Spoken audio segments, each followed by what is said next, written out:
Health Check, your weekly guide to better living, smarter choices, and trusted answers. From everyday wellness to urgent health issues, we've got you covered. Health Check, only on Voice of the People television, where your health has a voice.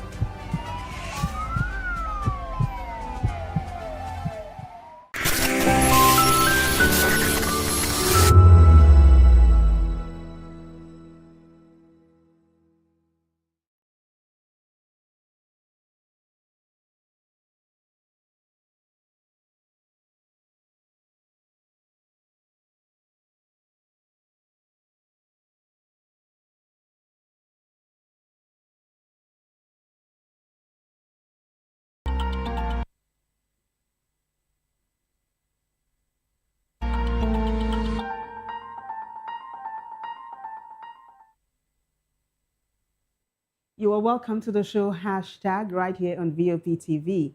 My name is Vivian Oguche, and it is a pleasure to have you join us. This is where I get to tell you all things trending and all things topical on social media, especially on X. And if this is your first time here, accept a very warm welcome from us. Us because it's a whole team working together to ensure that this is a flawless production. That said, let's hit the ground running. We begin with the very first hashtag, breaking news actually, hashtag ADC Youth Wing. The youth wing of the ADC has given INEC, Nigeria's electoral umpire, a 3-day ultimatum and asking INEC to restart democracy or face a nationwide protest.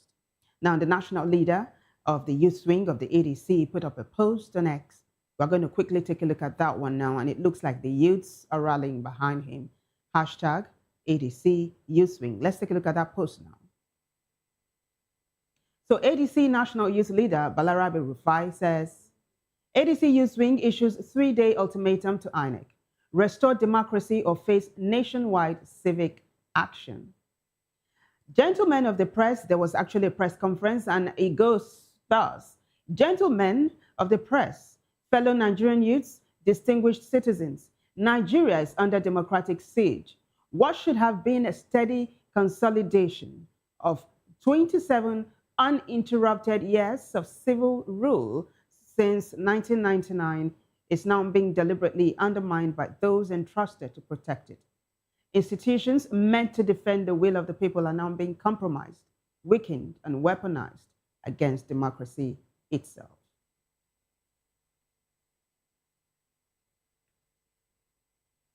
Let us be clear, this is not a warning, this is a crisis. As Malam Aminu Kano once warned, quote, the democratic humanism of the future can only be built on the ruins of the present corrupt and decaying system, end of quote. Today, that decay is no longer hidden, it is active, deliberate, and also dangerous. On July 29, 2025, the African Democratic Congress held a lawful neck meeting under the full supervision of INEC. That meeting dissolved the previous National Working Committee, NWC, produced a new leadership led by Senator David Mark. INEC received the outcome, verified the process, officially uploaded and recognized this leadership on September 9, 2025. There was no dispute, no objection, no ambiguity. So what changed? Power, pressure, and political interference. Continues by saying, months later, individuals who had already resigned resurfaced to challenge a process they had no legal standing in. While the matter remains before the courts, the Court of Appeal ordered maintain status quo ante bellum, the last uncontested position. That position is clear, the leadership under Senator David Mark. Yet INEC chose to ignore established facts, disregard due process, and unlawfully interpret a court order. Let it be stated unequivocally, INEC has no constitutional authority to interpret court orders. That duty belongs strictly to the courts. What INEC has done is not neutrality. It is complicity, partisanship, and institutional sabotage. We ask the INEC chairman directly, on what legal basis did INEC act on letters and an ex parte motion that has neither been heard nor determined by a court of competent jurisdiction? Why did INEC act on pending motions, rely on letters instead of binding court orders, assume the powers of the judiciary? This is not a mistake, but a violation of the Constitution. We respectfully call on the National Assembly to exercise their constitutional oversight immediately, investigate this grave breach, initiate appropriate actions, including the recall or removal of the INEC chairman, because time is of essence. Democracy must be defended with action, not silence. We urge the judiciary to clarify its orders to prevent manipulation, reassert its authority as the sole interpreter of the law, protect the integrity of Nigeria's legal system. We commend the armed forces for defending Nigeria.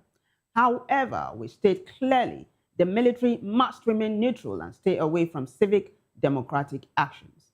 This is a civil and constitutional matter. Nigeria must not witness any attempt to use force against lawful democratic expression.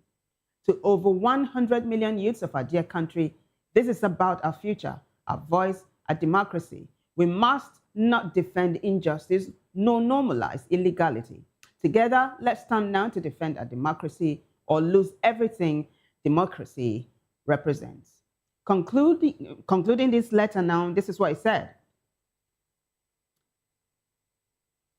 Our position is very clear. The leadership inaugurated on July 29, 2025, led by Senator David Mark, remains the only legitimate leadership of the ADC.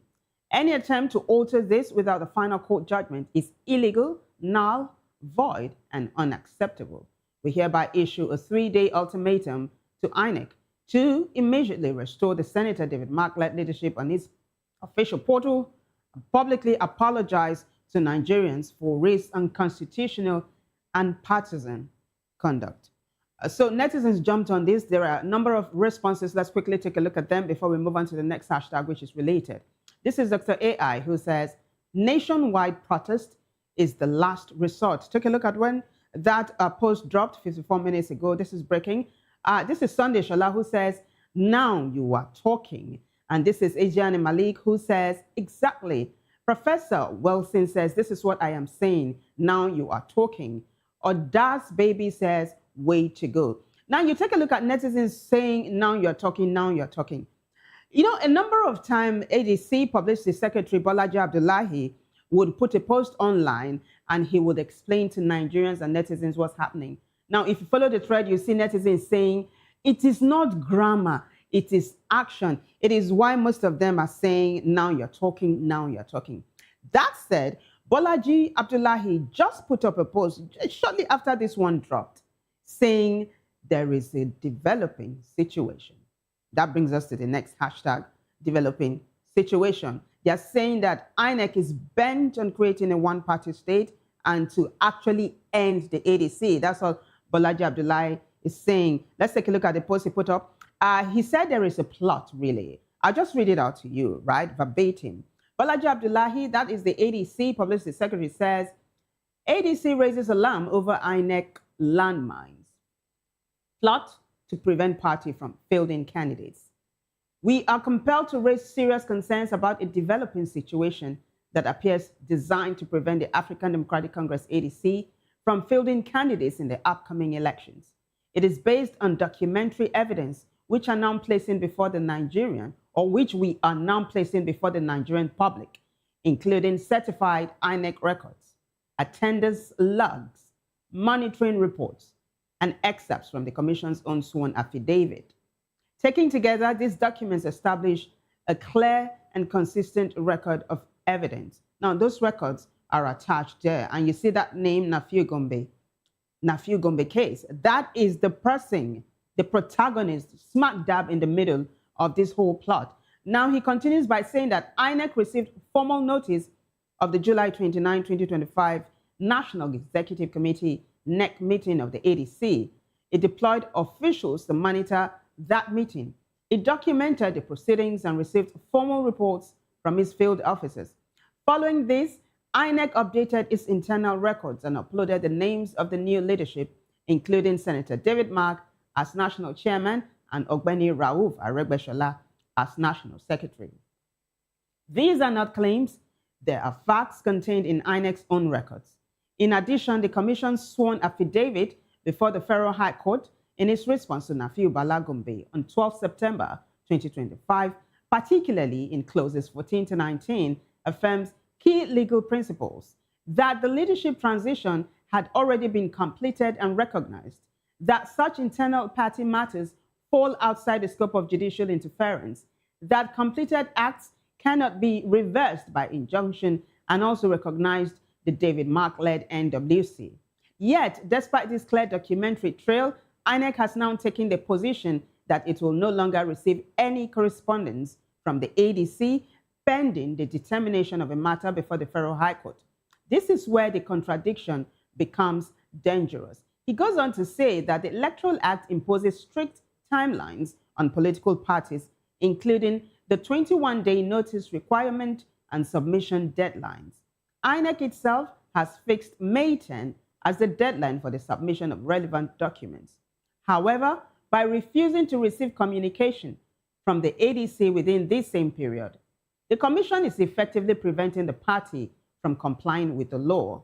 In simple terms, INEC is effectively threatening that unless the courts deliver judgment on the ADC leadership issue by May 10, it will prevent the ADC from producing candidates. This places the ADC in an impossible position and creates a clear pathway to artificial non-compliance, which can then be used to justify excluding the party from fielding candidates. That is the landmine. INEC has claimed that its April 1 decision was taken to avoid rendering the proceedings before the Federal High Court nugatory. The reality is the opposite. By intervening in a matter already before the court and issuing a pronouncement with clear legal and operational consequences, the Commission has itself undermined the very process it claims to protect. This is also another breaking story, and of course, events are unfolding. We'll continue to take a look now at the post. Conclusively, what is even more concerning is that this position contradicts INEC's own prior conduct and legal stance. The same commission that monitored, documented, recognized, and swore to an affidavit confirming the ADC leadership is now acting in a way that contradicts its earlier position. We therefore call on the Commission to immediately reverse this position, resume the acceptance of all lawful correspondence from the ADC, and uphold its constitutional responsibility to ensure a level playing field for all political parties. We also call on all Nigerians to be wary and remain vigilant about these dangerous machinations to subvert Nigeria's democracy and impose a civilian dictatorship in the country. And then these are screenshots of the required documents to bring clarity to this whole matter. You'll want to check it out for yourself if you just check out Balaji Abdullahi on X. Netizens are responding. Let's take a look at the responses now. Hashtag developing situation. Dr. AI says, we need a nationwide protest against INEC to compel them to reverse their action. Press release and posting may not be enough. Oladipupo says, not too late for INEC to redeem its image by urgently remedying its glaring error of judgment. Posterity awaits anyone aiding the collapse of our coveted democracy. Mr. says, show us 21 days notice of meeting to INEC, which is required by the Electoral Act 2022.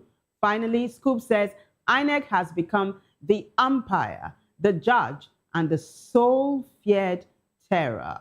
And it goes on to really, really spit fire. There is one more post that's going to lead us to a video under this hashtag. Let's take a look at that next post. It is by ADC Vanguard. Let's take a look at it.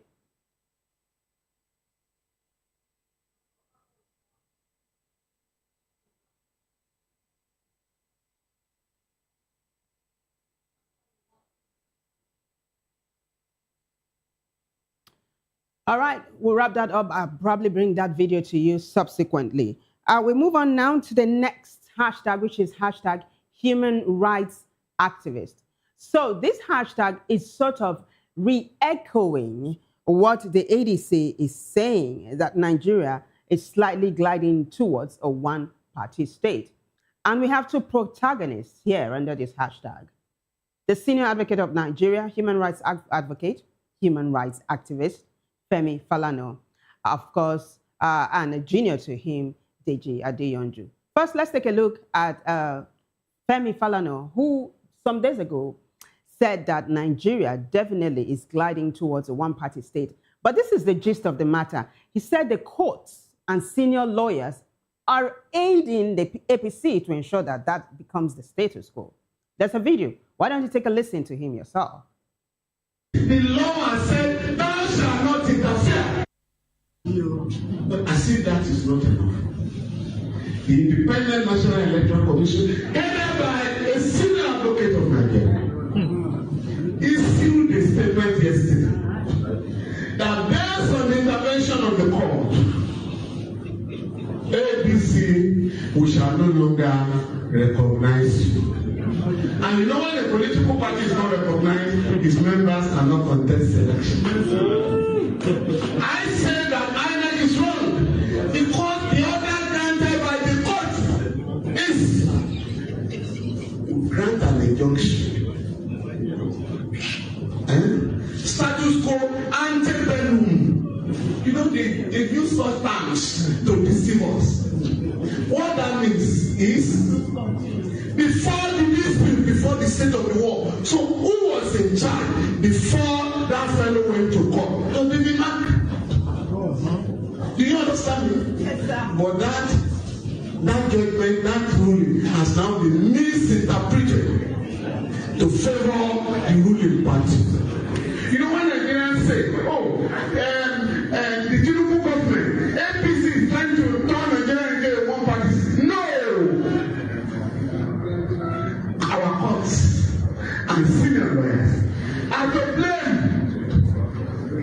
And I go to another political party that you don't know about. A party was destroying, a man was destroying the political party, campaigning for the candidate of another party, asking members of his own party to step down for the candidates of the ruling party. His party now said, these activities are anti-party. The federal court said, thou shalt not suspend or expel him. He shall remain a member of that party. And continue to destroy the party. The same man has said, our party has no. You might want to check this video. It's a 10-minute long video, and he's taking Nigerians step by step why he thinks the courts are aiding the ruling APC to ensure that the nation slides to a one-party state. Now, you heard him describing a certain protagonist. You already know who he's talking about and all of that. Now, you remember that video I promised I was going to show to you? You know, the developing situation, the previous hashtag before this one, as well as the ADC youth wing, they are actually lending credence to what Femi Falana just said, that the courts are helping the APC to carry the day. This video you are seeing at the beginning, I'm going to let you take a listen to it, but at the beginning, that's him. That's not few going to be there. That is him. That is the person in the middle of this whole ADC drama. This is him witnessing the inauguration of the David Mark-led NWC, of the ADC, right? Why don't you take a listen? Take a listen. This is a video that the ADC just put up as well. And National Chairman David Mark.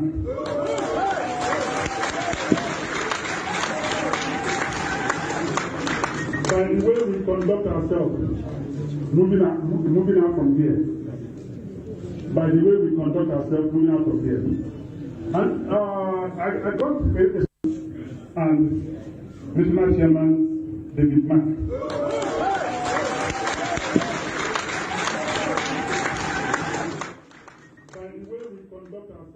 So the ADC is saying they want Nigerians to know that this is who is responsible for this whole thing, this drama that's unfolding between the ADC and the electoral umpire, INEC, that Nafiu Gombe, who is now being described as the ADC factional chairman.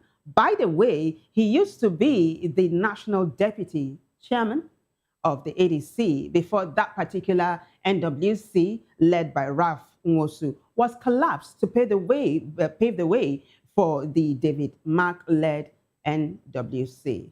That NWC right now, talking about David Mack, former Senate President, and former Osun State Governor Rauf Aregbesola, that NWC right now is shaky, standing on shaky legs because INEC is refusing to recognize their leadership. It is why you have the hashtag ADC Youth Wing, hashtag developing situation, hashtag human rights activist. Another human rights activist, Deji Adeyonju, is jumping on this, and he's even sounding harder than his predecessor there, Femi Falana. There's a post. Let's take a look at it now. It's still hashtag human rights activist. And then this post is going to be tagging something that Deji Adeyonju said. But hey, why don't we take a listen to what netizens are saying regarding what Femi Falana just said before I bring to you what Deji Adeyonju is saying. This is Ajayi. Ajayi says, Falana is not someone who talks just for the sake of it.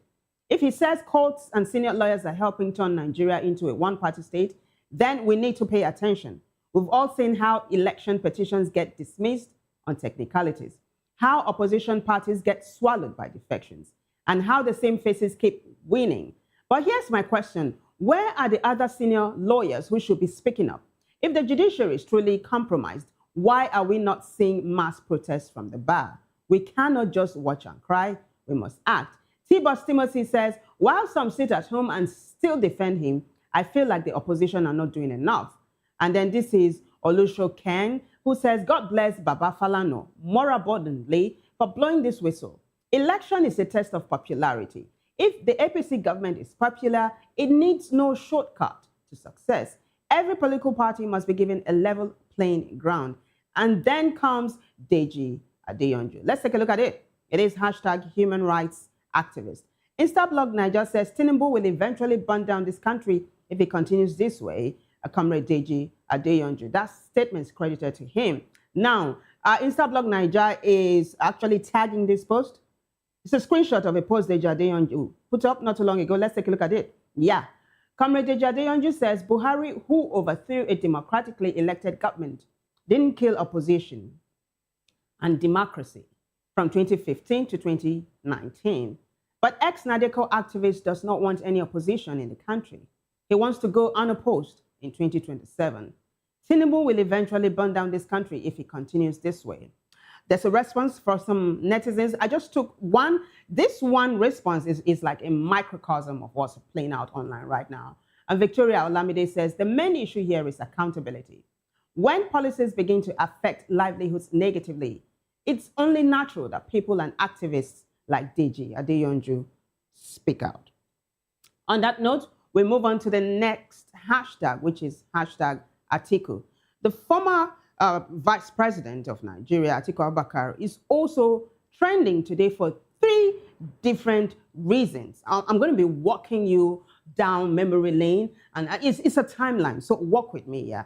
The very first reason he's trending is that he put up a post, there's a video, that he took his principal. He's talking about former President Olusegun Obasanjo. So Atiku is taking Nigerians down memory lane to say that when he was vice president, he took his principal, who was then president, to court 11 times. That is mind-boggling, staggering. Why don't you let's take a look at the post and then the video, so you know this is for real. And then he's actually asking Nigerians, is that even possible today? Of course, netizens are responding. DGov says, quote, if you remember, I took my former boss, the sitting president, to court 11 times from trial court up to the Supreme Court. And then he says, I never saw any judge from the trial court to the Supreme Court, and yet I got judgments against a sitting president. Do you think it is possible today? End of quote. Former Vice President, His Excellency Atiku Abubakar. That's the video. Take a listen. Remember that I took my boss, a sitting president, to court 11 times. 11 times from trial court up to Supreme Court. I swear, if there is a Quran here, I swear I never saw any judge from the trial court up to the Supreme Court. And yet I got judgments against a sitting president. Do you think it is possible today to do it? No. But let us tell ourselves the truth. is former Vice President Atiku Abubakar, who is also an ADC chieftain. Of course, it looks like he's not shelving his life ambition of becoming Nigeria's president. We're going to get to that, yeah. So netizens are responding to this video because he's also talking about what others have been saying, talking about the human rights activists saying Nigeria is sliding towards a one-party state aided by the courts. So Fawaz Concept says, no lies here. These days, you can't even get a judgment against a local APC chairman. Articulated Soldier says, Atiku has always been an advocate of rule of law. He was clear about it. Man was never a dictator or a tyrant. Edo Lasbon says, but BAT, BAT, you know who that is, popularly, yeah, was funding the court, or BAT was funding the court case as a governor then.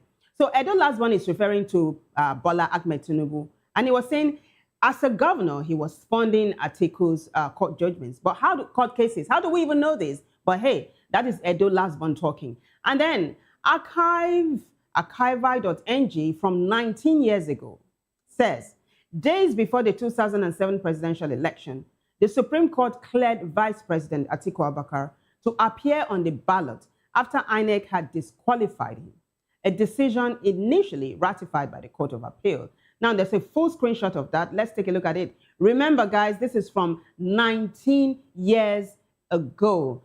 PM News has that headline right there in the middle strip. Presidential race, Atiku cleared to run at last. Now, this was taken from Archivi.ng from 19 years ago. Basically, Atiku is saying, can this kind of thing happen in present-day Nigeria? But, you know, I told you that Atiku is trending for 3 different reasons. We've taken a look at one. Let's take a look at the next one now. It is hashtag Atiku. Daily Trust says, factional ADC chair now has security, moves around like a governor. Atiku. Who's the factional ADC chair he's referring to? It is Nafiu Gombe. So netizens are responding. Let's take a look. So James Hamlet says, where is Lamidia Papa? They don't use them through him. You remember who Lamidia Papa is? Once upon a time, factional LP chair. But there are more responses now. This is Lex who says, Lamidia Papa was cruising with a Lexus Jeep backed up with security vans while he was doing the hatchet job in LP. Domingo says it is worth repeating that a weak opposition is a threat to democracy. Destabilizing opposition parties as a strategy to weaken them in a bid to entrench yourself in power is lame and unintelligent. Nigerians deserve better. And now, Rufai Oseni, he is a very popular online personnel. Yeah? Can I say that? Yeah, he is a journalist. He puts this up. This is the 3rd reason why Atiku is actually trending. Atiku hires US firm for $1.2 million to strengthen his reputation, counter federal government's lobbying. Former Vice President Atiku Abubakar has hired Van Batten Montague York LC, a Washington-based lobbying firm, to protect and strengthen his reputational standing in the United States. The contract agreement was signed by Carl Von Batten, the managing partner at the firm, and Fabiyi Oladimeji, a Nigerian politician, on March 9 and 10, 2026, respectively. Yes, Rufai is promising his readers that more details coming in the same section. So that is the 3rd reason why former Vice President Atiku Abubakar is trending. This is a developing story, and as events continue to unfold, we will keep you posted. We move on now to the next hashtag, which is celebrities versus Tinubu. Celebrities are openly criticizing President Tinubu. Celebrities like Wizkid, Chinwetalu Agu, as well as Governor Amunike. They're criticizing President Tinubu openly with videos. I mean, take a look at it. Let's take a look at the very first post. This one is talking about what Wizkid said. Of course, there's a video to back this up. It is hashtag celebrities versus Tinubu. Let's take a look at the post first, and then we'll take a look at the video.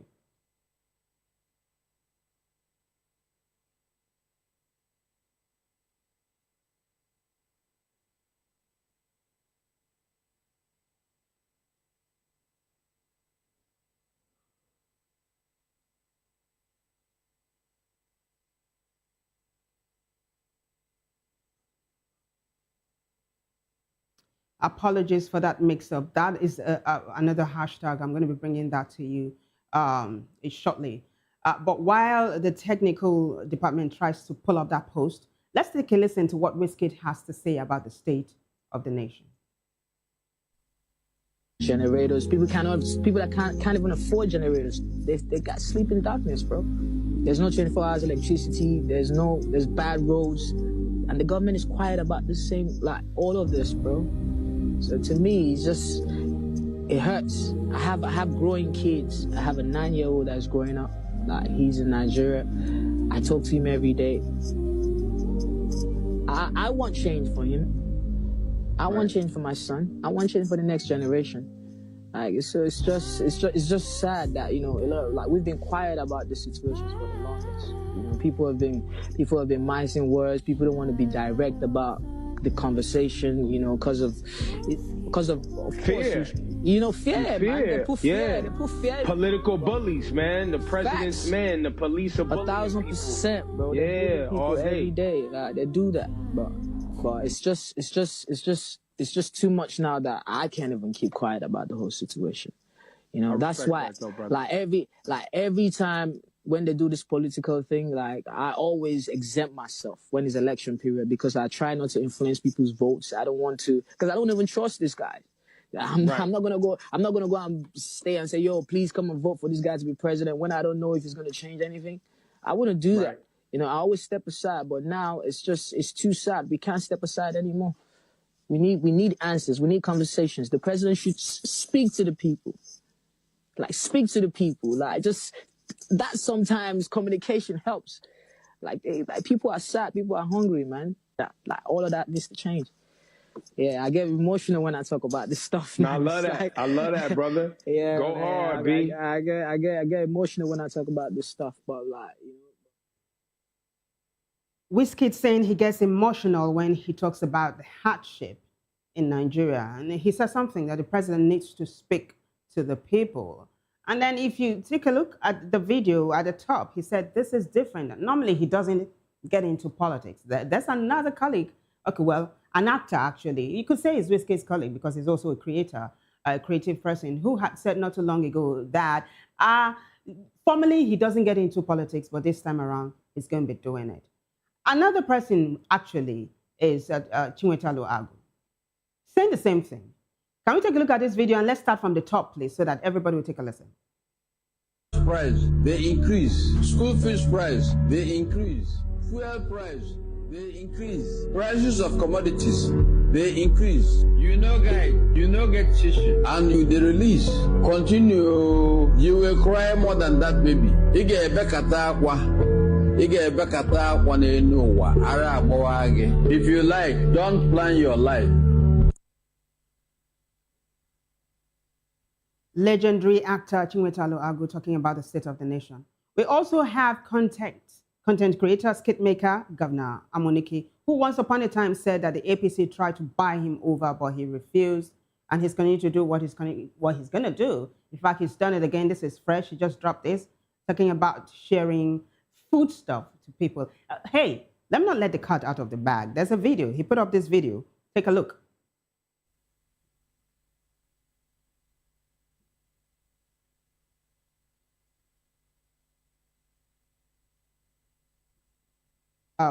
If we eventually find it, I will bring it to you. We move on now to the next hashtag. Let's do it. It is hashtag Paul Biya. Paul Biya is the 82-year-old Cameroonian president. He's trending right now for two reasons. First, Senator Dino Melaye is comparing President Tinubu to Paul Biya. And then there are reports that Paul Biya has made his own son his vice president so that he takes over from him when he passes on. Now, I have publications to back that up. But first, let's take a look at the post or the video that Dino Melaye put up. Take a look.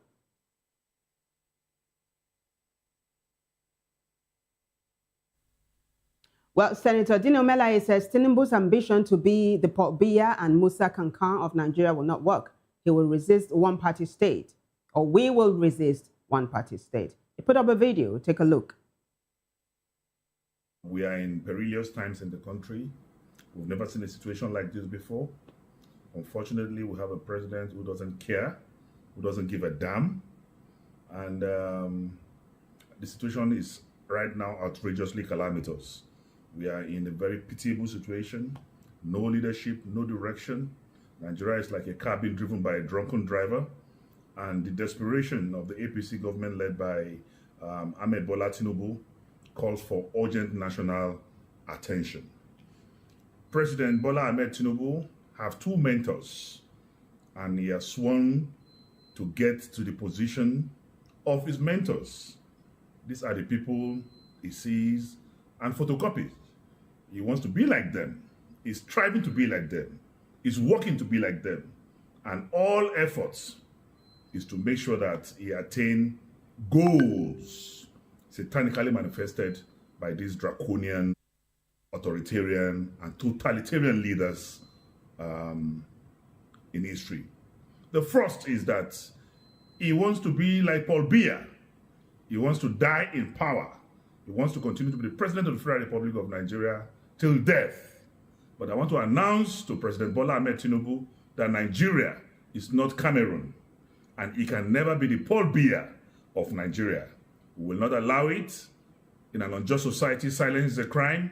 We will do everything possible to protect this country from a Paul Biya-like government. We are aware that there is a plan immediately after. So you've had Senator Dino Melaye, who is also an ADC chieftain, say that President Tinubu wants to be like the Cameroonian President Paul Biya. And now let's take a look at this post that's explaining to us what's playing out in Cameroon right now. So this happened on the 2nd, right? Walk with me. It's a timeline. We'll walk from here to the latest development. Kennedy Wandera says Cameroon's parliament has begun reviewing a constitutional amendment bill that would reintroduce the post of vice president who could complete the term of the 93-year-old President Paul Biya in case of death or incapacity. And now that looks like I got the figure wrong, 93-year-old and not 82. President Biya has ruled Cameroon since 1982. I guess that's where I got it mixed up. And is the world's oldest 7 ruler. Public discussion of his health is banned. The vice presidency was abolished in 1972. Biya's government says the vice president role is intended to ensure continuity of the state in the event of presidential vacancy. The draft bill states that the vice president will be appointed and dismissed by the president, and he will serve for a duration that may not exceed the president's 7-year mandate. It also says the interim president will not be able to trigger a constitutional revision or run for office. The next one. Concluding part of that post, the ruling Cameroon People's Democratic Movement holds an overwhelming majority in both houses of parliament, making adoption of the bill in its current form highly likely. Now, Kennedy Wandera has given us the update to say, deal done. Cameroon's President Paul Biya, 93, now free to handpick his constitutional successor in case of his death, resignation, or incapacity after Parliament voted overwhelmingly Saturday to approve a constitutional amendment to reintroduce the position of Vice President. In a joint session of the ruling party-dominated National Assembly and Senate, lawmakers voted 200 to 18 in favor with 4 abstentions to pass the bill. The bill stipulates that the Vice President will automatically assume the presidency if President Paul Biya dies, resigns, or becomes incapacitated. Biya has ruled Cameroon since 1982 and is the world's oldest 7 head of state. Public discussion about his health is banned. And now for the update, Instablog Niger says Paul Biya's son, Frank, has reportedly assumed the office of vice president and military leader in Cameroon amid rising unrest and a disputed election, escalating political tensions across the country. Linda Ikeji is also jumping at this. Let's take a look at it. Linda Ikeji blog says Cameroon President Biya appoints his son as vice president, hands him military command. So that's how this particular hashtag is panning out right now. It's unfolding. And of course, as events unfold, we'll keep you posted.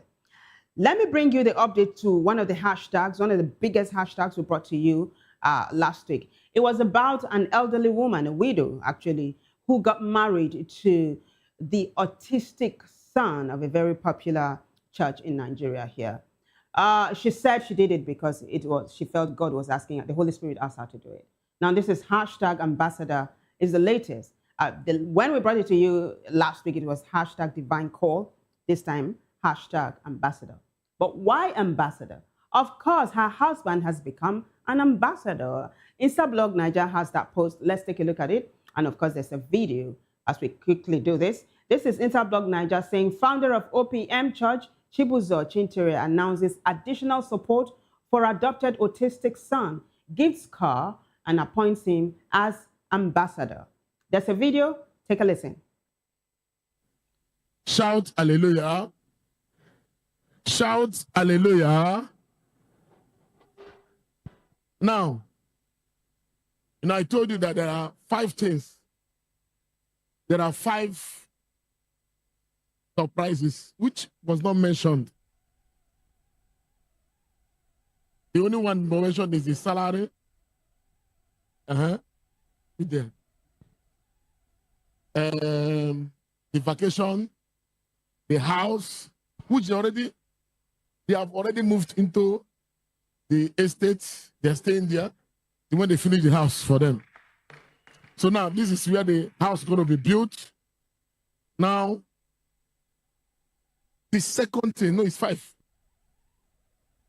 The second wedding gift, which was not mentioned, is, can we show it on television? Where is it?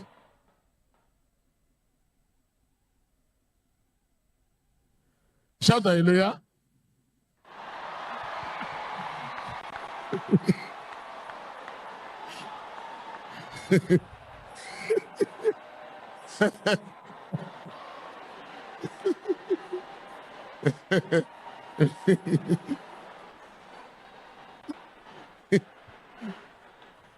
Shout hallelujah.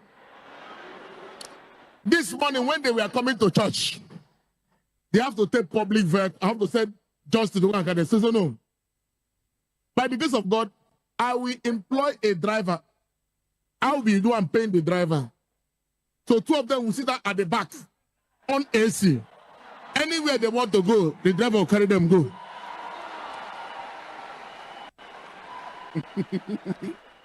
Anywhere I want to go, driver will carry you go. They go stop for back, husband and wife.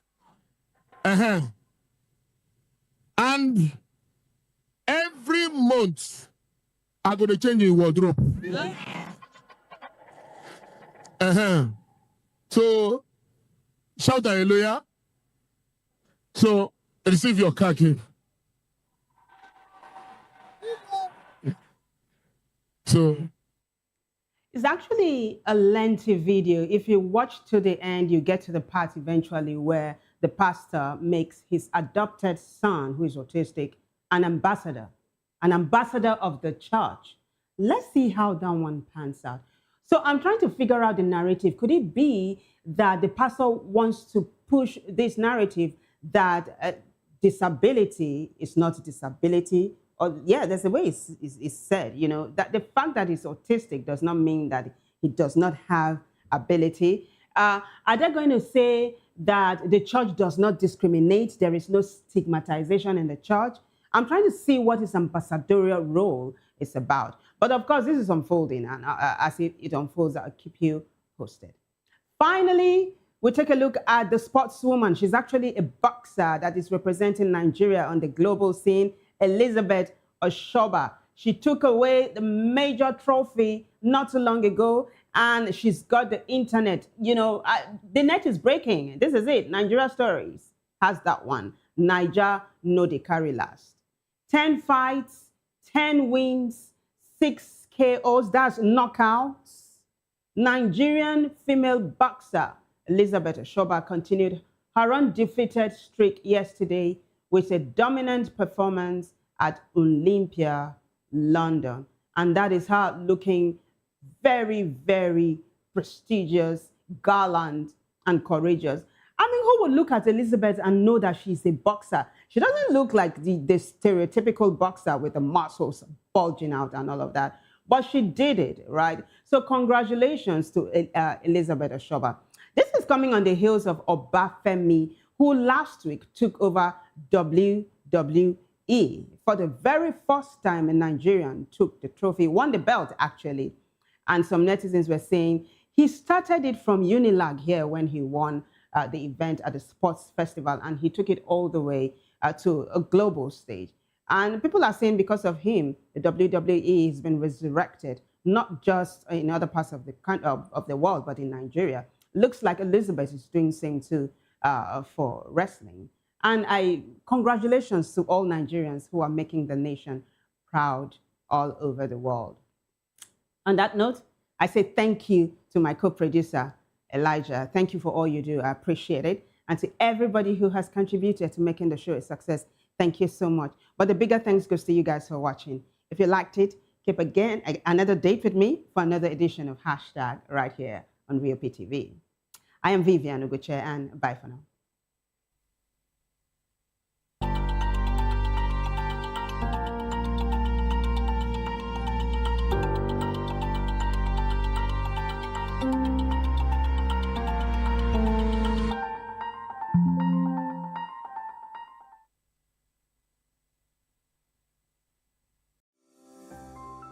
VOP TV. Now you have more than a voice. Are you ready for the extraordinary? Something big is happening on your screen. Introducing VOP TV. Now streaming on SLTV channel 264. From breaking news to captivating conversations, news analysis, giving you all sides to the story. We bring in-depth discussions on the issues that matter, from politics to sports, entertainment, and lifestyle. VOP TV on SLTV channel 264. Join us as we redefine what television means to you. Voice of the People Television. VOP TV. Now you have more than a voice.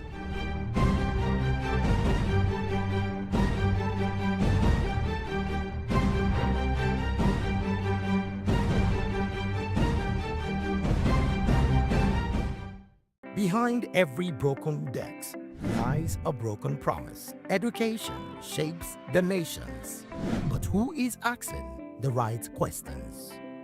Introducing Edu Dialogue, the show that goes beyond the surface, exposes the cracks, the corruption, and the silence in Nigeria's education system.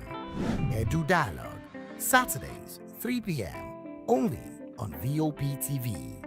We break the biggest stories, from missing funds to policy failures. We ask the tough questions and demand real answers. Edu Dialogue, this Saturday, 3 p.m. on Voice of the People Television.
Join us as we drive into the world of politics through insightful interviews with prominent political figures, both serving and former governors, ministers, senators, legislators, party chieftains, activists, and analysts. Get first-hand information into the decision-making processes that affect our daily lives. Highly engaging one-hour program that brings political discourse into focus. I am Chukwuma Okoro. Political Lens, Monday through Friday, 6 to 7 p.m. Join us. I'm Sarah Nystrom from Sweden, aka Chief Omobawale, Communication Queen. Keep watching VOP TV. Hi, I'm Samantha Jacobs representing the States. Miami's in the house, and I want to make a shout out to VOP TV. I'm a humanitarian, and I'm also a rep in the film industry and the art industry. I help dreams come true, and I help you keep on that path. Shout out to VOP TV because you're helping people stay on their path too. Cheers. All right, my name is John Odibo. Keep watching Voice of the People because it's a fantastic station to be with all the time. Thank you very much. My name is Pastor Elvis Siro, the convener of the Voice Achievers Award, and keep watching VOP. Yes, that is the channel for all the people. No color, no race. Thank you so much. Yo, ladies and gentlemen, this is Abbas Sunkan from the Netherlands. I am a designer and I'm here in Eco Hotel and Suits. Keep watching VOP, the voice of the people. Don't touch that dial. In a world where power shapes with every headline. In a nation full of questions. In a world filled with noise, the truth needs a voice. The policies that shapes our world and the economy that determines our future.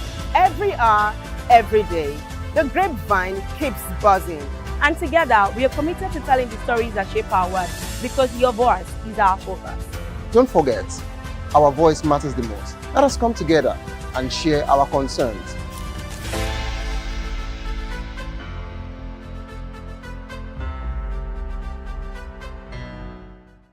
The red carpets, awards, the razzmatazz, music, fashion, interviews, and more.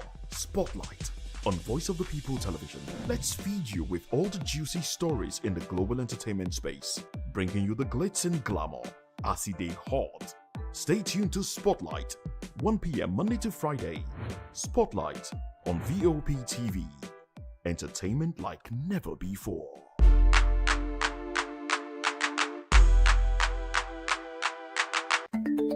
Africa is on the move, a continent of rising voices, untold stories, and powerful transformations. From the streets of Lagos to the heart of Nairobi, from the mines of Congo to the tech labs of Cape Town, the African story is being written every day. Bold, dynamic, unstoppable. This is African News on Voice of the People Television. We don't just bring you the news. We analyze and bring you Africa's heartbeat, the politics that shapes our nations, the economies that drives our future, the cultures that defines who we are, the voice that must be heard. Africa News, Africa's voice, Africa's future. Where Africa speaks, the world listens.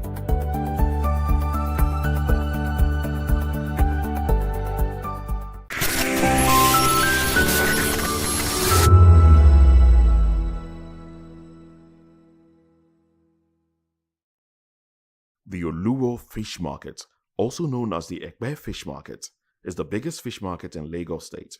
It's located in Ekpe, Lagos State, Nigeria. The Oluwo Fish Market traders are mostly women because of the chain of distribution, which allows the fishermen to catch the fish and deliver them to the traders, who in turn sell them to the retailers. This strategically located fish market is the biggest in Lagos and reported to be as old as the city of Ekpe, even though the date of the official commissioning of the market is dated 10th November 1989. The name of the market is derived from the name of the family that sold the land it occupies to the state government, the Oluwo family, while chief that most locals call it is the traditional title of the Oluwos.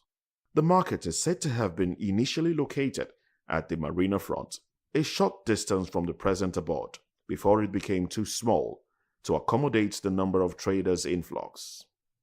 For anyone that have heard of the Ekpe town being referred to as the fish basket of the state, the root of the name lies in the significance of this fish market as a major producer and exporter of fish to various parts of its parent state, Lagos, and Nigeria at large.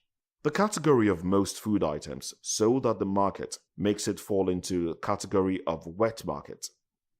Fish, as well as wildlife, typically known as bushmeat, are common sights at the Oluwo fish market. The animals are rather brought in alive or dead, and are also sold in the best form that the buyers prefers. However, the COVID-19 virus outbreak created another dimension to the existence of Oluwo fish market in Lagos, as there are high concerns about wet markets being the hotspot for zoonotic diseases that causes virus like COVID-19. This led to the brief closure of the fish market by the Lagos State Ministry of Health in order to reduce the possibility of another zoonotic disease outbreak in the state. In 2021, the federal government of Nigeria started the rehabilitation of the Ekpe fish market to meet international standard. The improvement of the market was designed to meet international standards, improve earnings, and encourage commercial activities. VOP TV. Now you have more than a voice. Africa is on the move, a continent of rising voices, untold stories, and powerful transformations. From the streets of Lagos to the heart of Nairobi, from the mines of Congo to the tech labs of Cape Town, the African story is being written every day. Bold, dynamic, unstoppable. This is African News on Voice of the People Television. We don't just bring you the news. We analyze and bring you Africa's heartbeat, the politics that shapes our nations, the economies that drives our future, the cultures that defines who we are, the voice that must be heard. Africa News, Africa's voice, Africa's future. Where Africa speaks, the world listens.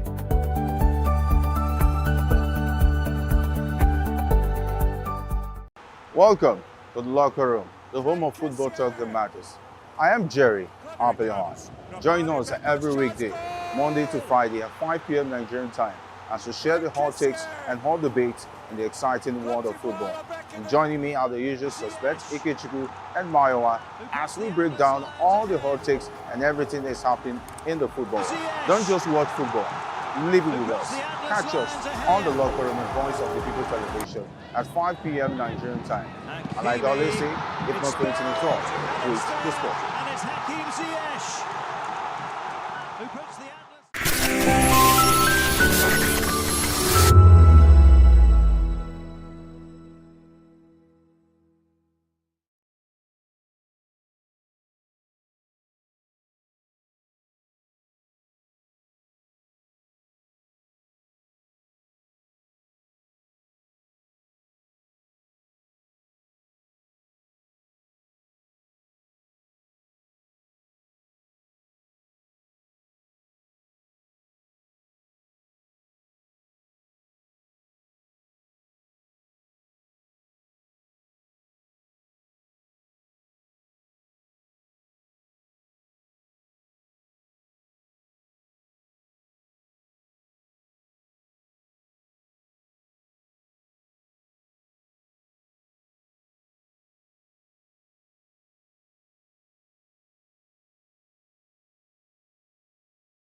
Well, hello and welcome to News Hour on Voice of the People TV. I am Vivian Oguche. And I am Nenna Ndomdioto. Before we begin the news, kindly visit our website www.vop.ng for fresh and trending news. Here are the headlines. Federal government begins trial of 500 suspects indicted in terror attacks. Kachikwu-led ADC faction plans national convention. Turaki-led PDP demands INEC clarify alleged land and cash gifts. Kano Assembly withdraws notice after Deputy Governor resigns. Tinubu to commission key projects in Lagos. President Tinubu commends officers' dedication. On the foreign scene, out Trump and Iran trade threats as deadline looms. Well, in business news, stock market gains 208 billion naira as trading resumes. And sport, Nigeria's Super Eagles get final match date. The world of entertainment, veteran actor Clarus of New Masquerade dies at 85.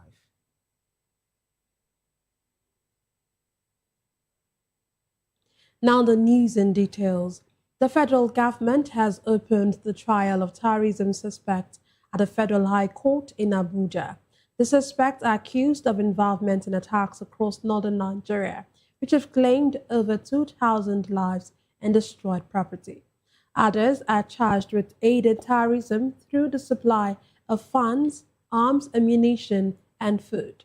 The Attorney General of the Federation and Minister of Justice, Lateef Fagbemi, led a prosecution team alongside the Director of Public Prosecutions, Rotimi Oyedepo, while Ali Abubakar led the defense.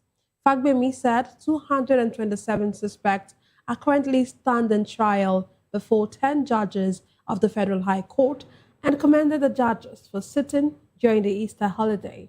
He added the representatives of international and local bodies, including Amnesty International and the Nigerian Bar Association, are observing the proceedings to ensure transparency. The suspects were brought to the court under heavy security by armed personnel. In one of the cases, Justice Binta Yako sentenced the Boko Haram logistics supplier Hamatu Modu to 40 years imprisonment after he confessed to supplying food and information to the group. In separate rulings, the court sentenced Isa Ali to 10 years, Show Bukar to 20 years, and Hamza Yahuza to 7 years for supporting the terror group in various ways. The court also ordered that the convicts undergo rehabilitation after serving their sentences. Trials are expected to continue on April 8, 2026. From security to politics, the Dumebi Kachikwu-led faction of the African Democratic Congress has announced plans to convene a national convention and set up an interim leadership to manage the party's affairs. Spokesperson of the faction, Norman Obina, disclosed this at a news conference following what he described as an emergency National Executive Committee meeting in Abuja. He said the meeting, attended by state chairmen and other NEC members, was convened to address the party's ongoing leadership crisis.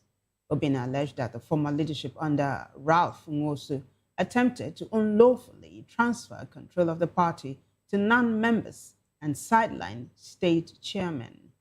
The faction said it has filed 2 court cases challenging those actions, even before the recent position of the Independent National Electoral Commission, INEC.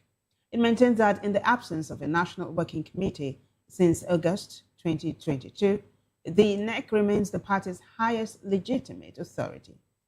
The group also announced its disassociation from a rival coalition led by prominent political figures. In the meantime, the Deputy National Publicity Secretary of the David Mark-led African Democratic Congress, Queen Okiye, says the Dumebi Kachikwu-led faction lacks authority to act for the party. She accused the rival camp of pursuing personal interest and claimed some members have been bought over, stressing that the ADC is built on discipline. Okiye added that the party would not tolerate actions that undermine its structure, saying loyalty to its rules is non-negotiable. She also cited past misconduct by the rival faction, linking their current actions to earlier disciplinary measures by the Mark-led party.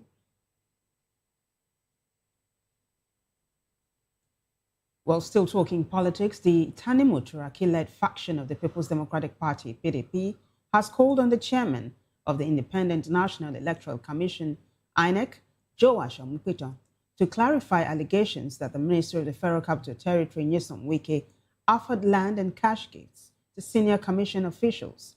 The party described the reports as disturbing, coming ahead of the 2027 general elections.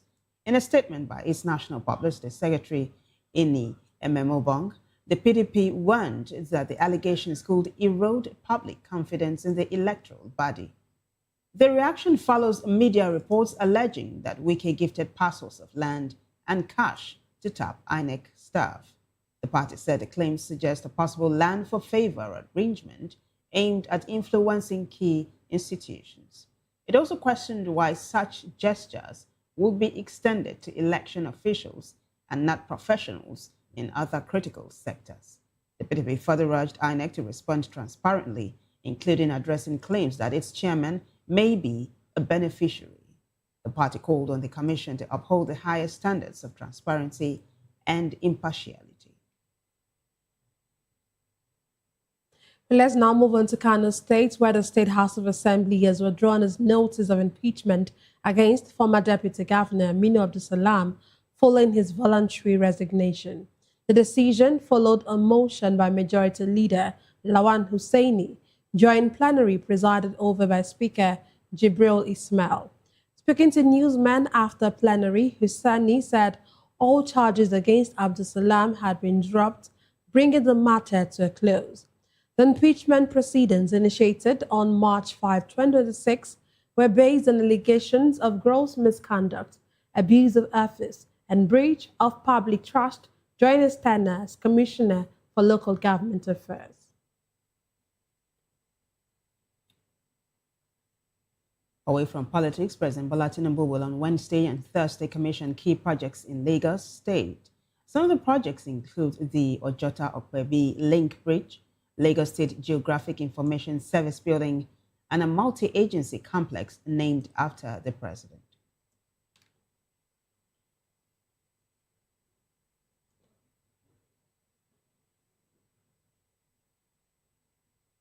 The Lagos State government says it is fully prepared for President Bola Ahmed Tinubu's visit, which will see the commission of major projects across the state. Commissioner for Information and Strategy Gbenga Omotosho says the project reflects on the state's commitment to improving infrastructure, boosting the economy and enhancing quality of lives. Projects to be announced. So, Mr. President in Lagos at this auspicious occasion further reinforces strong partnership between the federal government and Lagos State. It also highlights the importance of continuity in governance. We are confident that these projects will not only serve the immediate needs of our people, but also stand as an enduring legacy for generations to come. They represent progress in action and hope for a better future. On food security, Commissioner for Agric and Food Systems Abisola Olusoya says the Abijo Agric Hub is part of a wider plan to strengthen food distribution across the state. As a state, we were able to intervene properly compared to all other states in the country. We were able to intervene properly in ensuring that we drove down the prices of food. When you have facilities like this, you can help to control price points. You can help to control quality. You can help to control food flows. And for that reason, you see dovetailing back to the point of origin and helping to ensure that from places where food items are being produced, you can tell them this is the quality we want coming to Lagos. This is the quantity, this is the timing, this is the season. We can plan properly. And so this is just part of a bigger ecosystem that in the course of the year, we would also be commissioning. She adds that the hub sits on a 2.3 hectare of land and is linked to Lagos Central Logistics Hub in Ekpe, which spans over 400 hectares. According to her, existing hubs like Mushin have recorded about 1.5 billion naira in annual sales, benefiting traders directly. Meanwhile, Traffic Management General Manager, Lagos State Traffic Management LASMA, Mr. Bakare Oke, says comprehensive plans have been put in place to manage movement during the president's visit.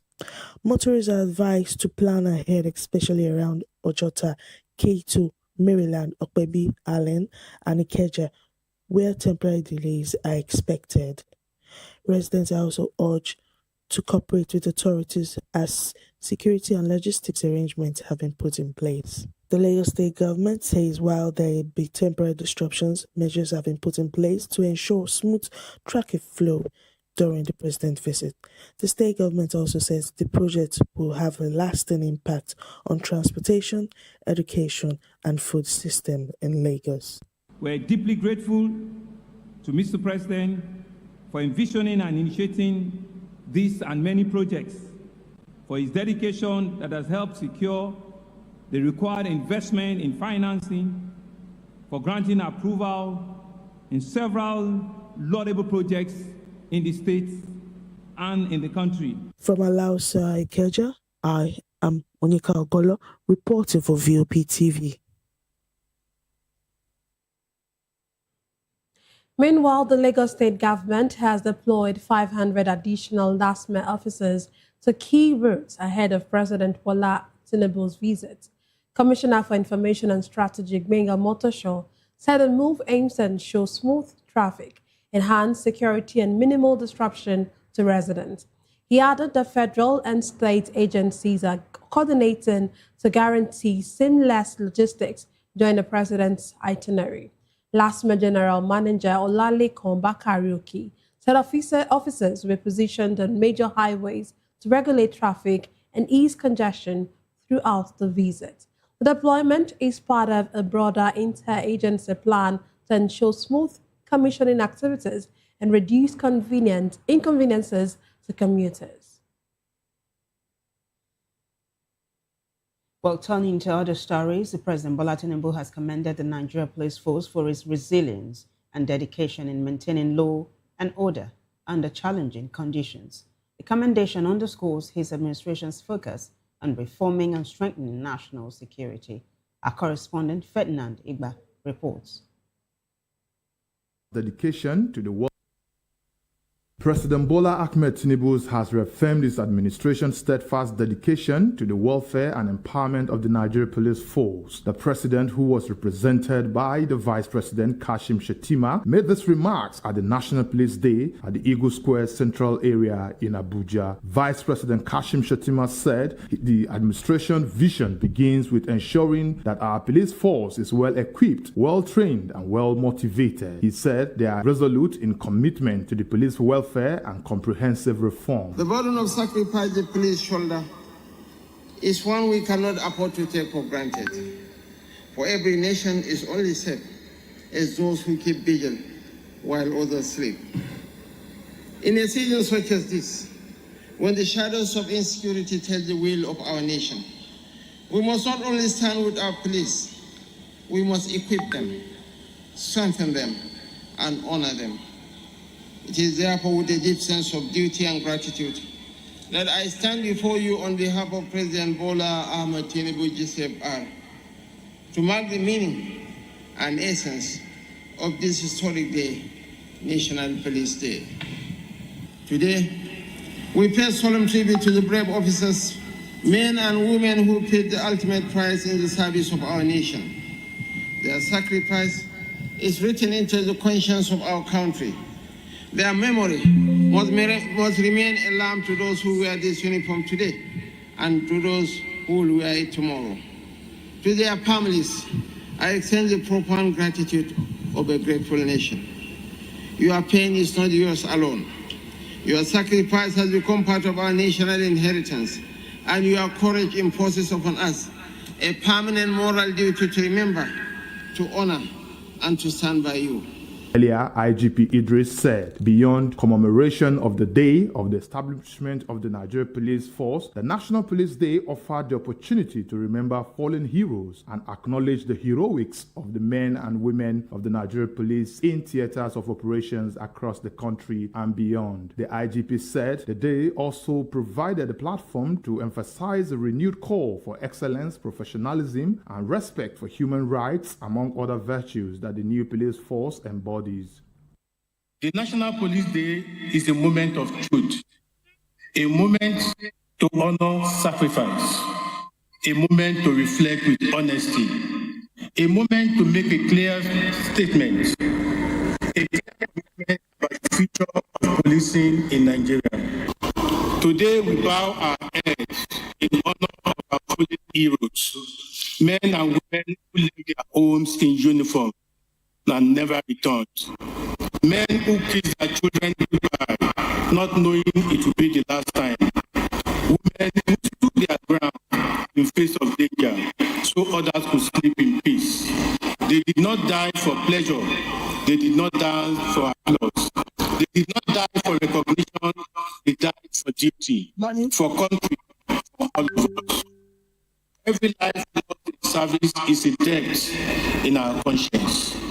Every fallen officer is a call to do better, to be better, to serve better.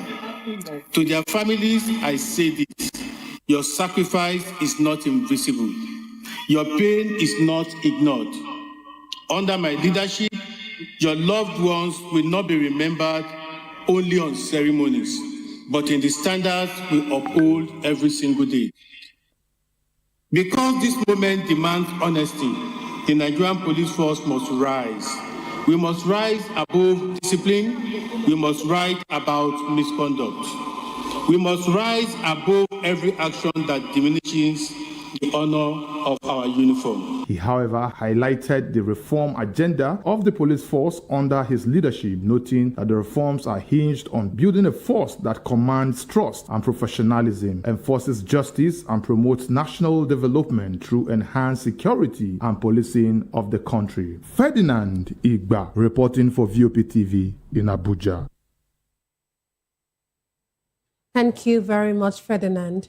In a related development, the Inspector General of Police, Olatunji Disu, has urged personnel of the Nigeria Police Force to uphold the honor and integrity of the uniform. He made a call in Abuja at an event marking 2026 National Police Day themed Community Partnership, Building Trust. Disu described the occasion as a defining moment for the force to honor sacrifice, reflect with honesty, and recommit to the future of policing in Nigeria. He warned that rank would not shield wrongdoing, the uniform would not excuse abuse, and authority would not override the rule of law.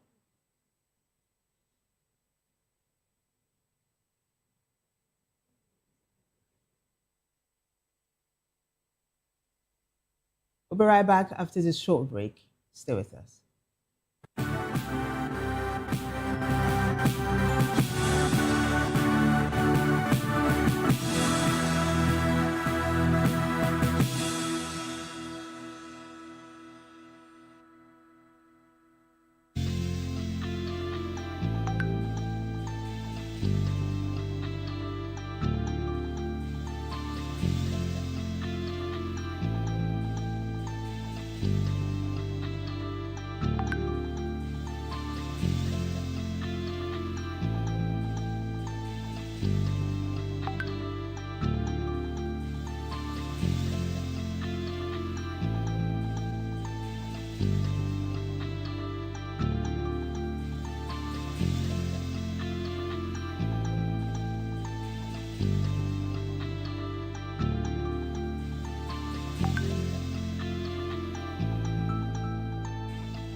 We encourage you to click on the like button and subscribe to our YouTube channel. We are Voice of the People TV. Also follow us on all our social media platforms. We are at VOP TV Live. Visit our website www.vop.ng for fresh and trending news. Also watch us live on SLTV channel 264.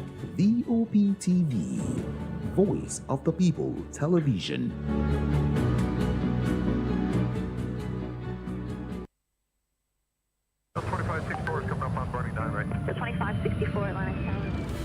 What happens in the hush behind hangar doors? Who signs the papers that gamble with lives? Which truths were grounded before they even ever had wings? If you've ever buckled a seatbelt at 30,000 feet, if you've ever stared out of that tiny window and wondered who's really in control of the skies, it isn't just flight, it's power, it's politics, it's pressure sealed in steel. We're peeling back the clouds from runway risks to sky-high secrets. We're diving deep where most dare not to look. Aviation Scope, every Sunday at 7 p.m. only on Voice of the People TV. We don't just report, we reveal. We don't just ask, we uncover. Because when it comes to the skies, ignorance is turbulence. Aviation Scope, the sky isn't the limit, it's just the beginning. The red carpets, awards, the razzmatazz, music, fashion, interviews, and more. Spotlight on Voice of the People Television. Let's feed you with all the juicy stories in the global entertainment space, bringing you the glitz and glamour as it is hot. Stay tuned to Spotlight, 1 p.m. Monday to Friday. Spotlight on VOP TV. Entertainment like never before.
Are you ready for the extraordinary?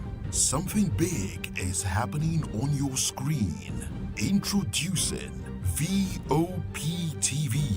Now streaming on SLTV channel 264. From breaking news to captivating conversations, news analysis, giving you all sides to the story. We break in-depth discussions on the issues that matter, from politics to sports, entertainment, and lifestyle. VOP TV on SLTV channel 264. Join us as we redefine what television means to you. Voice of the People Television, VOP TV. Now you have more than a voice.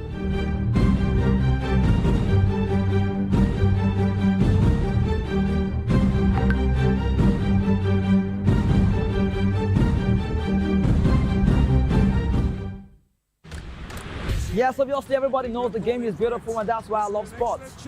My name is Kachikwu. You're welcome to my republic. But remember, there can never be a transfer without a win.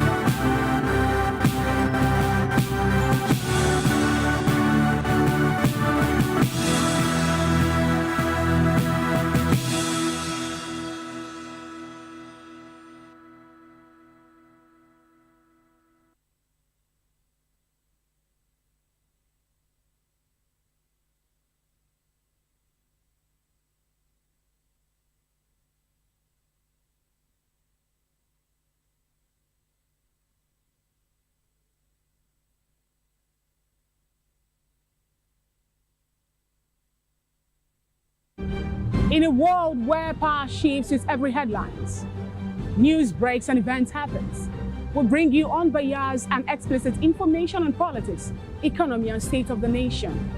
We break down the chaos. Facts, not fluff. Truth, not a spin. We discuss not just politics, but a glimpse into the future. Voice of the People Television. Now you have more than a voice. The views on the streets. We go to bed empty hunger. To the blaring horns of a hustling city. The loudest voices of the common man got a medium to be heard. This particular administration, they were coming unprepared. It's not a bad thing to renovate the president's lodge. Through top-notch programming, unbiased reportage of news, sports, business, entertainment, and cultural documentaries, Voice of the People 90.3 FM became a symbol for 21st century media. And now, a new baby is born. Voice of the People Television, VOP TV, youthful, full of vigor and penchant for excellence in the continent's media space, exposing the wrongs, applauding the rights, dissecting the news without fear or favor, through factual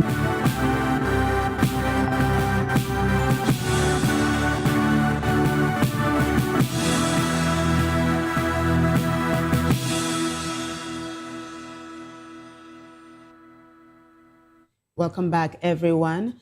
The Minister of the Federal Capital Territory, Nyesom Wike, has ordered the arrest of the owner of a multi-story hotel that collapsed in Kachikwu, Abuja, and announced the land will be seized for public use. The building gave way while workers were on site, prompting an emergency response.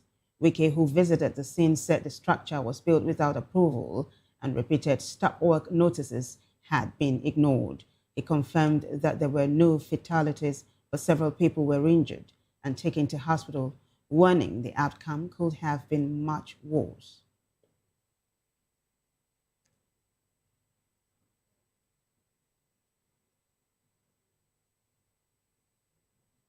The First Lady, Oluremi Tinubu, has called for increased investment in science and stronger collaborative health systems.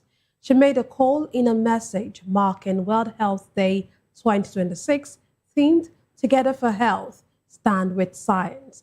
Tinubu urged adoption of the One Health approach, recognizing the links between human, animal, and environmental health.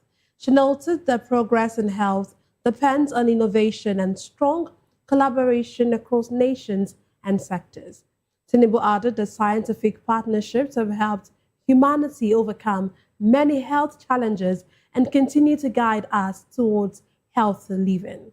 World Health Day is celebrated annually on April 7 under the sponsorship of the World Health Organization and related organizations.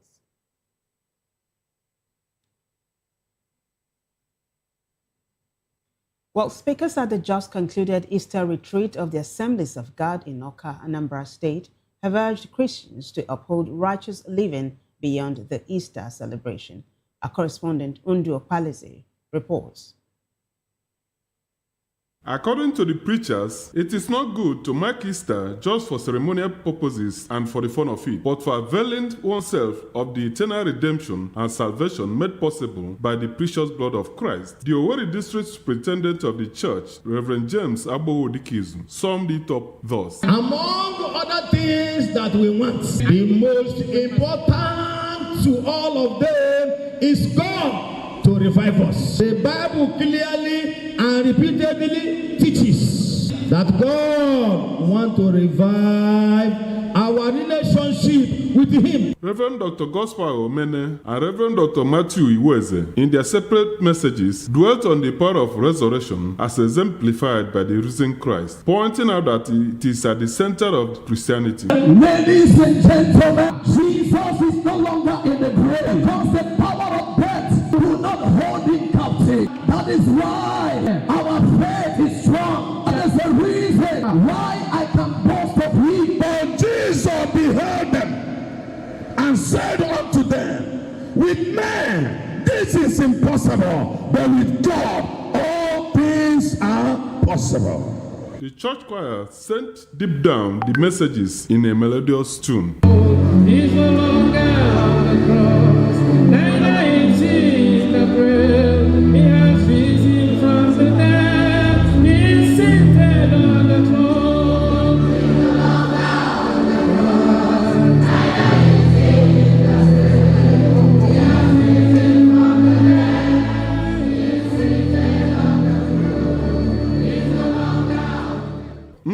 Opalize, VOP TV News. Thank you, Ndo. Lagos State Governor Babajide Sanwo-Olu has installed the Alara of Ilara, Oba Olufolari Ogunsanwo, as Lagos State University's 6th chancellor. The governor called the appointment historic and strategic for the university's growth. He presided over the investiture and swearing in at the State House Banquet Hall in Ikeja. Sanwo-Olu said the move highlights the enduring relevance of traditional institutions in governance, social cohesion, and moral leadership. This is the first time a traditional ruler will serve as chancellor since LASU was established. Ogunsanwo, a former chairman of the Lagos State Inland Revenue Service, succeeds Bolahan Elias. In his acceptance speech, he pledged to work with the university's governing bodies to strengthen values, support growth, and enhance its prestige.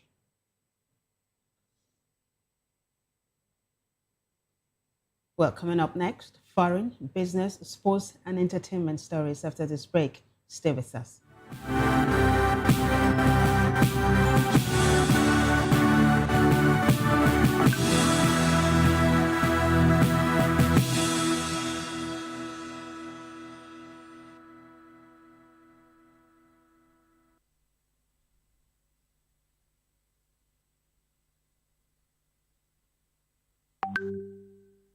Welcome to Romeo Pizza.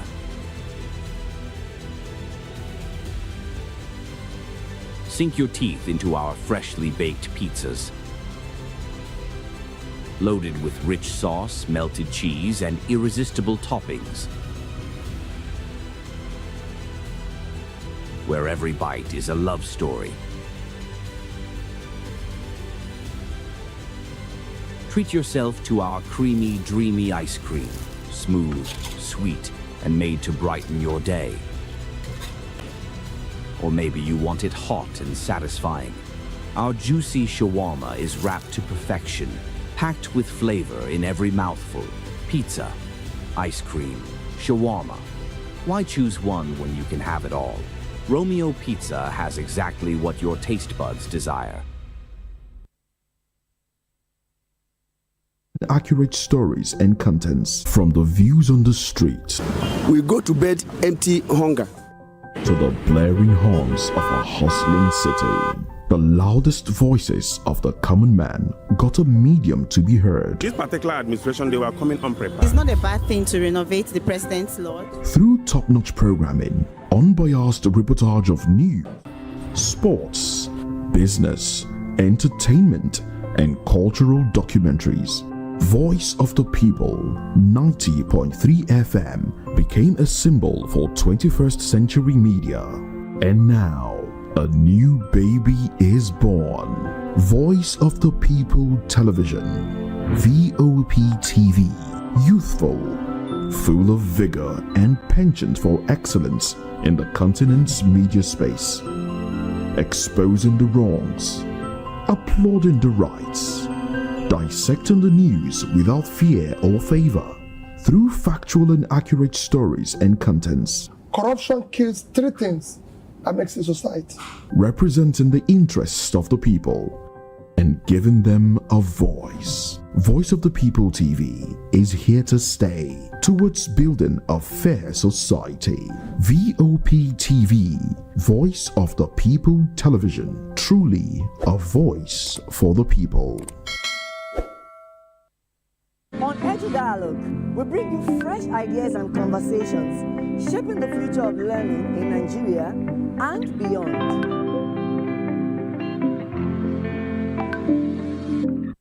Some People's Voice, where we amplify the voice of those that matters the most. Join the conversation. Share your thoughts with me. I am Xavier Udo. Weekdays, Monday through Friday, from 4 p.m. to 5.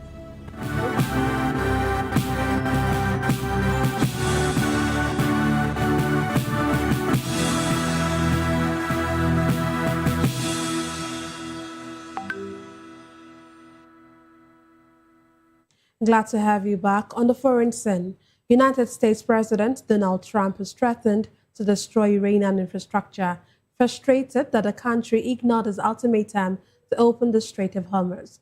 Trump gave Iran until 8 p.m. Washington time, 3:30 a.m. in Tehran, to end its blockade of Gulf oil, warning that the U.S. could destroy bridges and power plants. Iran responded, saying it would strike U.S. allies in the Gulf, leaving desert cities without power or water. Meanwhile, strikes on Iran intensified, hitting railways, road bridges, an airport, and a petrochemical plant. U.S. forces also attacked targets on Karg Island, home to Iran's main oil export terminal.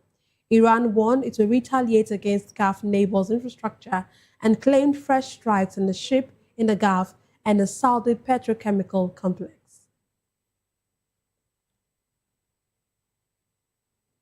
Meanwhile, China and Russia vetoed a Bahraini resolution at the UN Security Council.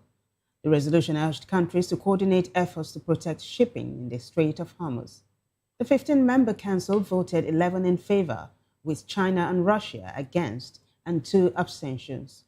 Bahrain's Foreign Minister Abdul Latif Al-Zayani said the draft resolution failed because of the negative votes by the council's permanent members.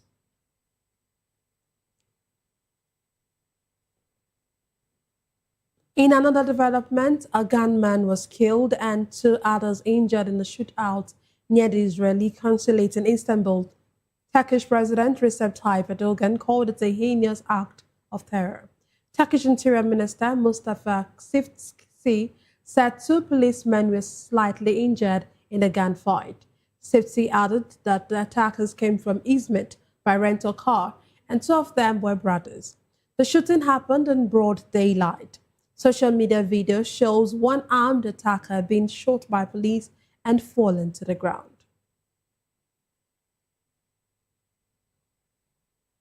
In business news, the Nigerian stock market resumed trading after the Easter holiday on a positive note, with investors gaining 208 billion naira.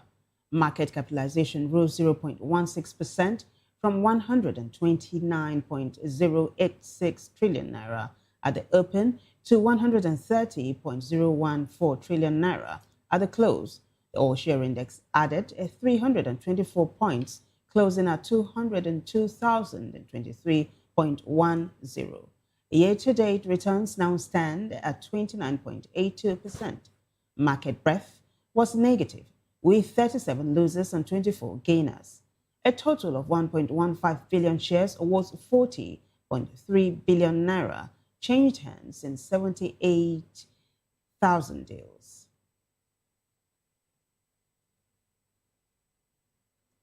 Moving on in business, the Nigerian Communications Commission says its directive for telecom operators to compensate subscribers for poor service will take effect this month. The compensation applies to mobile network operators that fail to meet their quality of service targets and covers voice, data, and SMS services for both individuals and businesses. Internet service providers already have a framework in place.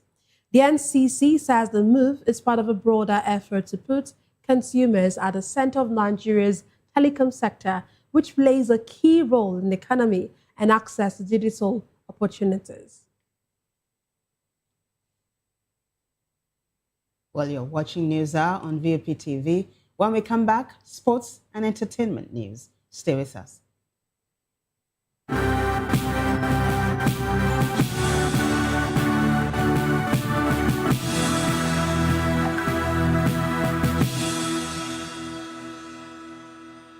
Are you looking for where to buy quality and original studio and musical equipment in Nigeria? Welcome to Iruka Online, Nigeria's biggest musical and sound equipment warehouse. Your trusted home for top global brands, reliable low-priced alternatives, and 100% original musical accessories. With over 60 locations nationwide and open 7 days a week, we deliver unbeatable service and customer support you can count on. Shop online at iruka.com in partnership with world-renowned brands like Wolfdale Pro, Prisoners, Twile Keyboards, Fender and Jackson Guitars, Marshall Amplification, Mapex Acoustic Drum Set, Toad Heck Electronic Drums and Accessories, Evans Drumheads, Ashdown Engineering, and many more. Iruka Online, powering your sound with quality you can trust.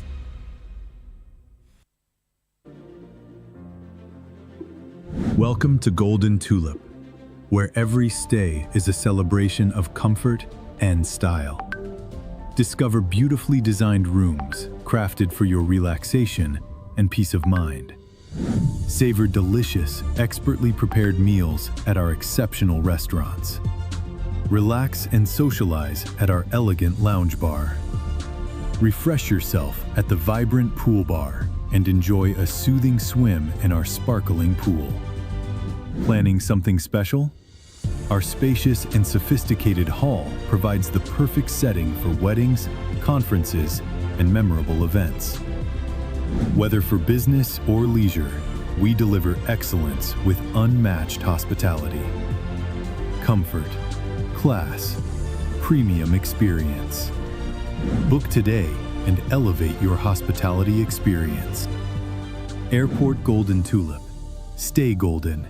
Live golden.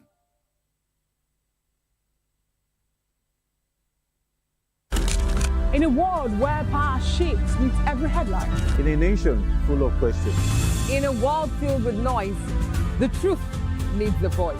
The policies that shapes our world and the economy that determines our future. Every hour, every day, the grapevine keeps buzzing. And together, we are committed to telling the stories that shape our world, because your voice is our focus. Don't forget, our voice matters the most. Let us come together and share our concerns.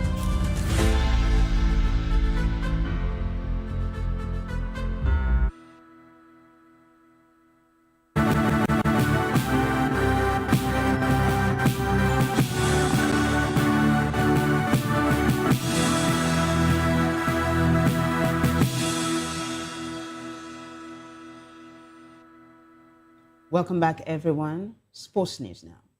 Nigeria Super Eagles will get another shot at continental glory as the CAF confirms the 2027 Africa Cup of Nations dates. The tournament runs June 19 to July 18, 2027, returning to a summer schedule and will be jointly hosted by Kenya, Tanzania, and Uganda. This follows the last edition in Morocco, held between December 2025 and January 2026. For Nigeria, it is another chance to chase a fourth AFCON title. The Super Eagles, now led by Eric Chell, finished third at the last edition and will aim even higher this time.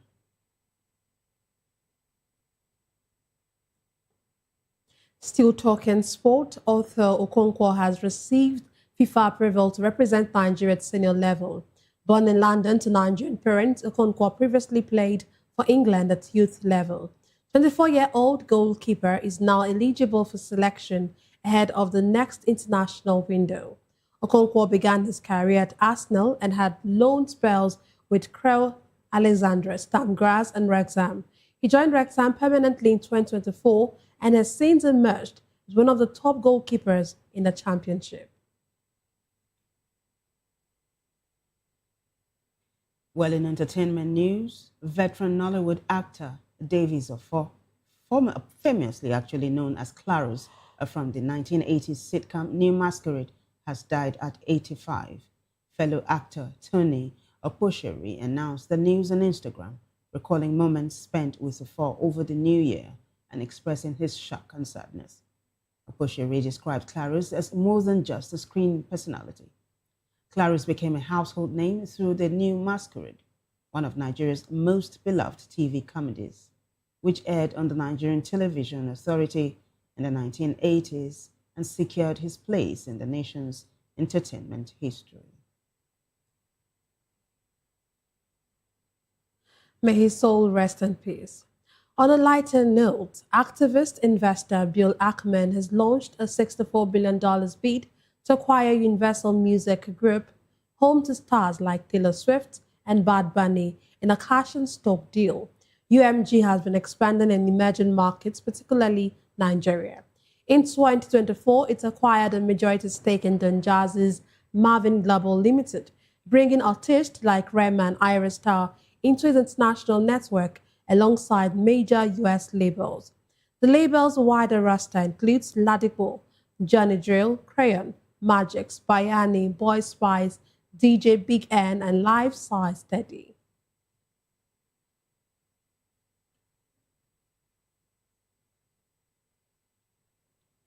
And it's a wrap on News Hour, but before we go, a quick look at the headlines. We told you that the federal government has begun trial of 500 suspects indicted in terror attacks. Also, Kachikwu-led ADC's faction plans national convention. Turaki-led PDP demands INEC clarify alleged land and cash gifts. Kano Assembly withdraws notice after Deputy Governor resigns. Tinubu to commission key projects in Lagos. President Tinubu commends officers' dedication. On the foreign scene, Trump and Iran trade threats as deadline looms. In business, stock market gains 208 billion naira as trading resumes. Well, in sports news, Nigeria's Super Eagles get final match date. And in the world of entertainment, veteran actor Clarence of New Masquerade dies at 85. Do well to subscribe to our YouTube channel. On YouTube, we are Voice of the People Television, and on other social media platforms, we are at VOP TV Live. If you witness news happening near you, we want to hear from you. Send your eyewitness report, event coverage request, photos or videos directly via WhatsApp to 0824 606 4057. You can also reach our newsroom by email at news@vop.ng. I am Nenna Ndomdioto. And I am Vivian Uguche. Thank you for watching.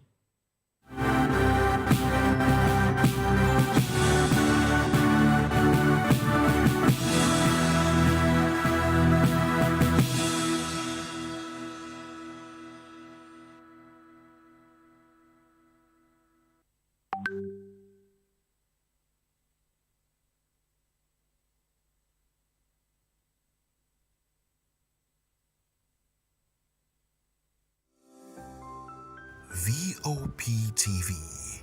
Now, you have more than a voice. This is Health Check, your weekly guide to better living, smarter choices, and trusted answers. From everyday wellness to urgent health issues, we've got you covered. Health Check, only on Voice of the People Television, where your health has a voice.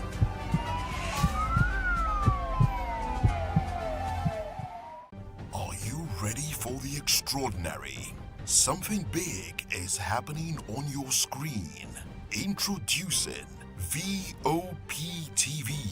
Now streaming on SLTV channel 264. From breaking news to captivating conversations, news analysis, giving you all sides to the story. We bring in-depth discussions on the issues that matter, from politics to sports, entertainment, and lifestyle. VOP TV on SLTV channel 264. Join us as we redefine what television means to you. Voice of the People Television, VOP TV. Now you have more than a voice.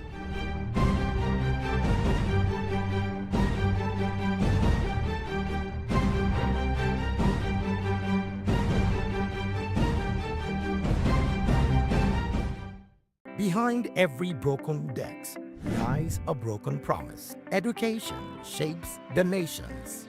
But who is asking the right questions? Introducing Edu Dialogue, the show that goes beyond the surface, exposes the cracks, the corruption, and the silence in Nigeria's education system. Edu Dialogue, Saturdays, 3 p.m., only on VOP TV. We break the biggest stories, from missing funds to policy failures. We ask the tough questions and demand real answers. Edu Dialogue, this Saturday, 3 p.m. on Voice of the People Television. Join us as we drive into the world of politics through insightful interviews with prominent political figures, both serving and former governors, ministers, senators, legislators, party chieftains, activists, and analysts. Get first-hand information into the decision-making processes that affect our daily lives. Highly engaging one-hour program that brings political discourse into focus. I am Chukwuma Okoro. Political Lens, Monday through Friday, 6 to 7 p.m. Join us.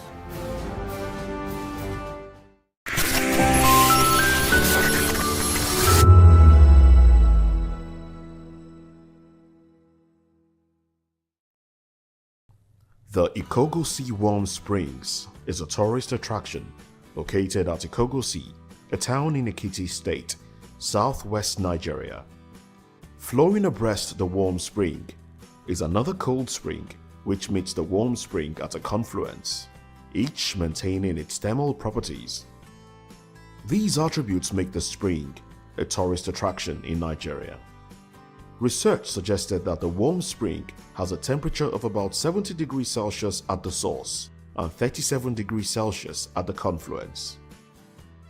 In 1952, Southern Baptist missionary Reverend John S. McGee, from his mission base in the nearby Ekiti town of Igede, went to the source of the hot and cold springs about which he had heard from the Ikogosi people. Initially, he was discouraged from doing this, and the reasons given were based on the tradition of the local residents, which was that nobody should ever visit the source of these two streams because of the idea that to do so would be to invite death from the supernatural forces that were responsible for this strange and most unusual feature of nature. In spite of the warnings, Reverend McGee made his way through the forest, up the hill to the source of the two side-by-side springs. According to Reverend McGee's brief written account, he is quoted as saying, "After seeing it, I felt that it could be used for a good purpose. I discussed with the people.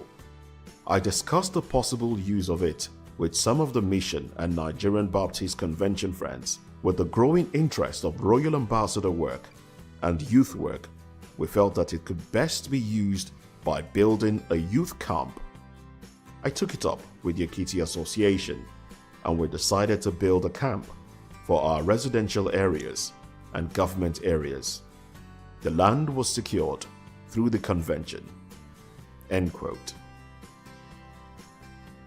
Having had the water from both springs tested to ensure its purity, Reverend McGee, with support from the Ekiti Baptist Association of Churches and the Nigerian Baptist Convention, who secured 28 acres of land, which was the original camp, began planning for the building of the camp. By the early to middle 1970s, the Nigerian government took control of the swimming pool and built some guest chalet adjacent to it, with a separate entrance road from that which the McGees had built to the camp entrance. From that time forward, there was also the hope and intention of developing that area for tourist purposes. VOP TV. Now, you have more than a voice. In a world where power shifts with every headline. In a nation full of questions. In a world filled with noise, the truth needs a voice. The policies that shapes our world and the economy that determines our future. Every hour, every day, the grapevine keeps buzzing. And together, we are committed to telling the stories that shape our world because your voice is our focus. Don't forget, our voice matters the most. Let us come together and share our concerns.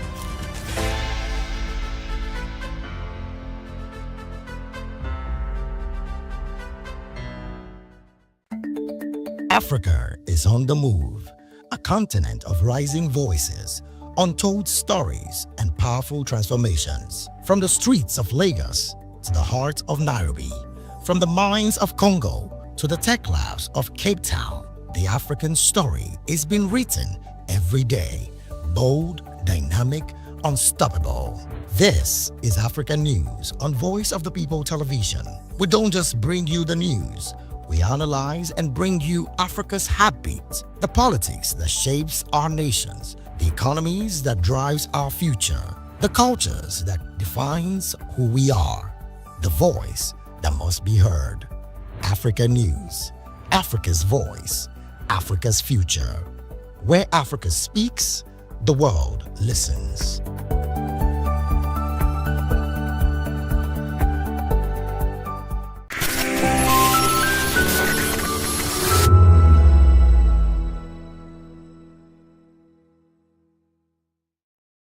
The red carpet came alive in Lagos as industry players, culture enthusiasts, and cinema lovers gathered for the premiere of Amayanabo, The Eagle King.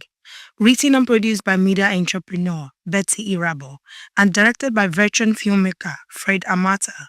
The historical drama brings to life the rich culture and traditions of the Niger Delta, told through the lens of royalty, power, and identity. All we've learned in history is what the white man has told us. Let us start telling them our own side, how our forefathers felt, how they...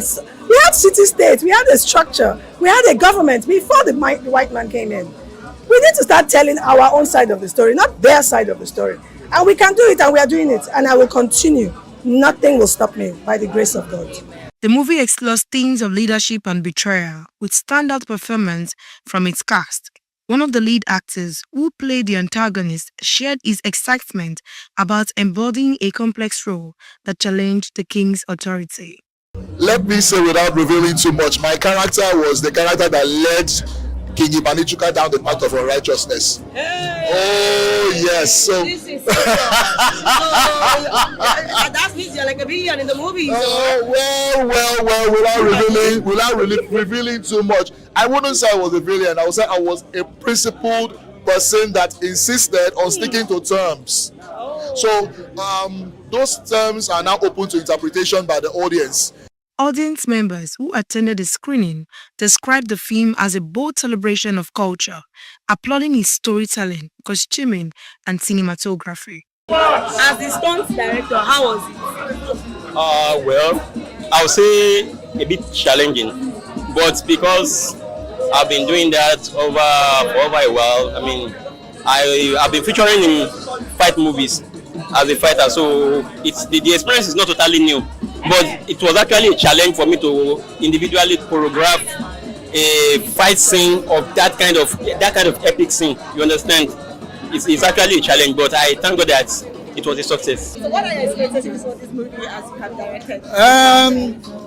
Actually, there are no longer expectations. I've seen the final output, and I expect that you will be blown away when you watch it. It's a comprehensive telling of the struggle of a people for identity, for survival, and also to stand your ground when it matters most, so that you don't get trampled upon by an intruder, so to speak, and many more. With Amayanabo, The Eagle King, Irabo and a team hope to set a new pace for culturally rooted cinema, proving once again that Nigerian stories are best told by Nigerians themselves. Oyindamala Olukuton for Voice of the People TV.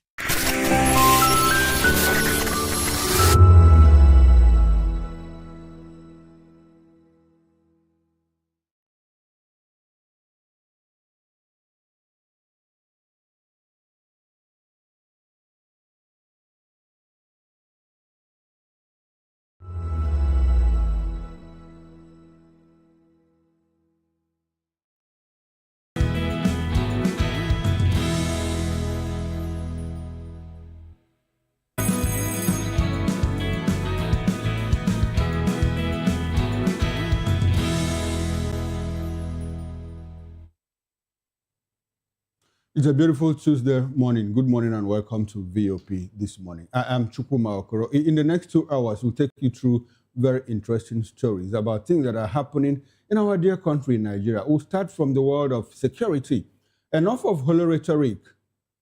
Get to work now, an article tells Bola Ahmed Tinubu, Nigeria's president. I'm talking about 2027 elections. INEC plotting to stop us from contesting African Democratic Congress. It's saying this. Plus, 3.3 trillion naira power debt. Jenko Zeman Tinubu explained the figure as federal government claims it will lend Nigeria to power stability. Well, those are the major topics of discussion this morning. I am Kachikwu Okoro, but I'm not alone in the studio. We also have Miss Sis. Good morning, Mr. Okoro. Good morning, Jen. How are you? How was your holiday? Very well, very well. Good morning. Good morning, everyone. Thank you so much for joining us. I'm Jane Ogoye. South Africa has deported 3 Nigerian nationals after immigration officials flagged their past social media posts as insulting to the South African government, igniting a storm of controversy and raising concerns about freedom of expression in international travel. The incident unfolded at Johannesburg's or Tambo International Airport when one of the travelers, a media personality known as Yemi First Son, alleged that he and others were unlawfully detained despite holding valid visa.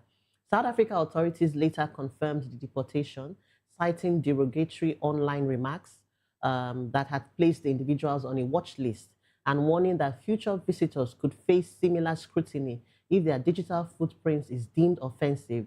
Nigeria's Diaspora Commission, NIDCOM, intervened to secure their safe return to Lagos, stressing that travelers must apply for visas through licensed agents, and also personally verify all details and remain mindful of their online activity. I don't know if this is really a case of their social media posts coming back to haunt them, or it's just a spillover of the recent protests we had in South Africa, where you had I think it's an Igbo guy who tried to, I think he went ahead, if my memory serves me right, where he went ahead and accepted his coronation ceremony as the Obi of South Africa, I think. The Igwe of Ndigbo in South Africa. The Igwe of Ndigbo. And I recall that in Durban, as a matter of fact, in Durban, which is like a city center. Yes, it's a coastal city in South Africa. Oh, yes. And I recall that the Nigerian High Commission at the time also warned Nigerians, pleaded with them to just stay on the down low.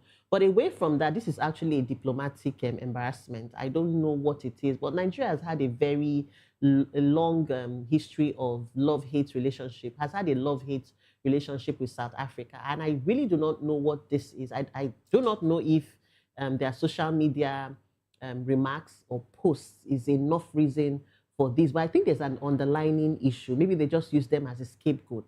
I really do not know what would have led to this, but I don't think, and at a point, at a time when it's been touted that Femi Fani-Kayode has been seconded to, of course, all of these are still allegations, has been seconded to South Africa as a high commissioner. I just hope that we'll have better diplomatic ties, because this is quite embarrassing.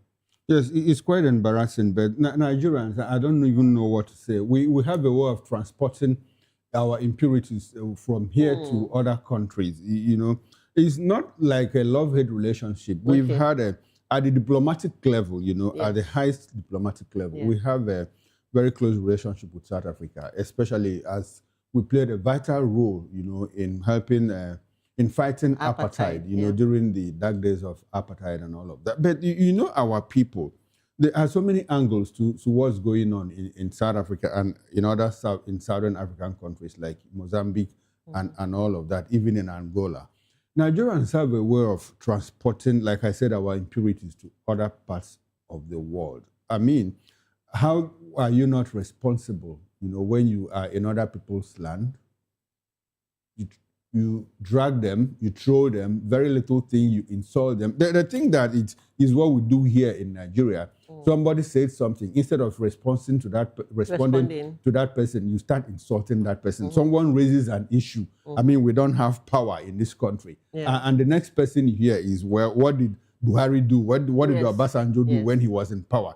Instead of addressing the main issue. So it's more like a carryover. I don't see that like South Africans, people need to be respected, in their places and all of that. We see here, when someone says, well, Lagos is smelling, and instead of addressing the issue, the next person someone says is, why don't you go back to your own state that is not smelling and all of that. So we have a habit of insulting people, and we have now carried it over to South Africa. And so we see a reaction. South African government say, well, we are not going to take all of that. You recall, there's something you mentioned, and I remember at some point, United States Foreign Service say, if you are applying for a visa, you have to put up your social media and open up your page if it's on private. If it's on private, so that they will be able to profile you using what you put out, reach your personality and all of that. Because at that point, they were also trying to do some filtration and ensure that they don't get terrorists into their country and all of that. So the important thing is for people to remain responsive and responsible in their comments on social media. Look at the fallout now. Okay, so Nigeria says now, okay, let's retaliate, reciprocity in international relations. If you have sent our people back, but by the way, how many South Africans are here that you want to deport them? You get the point. And so it speaks to another issue, the issue that if Nigeria, we are not stable. If Nigeria was doing well, we wouldn't have a lot of people trying to go to Benin Republic, to Togo, Ghana, South Africa, Ivory Coast, and all of those places, even Mali. I'm telling you that as at the time Kabul fell, even Sudan. As at the time Kabul fell, we had thriving Nigerian communities. That's true. In Afghanistan, doing business and living there. When Lebanon, during the Lebanese, the October 16 that they started throwing, they wanted to bring back Nigeria. They said no, we don't want to come back. Even the ones in Afghanistan said no. They don't want to come back. That they will go to the nearby, what's the country that is nearby, that borders Pakistan and all of that. So they prefer going there. So it speaks to, if our country was doing well, how many Americans do you see flock to Nigeria? I keep saying, as an undergraduate, I had exchange students in my class who came from Cameroon, who came from Ghana, but now you don't find those in things. Nigerian universities. In Nigerian universities back then, but you don't find those things now. People, in fact, people with big money even go to, there's an international school in Lome here in Togo. You are going to find Cotonou? In Cotonou. And all of that. So, the call is still, and whatever we do, 360 runs around leadership, the failure of leadership. Good morning, Moses. Good morning to you, Chukwuma. Good morning. Good morning, Moses. Jane. Yes, the failure of leadership. And Nigerians, it's a global village now. The world is the global village. So it's unfortunate. I mean, the problems you've reeled out. Nigerians always wanting to run away, seeking for greener pastures. And, I was watching a documentary the other day on one of these international TV stations. And, you would see, I saw some Nigerians and some Senegalese as well trying to go through the desert to get to America, wanting to get to Italy first. And then, and then you could hear, when you listen to the narrative, the things they've had to go through, hiding in the bush, crossing shallow waters and the rest of them, you start to wonder, is Africa really that bad? In fact, I think I'm going too far. Is Western Africa, Nigeria, really that bad that people will risk their lives just to earn a living because they can't do it here? The conditions here are terrible. Anyway, back to the focus. You should be careful what you put out. It's no longer business as usual, where you just insult anybody, you drag any country, any individual, a president. There was a time Nigerians were, there was this president, the name just escaped me now. He was on the lips of every Nigerian at the time. We used him for memes and the rest of them, quoting him, even things that he didn't say. The name just escaped me now. Nigerian president? No. Okay. One is an African president. African president. Yes, one country like that. So, we should be careful the things we put out. Like Chukwuma rightly pointed out, America has said, look, if you want to come, we'll check out the things you've said about America. Yeah. If you have been singing bad songs about America, Trump, we will not give you visa. Yeah. So stay in your country. And the worst part is, Nigerians don't say anything good about Nigeria. Nigerians are constantly cursing Nigeria, saying bad things about Nigeria. It makes it even worse. And that also adds to the perception of these other countries of Nigerians. They look at you like, you don't even love your country. Do you remember when we had the xenophobic attacks? In South Africa? Yeah, that's trickled down and reignited after the lady Chidinma tried to contest for yes. The beauty represents South Africa, but Nigerian born. Yes, they would later her parents. There was this issue about her parents. They would later find out. They would later realize that her mom is a Mozambique immigrant who stole, according to Mozambican, who allegedly stole the identity of a South African. They clamped down on the mother. You needed to have seen, I don't know if you recall, the Twitter, the exchanges on Twitter. It was so bad. You needed to see the things South Africans were writing about Nigerians. Nigerians went, of course, Nigeria, they carry back and forth. But it was really, really shameful because it was not just us. experiencing Nigeria in Nigerians. I mean, other African Nigerians countries. outside It was really Nigeria. bad. They were saying, you guys that have corruption, you guys, your president does not. South Africans are also corrupt. They are corrupt. They're also grappling with issues everywhere. Yeah. There's corruption everywhere. But the truth of the matter is that Nigerians are very uncouth, And honest, quite frankly, quite frankly, I mean, you need to go to places where you see Nigerians. Nigerians outside of Nigeria. Outside of Nigeria. We dominate. Outside of Nigeria. I went to Benin Republic, and so there was back in the days, there was a traffic light. They installed traffic lights in their places, And at that point, so when the traffic light turned red, all the vehicles stopped. You know what? One vehicle zoomed. And they said, well, if there is 80%, 90% chance that this is Nigeria. They said so. And when they apprehended him, he turned out to be a Nigerian. Oh my goodness. If you go to Southeast We're Asia, a special breed. We're a special breed. We're created Whatever we do, in fact, in infamy, top. In academic excellence, top. Nigerians are the most educated diasporan community in the United States of America, in Canada, and in some parts of Europe. In fact, in UK, yes. In UK. But people are asking, if these people are so good, why are they unable to fix their country? Question for another day. I don't know That's who a will good answer. question. I don't We're know. talking about being uncouth. The Comptroller General of the Federal Fire Service returned to his home state of Kogi during the Easter. Yes, during the Easter celebration, and he basically showed a lavish convoy complete with security escort and official vehicle.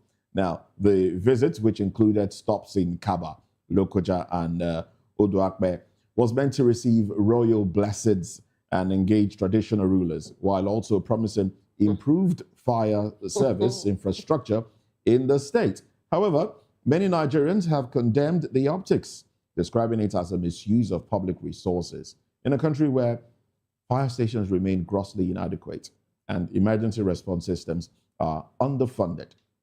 Well, critics argue the display reflects misplaced priorities at a time when basic safety infrastructure is lacking. Very unfortunate. And there you have him, going back home in grand style, one would say, showing affluence, so much affluence. And, he's a civil servant, basically.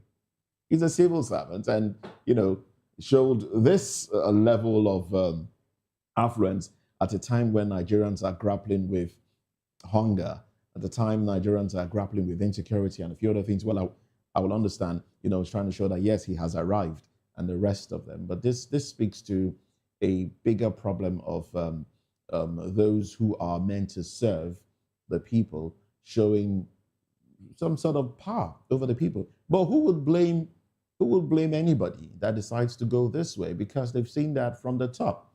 The president himself shows a lot of such attitude when he goes to visit states. And if he comes to Lagos now, Lagosians will just be troubled because there'll be, roads will be closed, crazy traffic. Lagosians will suffer just because their president decides to come back home to Lagos where he stays.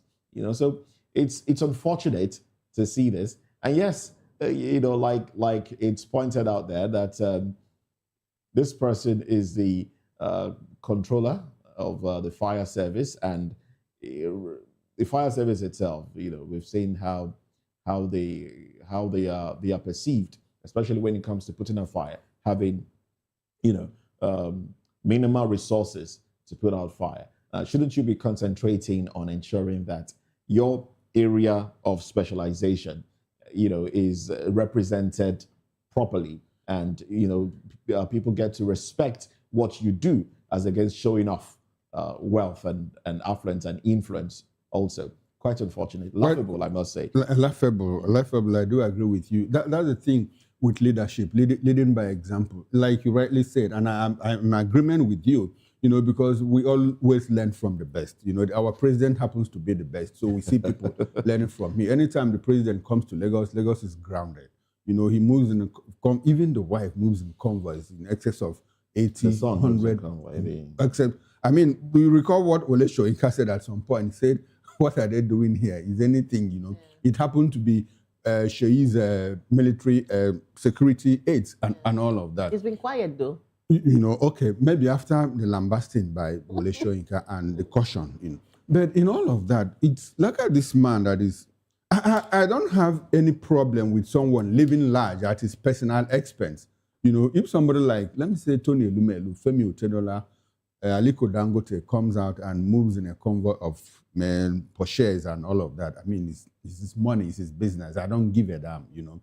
But when you use public resources, you know, to massage your ego, more like what this man did, it becomes condemnable, quite condemnable. You recall that there was one film, that one video that went viral about a certain Ghanaian woman in Sweden that was walking to work, and she just turned and saw the prime minister by her side also walking to work.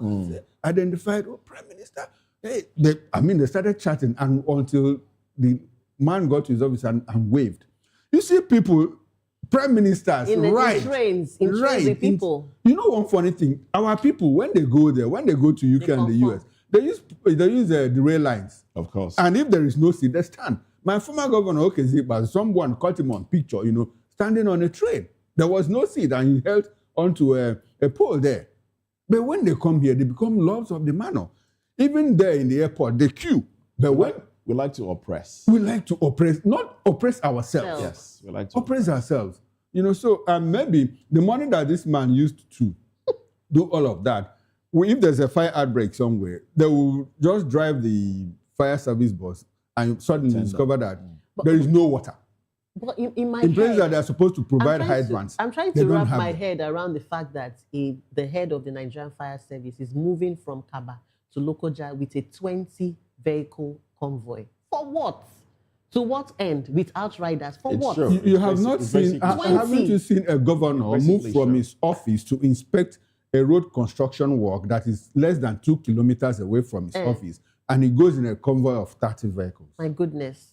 So you ask, all those people, what are they going there? Moses, I'm sorry to say, I know you're a very patriotic Nigerian, but really, at this point, sometimes I just I've condemned this as well. No, I'm driving at a point. I think we deserve what we actually have, really. I think we do deserve what we have. In political science, or in fact, in social life, we say that, well, the people deserve the government they get, and the people get the government they deserve. Yes. This is what we deserve. That's why we're having it. Yesterday on the show, I said something that didn't sit well, but I just said it, that looks like we are fools. Because we allow this thing. A certain Egyptian pharaoh was asked, why did you become a tyrant? He said, because no one stopped me. But you know, we always keep arguing, and we still, end up going around in circles. And the reality for me, I feel is training. We've been trained. We've been conditioned. I feel it's just conditioning, really. For how long? When did the condition? We just allowed infamy to become thrive. normal. Yeah. Yes. To become normal, because we were not always like this. Nigerians, if Abacha didn't die, probably he would have succeeded, but it would have been very difficult. It would have been very difficult. Now, if you look at the screen, that's the video painted red, signifying fire. Custom vehicles. Custom vehicles, fire. So there's so much money in the fire service, apparently. And the unfortunate thing, there wouldn't be any consequence for this action. Obviously. There wouldn't be any consequence.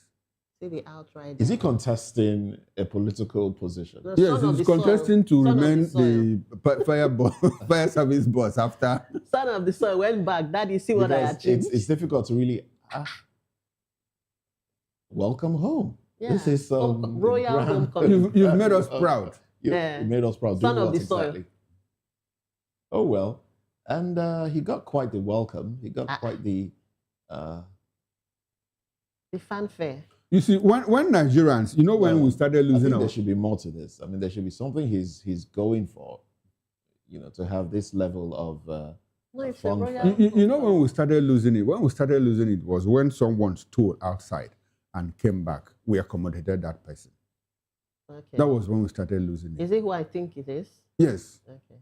What I mean is that when we were growing up as young people, if you come back with unexplained wealth, community you will have to explain yourself. But the moment we went out, made money and came back and it became acceptable, that was when we lost everything. And since then, we've been going down. I saw a BBC report on the mothers of Yahoo kids. They actually have an association. They do. Yahoo Mothers Association. Yahoo Boys Mothers Association. Association. Yes. Okay. Yahoo Boys Mothers Association. Well, it's not only Yahoo Boys. You also see Yahoo Girls these days. You don't know.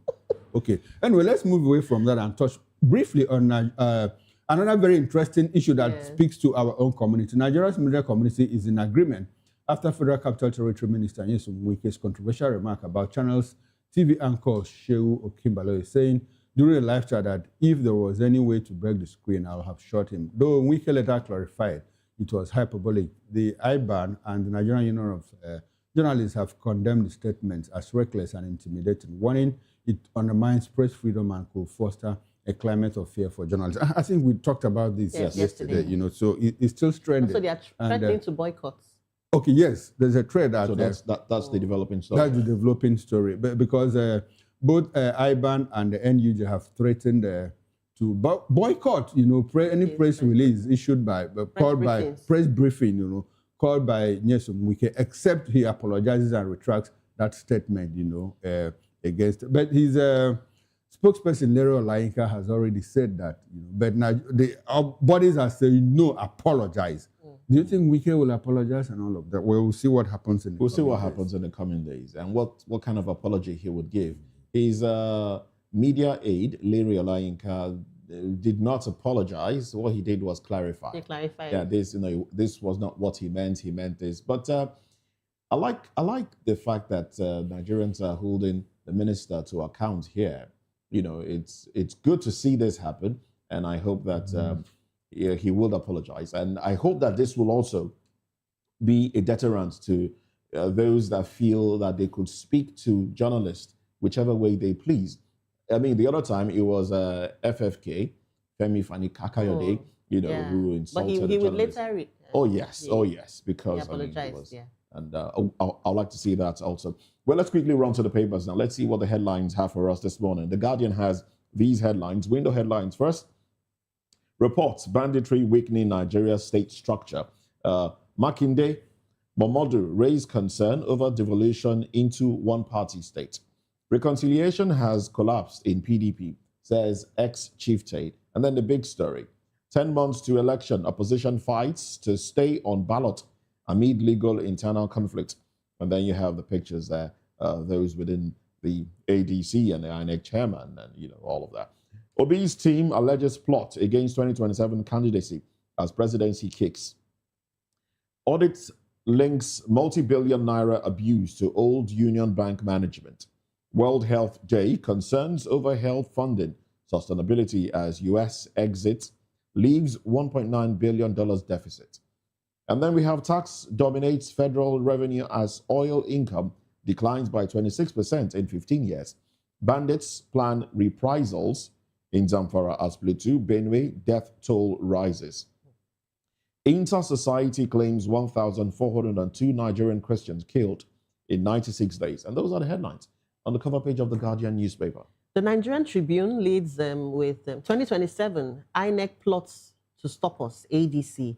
Party raises alarm over landmines. Party youth wing threatens nationwide civil action to occupy INEC offices. Insecurity, now national emergency. Obi warns against plots to block his candidacy. Don't blame Tinubu for your misadventure in ADC, says presidency. Atiku to Tinubu, keep your words to stop killings. Federal government orders probe as indigenous badge operators shrink from 83 to 8. Tinubu Adeboye eulogized Daniel on his 70th birthday. Investigates threats against Akim Baloye, other journalists. NGE Serap tells Tinubu. Vaping, not just smoking, likely causes cancer, scientists warn. Police officer, 2 others killed as security officers repel attack in Katsina. Terrorists kill 3 in Plateau. Troops kill 65 bandits in Zamfara. 31 kidnapped worshippers in Kaduna Easter attack still in captivity, community leaders. Why Tinubu's ministers linked to 2027 contest failed to resign. Battles for tickets hots up in states.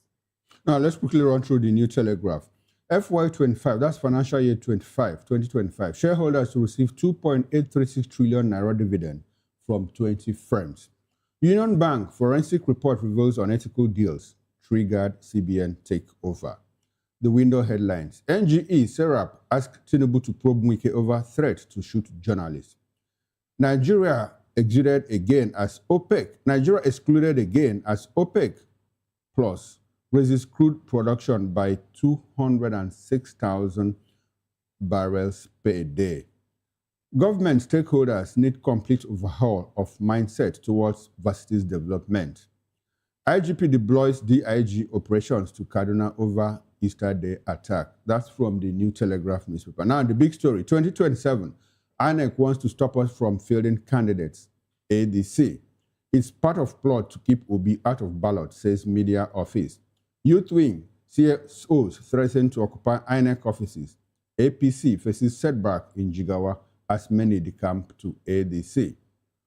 Professor Da Silva, 60 to 80% research foreign grants. Fellowships are Greek gifts.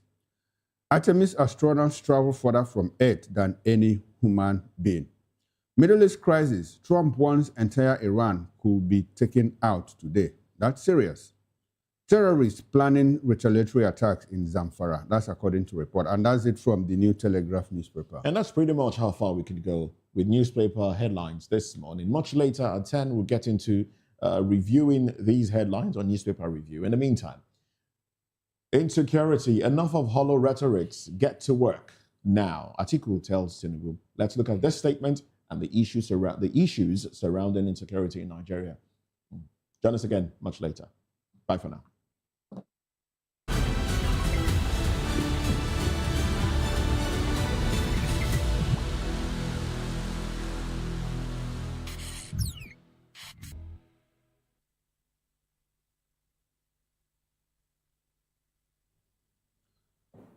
Welcome back and thanks for staying with us. If you are just joining us, this is VOP This Morning. Former Vice President Atiku Abubakar has sharply told President Bola Tinubu to stop the holy rhetoric and immediately get to work on tackling Nigeria's worsening insecurity, following a fresh wave of deadly attacks that turned Easter celebrations into mourning across several states. Well, Atiku expressed condolences to grieving families and urged the Commander-in-Chief to fold his sleeves and deliver concrete results as bandits and gunmen continued to terrorize ordinary citizens with no sign of relief.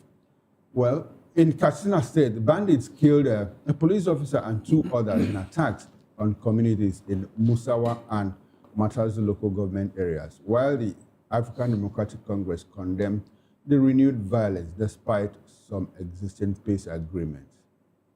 Well, in Borno State, a 14-year-old girl was tragically killed by a stray bullet allegedly fired by civilian Joint Task Force personnel celebrating at a wedding.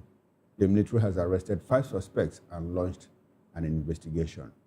The bloodshed extended to Benue State, where suspected armed herdsmen attacked Agena community in Mbalom, where East local government area, leaving at least 11 people dead, with more bodies recovered from bushes. Homes razed and residents displaced. Well, in Kaduna State, gunmen stormed a church in Arikok village, Kachia local government area during Easter services, killing 5 worshippers and abducting 31 others. Community leaders have now clarified that contrary to initial military claims, the kidnapped victims remain in captivity with families still negotiating with the abductors. Well, these incidents come amid ongoing criticism that the government's security strategies are failing to protect lives and property, leaving millions of ordinary Nigerian farmers, traders, and worshippers alike living in constant fear. We have in the studio here to help us make sense of this development, Prince Francis Chilaka. Prince Chilaka is a public affairs analyst. Good morning and thanks for joining us. We appreciate your presence. And beside him, we have Mr. Elvis Eli Mihele. Elvis is a political and public affairs analyst. And good morning to you, Elvis. Good morning, Mr. Koro. Good to have you. Yeah. Now, we'll be joined in the course of the show by guests from our outstations. Meanwhile, now we've been joined by Honorable Ejiofor Egwuatu. Ejiofor Egwuatu joins from Awka Anambra State. He's former member of Anambra State House of Assembly. We also have other guests that will join us in the course of the show. Let's start from the studio here. We have Prince Francis Chilaka. How do you react to our president visited, and said this wasn't going to happen again?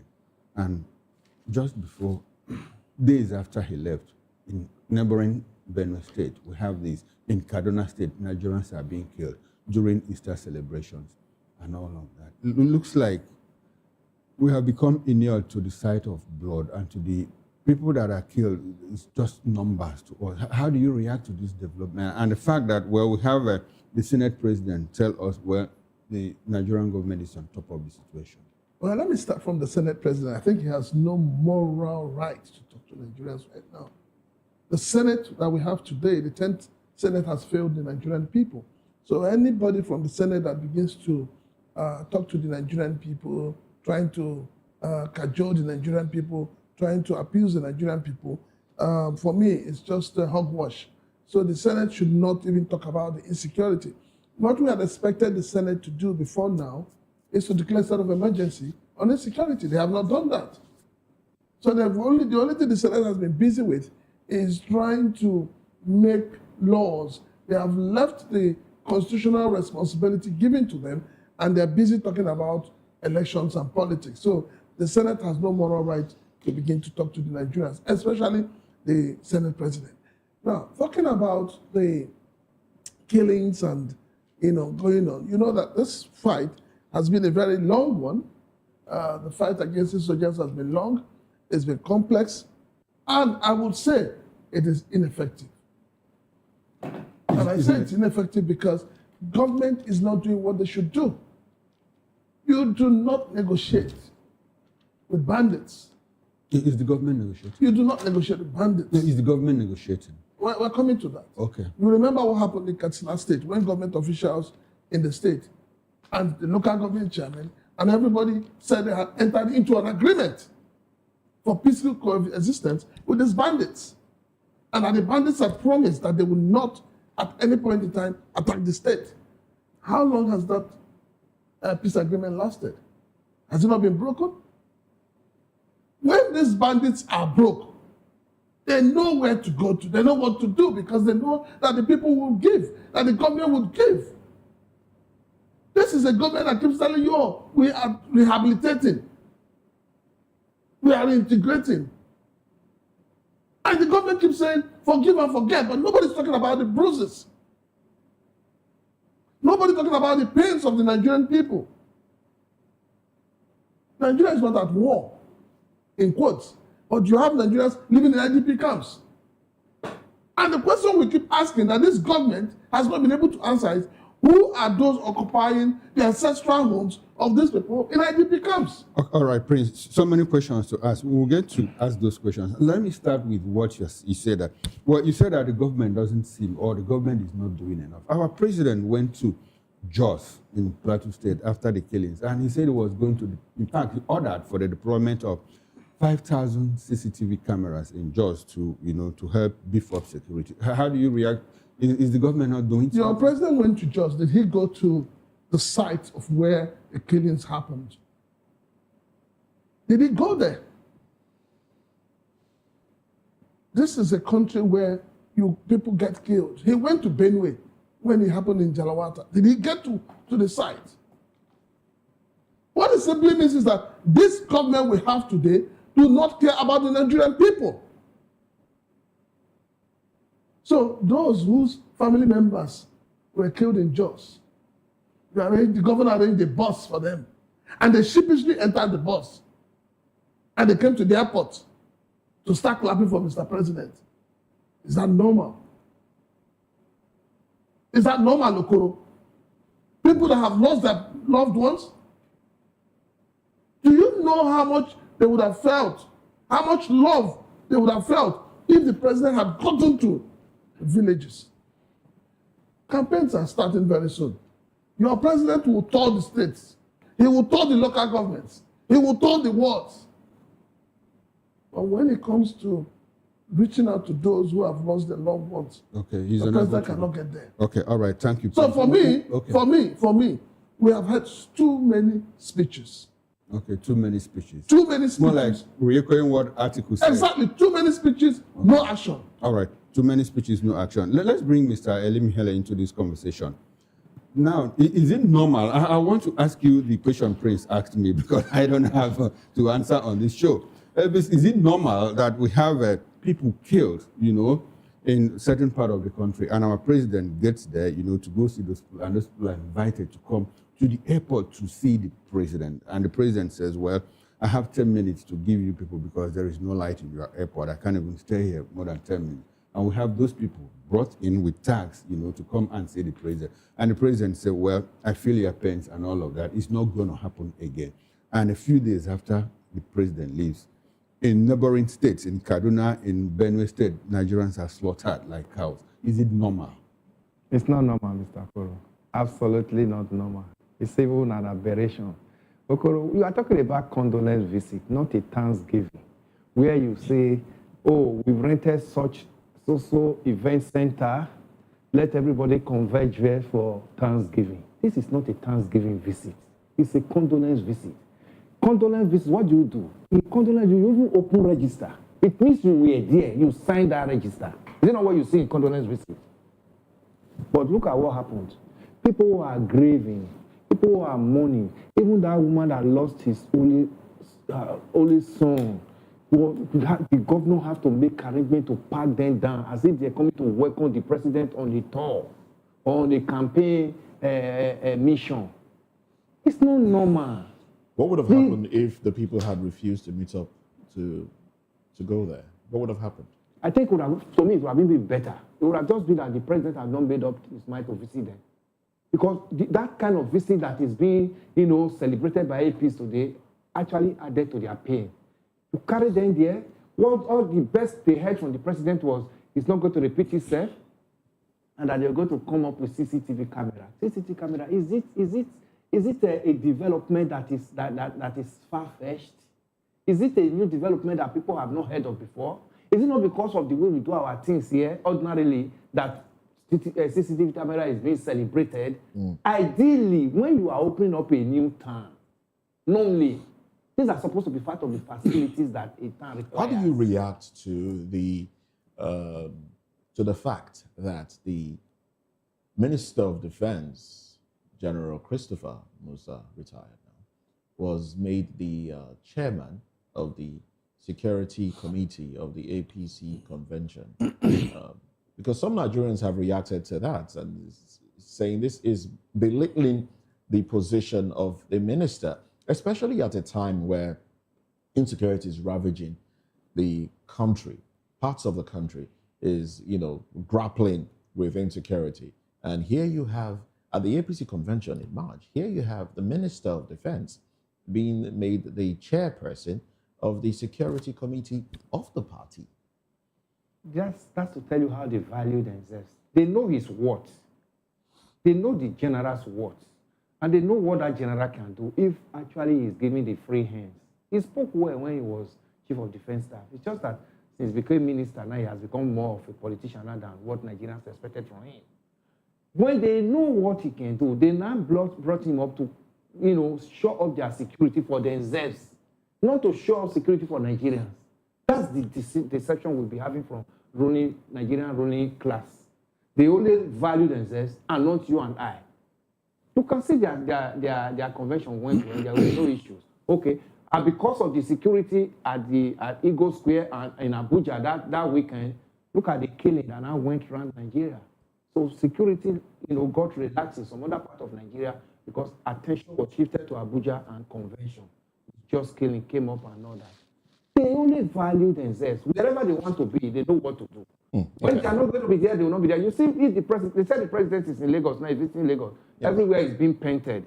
They are everywhere, electricity, even street light. Where normally there were no street light before. It's on now. That's irregular. They only know about that's themselves. Irregular. That happens all the time. This morning I heard the Lagos State government saying 500 last month has been deployed to make sure to show up this, the traffic situation in Lagos because of the president's visit. Look at all these things. When they really read them out for themselves, to befit them, to satisfy their own yearnings and aspirations. Now, not for you and I.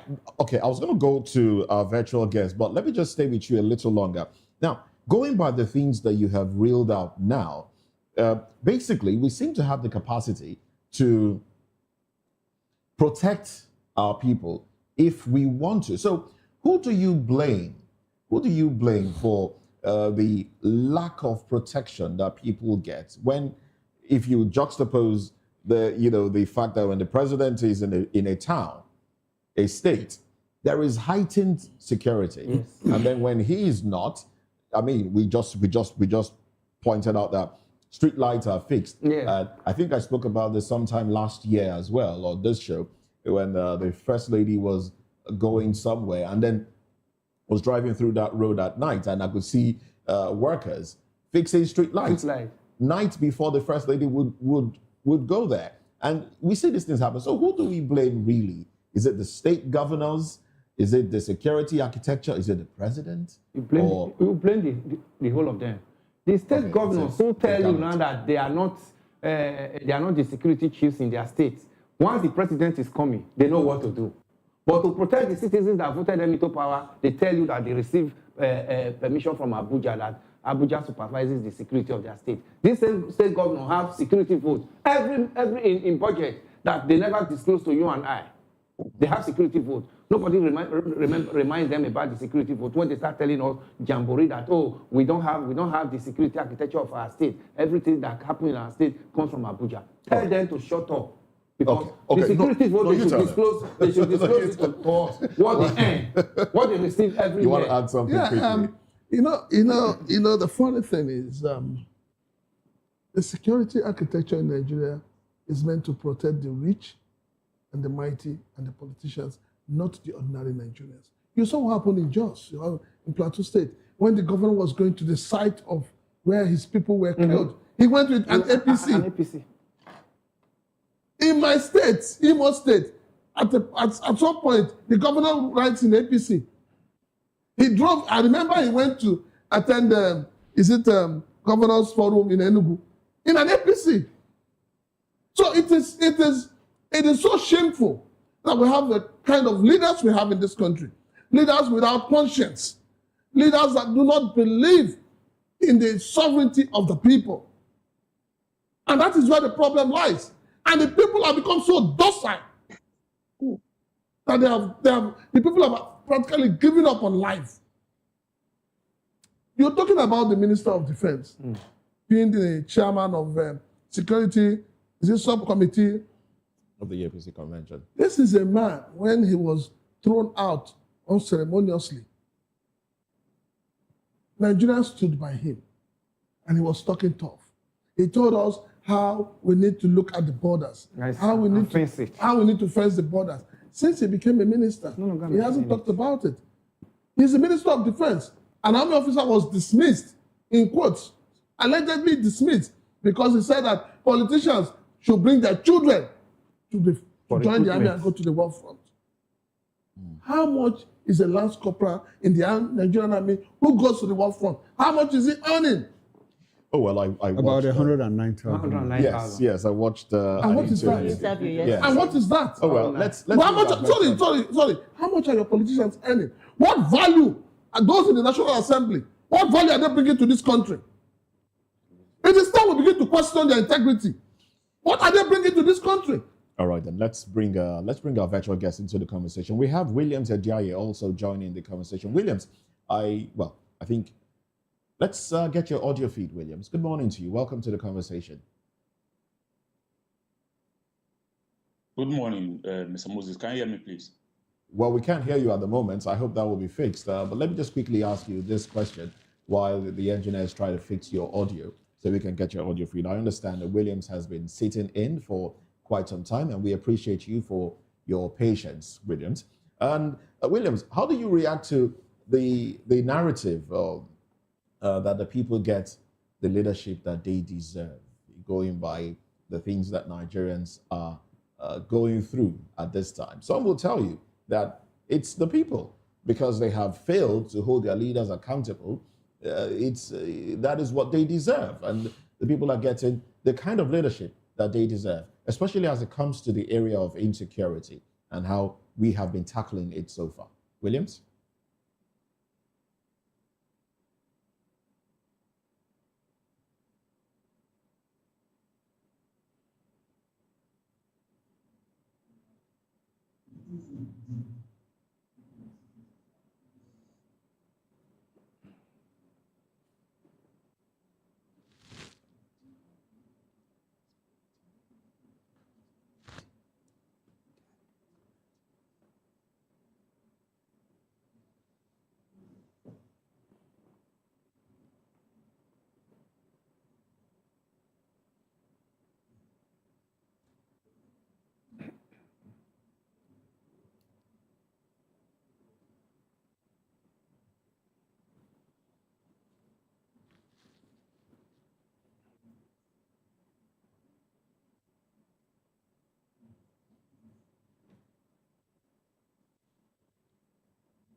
Williams, I like what you mentioned about the fact that until Nigerians begin to demand for accountability and hold their leaders accountable and responsible, we may not have the change. But do you think this is realistic? I mean, in the current economic situation of Nigeria, where for the average man, it is, I just need to feed, I just need to survive. So how do we even ensure that we have that mindset such that on election day, we will turn down the bags of rice, the cartons of Indomie, noodles rather, and ask for the right thing? Do you think it's feasible? Because while we are galvanizing Nigerians to do the right thing, a crop of people are somewhere saying, I beg, that will not consign us. We need to feed. So how do you tell a hungry man to do the right thing? You know, considering the peculiarity of the Nigerian situation.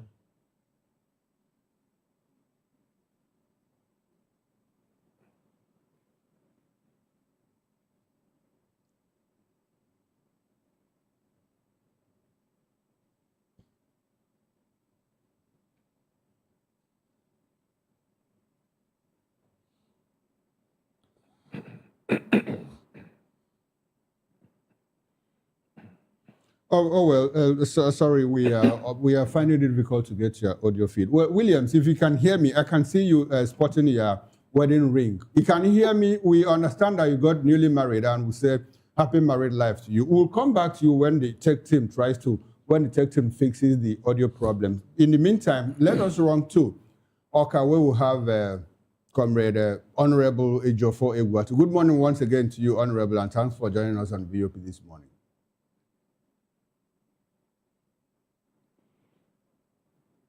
Honorable Ejiofor, can you hear me?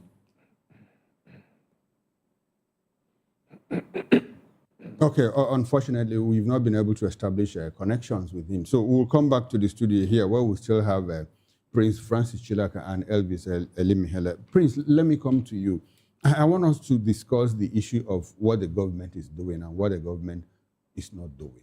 You know, we see our president, you know, clutch his file, jump into a plane, you know, go to United Kingdom and say, oh, we're having problems in insecurity, come and help us. And Britain says, okay, we are going to get into security collaborations with you.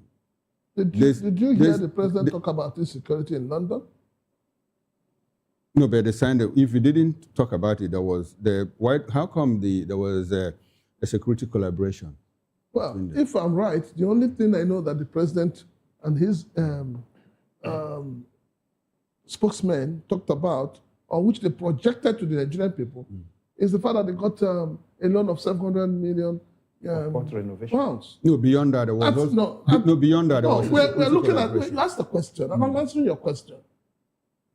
That is what I know. No, but I'm telling you that I'm telling you that beyond the port renovation deal, there was a security agreement. What is the details of that agreement? Now, the details is that Britain is going to help us to fight. What has America done? So American soldiers, exactly. American soldiers are on the soil of Nigeria. Now, my question is this: beyond United States, where we saw the Nuhu Ribadu NSA run to, with the chief of defense staff and a couple of other people, they signed security collaborations. We have 100 U.S. soldiers on Nigerian soil. 200. Okay.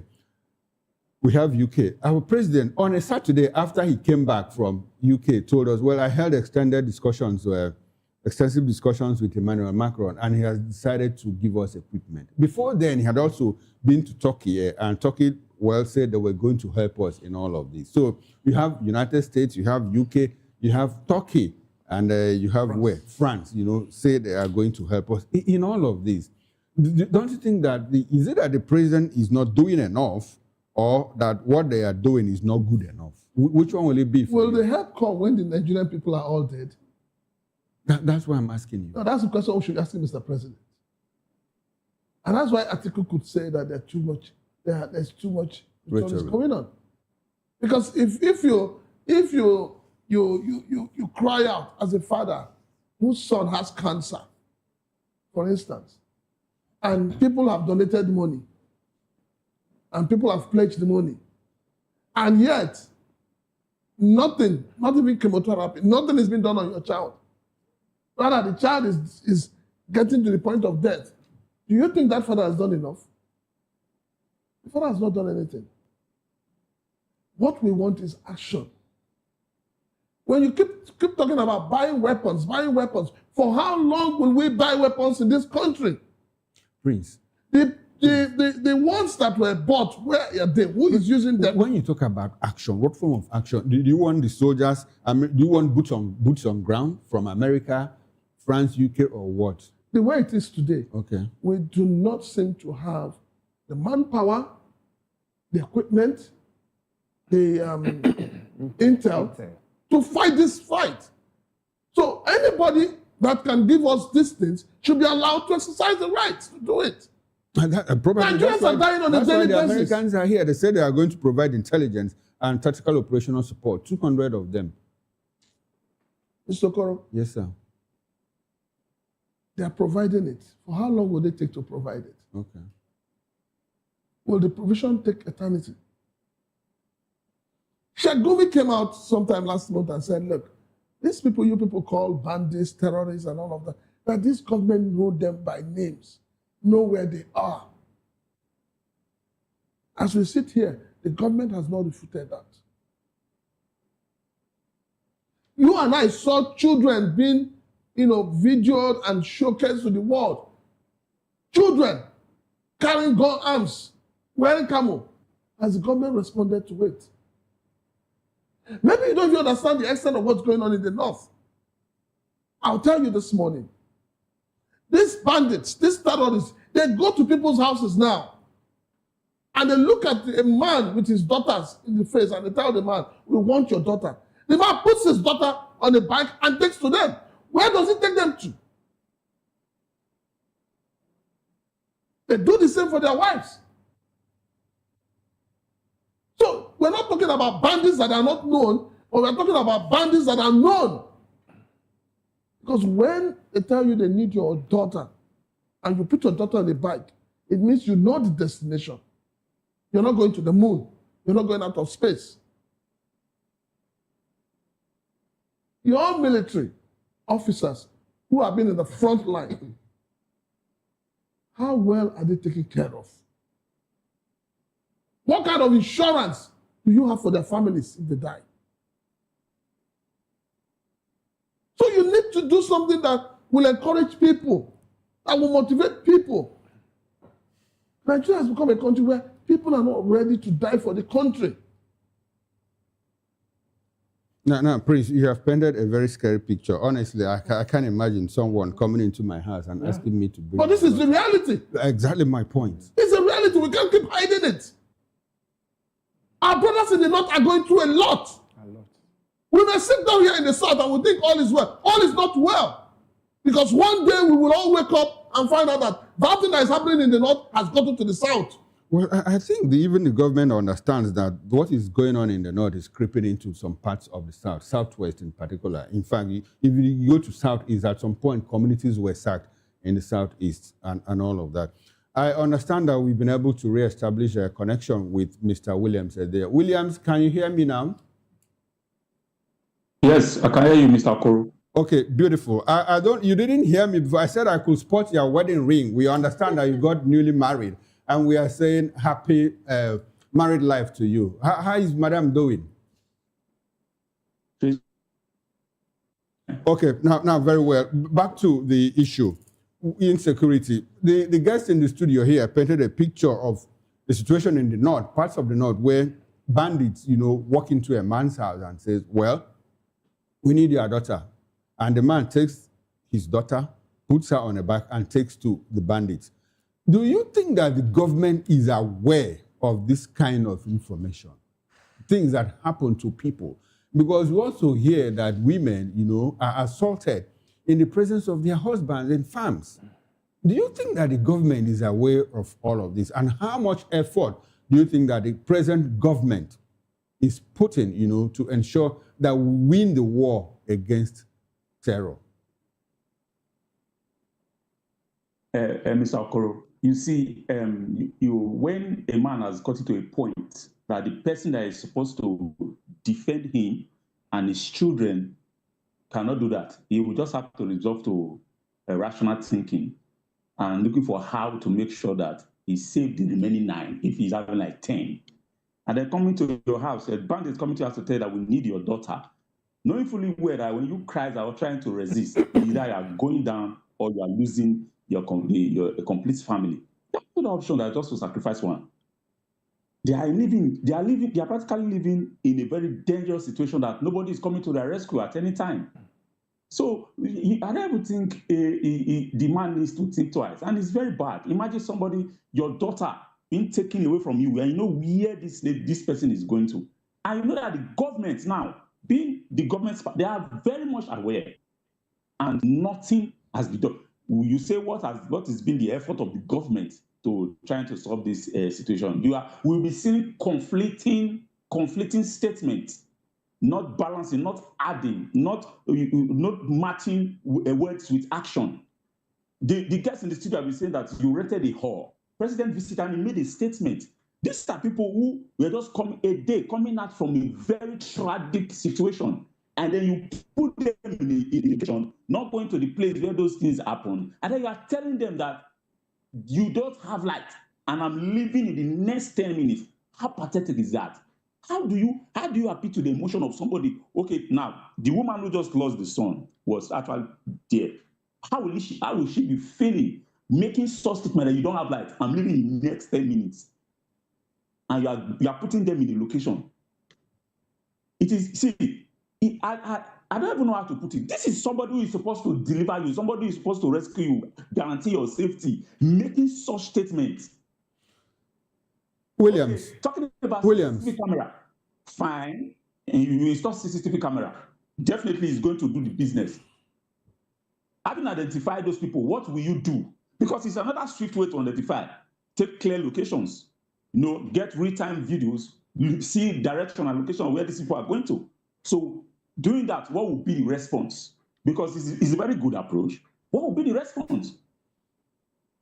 Because it's not about saying things, but the latter end, what is the end result? That's what matters. Okay, that's what matters. In the next 2-3 years, if nothing is done in this situation, we might be seeing the entire north locked down by bandits.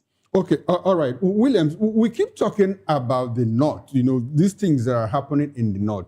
And so there's a school of thought that sees this as a replay of what happened in 2015, where there was a spike, a surge in the killings across the north, simply because, according to that school of thought, they wanted to embarrass Goodluck Jonathan and paint a picture of him being ineffective, as a leader. Now, we are nearing an election year, and we see all of that happening. Now, how do you react to the fact that it is the North that is at one point complaining, you have abandoned us, and it is the same North that is orchestrating the killings that we see in the northern part of the country? Do you think that it's a replay of what happened in 2015? And how far do you think that that narrative can help reshape the 2027 elections in favor of the particular people that are orchestrating all of this?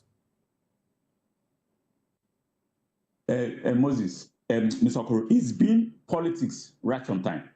They started playing politics with it, and then now it's in their doorstep. It's now their turn to be on the receiving side, now being the activists, trying to make sure that they blow the situation and let the whole world and the country see what they are passing through. You had the opportunity to affix it head on. They refuse. And now it's a problem. Now, glaring with them. Are they going to see to play politics in 2027? I don't think they should.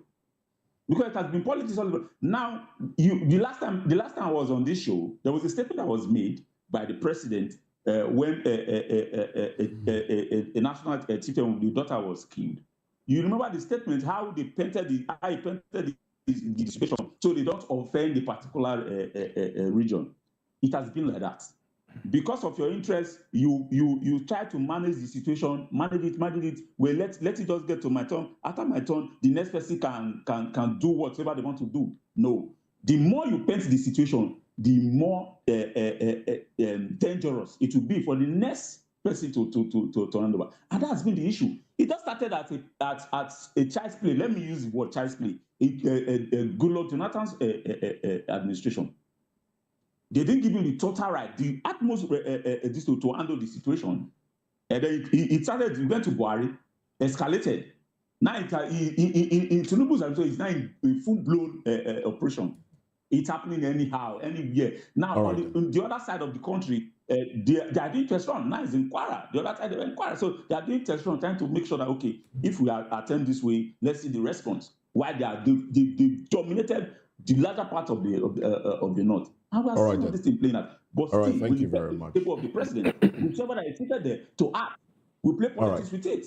Thank you very much, Williams Ediaye. Thanks for your contribution. Let's bring Honorable Ejiofor Iguatu into this conversation. I understand that he has rejoined the conversation.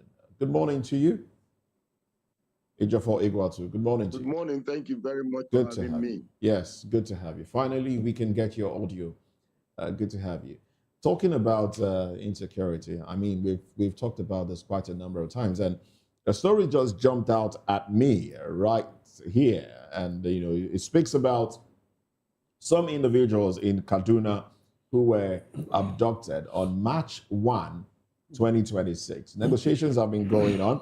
This is from the community in, the Janjala community in Kagako local government area of Kaduna State. We hear that 14 people were abducted on March 1, and out of the 14, they were asked to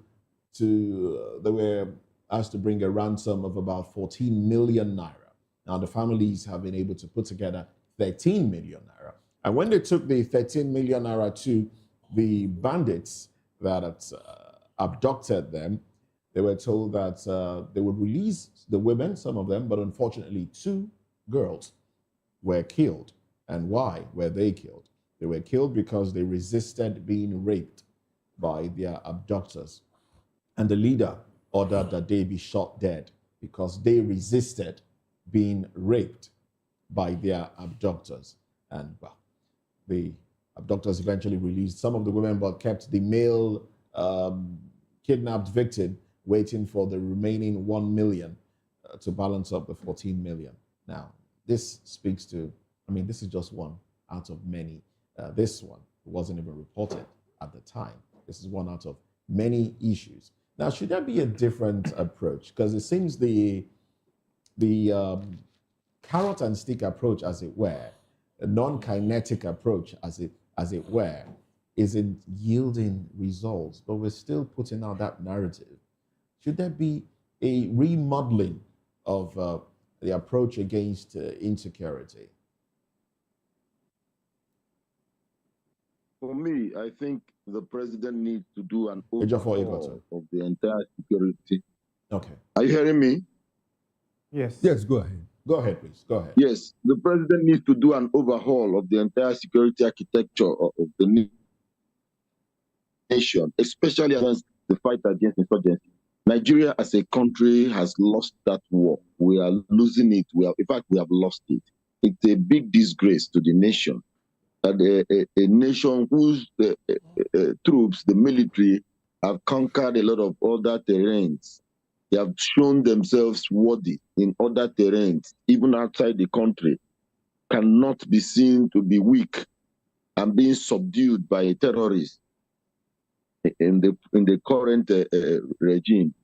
Even though this problem has been on ground for many years, and you find out that in Kaduna, for example, in the past 8 years, so many things happened in southern Kaduna, and then some people who were in leadership then, we couldn't see much that they did.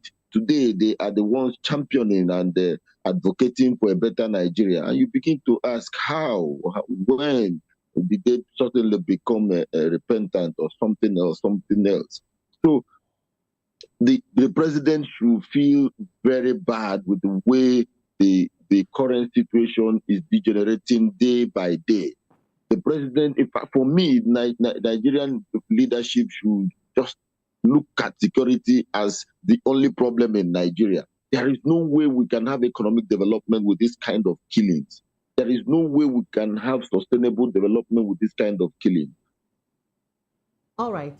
There's a video that are coming up in the next 10 years. In the next 10 years, how will the children born out of those areas behave? How will they feel? How will they see Nigeria? In the next 20 years, what kind of leaders would we produce from those areas? So we need to be very specific about dealing with this issue finally and drastically. It is a drastic disease and it requires a drastic remedy. All right. So while we talk about taking on a drastic decision, I mean, the government, the president doing the right thing, there's a video making the rounds. I don't know if you have come across it. It's an interview of an ex-soldier. Was interviewed on a popular platform. I did watch it yesterday. I also watched a video of Shawore on the same platform. And the soldier made some very shocking and disturbing claims. One of the things he did mention was that they not only do they buy their own uniforms, their boots, they go to the war front without what's it called, bulletproof vests, and have to become the human shield for the people. He also talked about the fact that they earn 119,000 naira. At another point, he said, I think the only 151,000 naira. Just increased. Yes, it was just increased. And at another point in the interview, he said they just got a one-time 45,000 naira bonus for being soldiers in Sambisa Forest. According to him, he was supposed to be there for 2 years, but he was still left there for 4 years. So my question now is, while we talk about the president, putting his feet on the ground, how do we address the issue of the welfare of the soldiers who are actually the boots on the ground? Because it's one thing to talk about, taking decisive actions, but the welfare of these guys on the battlefield still is very shoddy. One of the principles of success in such situation is the welfare of the people, of the soldiers who are fighting there. You can't treat them like animals and expect them to give everything they have to the insurgency fight. It's not possible. The overhaul of the security architecture will require the federal government, the military, to do everything possible to keep the soldiers in high spirit, in high mood, in combatant spirit, and be there to the warfare. They have to be motivated. They have to be encouraged.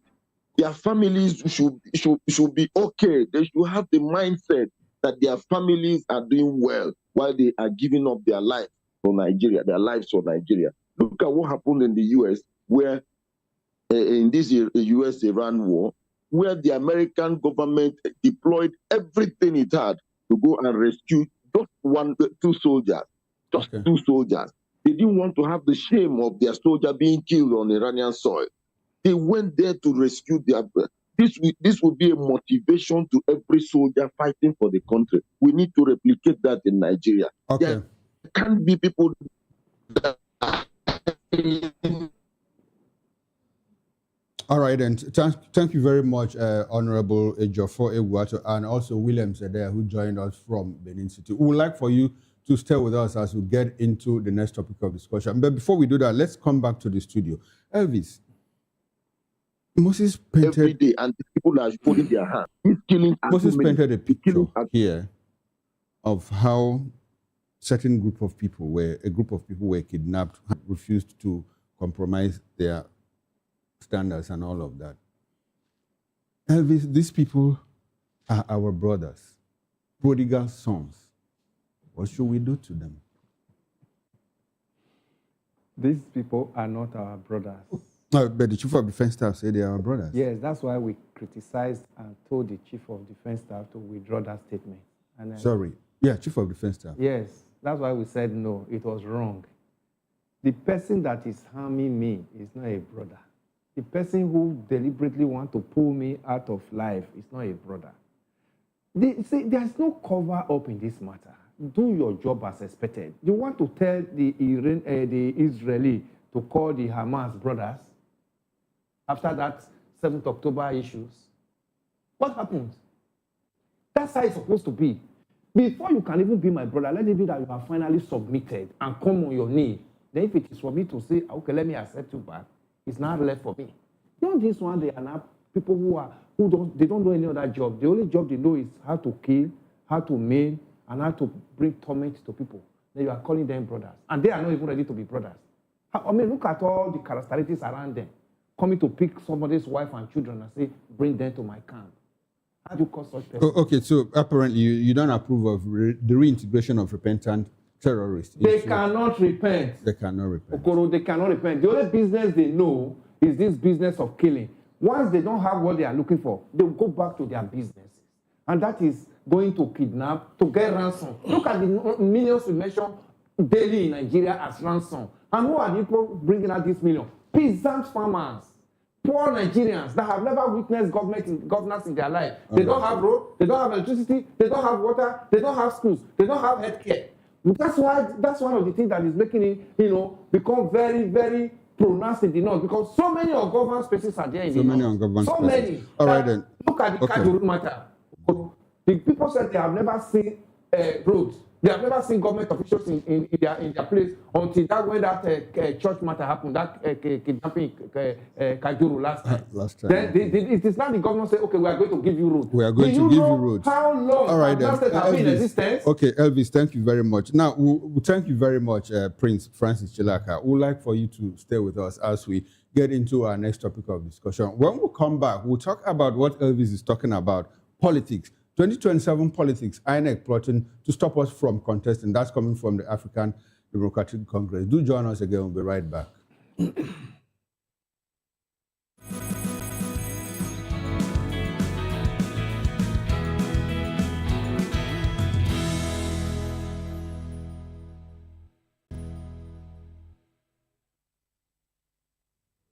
Welcome back, and you're still watching VOP this morning. The African Democratic Congress, ADC, has raised the alarm, claiming that INEC is deliberately plotting to stop the party from fielding candidates in the 2027 general elections. Party leaders, including Publicity Secretary Bolaji Abdullahi, says INEC's recent derecognition of the leadership led by former Senate President Senator David Mark and former Osun Governor Rauf Aregbesola is a calculated move to create artificial non-compliance with electoral deadlines. INEC had earlier updated its records after monitoring the ADC's July 2025 National Executive Committee meeting that installed the new leadership, but now refuses to accept correspondence from the party, citing an ongoing federal high court case. Despite a looming May 10th deadline for candidate submissions under the Electoral Act, the ADC insists this puts the party in an impossible position and could bar it from participating, even as it released a video showing factional challenger Nafiu Bala attending the very unveiling of Mark as national chairman. Meanwhile, the crisis is heating up, with ADC's youths issuing a 72-hour ultimatum to INEC, demanding immediate restoration of the Mark-led executive or face nationwide peaceful protests and occupation of INEC offices across all states. The party continues to attract high-profile defectors, including prominent APC members from Jigawa, ex-Kebbi PDP governorship candidate Aminu Bande, and former Kano Deputy Governor Gwazo, welcomed by Rafiu Kwankwaso. Chieftain Dele Momodu says the ruling APC miscalculated by assuming that Atiku Abubakar, Peter Obi, and Kwankwaso could never team up. While some members insist they joined the ADC despite the leadership rot because it offers the best platform for real change. And Mr. Elvis, I would like you to examine this issue. Do you think that this is actually going to favor well for the ADC in the long run, seeing that the deadline for INEC's registration and all of that is closer than... No, going by the antecedent of the ruling party, they don't want it to favor ADC. You understand? You see, I'm afraid, but I love the stance that the ADC have taken. At least I saw the youth wing of ADC yesterday, you know, coming out with a press conference, and they said 72 hours. Yes, INEC must be told that they should not go outside their jurisdiction. They should stick to their job. It is not INEC that is supposed to now start interpreting court injunctions and all that for political parties. Their own is to conduct and regulate the activities of the election and conduct elections. Now that they have now begun to start interpreting court injunctions, it means there is a hand pushing INEC, using INEC's name to destabilize some political parties in Nigeria. But I'm sorry that ADC is finding itself in this manner, because I saw some of the video they released concerning the Bala Nafiu when they had that coalition, that he was there in that gathering where David Mark was made the leader of ADC. But what suddenly happened? That since July last year, it's now that he just suddenly woke up and said, no, I didn't resign. I'm not part of it. I'm supposed to be the legitimate chairman of the party because I was deputy to Wosun that resigned. All these ones are supposed to be what ADC ought to have put in check. Yeah. Because when they say when you want to dine with the devil, you look for a long spoon. Don't even make attempt. That spoon can break in the process, and you find yourself in the den of the devil. Don't make attempt. Knowing fully well where these people are coming from. In 2014, 2015, when they were coming up with APC, the propaganda was everywhere. Nobody suddenly remember Lai Mohammed now. Lai Mohammed, I thank God he's still in this nation. He's seeing what is happening. These people can turn around lies and make it look like truth before the people, before Nigerians. They know too well that everybody that are at the helms of affairs in ADC actually were with them before now. They know them. Is it Rauf Aregbesola, who is like, that put the pillows in the neck of the president before now as governor of Lagos when he was governor? Or is it Amechi, who was part of them?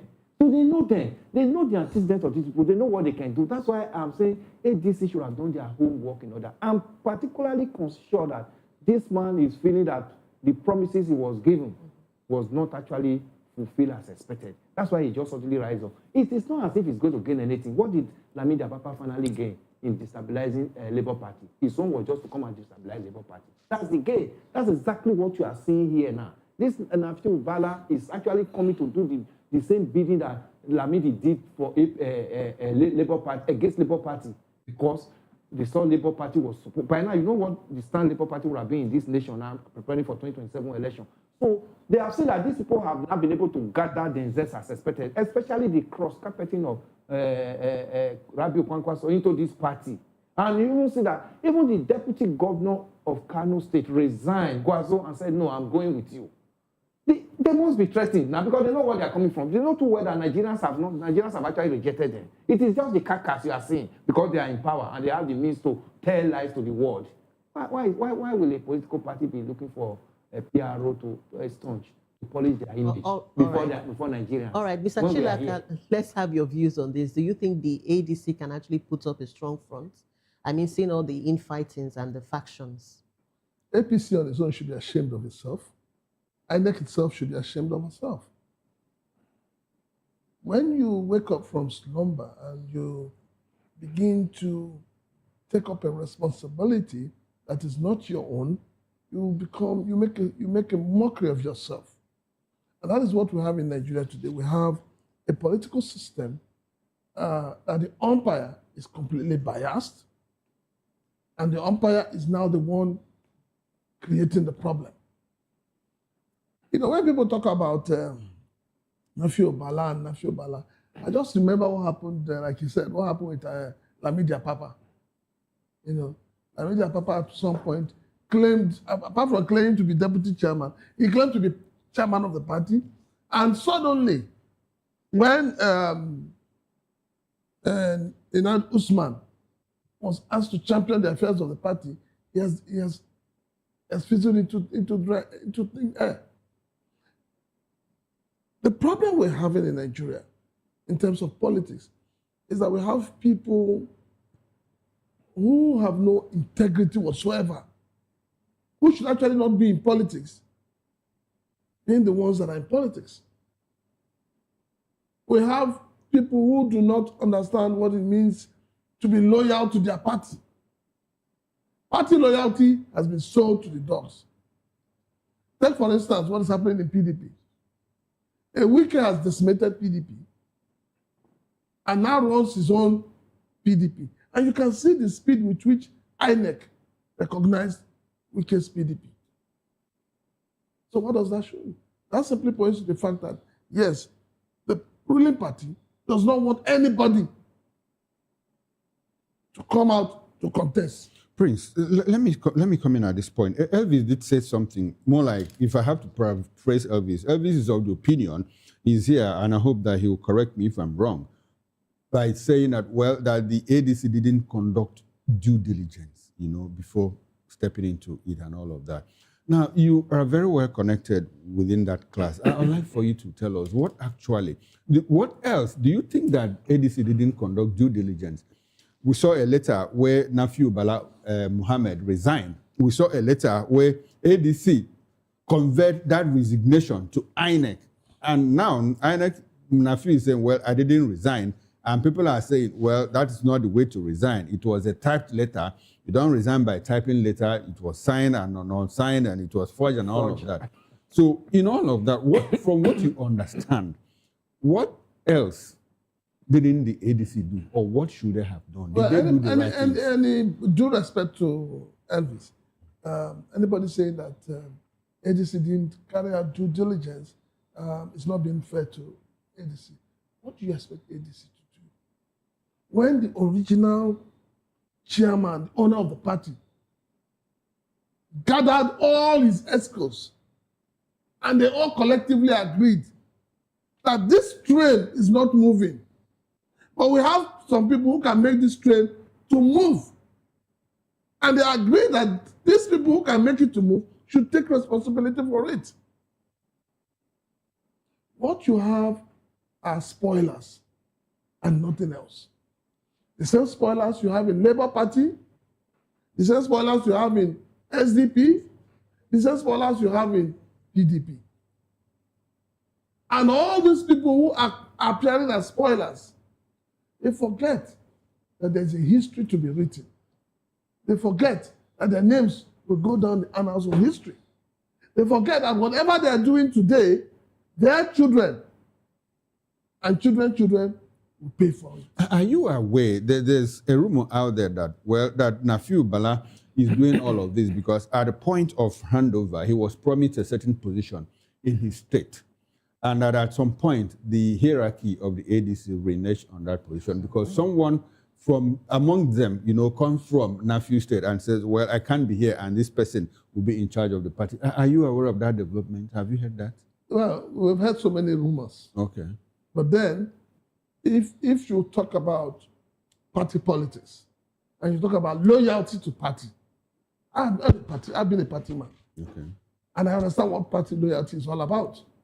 If the party says, occupy this position, you occupy this position, you follow. You see, people, today we gather here, we say, President Bola Ahmed Tinubu is a perfect strategist. And how has he been able to do that? Consensus candidacy. That is what he's known for. APC has always been about consensus, sacrifice, giving way for another. So if the party is saying that, oh, okay, maybe during that time there was so much hype, and the party said, we will make you the chairman of the party or whatever in the state.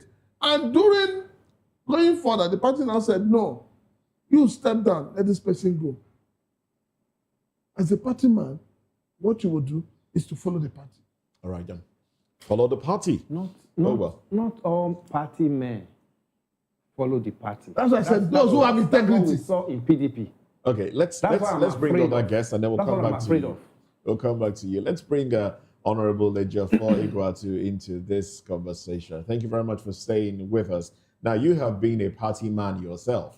And basically, tell us, how do you react to the video put up there and some other videos trending on social media that showed Nafiu Bala Gombe at the unveiling of the David Mark and Aregbesola-led team?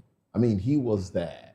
And, months after, he's contesting their emergence as chairman and secretary. Now, how do you react to that?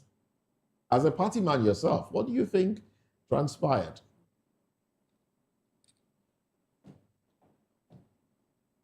For me, I don't think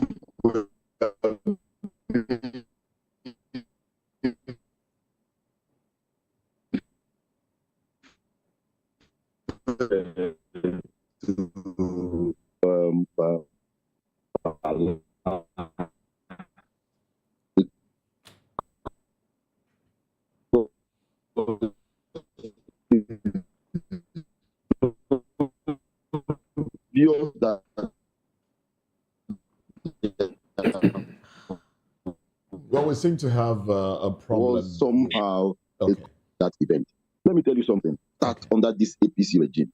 5 years, been very bad. The party election, Hello? Go ahead, please. We had a bit of an issue with your audio at the time, but it's better now. So go ahead. Now, what I'm saying is that what you see happening in PDP today did not start today. There was a time Atiku was in PDP and he refused letting the South go for the presidency. It became an issue, destroyed a lot of things. Today, PDP does not exist in so many states in the Southeast because of this. So these things happen over time and people do not learn from it. If you come into a party, there are people who have been holding the party and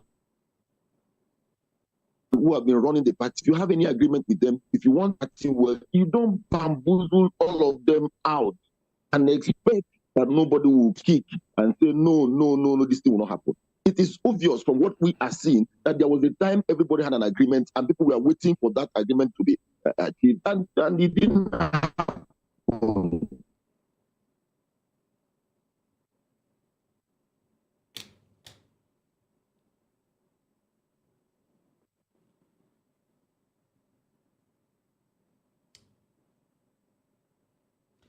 Well, unfortunately, the problem with the audio took you out, and we've not been able to get the complete gamut of what you were sharing there. But let's go back to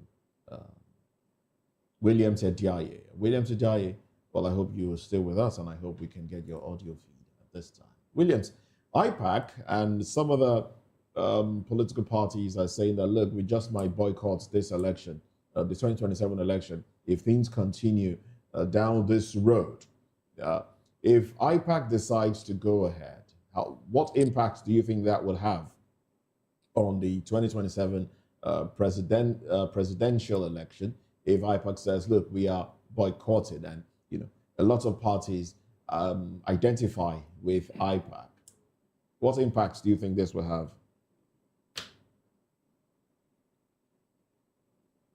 Williams. Yes, Mr. Okoro, can you hear me, please? I could not get the starting of the question, so it was a little. Okay, the question is,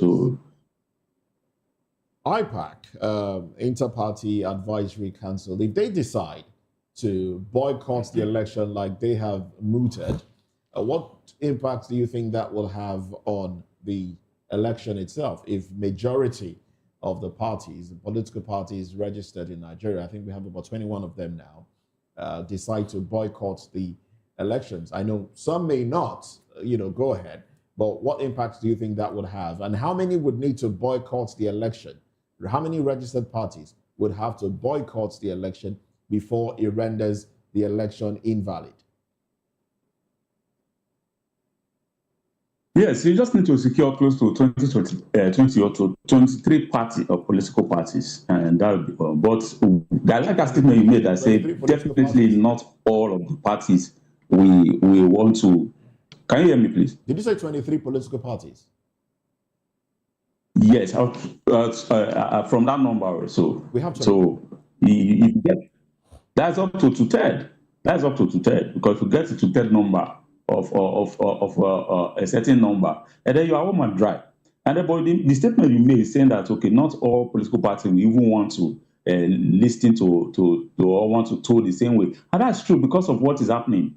Seeing people who are being planted as mold in different political parties, not just being there as member, but people holding very, very salient positions as the ones we are having in this ADC and all of that. You understand? So if that will happen, it means the election cannot be legitimate. It means the election will be declared illegitimate because you are going into it as the only political party. I don't think that election can be termed as a legitimate election because it's a direct abuse, direct violation to the principle of democracy. That would be, as is happening now, a lot of political parties are crying out, even the ADC, crying out, saying that the ruling party are doing everything possible to make sure that it becomes a sole political party on the ballot to 2027. And that would be very dangerous because it's a direct assault to our democracy, because democracy is a free and fair, freedom of expression, freedom of association, freedom to belong to any political party, freedom to express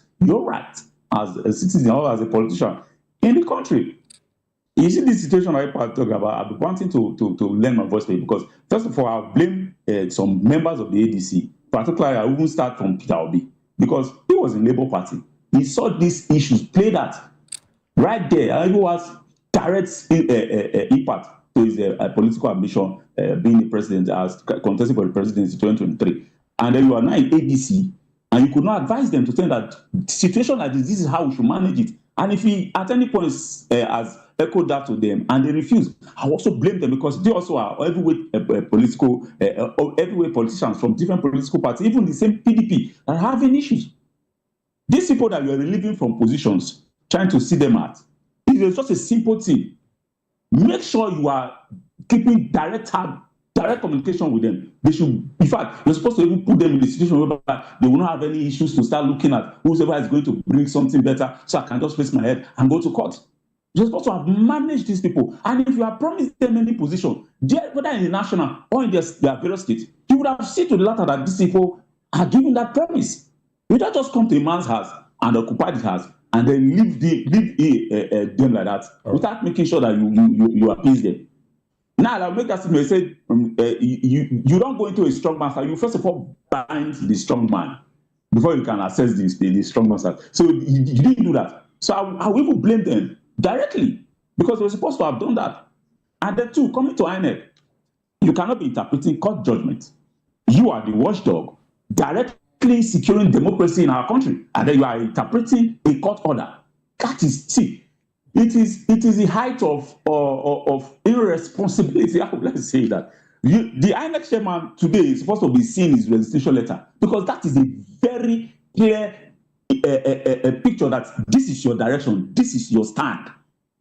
Interpreting God's judgment, it means you have already said that you are favoring a particular political party. And then when the National Assembly were trying to amend the constitution. They were things that they were doing. And being the politician that I am, I was seeing the ruling party doing those things, setting those things already on ground, doing registration of members. A lot of things were happening, and I was saying, okay, these people moving like this, there's an issue. And when the Senate started amending the electorate, it was so clear that they were already editing it to make sure that they set a clear trap for all opposition parties, so that they will just fall into it and fail. Then you now see them being the only political party on the ballot 2027. That is what we are saying. So we are having situations whereby opposition parties are being grounded. All right. With different constitutional rules or principles. Thank you very much for your contribution there. Well, let's bring you back to the studio. We are running out of time now. Let me quickly come to Prince Francis Chilaka. What are your thoughts on this? Just your broad view and your concluding thoughts as well. Well, my thought is simple. I'm going to toe the line of Peter Obi, who says that what we have today is no different from what we had during Abacha time. And the reason he said that is because at some point, Abacha wanted to contest the presidency. He wanted to be the sole candidate. We have never had it this bad in Nigerian politics. We've always had differences, we have always had arguments, but we have not had it this bad where even the umpire has become a member of the ruling party. It's so shameful. And we're just looking at it, and everybody's smiling, and all I'm praying for is that APC should not allow this country to burn.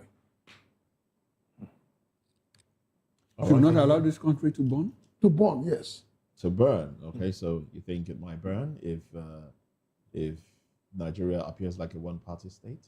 Nigeria cannot be a one-party state. And if it happens, you will now know that there are people in Nigeria that are also as crazy as APC members. Well, some people are, saying a few things on the side, saying, oh, the reason Wike is trying to galvanize people and bring the PDP back to form is so as to put up a candidate that will not be... Wike has said it clearly that PDP will have no candidate. What else do you want to hear? What else do you want to hear? Why must we paint it, put the color to it to look nice? Can you go to bank with Wike's words? Exactly. Nigerian politicians. I mean, Elvis Elibehele, please. IPAC must not do that part. Of boycotting the election. Yes, we have seen it before in Nigeria, and it has ever favored Nigerians. In 1993, the Labour NLC and Nupeng and all of that said we're going to cripple Abacha's government. IBB's government and Abacha's government then, after the annulment in 1994. At the end of the day, last minute, NLC led by Pascal Bafiao chickened out. It was only late Franco Kori, Nupeng and the Pengansen that went to jail. Somebody like Wike has gotten a political party, PDP. At the end of the day, PDP will come up with a kangaroo presidential candidate and kill IPAC decision of we are going to boycott election. There are so many political parties like that APC is controlling today. Even if the major one said we are not going, they will feature candidate. And again, they will go to court to tell you that's exactly there was an election. You only just walk out of is it not what we are contesting in football now against Senegal? That they walked out of the pitch? That's exactly the court judgment that said you walked out of the election. There was an election. They will mention all these kangaroo political parties that are cooked up by APC to say there was an election. So IPAC must not go that way. Exactly why I asked the Let's question. struggle and fight this cause before us now. Elvis, how many of these political parties under IPAC will have to say, okay, we are boycotted before it renders the election invalid? Two-thirds. Okay. That two-thirds, let me tell you, IPAC will get APC government. This APC government will get more than two-thirds. They know what to do. By the time they dangle the carrot at Nigerians. They don't call it carrot, they dangle money. Okay, they dangle say it as it is. Especially with the level we are in this nation. With the poverty. What is causing problem in all the political parties? Is it not money? It's hunger. That is something governors trust. Is it not money? They want to remain in their position. So forget about it. IPAC should join other political parties to make sure that they solve this problem that is confronting the political parties now that there must not be no opposition. No, they cannot solve it. Because when the issue of boycotting changing is a failure. It cannot work. When the issue of amending the electoral bill was going on, you saw what happened in the House of Rep. When members were saying, slow down, the man was still, bang, bang. Yes. It will not say the way it is. The political atmosphere has been captured by APC. Okay, but by the way, doing the mathematics, the 2/3 of 20 parties, excluding APC is 8.3. So effectively, 8 or 9 political parties can effectively say we are boycotted, and it becomes valid. Renders the But they will get more than that. APC will get more than that. When you are living, when you are in an atmosphere that is not favorable, there's an adage in my place. If you know the cloth we are wearing is weak, know how you bend down in public. The way we are with APC, we should find something with APC. Are you saying that APC is a cancer? Thank you very much. We can tell you that. Have you cannot said it years ago that you cannot leave heavy for cancer? And also Williams and Jaye. We've also been speaking with Honorable Ejiofor Igwa too. We appreciate you, gentlemen, for your contribution and your time on the program. This is how far we stretch it on VOP this morning. Newspaper review comes up next at 10 o'clock. We'll be going into the papers. Thank you very much. Stay with us. Join us again at 10 for newspaper review. I am Moses Humphrey. I'll see you then. Bye for now. I'm Jane Ogoye. Thank you so much for joining us. I'm Chukwu Mokoro. We'll be back at 10 o'clock for newspaper review. Do join us then. Bye for now.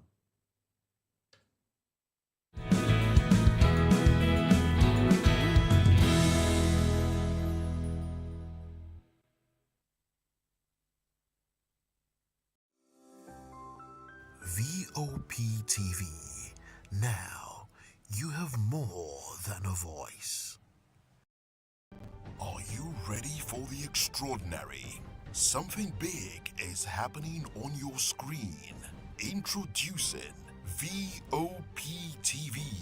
Now streaming on SLTV channel 264. From breaking news to captivating conversations, news analysis, giving you all sides to the story. We break in-depth discussions on the issues that matter, from politics to sports, entertainment, and lifestyle. VOP TV on SLTV channel 264. Join us as we redefine what television means to you. Voice of the People Television, VOP TV. Now you have more than a voice.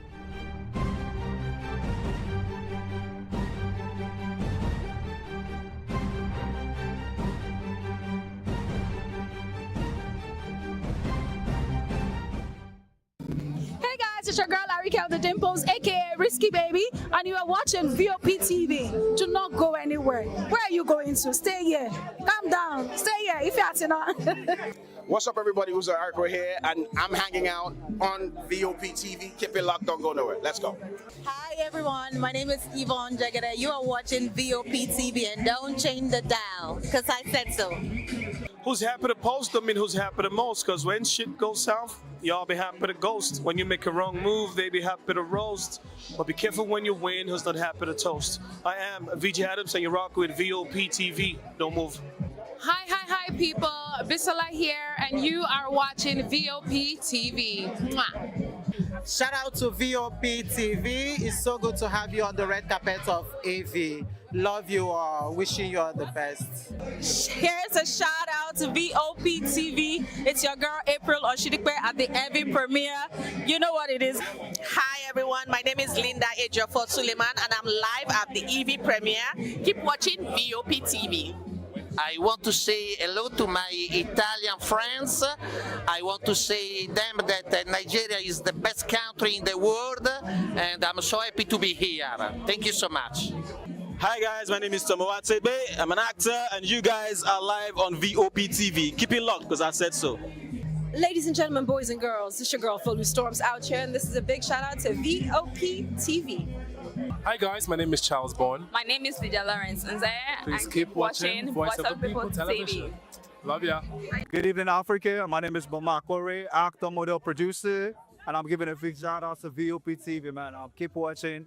Don't change the dial. Thank you and God bless you. My name is AY, and of course, I represent the voice of the people, and that's why I'm on VOP. AY say so. Hi everyone, it's your girl Miriam Tima from the Real Housewives of Lagos and the Real Housewives Ultimate Girls Trip Africa. Shout out to VOP, the voice of the people. You already know. Stay tuned, keep watching. And don't forget, VOP is the best. All right, hello, it's a boy that's shaking the man fine back with Melanie Poppy Black Skin Boy. This is VOP TV. If you're not watching VOP, I don't know what you're watching. Maybe you're watching your weight. Bye. Hello, beautiful people. This is Wale Ojo, and you're watching VOP, Voice of the People. Hi, guys. You already know who it is. This is New Energy. Flyers boy ever live. Keep watching VOP TV. Thank you. Hi, people. Ginny Albano here. Guys, please keep watching Voice of the People.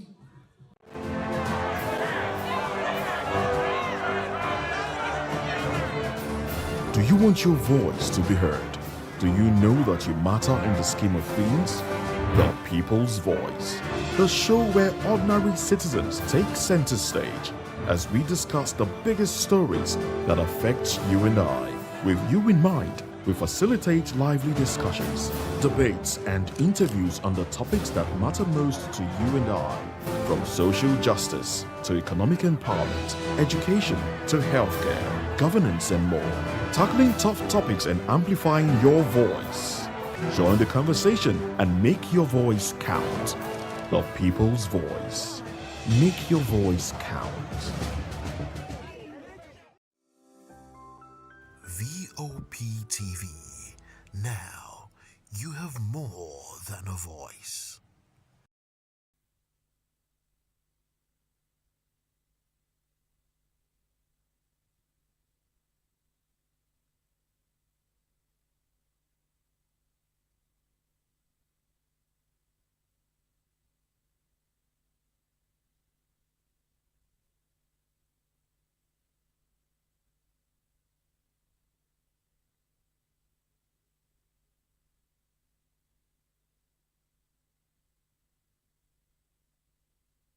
Barrister Live.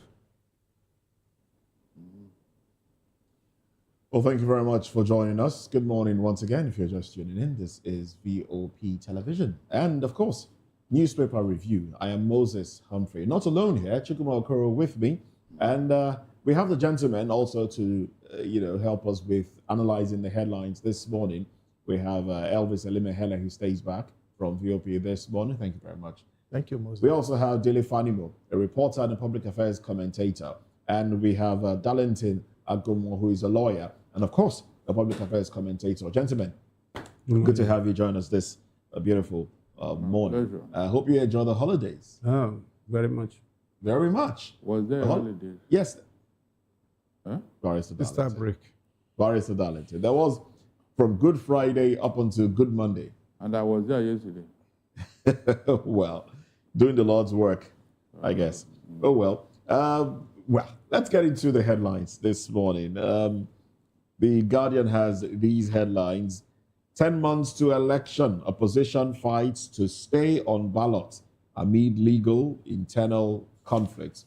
Quickly, let's see what the riders are. Okay. Well, other headlines here. Reports.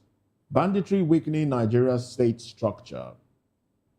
Makinde Momodu raised concern over devolution into one-party state. Reconciliation has collapsed in PDP, says ex-chieftain. Come on, let me start with you. Where do you want to start with? Because you're right beside me. Where do I start from?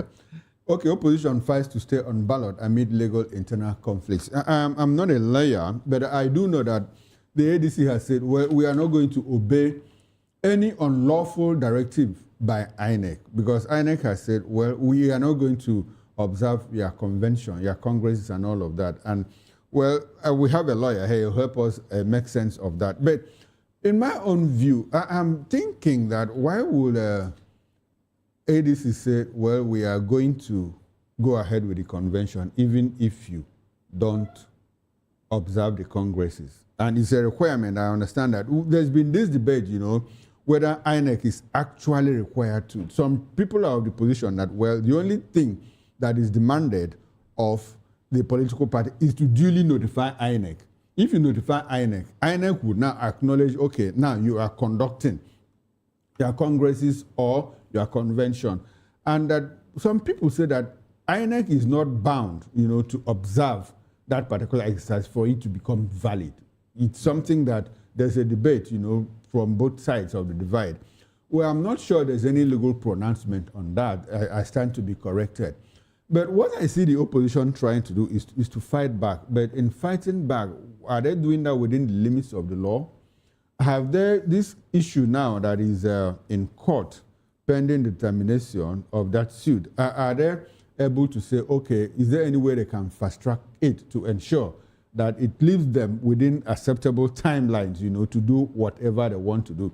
Because the argument is this: if they are unable to do all of these things, it will have also precluded them from the timeline, from even conducting the convention. And if they do that, if they conduct their primaries and all of that within the limits of the direction or the directive that INEC has given, it becomes invalid, because at the end of the day, INEC is an umpire. You go to court. By the time you go to court, the case is not dispensed in court. You cannot even start the elections, campaigns. If you are doing your campaigns and people are saying, well, are you sure? You have a pending suit in court. So in all of this, people are saying, the ADC is saying, we are not going to abide by the directive from INEC. We are going to go ahead to conduct our conventions and primaries. And they are taking it a notch further to say, well, it's an all-out fight. We are going to take it to there's a petition now before Congress, by the ADC that says, well, Congress, look at what is happening in Nigeria. They are trying to constrict, they are trying to shrink the space, the political space available for opposition. Apart from that, they're also saying we are going to open offices in major capital cities of the world, in New York, in London, Brussels, Berlin, Pretoria in South Africa, Accra here in Ghana, and even in Nairobi in Kenya. They want to sensitize the international community. Look, this is what we are passing through in Nigeria, because there's more like suppression of the opposition. We are gradually descending to one-party state and all of that. This is what the opposition is doing. But like I keep saying, the final call, the final port of call is what the courts here decide in Nigeria. On the morning show, we're talking about boycott. If you boycott the elections and you don't have the numbers required for the boycott, the ruling party will simply go ahead, conduct the elections, and name themselves as the winners. What happens? The president is sworn in and is in office. So in all of this, people are also saying, well, ADC has won, the youth wing has won INEC. We've given you 72 hours. If you don't resign that decision, we are going to get into protest. If the protest turns violent, what happens? If the police step in, the military steps in to quell the process and all of that, who knows the kind of protest they want to mount? Is it going to snowball into some kind of, conflagration that might consume not just the actor? In fact, the actors might not even be consumed. It is the ordinary person that will be consumed at the end of the day. So in all of this, I think there should be that sense of reasoning between the opposition and the ruling party to ensure that they accommodate everybody within the acceptable limits of not just the law, but what society demands for safe living for everybody. All right, thank you very much for that broader overview. Well, let me add this to the conversation as we go around. NCSCN, that's Nigeria Civil Society Council of the National Civil Society Council of Nigeria, NCSCN, has have given INEC 3 days to restore Mark, and the Gombe youths have also given Bala nephew Gombe 48 hours to resign. Oh, okay. This matter should not be turned into conflict, chaos. Now that I saw those Gombe youths speaking yesterday, and I also saw the national youth of ADC also giving their own ultimatum. If this matter should be handled carefully, because like they say, it's another in my place that when you have the rat in a pot, a clay pot, you have to be careful whether to not to break the clay pot and be able to also kill the rat. That's where ADC is finding itself now. If they want to confront this matter as it is with the umpire, go to court. Before the court dispenses this matter, maybe the timetable for the INEC, they will not be able to fit in as expected. then they will not find themselves in the ballot as they hope to. And again, if they are saying, okay, we want to, face it through confrontation and all that, it will, get to a level that everybody that is interested in this matter will no longer find it easy. So I don't know what ADC has in stock, but I believe that they should be able to speak to other political parties to also assist it, like IPAC has said, not the boycott anyway, but look for other solutions to get this matter resolved. Because the more the merrier. We want to see more political parties on the ballot so that Nigerians will be able to have adequate choice on whichever one they want to go with, not restrict them like INEC and the court and the ruling parties try to do now. All right, let's acknowledge the presence of Williams Ejaye, who joins the conversation as well. Williams, thank you very much for staying back. But we'll come to you shortly. Let's have some of the views. Telephone, please. Yeah. You see, in all of this, my worry is in politics, the stronger contender will have his way, and the weak will have his say. And I even want maybe a very strong two-horse race. It will make it interesting. Because if there are more than two, the scenario that occurred in 2023 will still occur. And that gives the edge to ADC. Well, I expect that by now, ADC should go into the works and begin to look at options that are available to them before it is too late. Uproar or no uproar, we have seen a lot of issues that have happened in Nigeria that we felt that will precipitate anarchy and it will sink this country. But somehow, the country will still survive. But with collateral damage, those who are saying revolution, war, and all of this, the majority of them have not experienced even real riots, not to talk of war. I was not a baby during the Civil War. At least I can still remember some of those things that happened. You are not even allowed to put on your electricity in the night because it will be a soft target. It's as bad as that. Not to talk of now that we have technology and everything, where we will now have to shut down data, internet and all that. Where will we be? And whatever happens, if we set ourselves backward, we'll still have to use the state resources to even build back. So whoever is angling for war or anything, I think they should shelve that. What should be in focus now is how to energize and bring back ADC to be able to contest the next election. All right. Then. And there are two options to it. Okay. Either political solution or going through the courts. Okay. But I don't see the courts favoring what is going on because we'll of the time we'll talk lag. about the courts now and what's been budgeted for election lawsuits in a bit. Barrister Darlington, go ahead. Now, let me start from ADC and all the permutations so far. APC should not go for another party. They will make it. ADC, you mean? ADC. You didn't hear me? You said APC. ADC should not go for another party like they are trying to do with PRP because they will not make it. Already. You mean the coalition should not move into ADC, they want to move, or rather, the coalition. PRP is wooing them to come to them. But I'm telling you, it will not work because there is a provision that you must stay at least 2 years. Even in ADC constitution, I did other parties.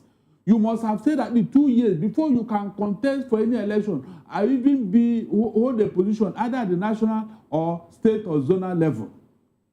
It's clearly stated. Go to, thank God for social media, you can get any information you want from there. No, are you talking about the party constitution?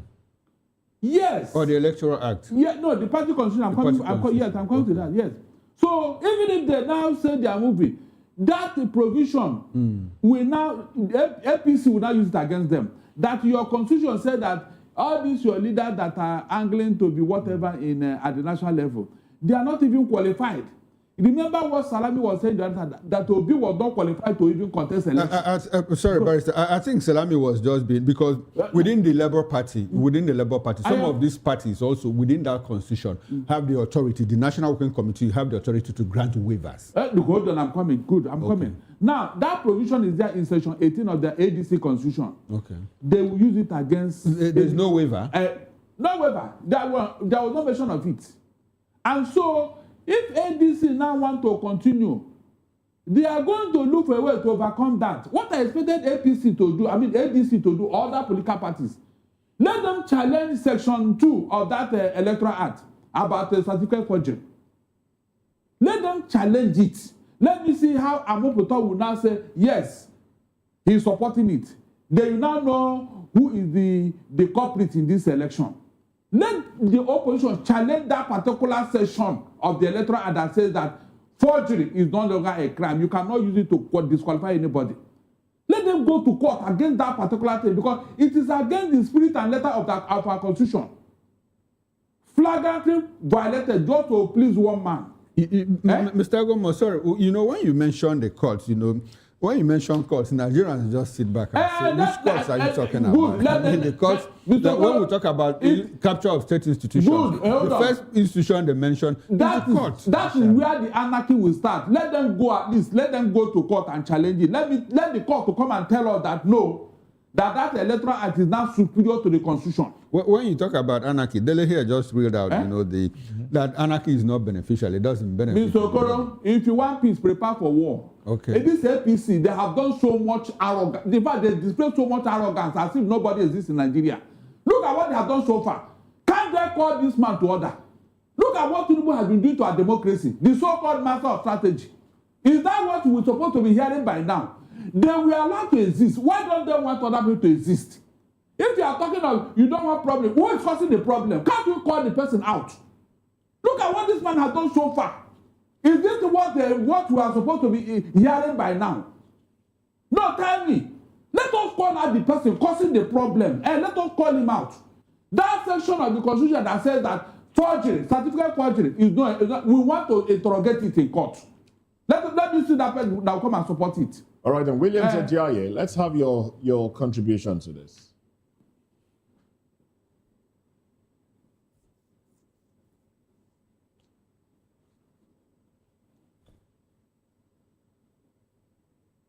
All right, we seem to have a network problem there, preventing us from getting Williams' audio. One thing that I want to say is that by my understanding of that provision, it says that if you don't challenge before election, you cannot challenge after election.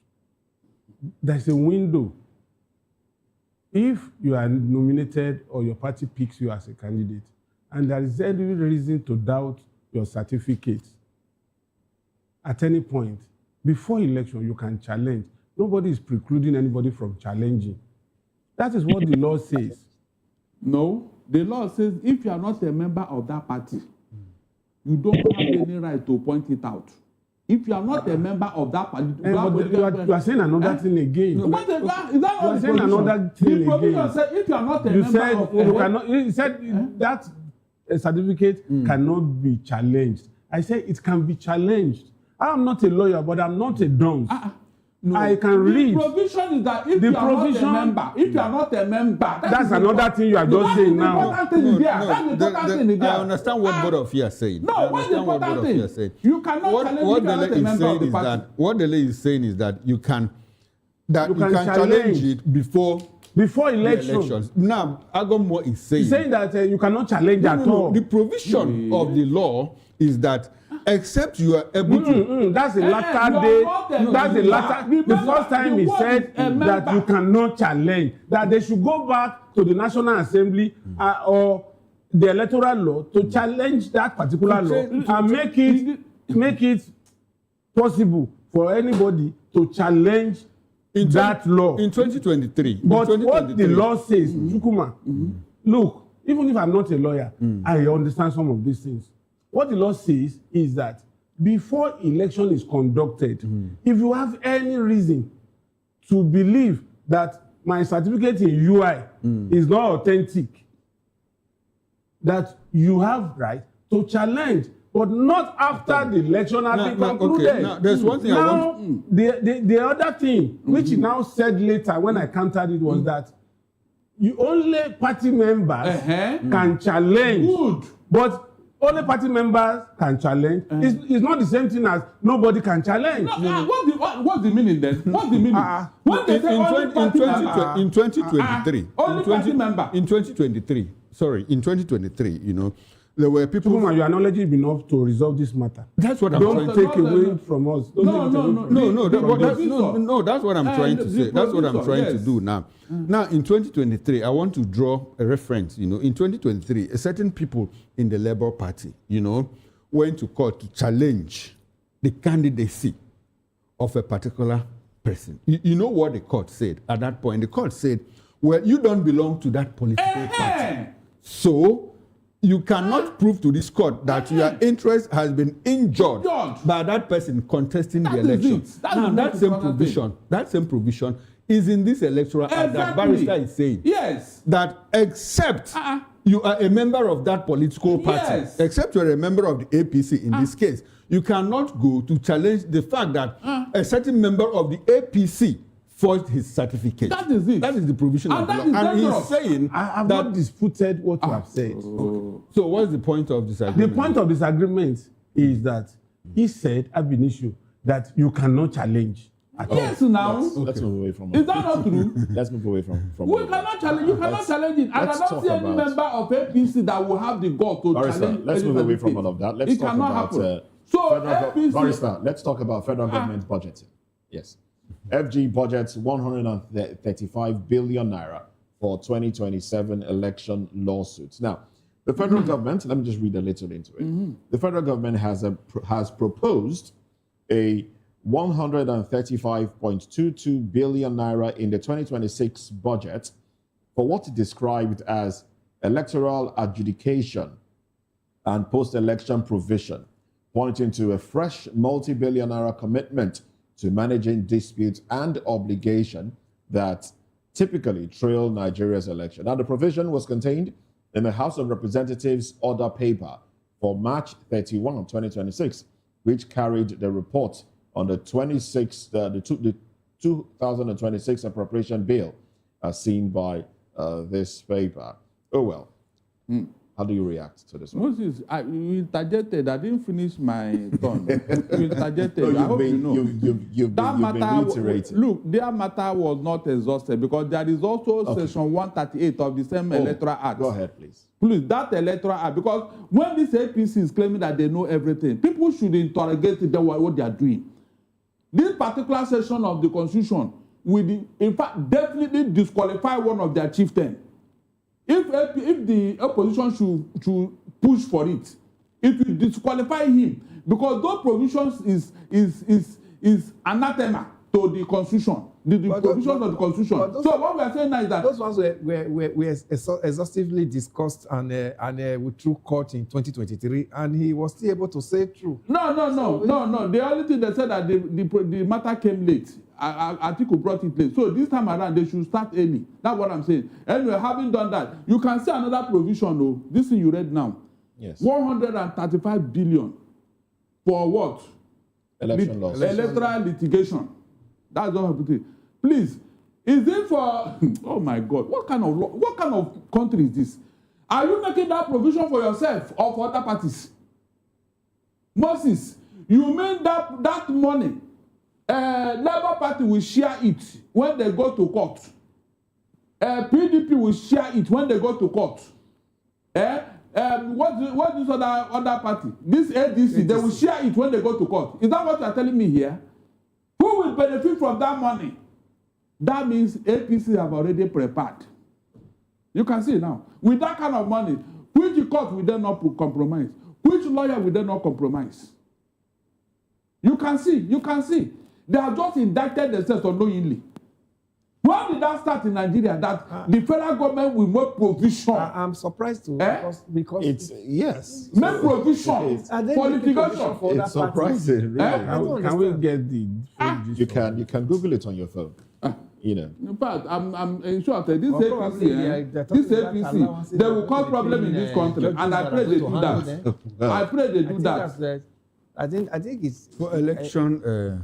Because as a matter of fact, it's the political parties that are supposed to foot. Yeah, maybe they are not about the judges that are going to handle the election. Probably the allowance. But the judges are paid. They are paid. Okay. When you do election tribunal, there are you bring in some judges now from different courts, to settle. Thank God they are doing all this now. We are so seeing it goes on.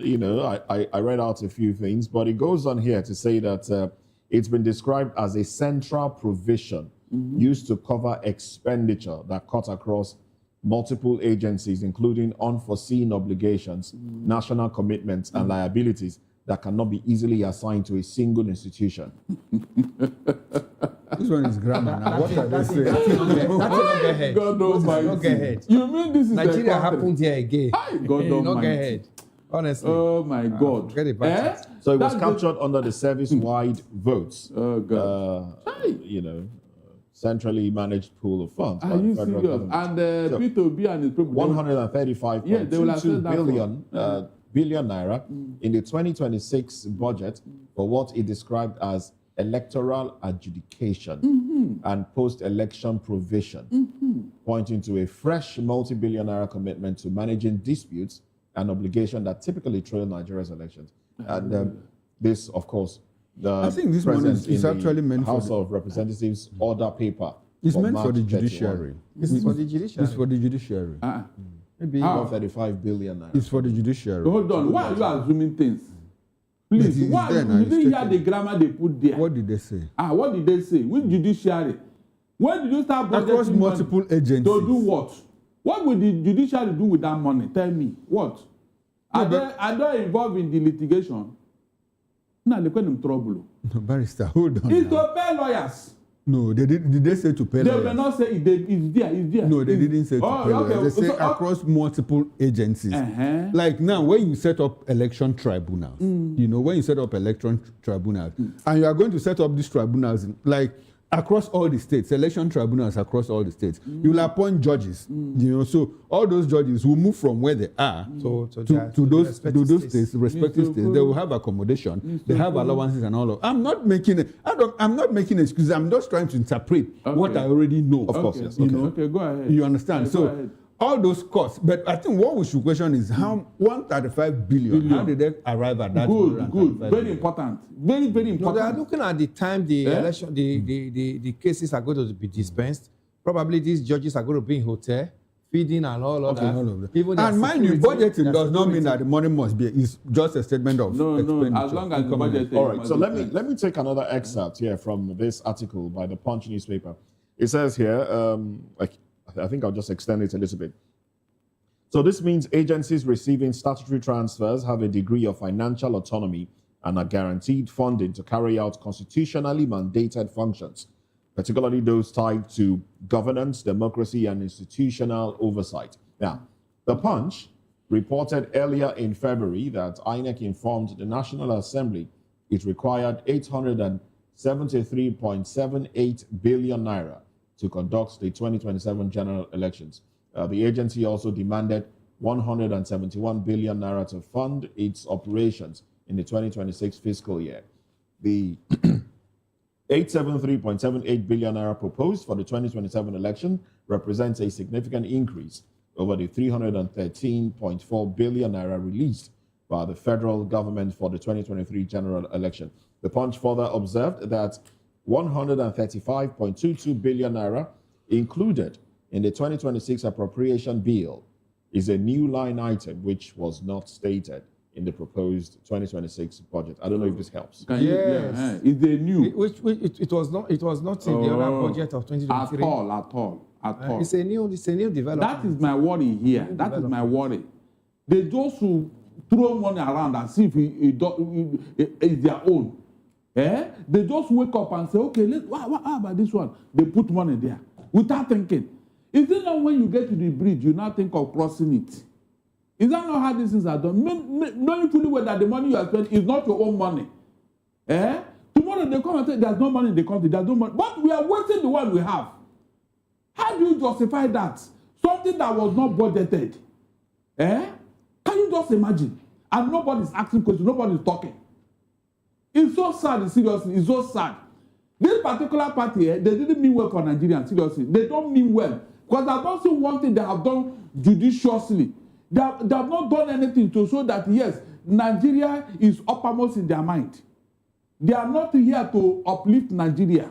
The way they are behaving and the way they are spending money. Recklessly. Recklessly. Do you even know whether this thing you are talking about will arise? All right, then. What if the opposition did not contest the election? Let's pass the microphone. If they did not contest the election, what happens? Will you spend that money? Barrister, okay. Thank you for your contribution. Let's pass the microphone to Adele Fani. You see, from the report of the Punch newspaper, it suggests that that kind of money cannot be covered by the budget, because budget is ministry, department, and agency specific. But this cuts across the whole gamut. Now, I am aware, except if it has changed now, that there are certain litigations that lawyers in the employ of government don't prosecute. I'm aware that, for instance, if EFCC has to prosecute a case, they get lawyers outside of EFCC to help them prosecute cases. Now, it's just like government has envisaged that there could be plethora of litigations after the election, and they feel that there should be some funds.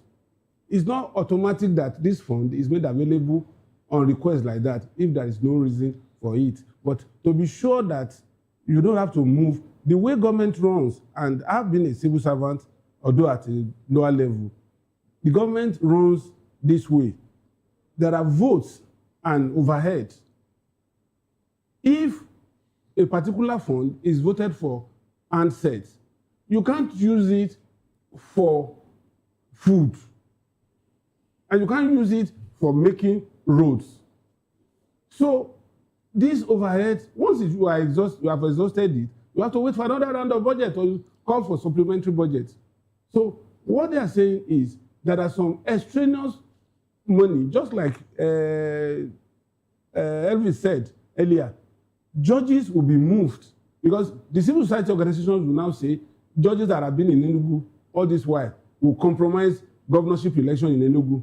And so automatically they will have to move maybe to Adamawa, and Adamawa judges will move to Enugu. Those periods of transition, they are not going to stay under the bridge. They stay in hotels, they give them accommodation, they make them comfortable. It is out of this budget. And there are litigations that private lawyers, like Olanikwekun, Falano, Ezekome, and all that, Iziako, all of that, these are people that are reputable lawyers. We know how much they charge. But those people will be paid by the political parties. You don't understand what I'm saying. For instance, INEC. If they have INEC can hire some of them. INEC can hire them. INEC already has a budget. There is no justification for already has a please, budget. let us not go there. Operational budget is what they call it, 100 billion. It's part of it now. The budget of INEC is to conduct elections. But this one is built into. They have made their own provision. Operational budget has to do with someone they use for their own. Operational is going 800 and something. 873 billion. It's meant to conduct elections. They made other not provisions. to address litigations.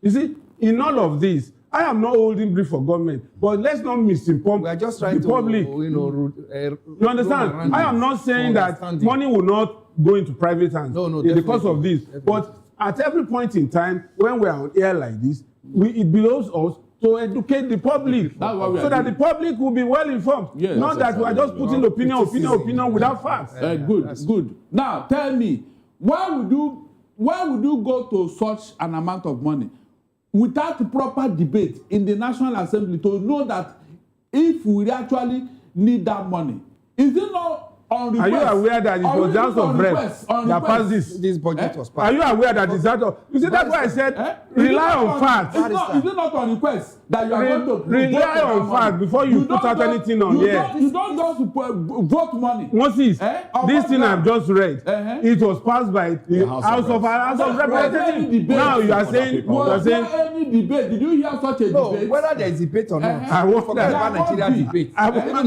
There must be. There must, as long as it's money through them. There must be, because let's be factual when we are here. Hold on. Not just I want it to go my own way. Hold on. This APC cannot go arrogant and nobody's challenging them. That's why they do whatever they like. That's another matter. Who voted them? The other thing that they've done against our interest, what did you do about it? You and I voted them. Why did you vote them? Why would they be wasting money? Look, do you even know whether these things will take place? This amount you have voted now, whether anybody will use it? Because the opposition may not partake in this election from what APC is doing. They may not take part. So what are you telling me here? There was no need for that money. Election must go on in Nigeria. Absolutely talk. Election will go on. Forget about that. All these things that even Amobiko is planning to do, there may not be anything for it. There's no need for it. Because they want one person to remain in office.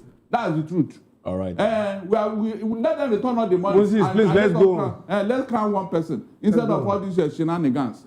All right, then. Okay, then, gentlemen. Williams Ajayi, we'll come back to Williams. All right. Do we have Williams with us now? All right. While we wait for Williams' audio, let's get some of the headlines here. All right, Williams, go ahead. Yes. Can you hear me, please, Mr. Moses? Yes. Just in a few minutes. 1 minute, please. Okay. Can you hear me now? Yeah. Can you hear me now? Yeah, it's better. Hear me now?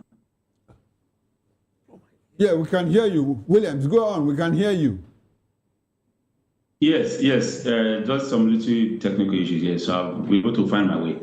And then a lot of issues have been discussed and quite interesting. You know, first of all, he said the House of Reps passed the budget. There was no public debate. I wonder. And I will not be surprised seeing that a man who will sit on his chambers and start trying to silence the voice of representatives there. So I will not be surprised that this actually passed through that same house. And then two, the INEC, they've got their own budget. They've got their own budget. And in that budget, there's no way you will tell me that they will not include litigations, money to hire lawyers for litigations.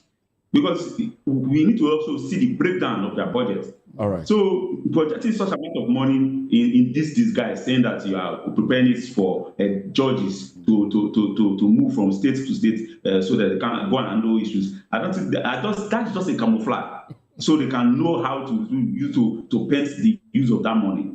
You understand? This is what I would tag as corruption in broad daylight. Tagging it with a source headline saying that you are projecting such amount of money for election litigations so that people can move. That is not an excuse.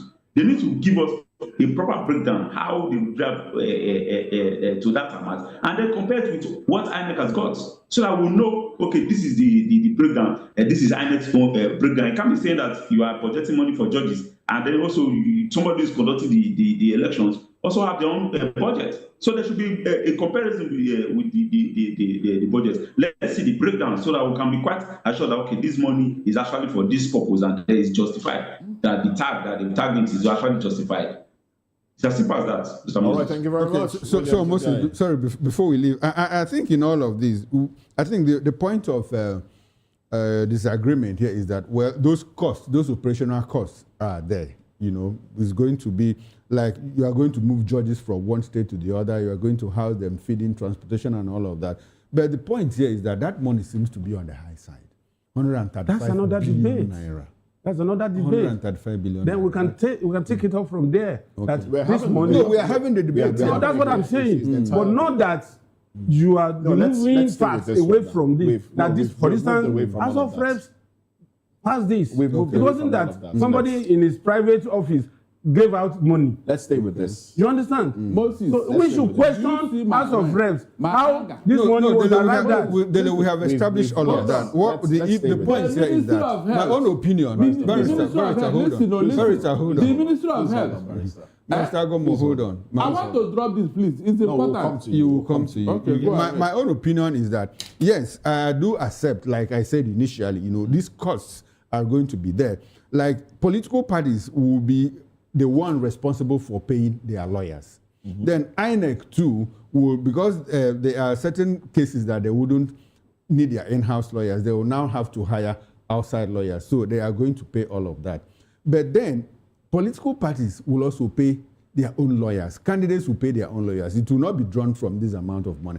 But my position is that 135 billion naira in 36 states and at the maybe senatorial and federal government level, because those tribunals, at the state level will handle both the House of Assembly, the National Assembly, and the gubernatorial petitions and all of that. I think it's a little too much, 135 billion naira, just for court cases and all of that. That's my opinion. It's too much. What if there was no opposition to even contest the election? What happened? No, but Barrister, no, you don't make provisions for that. The election, you can see now. No, you can see you now. No. What if the election? That's like an We must cross the bridge when we get there. We must cross the bridge when we get there. We cannot use that. If there are no elections, then the money will not be spent. Oh, really? Oh, when they not spend, they come and tell you, Abi, the 210 trillion naira that's missing from NNPC, have you found it? All right, very Have you found it, Okoro? Let's move on to No, you cannot talk about that one, Abi. No, we are you are making excuses for them. Barrister, nobody is making excuses. You are making excuses. Nobody is making excuses. We have a budget. But government will not say because we might not have elections because of that. They will not make a budget. This money, we don't have elections, it's just a protest. No. Even if at the end of the day elections are not here, the government is bound by responsibility to make budgets, provisions for such things. All right, gentlemen. The budget they made for Ministry of Health, where is it? Now, let's talk about health now. Now you mentioned the Ministry of Health. The budget they made No, for you don't ask me. You don't ask me. I'm not the Minister of Health. So that you cannot justify what you are trying to say. I'm not justifying. That is the one mistake you keep making every time. So if somebody says something that you don't agree with, say the person is justifying. That is not justification. They have 200 and something billion naira as their budget. Only 36 million were given to them. Let's talk and about nobody health. talking about Today it. is World Health Nobody. Day. We're talking about health now. Yes, it's World Health Day today. And the headline here speaks to something that should concern all of us. There's some monies here too. Larissa, you might want to talk about this one. So, concerns over health funding. Sustainability as U.S. exits leaves $1.9 billion deficit. So, China becomes world's largest WHO donor, pledges $500 million. You want me to go a little deeper into this story? All right, then. All those money does not concern you and I. We are talking of our own here. Which one is our own here? Yes, my own. Which one is your own here? With the exit of U.S., wages are coming. With the exit of U.S. and all these donor nations. Yes. Please, are you not supposed to look in-house now and then up your health budget? Knowing fully well that they are not getting any money from anywhere. Now, the small amount you get the health ministry, 230 billion, only 36 million was given to that ministry. The minister, billion or 36 million naira. 36 million naira. The health minister said it. What did the health minister say? It's not possible now. How can the Ministry of Health run for? Since this thing has been in the news, you didn't see it, Abi. You didn't see it. None of you saw it, Abi. None of you saw it. Since it has been in the news, it's not that you want to remember because I said it, Abi. You can see you now. 36 million, they said it with their own mouth, not me. Moses, yes. Today is World Health Day. Yes. For Nigeria, President Dr. went on indefinite strike today. That's even the area I'm coming from. So it is so shameful. Are we part of this World Health Day in Nigeria? No, wow. Nigeria is commemorating it. Oh, we are commemorating. So I don't know. That's why I'm calling on the Ministry of Health if they're going to be part of this, because the ministry that is actually responsible. National Association of Resident Doctors. Yes, I know, but they are the one that is holding Nigeria hospitals. We're going to see what is going to start happening before Friday this week. Many patients are going to be discharged if the strike continues, because they said indefinitely. That's what they said. So This is a challenge to the Ministry of Health, that if they are going to join the world to celebrate World Health Day, they should first of all fix the hole. A situation, do you know how many times these resident doctors have gone on strike for the past 6 months? It has almost become like a monthly thing because of agreements that are the government, reneged in, fulfilling. The government should do its own homework to make sure that Nigeria hospital functions, even if other countries are saying we are not going to be part of funding of World Health Organization. If we can fund our own here and enjoy our own, but must we rely on grants? Must we rely on World Health Organization, now coming to provide drugs for Nigeria hospital to work? The health ministry must be able to work with what we have and work with the doctors. This resident doctor going on strike almost every month now is becoming too much. All right, Elvis, thank you very much. Moses, before we leave here, it's important to correct one thing. 1 minute. Yes, 1 minute. The Minister of Health, Mohammed Pate, did say that the ministry received only 36 million naira out of the 218 budgeted for capital projects. Capital projects. There is no way the entire Ministry of Health in Nigeria, in one budget year, will receive only 36 million naira. It's a fiscal impossibility. Okay, fine. Please. For capital projects. Capital project, what does that mean? What does it mean? Tell us. No, you tell us. You must. But the impression you gave was that the ministry got in the whole 1 year only 36 million naira. Overhead and everything. 36 million. Please, prove that in capital project. Prove it. The only is on you to prove. No, it's you. You are the one challenging it. Now, prove it to us. You prove it now. The impression you gave that was the minister that the whole Ministry of Health received only 36 million. No, prove it. Capital project, prove it for us. That's what you want me to prove. You can imagine. Is it not the one that mentioned capital projects here? I approve it to us now. Break it down. Let us hear you. Well, you can see now. Moses, we're crossing home. You can see now. Moses, before you coast home, finally. I think my worry against all these ones we're talking about, my worry is that there are some debilitating diseases that those funds that were coming offshore were used to manage over the years. Now, the thing is escalating. Today, HIV contracts in Lagos alone hovers between 2,500 and 3,000 every month. Yeah. Now, ART, antiretroviral drug, has not been as sufficient as when there was subsidy. Today, if you want to buy ART monthly, you need about 250,000 naira. How many HIV or full-blown AIDS patients can afford 250,000 naira? How many normal people can normal people can to even eat and take care of themselves? How much impact do you think China's $500 million $500 million is not the same thing as $135 billion that usually come from America and some other nations. So what we are saying now is there is a present danger. Look at tuberculosis. Tuberculosis is on the rise. And most hospitals, they give, because of Damien Foundation from Germany and other donor agencies, they treat these people free of charge. And to take them around one treatment takes about 6 months. You know how much it costs to put somebody on 6 months drug. So we are having those issues. Those are the areas that we need to really focus on to make sure that things get better. All right, then. Thank you very much. This Government don't need any advice on this matter. Thank you. That will be your last. US stop with We're absolutely out of time. They need to wake up. Instead of delaying the money of Ministry of Health and shortchanging them, they should release all the money. Thank you very much for your contribution. Thank you, Dele Fanimo, Elvis Alimehele, Chukwuma Okoro, and Williams Ajayi. Thank you very much, gentlemen. Chukwuma Okoro makes a comeback later tonight, 6 p.m. Political Lens. Yes, and I'll be joined by the National Public Secretary, the former National Public Secretary of the New Nigerian People's Party, talking about Barrister Ladi Johnson. We'll talk about developments around the NNPP, Kwakwansiya movement, Kwakwanso, moving to the ADC and all of that. Join me. Promises to be quite interesting. There you have it. Promises to be interesting. And also, another program that promises to be interesting is Sports that comes up at 11 o'clock I'm Moses Humphrey, wishing you a beautiful day. I'll see you tomorrow, God willing. Bye for now.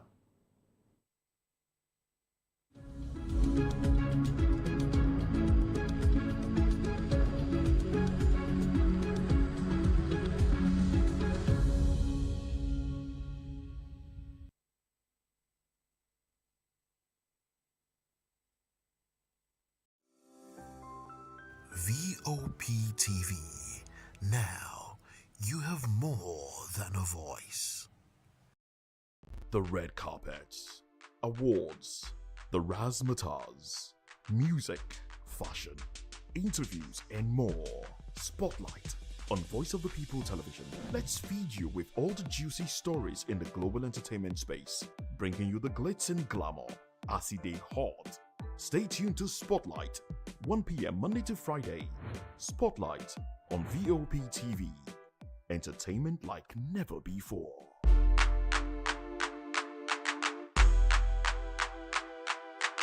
To know the happenings in the maritime sector, join us on the program Maritime Frontiers on VOP TV as we discuss key areas in the maritime sector from aquaculture, maritime transportation, maritime labor regulation, oil and gas exploration, ferry and passenger insurance, marine pollution and prevention, port operations, and lots more. Maritime Frontiers, exploring Nigeria's blue economy. Welcome to the locker room, the home of football talk that matters. I am Jerry Apelon. Join us every weekday, Monday to Friday at 5 p.m. Nigerian time, as we share the hot takes and hot debates in the exciting world of football. And joining me are the usual suspects, Kachikwu and Mayowa, as we break down all the hot takes and everything that's happening in the football. Don't just watch football, live it with us. Catch us on the locker room and Voice of the People Television at 5 p.m. Nigerian time.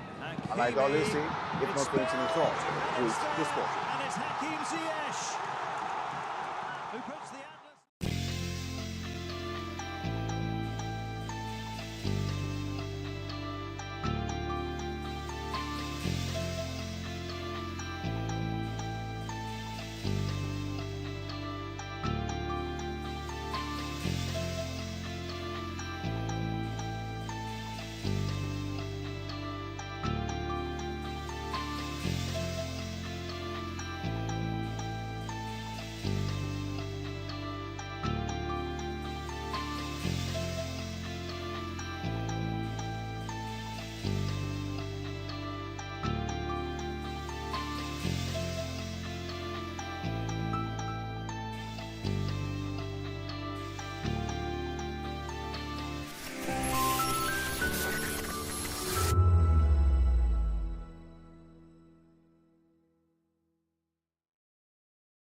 This is African News on Voice of the People Television, where we don't just bring you the news, we bring you Africa's heartbeats, the policies that shapes our world, and the economy that determines our future. African News on Voice of the People Television. Stay with us. VOP TV.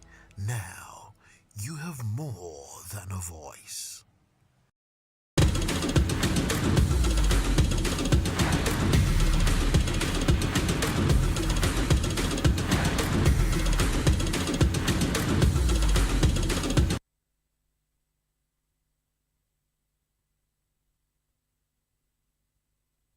Good morning and welcome to another very exciting episode of the Sport Republic this morning. It is the return of the UEFA Champions League, and of course, so many conversations brewing. And the big one right there in the beautiful city of Lagos is that a new kid in the block is about to join the Nigerian Professional Football League. All this and more will definitely be bringing to you in this episode of the Sport Republic show. Of course, I will not be doing this alone. I'll be joined later on in the show by my guest, Pelumi Adeosun, who will be helping us to bring context to the conversation that we'll be bringing to light this morning. Of course, without further ado, let's go straight to the talking point. We'll definitely be starting from home, and this one concerns the Super Eagles goalkeeper, as we'll be looking at all the players of the Super Eagles and how they have actually been turning out in their respective clubs over the weekend and, of course, in the week in the various club sides across Europe. Definitely, we'll be starting with the goalkeeper, Madiko Okoye, who has actually expressed satisfaction after after Udinese Calcio played out a goalless draw against Como 1907 at the Borneo Energy Stadium. The result ended Como's 5-game winning streak and extended Udinese's unbeaten run to 5 league matches. Okoye praised the side's discipline and decision-making, highlighting the importance of securing a point and keeping a clean sheet. Udinese remained 11th in the Serie A standing with 40 points. Of course, away from Italy, let's go straight down to Turkey, where Super Eagles captain is actually lamenting, complaining about the result of their weekend game, and Wilfred Ndidi's criticized referee Yasin Ko's decision to award a late penalty to Besiktas over the 1-0 Turkish league defeat to Fenerbahce. The Cyprus sports kick converted deep into stoppage time by Karim Akotkulu secured victory for host Ndidi. The victory for host Ndidi questioned why the referee did not consult VAR. Why the referee did not consult VAR, I beg your pardon, insists that Emmanuel Agbadu had cleanly won the ball from Douglas Nene. The Super Eagles midfielder later took to Instagram to express his frustration over the controversial score. Let's go on a quick break. When we come back, the show continues.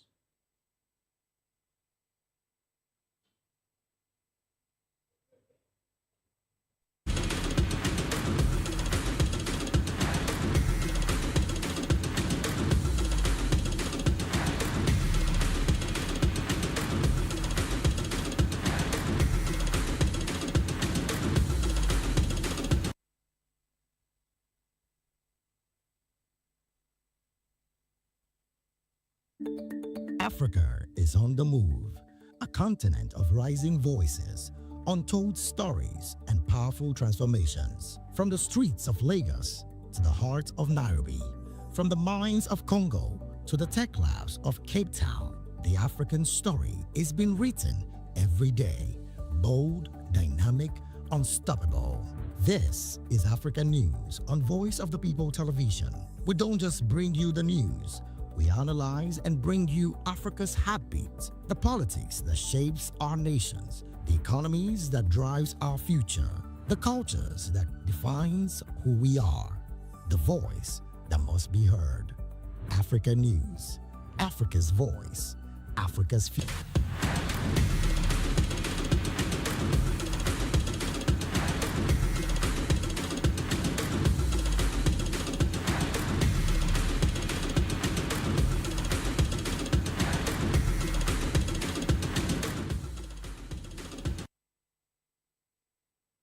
Welcome back to Sport Republic Show. Now we'll head straight to Spain, where Nigeria's Super Eagles attacker Akwa Adams has expressed disappointment following Sevilla's 1-0 defeat to Real Oviedo at the Estadio Municipal Carlos Tartiere Stadium.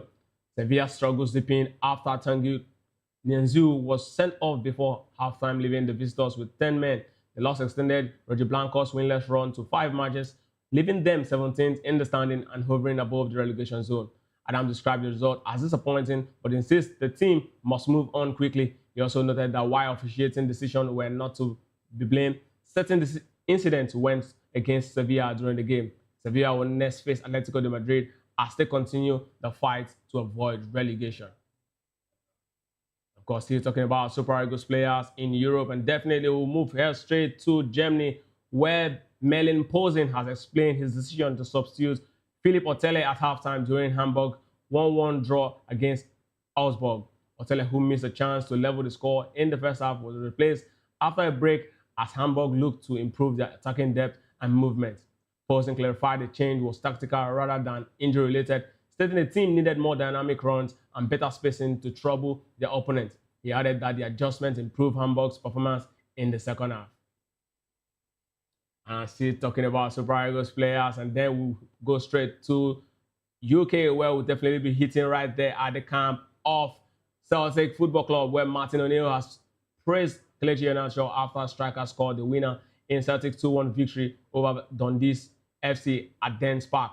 Iheanacho's goal is his 4th of the season and the first since early October, secured a vital 3 points for Celtic. O'Neill acknowledged the forward's recent frustration but described him as a proven goal scorer capable of delivering in a crucial moment. The manager also stressed the importance of the win, noting there was no margin for error as Celtic continued their push this season. And of course, with that, we'll definitely be introducing our guests into the show. Pelumi Adeosun, good morning and welcome to the Sport Republic show. Yeah, good morning. Yes, it's a pleasure to join you this morning once again. Absolutely. Loads of talking points we'll be having today. And definitely we'll be looking at one very, very interesting story right there in the Nigerian Professional Football League. Actually, they are still very much in the NLL until it, concludes. But then as it stands now, they're already in the top flight as Inter Lagos has actually secured promotion to the Nigerian Football Premier League after playing out a 1-1 draw with Smart City at the Mobolaji Johnson Arena, Onikon, Lagos. The result confirmed Inter's place in the top flight as they continue to lead Nigeria's NNL Conference Table A with 29 points from 15 matches. The club will make their maiden appearance in the MPFL in 2026-2027 season, becoming the second team to end promotion this campaign after Doma United. 2 promotion spots remain available ahead of the NNL season final on April 15th. And of course, it's going to be a lot of, interesting sights to see right there in Lagos. I mean, we'll definitely be having, two teams right now, in the beautiful city of Lagos, talking about Sporting Lagos, and this newly promoted side, talking about Inter Sporting. And Pelumi, looking at this particular news about this side, talking about this team that just moved into the MPFL. I mean, what does it mean to Lagos? Because back in the days, we used to have a couple of teams, from Lagos, the likes of Julius Berger, stationery stores. Are we going back to that glorious days? Well, I think one of the things that Inter Lagos promotion confirms is that football lives in Lagos.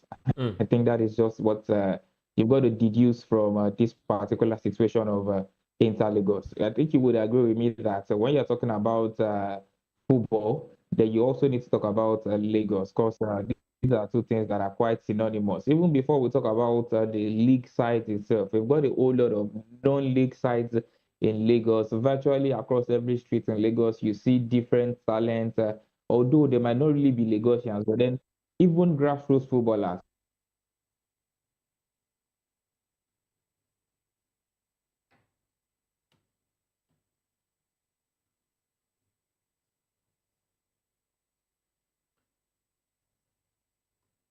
All right.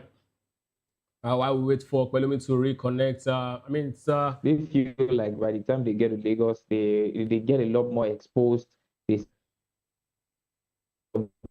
way Lagos is built. So a lot of these players are the likes of Beyond Limit. Don't forget that Beyond Limit gained promotion last season, but then they could not play because their parents' club Remo Stars were in the league as well. They are the NNL champions, Beyond Limit. Yes, exactly. We also have a certain Atlant in that same conference as well, and they are also being coached by an ex-international, Emmanuel Lamunike. So it was a very, very difficult one for them. We had the likes of Crown FC in that particular group as well. So it was a very, very tough group for them. But Inter Lagos, I think they have shown like a million stars to be able to make it. And I think it's a deliberate effort by the owners of this club to make sure that this club gets to this particular stage, that it's a growth that was coming in right gradually. These same Inter Lagos were champions of the Lagos State FA Cup last time out. And then they knew that after winning the FA Cup in Lagos, the next thing for them is to try and gain promotion. And they eventually did that at the expense of Beyond Limit. In fact, they have even done that with a game to spare. They've still got one more game to play, and they have secured the MPFL ticket already. And just like you said, it means that we're going to be seeing at least two Lagos-based teams in the league next season, which is Ikorodu City and now Inter Lagos. And of course, we even see 3, because Sporting Lagos are also in a very good position to gain promotion. They are currently second in the Conference B, and then I think they are 2 points behind Aqua United. But Aqua United have played one more game than Sporting Lagos. Sporting Lagos have got 2 more games to play. They have a game to play at home tomorrow. Tomorrow. If they win that, then they become top of Aqua United. That means that we might be seeing 3 Lagos-based teams from Lagos in the MPFL. And I think this also shows that the government do not need to own a football club before football or sports starts thriving in that state. You won't see any Lagos state-owned team among all of these teams And I think we are gradually going back to those days, just like you said, the days of stationery stores, the days of Julius Baga. These are privately owned clubs, but then there was an enabling environment for these teams to thrive.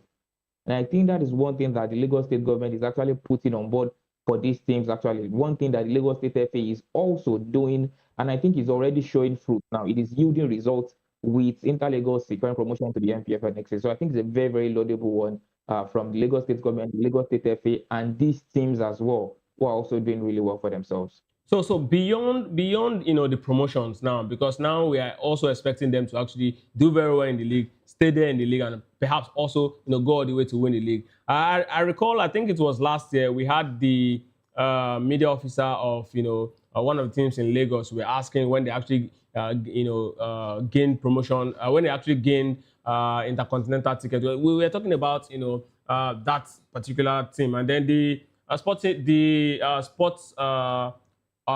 media officer was actually saying that, that they really do not have the required fundings to actually, they don't know, if at the end of the day, they will start actually asking for, private sectors or going into government to say, oh, government, please help us to actually, get into this continental championship and, represent the state and all of that. But where I'm actually driving this at is the fact that if these guys actually have made this promotion, is there a way we can actually keep them? Because it was very, very terrible what we actually seen with Remo Stars. They made it, they won the league, and then the next season they capitulated because a good number of their players who actually, made the team champions actually left the shores of the country. Is there a way we can actually keep these players and ensure that, it helps to actually improve our league? Yeah, well, I think the finance is a big problem, I must say. Like getting the funds is a very, very big problem for these privately owned clubs. And this is one thing that they actually need to devise a means to tackle. Although for Remo Stars, I don't think I would agree that one of the reasons why they are in the relegation waters now is because of the funds. I don't think so. It is simply because, yes, they lost some of their players, but then I think they have also been poor in recruiting these players back. I don't think Remo Stars have financial problems, unlike a certain Kun Khalifat, who are also in the league now. As at match day 4, match day 5, Kun Khalifat, another privately owned club, we're already complaining about paucity of funds. So you can say that it's a big problem for some of these privately owned clubs. So what for Inter-Lagos, I think this is where the real job begins. This is where it is very, very tasking for them to try and stay in the league. Right now, you would also agree with me that Sporting Lagos, when they came into the league, then they got relegated. I don't also think Sporting Lagos got relegated because of lack of funds. I think the funds were there. They also were not good enough in some cases in terms of players recruitment and all of that. So I think Inter-Lagos should be looking at a team like Ikorodu City. I think that is what they should be looking at. Because Ikorodu City have been in the league now, this is the second time running, and they are competing. They are not a team that are sitting in the bottom or even middle place. Last season, they almost picked up a continental ticket. This season again, they are currently placed third. In fact, they are even going for the league title.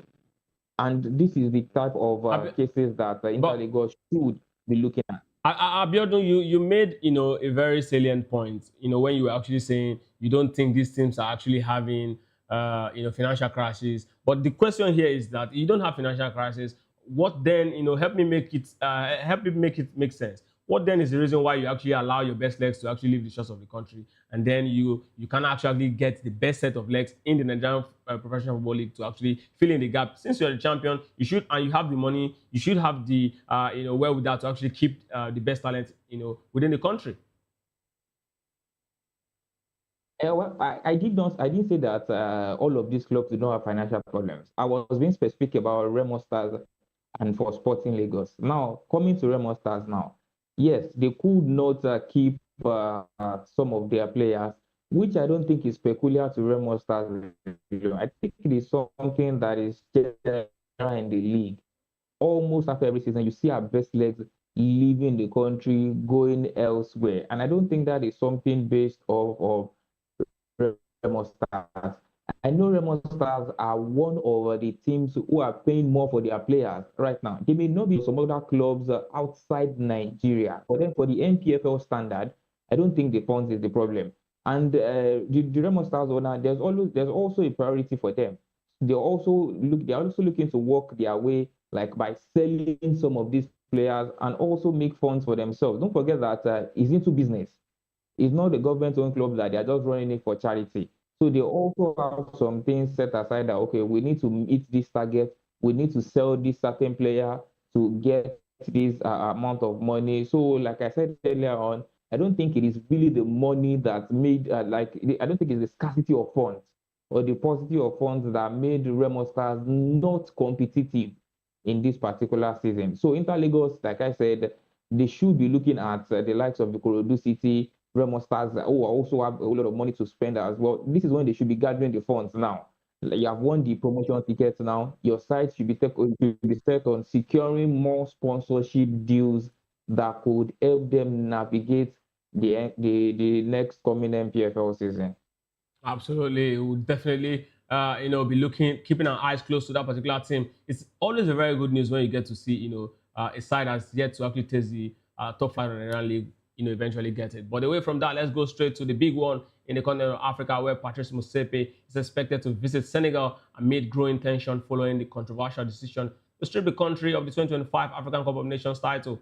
The Confederation of African Football Appeal Board ruled that Senegal forfeited the final against Morocco after their players walked off the pitch in the protest, awarding Morocco a 3-0 victory. The decision has triggered widespread backlash and strained relationship between CAF and Senegal. Senegal have since filed an appeal with the Court of Arbitration for Sports in Lausanne, although a final ruling could take up to a year. According to a report, Motsepe is due in Dakar today, where he is expected to meet President Bassirou Diomaye Faye and Senegal Football Federation Chief Abdoulaye Faure in a bid to ease tension and address the fallout from the ruling. I mean, we definitely will not, this conversation is never going to end until the cash ruling. But tell me, Pelumi, is this a right move from the CAF president?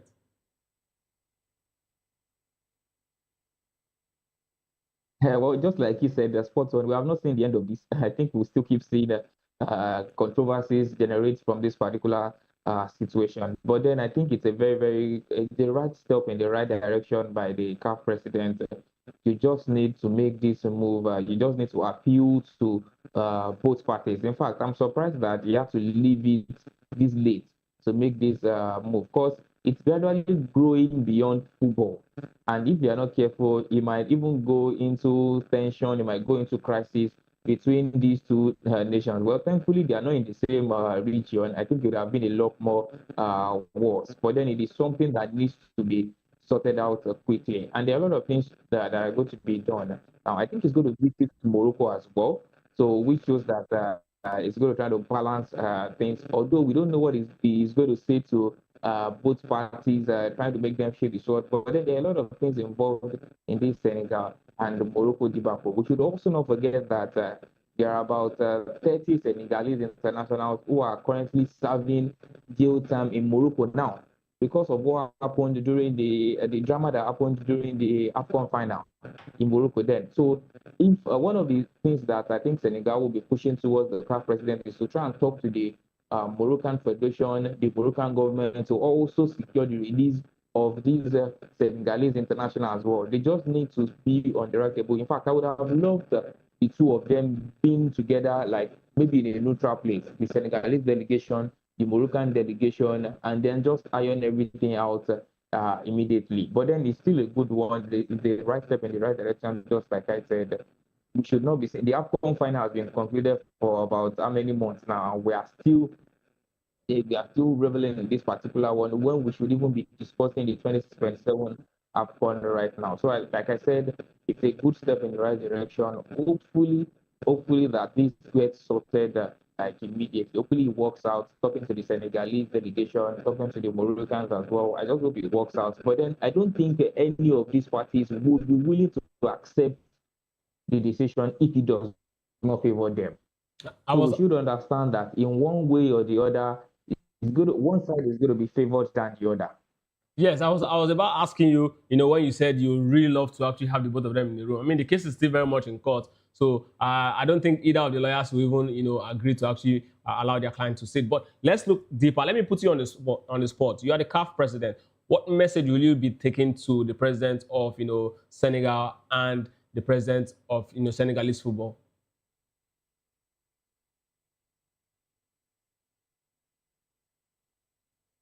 Can you hear me, Kwelumi? Yeah, well, first off, yeah, meeting the president of Senegal.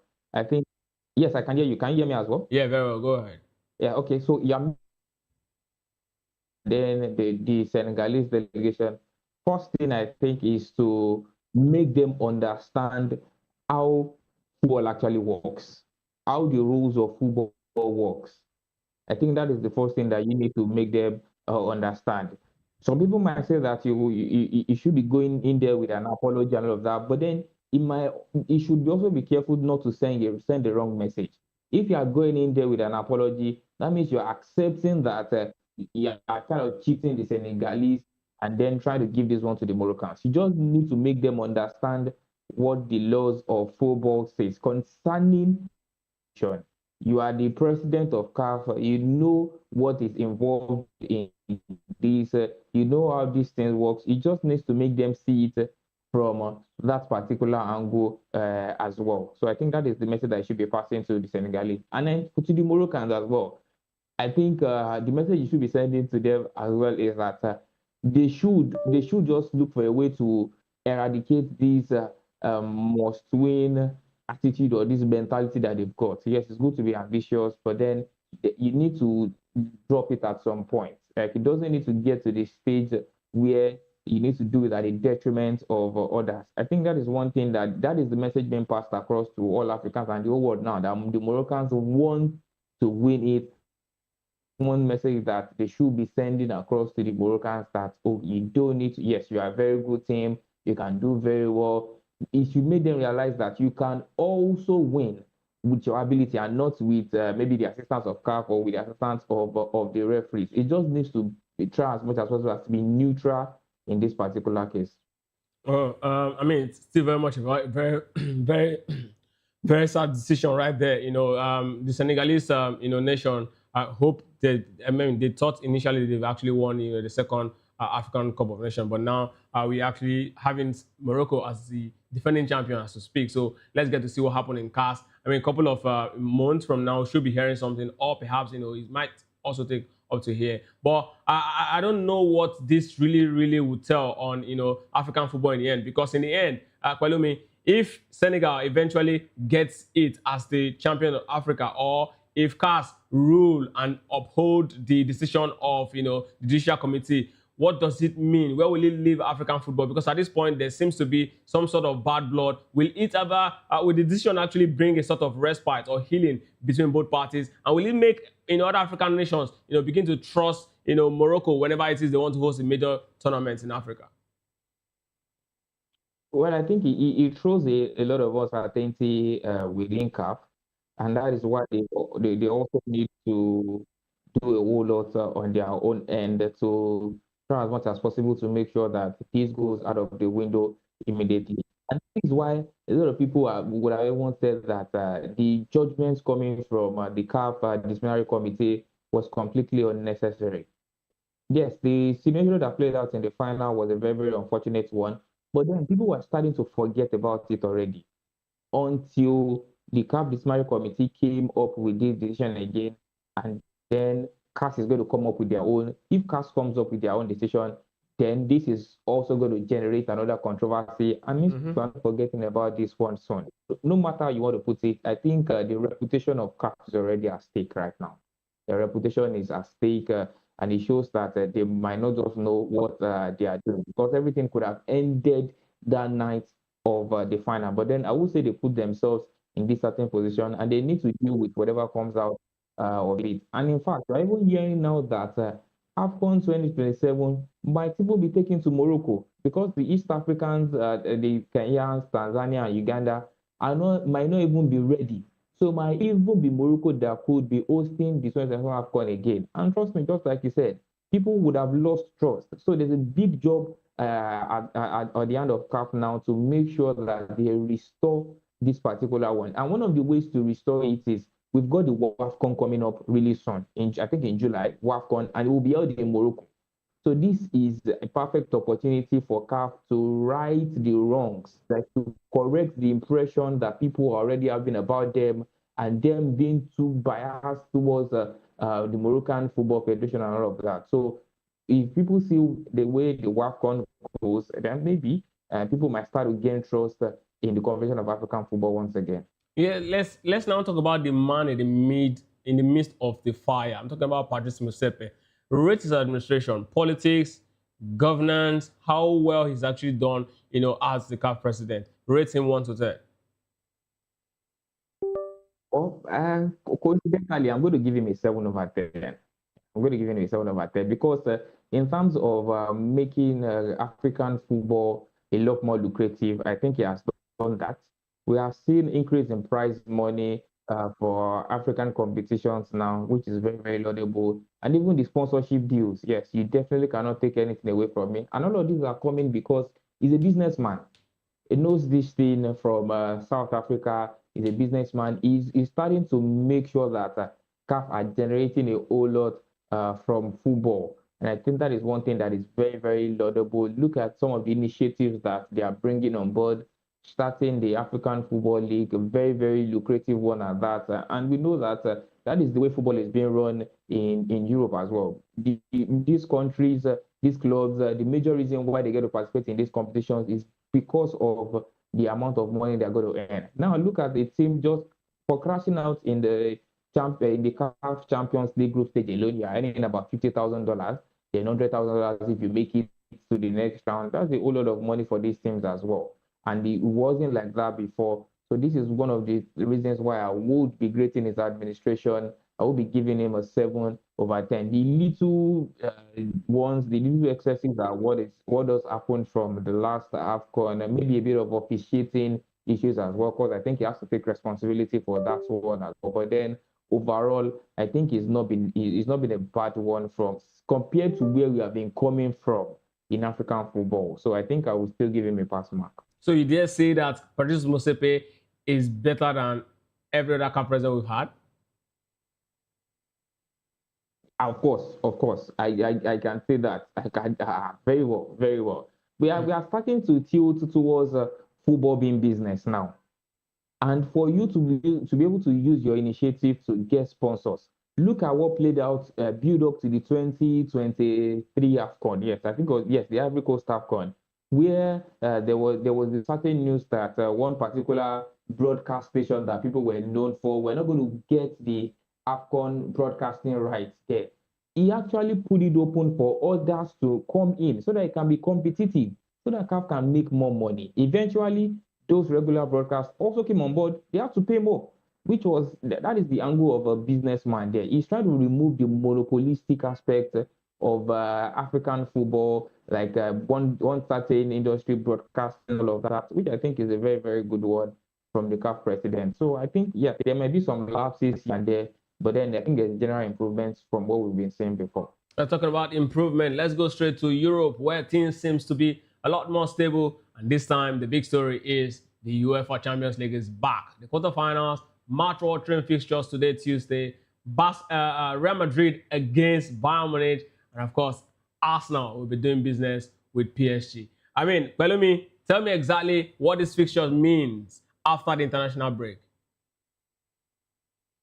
Yeah, well, yes, it certainly means that this is the time where you get to separate the men from the boys.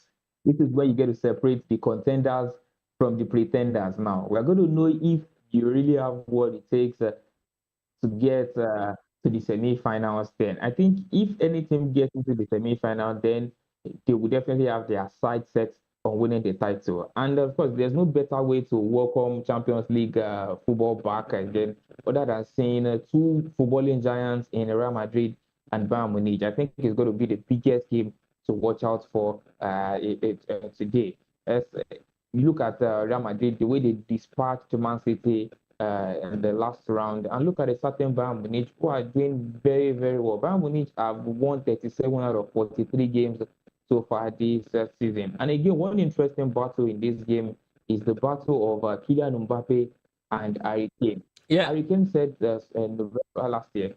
You want to say something? No, go ahead.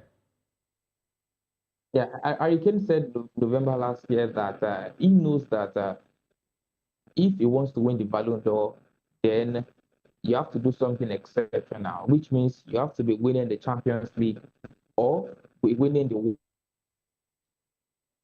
European competition, which is the Euros. And in fact, there are stats to back that up. I think 80% of the previous Ballon d'Or winners have either won the Champions League or the World Cup or the Euros in that particular year. So it shows how very, very important this is. Yes, Bayern Munich are going to win the Bundesliga, but then that may not be enough for Harry Kane to claim the Ballon d'Or title. So this game is a very, very important one for him. So Pelumi, I hear you say that this is more like a clash between these two, arguably the two most informed strikers in Europe at this point. I mean, their stats is very right there, for us to all see how Kylian Mbappe and Harry Kane has actually been going head on against each other, including the likes of Haaland. But then these guys are actually the big contenders right there at this stage in the UEFA Champions League. Now, if anything is going to happen, right? If any of the sides is going to have an edge, Harry Kane was quite injured, but he's good. He's fit now. He's definitely going to be available for that particular one. Yeah, exactly what their fixture actually said this season,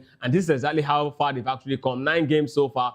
Kylian Mbappe 13 in UEFA Champions League, 10 for Harry Kane, and of course career total 96 Champions League games, 66 for Harry Kane, 50 and 68. It tells you these guys are quite huge when it comes to about churning out huge numbers. But if any of these two teams will make it through to the next round, these two guys would definitely play a key role. Now tell me, on a balance of skill, how these teams have actually performed so far this season. Whose number 9 is most likely going to actually come out in this big fight tonight?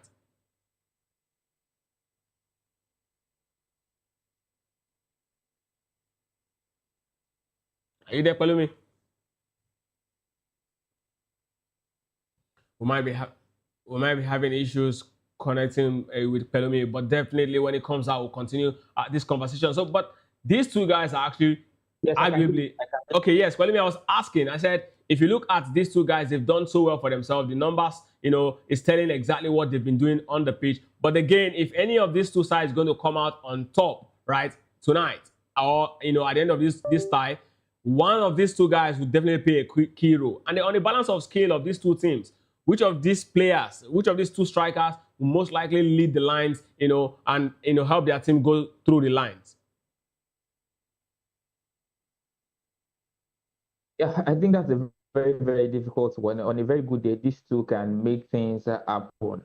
And in fact, they can even help their respective teams, and the game might not even be won from the angle. When Kane keeps scoring and providing assists, and Mbappe keeps scoring again, so it might boil down to fine margins to actually separate both teams. Although I think Bayern Munich are still a little bit stable than this Real Madrid team. We saw Real Madrid over the weekend when they lost against Mallorca in the Spanish La Liga. And Abelua would have loved to keep the likes of Adagule, Vinicius fresh for tonight's game. But because of the way that game was going, they had to introduce them once again to the game that they eventually lost. And Harry Kane didn't play a part in Bayern Munich's 3-2 comeback win over Freiburg. Although he's battling an ankle injury, so he might not really be fully fit for this game. But yes, the two of them can actually make things happen. And these are two guys that big moments, they always love to take these big moments, especially Kylian Mbappe. He looks like a player made for the special moments. Remember the World Cup final in Qatar, despite his team ending on the losing end, got an hat-trick in that game.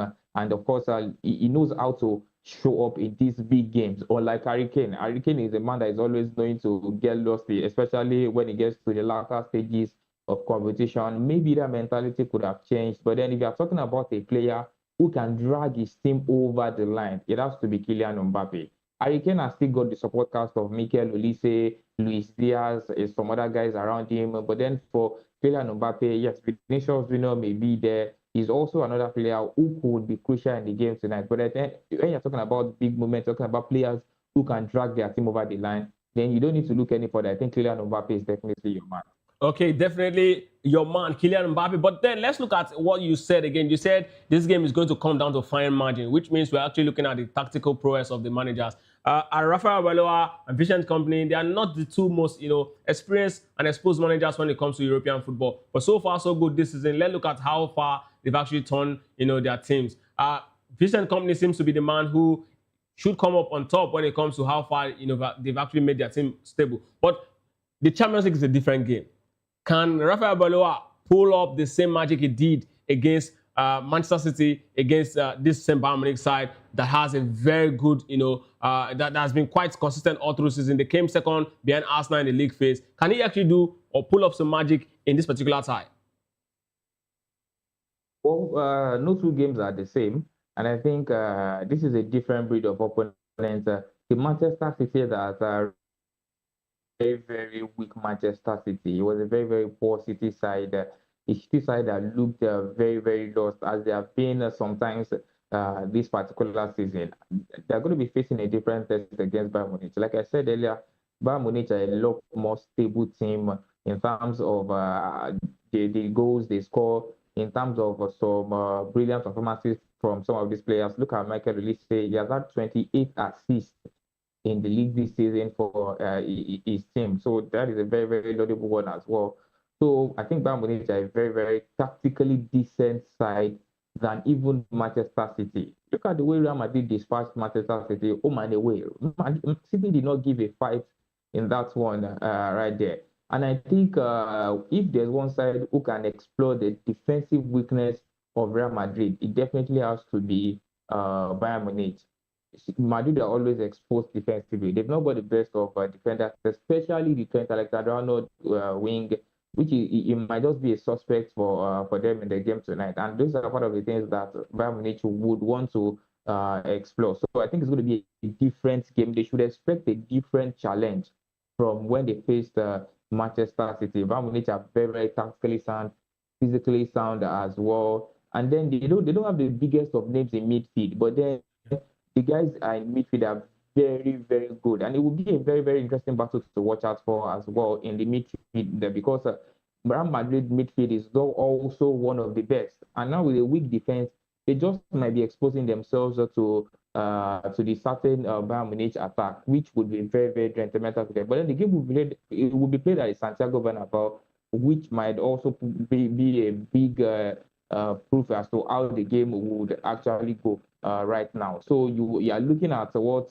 the game would offer from the fact that Real Madrid will be playing at home, and then you would want to say that they would not want to lose this one.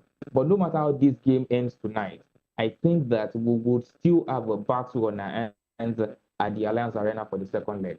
Absolutely. You mentioned one man, Michael Olise. A lot of us have been talking about him. Arguably one of the most creative, if not the most creative player in Europe this season. He's doing so well for himself. He's very, very close to Thomas Muller's record of assists, and of course 6 games to the end. And maybe he might just get that one. And he's on 18, and Thomas Muller made that record at 21. So he's quite impressive. And if this guy is going to come up in this particular game, it's definitely going to be quite difficult for Real Madrid. But let's go to the other part, the other game that we play tonight, talking about Arsenal against Sporting CP. Sporting CP is a team that has shown that they can be very difficult to play at home. Their records are there. I mean, I think their last 5 matches, they've failed to lose any. Of course, the last one was against the Giants killers, Bodo Glimt. They took them to clean house, 5 goals to nothing. After losing the first leg, 3 goals, and then everyone was expecting them to actually go home. But then they showed just why this, their home ground, is a fortress.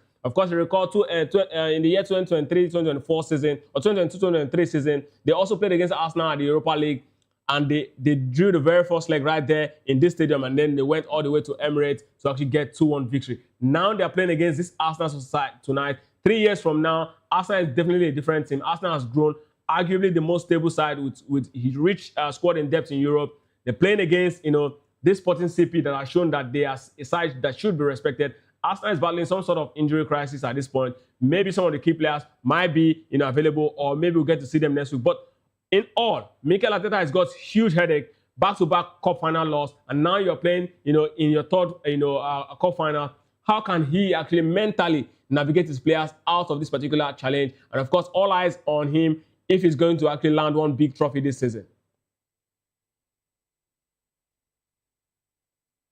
It's a big one. It's definitely a big headache for Mikel Arteta. They have found themselves in a position that has never happened to them this season. For the very first time, they have lost back-to-back games. You might think would happen. City are also a very strong side. We want to excuse them for that one. But there's no way you are excusing them for the 2-1 FA Cup loss against Southampton. You would have expected them to bounce back lines in that one right now. So I think there's a big task. It's a big mentality test for Mikel Arteta and, of course, the Arsenal players. This is when they need to step up. This is when they need to show up.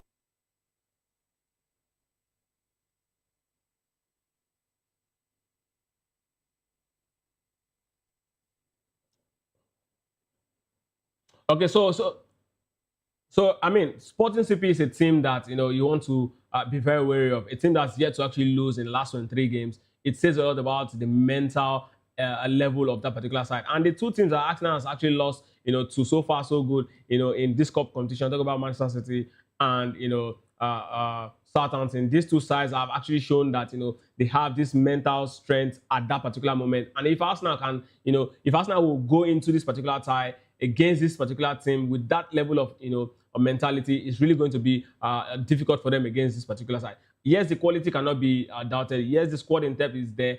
Mikel Arteta has shown that he's a very fine manager tactically. But then against a side, that is yet to actually lose a game in the last 23 games, if for nothing, they'll definitely want to actually keep that. Now, Mikel Arteta is saying that the key players will definitely, is hoping that the key players will be ready by weekend. And of course, he said that Declan Rice, Gabriel Magalhaes, Leandro Trossard are all available against Sporting CP in the Champions League. But Bukayo Saka and Julian Timber will be missing. And these are, arguably Arsenal's most potent attacking threat.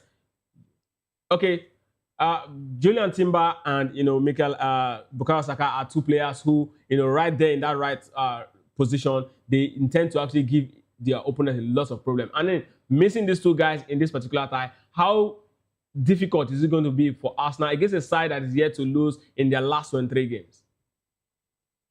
Yeah, it's going to be a very difficult one. Yeah, very, very difficult. These are guys that have been for Arsenal this season.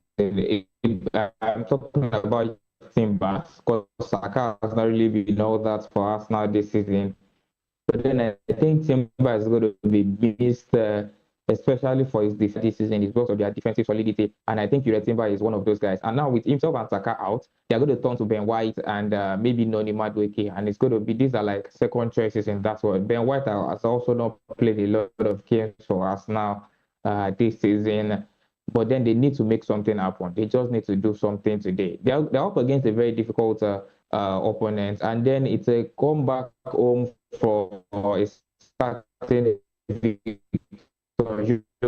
Perez coming back to the same place where he was sold a few months ago, and he's also in a very, very good form after seeing his team qualify for the total in whatever happens in the game today as well. Yes, Madueke are guys that would also start in some other teams. Yes, the quality of Timber might be missed, but then for Saka, yes, he's not really done that for us now this season. I think Madueke in the recent times have even done well than Bukayo Saka in that particular left-hand side, for right-hand side rather, for us now. So I think this could be one of the moments, this could be one of the angles that could decide how the game will pan out tonight. So for Mikel Arteta's men, we've seen that the quality is not in doubt. Exactly why you're talking about non-Madueke is because of the squad in depth that they have. Now let's talk about their mentality, because exactly this phase of the season is where Arsenal tend to capitulate.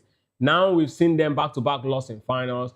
What should Mikel Arteta do to ensure that they salvage this season? Now you know that it's not the very first time we are actually having Arsenal in this particular position. If you are Mikel Arteta, what exactly will be the first thing you'll be telling the players going into this particular fixtures against a side that is yet to actually taste defeat in 23 games? Yes, I think he has to prepare them mentally. He has to prepare them mentally. And of course, he has to play down the tension. I think there's a tension in that Arsenal side. Like I said, they're in a position where they have never been so far this season, back-to-back losses. It needs to calm the tension in that team.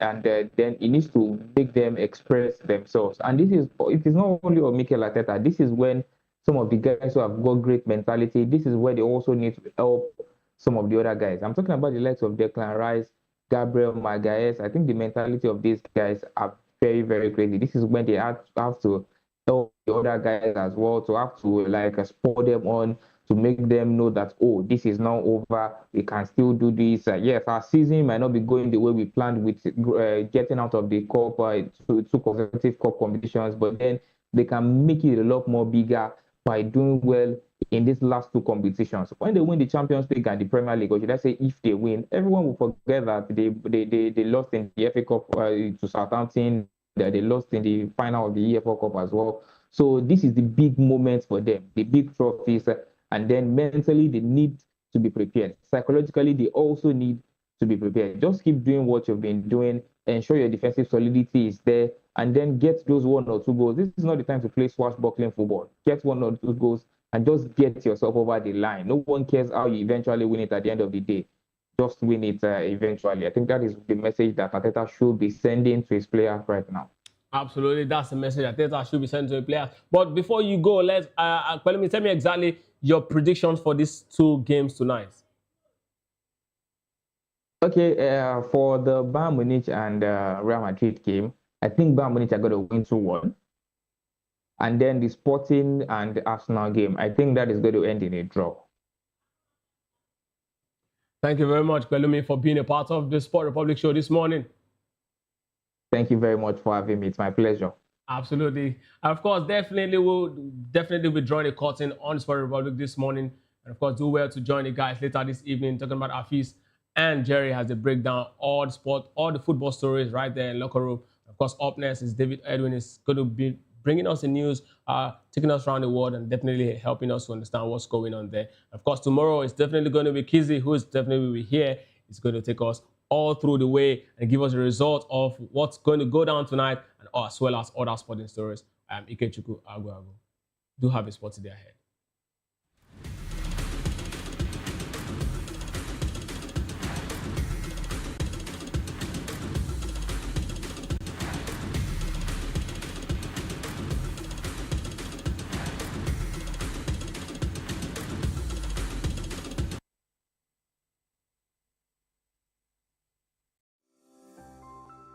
VOP TV.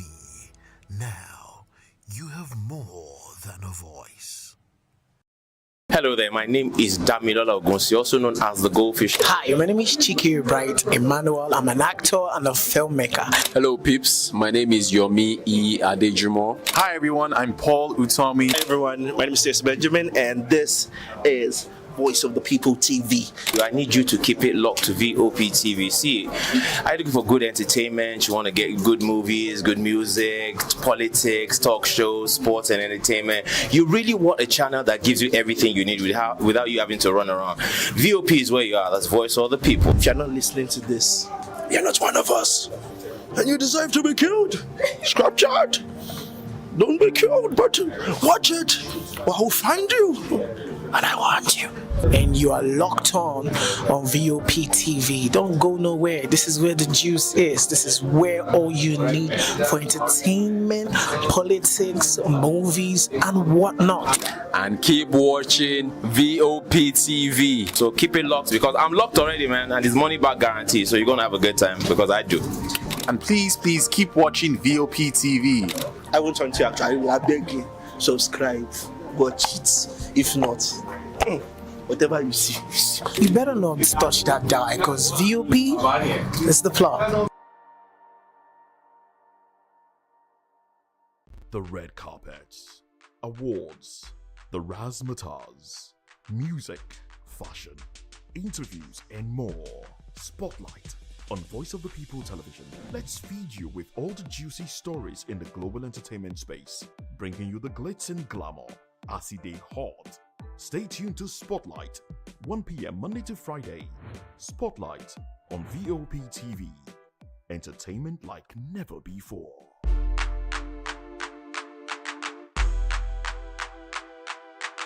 Behind every broken desk lies a broken promise. Education shapes the nations. But who is asking the right questions? Introducing Edu Dialogue, the show that goes beyond the surface, exposes the cracks, the corruption, and the silence in Nigeria's education system. Edu Dialogue, Saturdays, 3 p.m. only on VOP TV. We break the biggest stories, from missing funds to policy failures. We ask the tough questions and demand real answers. Edu Dialogue, this Saturday, 3 p.m. on Voice of the People Television.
Well, hello and welcome to the Midday News on Voice of the People Television. I am David Edwin. First, the headlines. President Tinubu to commission key projects in Lagos. Presidency denies Tinubu's involvement in Obi ADC crisis. Federal government set aside 135 billion naira for 2027 election disputes. FCT Minister Wike defends shooting utterances, calls reaction politically motivated. Residents doctors begin nationwide strike over unpaid allowances, policy reversal. Kebbi Assembly Speaker Muhammad Usman Zuru dies in Egypt's hospital. And in business, Nigeria's business growth slows amid a rising cost per deficit. In sports, Barcelona shifts focus to Victor Osimhen after Alvarez deal stalls. And in the world of entertainment, Spyro explains transition to worship session, credits Holy Spirit. And now the news in full. President Bola Tinubu will on Wednesday and Thursday commission key projects in Lagos State. Some of the projects include the Ojo-Okpebi Link Bridge, Lagos State Geographic Information Service Building, and a multi-agency complex named after the president. Our correspondent Onyeka Ogolo has more in this report.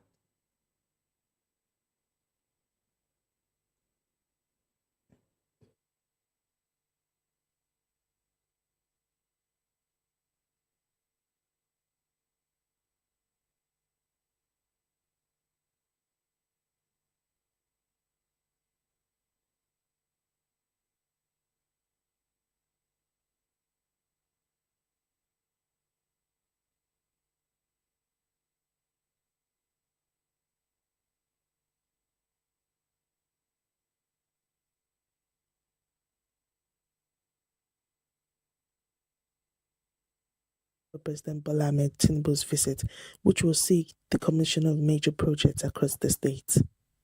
Commissioner for Information and Strategy, Gbenga Omotosho, says the project reflects on the state's commitment to improving infrastructure, boosting the economy, and enhancing quality of lives. Projects to be inaugurated include the Okpebi Link Bridge, the Lagos State Geographic Information Service Building, a multi-agency complex in Alausa, the redevelopment of Tolu Schools Complex in Ajegunle, and the Abijo Mid-Level Agro Produce Hub. The Ojota Link Bridge, a 5.04-kilometer project, is expected to ease traffic congestion and improve connectivity within the Ikeja axis. At the Tolu Schools Complex in Ajegunle, thousands of pupils now have access to modern classroom, laboratories, ICT hubs, and vocational training facilities, following a major upgrade. The presence of Mr. President in Lagos at this auspicious occasion further reinforces strong partnership between the federal government and Lagos State. It also highlights the importance of continuity in governance. We are confident that these projects will not only serve the immediate needs of our people, but also stand as an enduring legacy for generations to come. They represent progress in action and hope for a better future. On food security, Commissioner for Agric and Food Systems Abisola Olusoya says the Abijo Agric Hub is part of a wider plan to strengthen food distribution across the state. As a state, we were able to intervene properly compared to all other states in the country. We were able to intervene properly in ensuring that we drove down the prices of food. When you have facilities like this, you can help to control price points. You can help to control quality. You can help to control food flows. And for that reason, you see dovetailing back to the point of origin and helping to ensure that from places where food items are being produced, you can tell them this is the quality we want coming to Lagos. This is the quantity, this is the timing, this is the season. We can plan properly. And so this is just part of a bigger ecosystem that in the course of the year, we would also be commissioning. She adds that the hub sits on a 2.3 hectare of land and is linked to Lagos Central Logistics Hub in Ekpe, which spans over 400 hectares. According to her, existing hubs like Mushin have recorded about 1.5 billion naira in annual sales, benefiting traders directly. Meanwhile, Traffic Management General Manager, Lagos State Traffic Management, LASMA, Mr. Bakare Oke, says comprehensive plans have been put in place to manage movement during the president's visit. Motorists are advised to plan ahead, especially around Ojota, K2, Maryland, Okpebi, Allen, and Ikeja, where temporary delays are expected. Residents are also urged to cooperate with authorities as security and logistics arrangements have been put in place. The Lagos State government says while there be temporary disruptions, measures have been put in place to ensure smooth traffic flow during the president's visit. The state government also says the project will have a lasting impact on transportation, education, and food system in Lagos. We're deeply grateful to Mr. President for envisioning and initiating these and many projects, for his dedication that has helped secure the required investment in financing, for granting approval in several laudable projects in the state and in the country. From Alausa Ikeja, I am Onika Ogolo, reporting for VOP TV. Thank you so very much, Onyeka, for that report. Moving on to other stories, the presidency has dismissed allegations linking President Bola Tinubu to the internal crisis surrounding former Labour Party presidential candidate Peter Obi and the African Democratic Congress ADC, describing such claims as unfounded. Special advisor to the President on Information and Strategy, Bayo Onanuga, stated that President Tinubu had no involvement in Obi's political decisions or the challenges facing the ADC. Onanuga attributed the ADC's crisis to self-inflicted issues, saying the party's troubles stem from internal leadership tussles and poor management. He urged the B and ADC stakeholders to resolve their differences rather than blaming the president. The ADC has faced leadership disputes with factions led by David Mark and Nafi Balagombe laying claims to the party structure. INEC removed the Mark-led NWC from its portal, citing a court order. Moving on, the chieftain of the African Democratic Congress ADC, Senator Victor Ome, has faulted the Independent National Electoral Commission, INEC, for allegedly meddling in the party's internal affairs. Ome, representing Anambra Central Senatorial District, said INEC's actions are locking the coalition party. Ome backed the David Mark leadership decision to approach the court over INEC's delisting the party. He said the Court of Appeal would have stopped proceedings if it saw that the Federal High Court lacked jurisdiction. Ume added that the court should recognize its own lack of jurisdiction in matters involving internal party affairs and leadership. INEC had delisted Mark and Rafiu Arigoshola as national chairman and national secretary, respectively. Meanwhile, the federal government has proposed 135.22 billion naira in the 2026 budget for electoral adjudication and post-election provisions, anticipating significant expenses related to the 2027 elections. This allocation is part of the service-wide votes, a centrally managed fund for obligation not tied to specific ministries or agencies. The provision was contained in the House of Representatives order paper for March the 31st, 2026, which carried the report of the 2026 appropriation bill. Critics argue that this allocation could undermine trust in electoral outcomes and encourage manipulation, while others suggest it's a prudent measure to ensure the government is prepared for potential disputes. In another development, Federal Capital Territories Minister Nyesom Wike has defended his comment about shooting journalist Seun Okibaloye, saying it is a figure of speech taken out of context. Wike stated this in an interview with News Central on Monday, arguing that the public reaction is politically motivated. Wike claimed he and Okibaloye have spoken and there is no issue between them. The controversy arose from Wike's reaction to Okibaloye's comment on Channels Television about the African Democratic Congress leadership crisis and implication for 2027 elections. Okibaloye had raised concerns about a possible one-sided state, which Wike criticized as inappropriate for a journalist. Wike's aide described the remark as hyperbolic, saying Wike reacted to Okibaloye's perceived shift from moderation to commentary. Amnesty International Nigeria condemned Wike's original remark as reckless and violent, warning it could incite attacks on journalists.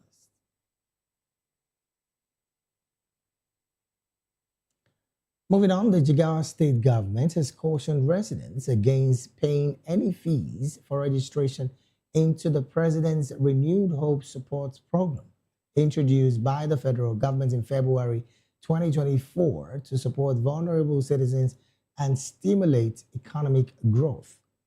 The program targets low and middle income earners across the country, aiming to empower over 8.8 million Nigerians through job creation, rural electrification, agriculture, and small business development. Commissioner for Information, Youth, Sports, and Culture, Sagir Musa, stated that registration for the program is completely free and warned against enumerators collecting money from applicants. Activist Aisha Yusufa has compared former Labour Party presidential candidate Peter Obi to former South African President Nelson Mandela, citing his disposition to serve, leave a legacy, and move on. Yusufu made this comparison while reaffirming her position and her opposition to Obi if he seeks a second term in office. Yusufu stated that she had extracted a comment from Obi after the 2023 presidential election, where he pledged to serve only one term. She recalled that Obi had made a similar declaration before the 2023 election and she had pressed him to reaffirm it after the polls. Yusufu expressed confidence that Obi would keep his pledge, describing him as a man who honors his word.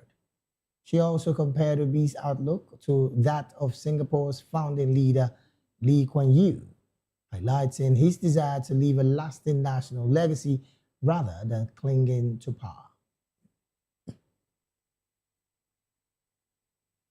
In another development, Yusuf Buhari, son of late President Muhammadu Buhari, has declared his intention to contest for the House of Representatives seat, represents Sadamu Daura Mai Audawa Federal Constituency in Katsina State under the All Progressive Congress APC platform. This was contained in a letter dated April 3rd, 2026, signed by Yusuf Buhari. The APC stakeholders in Sandamu local government area had earlier endorsed him as their preferred candidate for the seat, citing his perceived capacity and acceptance among party stakeholders. The endorsement was given during a high-level meeting at the Sandamu local government secretariat. The meeting also reaffirmed support for President Bola Tinubu and Governor Diko Rada as the APC's flag bearers for the presidency and governorship seats in the 2027 general elections.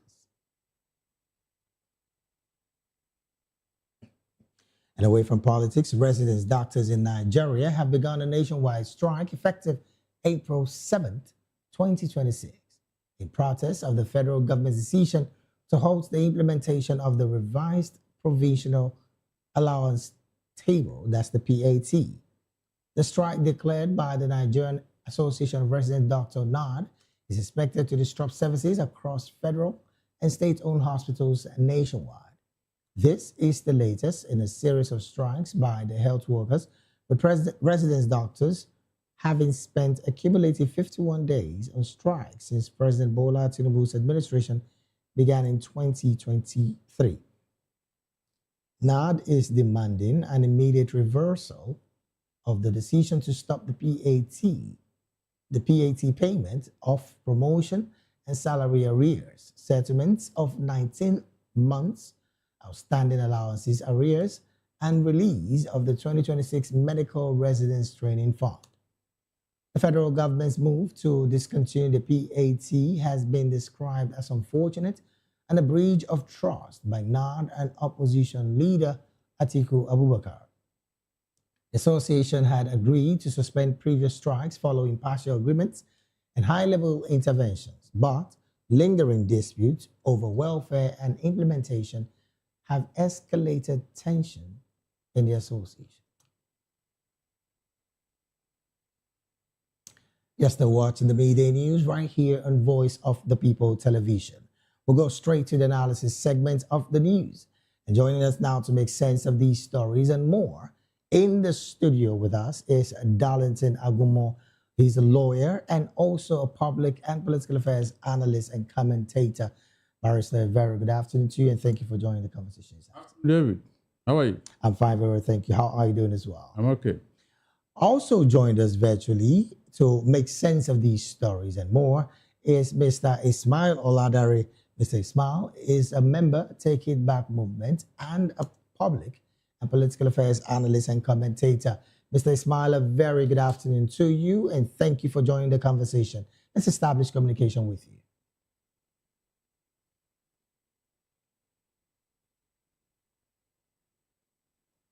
All right, then. Well, I understand that Mr. Ismail hasn't joined the conversation, but let's start the conversation from the studio here. Barrister, interestingly, the Residents Doctors Association of Nigeria is clearly putting their foot on the ground and saying we are down tooling as a result of the breach, what they call a breach in contract by the federal government. What do you make of the decision of down tooling by the National Association of Resident Doctors, and of course 51 days of down tooling by this association since the inception of the President Bola Tinubu's administration?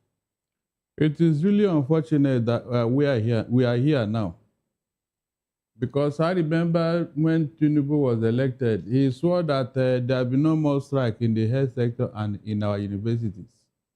He said it, and so the first time is not yet over, and all the things he swore that will not happen has happened severally, not once, not twice, not even 5 times. And so you ask yourself, is it that there is no money to pay doctors, or there is money but somebody decided to sit on it for his own selfish interests? Look, if the health sector is in this quagmire, you can now use it to imagine what other sectors are going through. Seriously, it's a very, very sad commentary. Because they can access health care outside Nigeria. Is that not why they do not bother? How much exactly is that money that doctors are asking for? How much? To say they are demanding a $1 million salary. That money is not up to the money they spend to drink tea in the morning. And so they are finding it difficult to give it to lawyers. Meanwhile, David, I didn't hear that any politician or political appointee are being owed. And they threaten they are going on strike. You can see how we have something I can call misplaced priority. It's interesting you mentioned this, Barrister, because just last week, the Minister of Health did say that the strike, because, of course, the residence doctor gave an ultimatum before the decision today, that the strike would not hold because government is in talks with these doctors. How much of a soundbite is that statement by the minister? Plus the fact that even as we speak, the PAT has been suspended by the federal government. They are not interested in your health sector, David. Why so? Because they don't care about you. They don't care about, as long as they can access medical tourism abroad, you don't matter. It's as simple as that. I gave you an example. All the political appointees, is any of them going on strike because of a salary issue? Are they not well taken care of? So it's unfortunate, seriously. What we should take serious, we are not taking it serious. Okay, look at how much the defense are taking. Look at how much they are giving our military to fight a war that will never end anytime soon. A war that will never end anytime soon. They are pumping money. Just last week, he approved the 2.something trillion naira, 2.3 trillion naira. Well, that's but for the military, yeah, they demanded for money and they gave it to them. But from your perspective, don't you think that is needed and even more in a time like this, where we are facing several insurgencies? David, when I tell you that the society prepares the crime, then the criminal just commits it, you think I'm joking? Who brought this insecurity? Who made it possible? Hold on. Who brought this insecurity into Nigeria? You can see now. And so when APC was doing it in opposition, they didn't know that in 2026, they will reap the fruit they have planted. But Barrister, are you implying that the APC brought insecurity into Nigeria? Because it's a bit bogus with your question that you just asked. David, APC brought it because they had an agreement with the terrorists to oust Jonathan, because they believe Jonathan will not hand over. Most of the people that are in APC, they have said it severally. Nobody can deny that. I don't know why you, the press, you don't keep track of these things. They are the one that went to Africa, went to Sahel, and brought them. In fact, Kawu Baraje told them that they should come, that jihad have started in Nigeria. He said it open before the camera. El-Rufai went to go and pay them with our own money, pay them to stop killing Nigeria. Yet they continue to do that. Many of them, there are many who yes, say, yeah, we did it. And so what is the doubt here? At a point, this guy threatened that they will kidnap El-Rufai and Buhari because they reneged on the agreement. They reneged on the agreement. This guy came out to tell Nigerians that, look, during that Abuja-Kaduna train bombing, the managing director of Bank of Industry, whom they released after 100 million was paid, they sent a message through him. They sent him a message to go and tell the federal government that, look, that agreement they had to hand over the territory called Nigeria to them, that they should comply with it. And they release their women that they have captured, who want to deliver children. All right, now all these things are known to us now. Barrister, let's not deviate from this conversation. Let's come back. You who asked me question. Let's come back. Let's come back to the health sector. The National Association of Resident Doctors clearly said that this is a breach of trust on the part of the federal government. But then the question now would be, how much of an implication would these down tooling have on the ordinary Nigerians going forward? Because the doctors are saying, until all of our agreement is met, we're not returning back to the hospitals. They should insist. A laborer is worthy of his wages. What's the implication of this on the Nigerian people, Barrister? David, do you think that the government care about you? Which Nigerian people? When did the government start caring about you? Mention one program that is for your own well-being. Just one program, one project or one policy that is for your own good, that this government has pursued relentlessly. Look at the people that are being slaughtered every day. Who are they? Hold on. These people that are being slaughtered all over the place every day, who are they? Are they not Nigerians? Eh? Did you see the federal government becoming angry over this killing? You can see now. So, my dear, don't bother yourself. Oh. They don't care. That's why they are not paying attention to your health care. Something that should be top priority to them. Top priority. But when the military said they need 2 naira, they will give them 5 naira. Oh, wow. Because they are the one that will sustain them in office. All right. Well, now, so let's shift gears a bit. The federal government has proposed a 135.22 billion naira for the 2026 budget for electoral adjudication and post-election provisions. Of course, anticipating significant expenses related to the 2027 general election. Now, this allocation is by the, of course, is part of the service-wide votes, a centrally managed fund for obligations not tied to any specific ministries or agencies. What's your take about this? Who would dispense the funds? And you forgot that whoever pays the piper dictates the tune. Somebody will disburse that money to either the judges or the lawyers. Somebody will pay that money to them. You mean they will disappoint such a person, Abi? That money, is it captured in your budget? As you say, it is on a first line charge. Well, the provision was contained in the House of Representatives order paper for March 31st, which again was carried the report of the 2026 appropriation bill. So somehow it is in that budget. No, that money was never captured in our 2026 budget. It's not there. That is why they are now treating it as a separate case.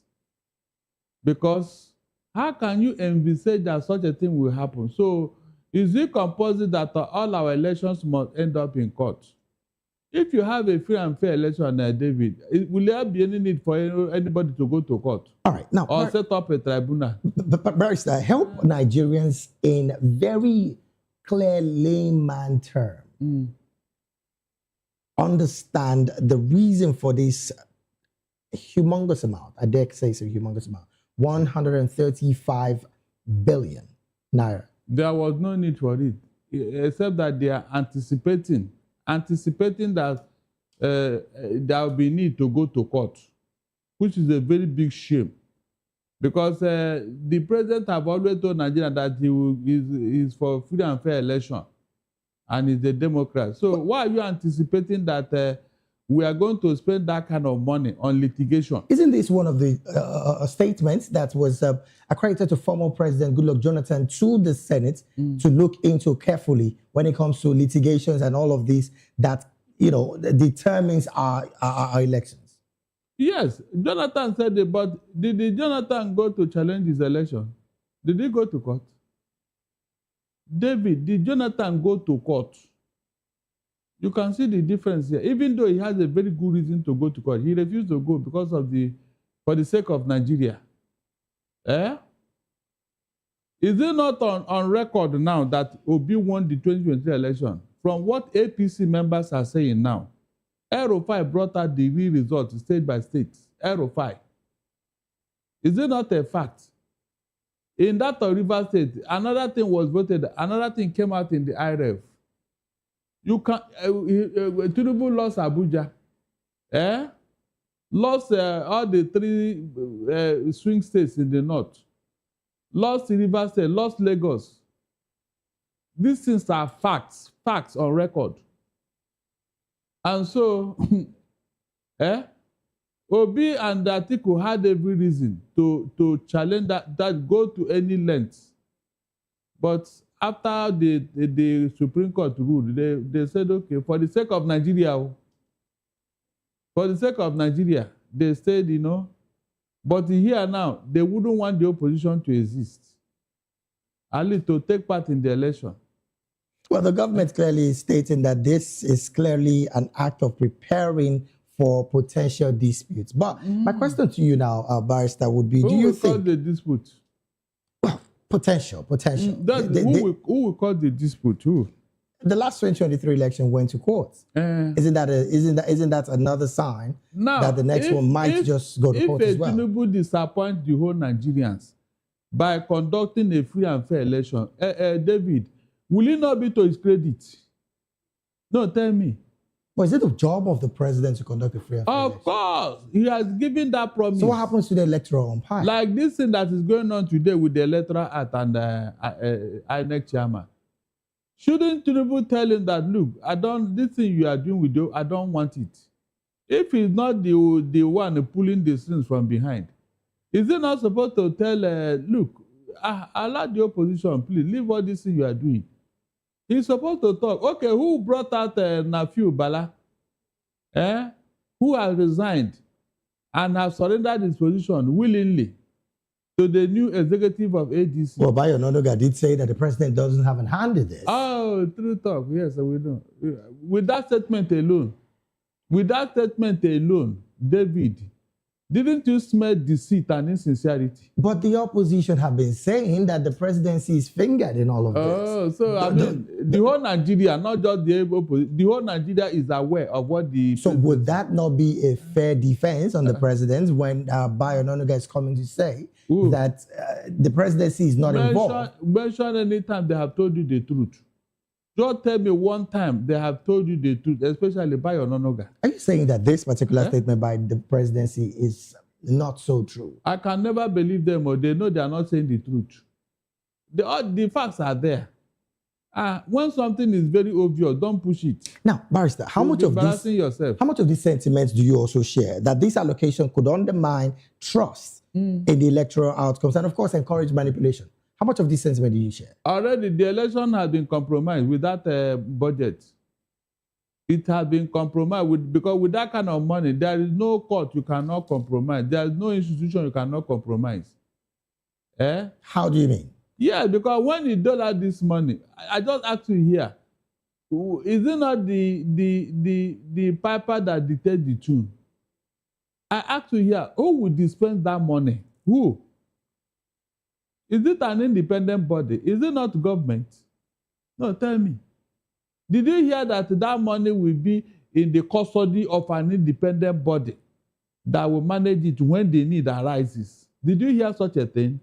The answer is capital no. Should there be an individual body that can manage such fund, Barrister? You said what? Should there be an individual body that would manage such fund? Of course, if you want to show yourself to be transparent and sincere. So what body would you propose? Because you are taking part in the election. What body would you propose to manage such fund? It is left for the government to appoint the credible Nigerians and say, you see this fund, you will manage it if at all any need arises in the election.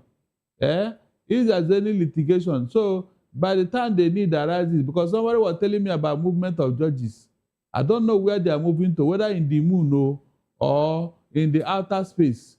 Because all of a sudden, to move judges will now cost us 135 billion. Where are they going to? Where are they traveling to? They will move judges. But then again, Barrister, when we talk about logistics and all of that, somehow the prices have gone skyrocketed, don't you think so as well? Are you serious? That INEC doesn't have a budget, Abby? the litigant, they don't have a budget to pursue their cases. I mean, when last did you hear such a thing in our electoral system? Please tell me any time from PDP 1999 to date. Tell me when any government approved any budget for this kind of thing. Is it not for us to wait until we get to the bridge, then we think of how to cross it? Because from all indications, there may not even be opposition, not to talk of going to contest any election. Is it not looking like it from what is going on today? So if there is no opposition and no litigation, what happened to that money?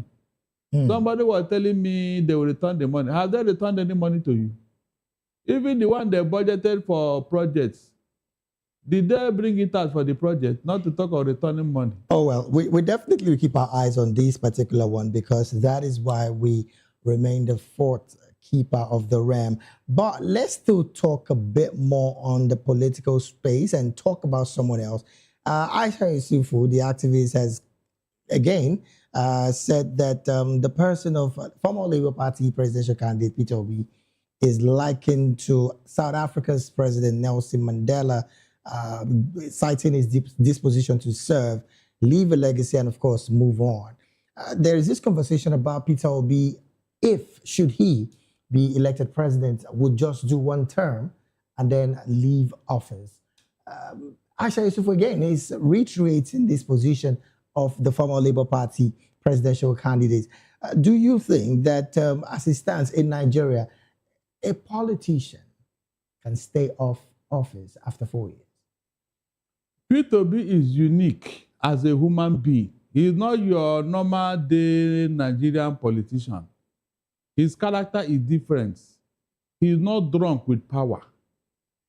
Peter Obi is not drunk with power. He won't behave in a rascally manner. He will keep to any agreement. At least let Nigerians give him that chance. Let's see what he can do. And that's what we are saying here. Give him that chance. By the time he now record it as part of them. It's always good to test somebody with power and see what you do before you can now condemn him or conclude that he's part of them. Some Nigerians will say this was almost the same tone that the APC used during the Jonathan's administration. Give us this and we will give you that. And nothing up till now happened after. No, Peter Obi have been tried and tested. You don't learn left hand at old age. It's not possible. Peter Obi has been tried and tested in Anambra. That is his selling point to tomorrow. So these other people that promised that we knew, some of us knew, and we never agreed with them. It's just that Nigerians were taking swept off their feet by Lagos Ibadan Press, who packaged this thing for Nigerians. So please. All right then. Still talking political situation. The son of the former president, the late Muhammadu Buhari, is clearly going to be contesting in this election as a House of Representative member representing the Sandamu Daura Mai Adwa Federal Constituency in Katsina State. Do you think he's possibly going to be the favored one in Katsina State, owing to the fact that his father was the president? The love of the people of Katsina, because he said that they are the one calling for him, Abi. Always, every politician, my people want me. In fact, they came to my house to beg me that if not me, no other person, that I'm the Messiah they are looking for. We hear such a thing, but going by what his father did, I will advise that young man to go and rest so that he will not remind us of what his father did. That's the truth. He should not come and remind us of his father. But then again, Barrister, the APC stakeholders in that local government area has endorsed him as their preferred candidate. Isn't that a plus for him already? My Bible said, my people perish for lack of knowledge. Yeah, that's what my Bible told me. People perish for lack of knowledge. Something that happened yesterday did not teach you a lesson. Nobody have looked at this young man and the place he's coming from. What place is he coming from? Where is he coming from? Yeah. Is he not a Buhari's son? The fact that he's his son, that means he's going to take after his father. David. When it comes to leadership, is that what you're saying? The DNA is there. The DNA is there. It is impossible for a mango tree to produce a banana fruit. It can never happen. The DNA is there. Does DNA work with politics, Barrister? Is that what? Does DNA work in politics? Go and check any of the sons of those people that gave us hell in Nigeria, that moved away from what their father did. Just one example, one. Show me one person that his father brought infamy to this country and he get into office and turn a new leaf.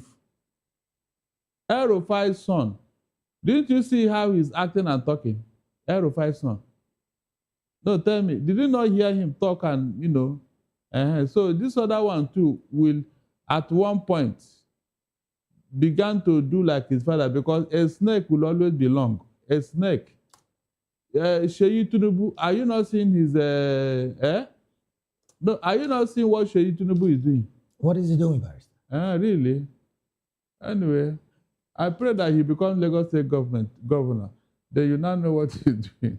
All right, then. Well, because of time, really, Barrister, the Jigawa State government has cautioned residents against paying any fees for registration into the presidency's Renewed Hope Support Program introduced by the federal government in February 2024. Now, this clearly is in support for vulnerable citizens and stimulates the economic growth. But this program is targeting low and middle income earners across the country, which again is aimed at empowering about 8.8 million Nigerians through job creation, rural electrification, and all of that.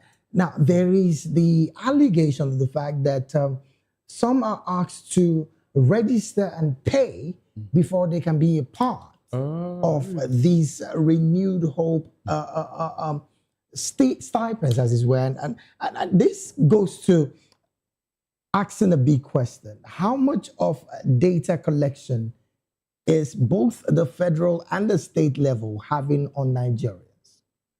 Nobody is collecting any data.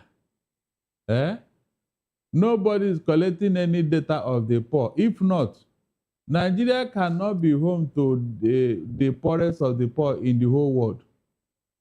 Nigeria cannot be home. That we are harboring the poorest people in the whole world. What does that tell you? If this their largesse or this their palliative is working, then not the people would have become billionaires. But then again, don't you think it was supposed to work, but some Nigerians who are not the presidency, so to say, are pocketing it to themselves? And what punishments have you given to them? So you cannot trace who is taking the money, Abi. Betedu, and that Sadia Farouk. Are they not the one that was feeding our children? At the end of the day, what happened to that money? After you have identified them and all that, what did you do to them? You can see now. Look, when they bring out this policy, go and check. They want some people to eat from it. The money is not actually for the poor. Rather, people are making money from the poor. That is it. People are making money. In fact, the poorer you are, the better for them, so that they will collect more money on your head. Quite unfortunate, really. But because of our time, really, this is where we have to draw anchor on the analysis segment of the Midday News. Once again, thank you to Barrister Darlington Agumo for joining the conversation this afternoon. Thank you so much. I'm so pleased because these poor people, they don't suffer. We'll take a very short break right now. When we return, Kebbi Assembly Speaker Mohammed Usman Zuru dies in Egypt hospital. These and more after this break. Please stay with us.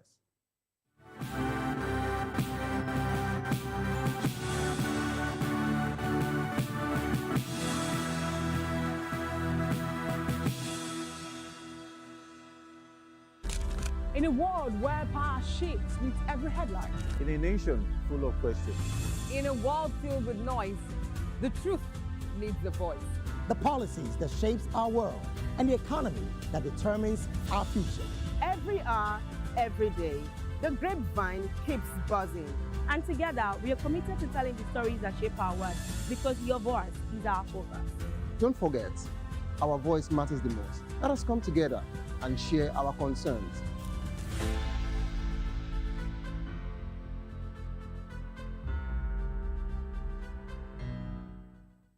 Welcome to the locker room, the home of football talk that matters. I am Jerry Ampelon. Join us every weekday, Monday to Friday at 5 p.m. Nigerian time, as we share the hot takes and hot debates in the exciting world of football. And joining me are the usual suspects, Kachikwu and Mayowa, as we break down all the hot takes and everything that's happening in the football. Don't just watch football, live it with us. Catch us on the locker room and Voice of the People television at 5 p.m. Nigerian time. And like I always say, if not 20 minutes, with the sport.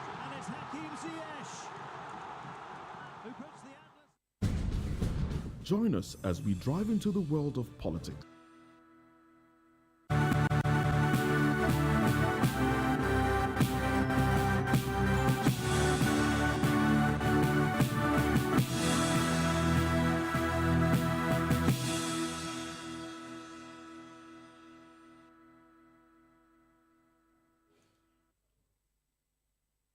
We're glad to have you back. It is still the midday news right here on Voice of the People television. Now to other stories.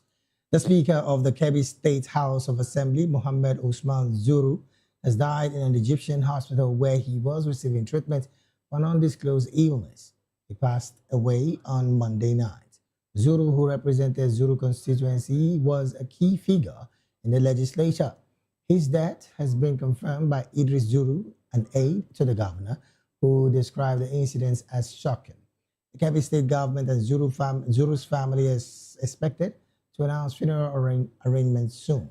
Tributes have begun pouring in from political leaders and associates, praising Zuru's contributions to the state's development.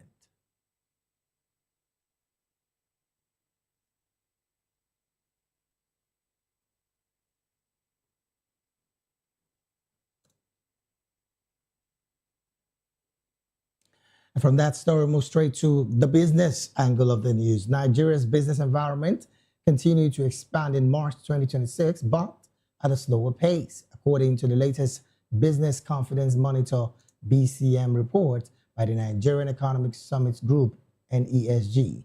The current business performance index declined to 101.2 points in March, down from 117.2 points in February and 106.6 points in the same period last year. Key sectors, including manufacturing, trade, and services, remain in expansion but recorded slower growth compared to February. The services sector posted a weaker expansion at 104.7 points, supported by strong demand and improved financial conditions, but weighed down by rising operating expenses and weak investment momentum.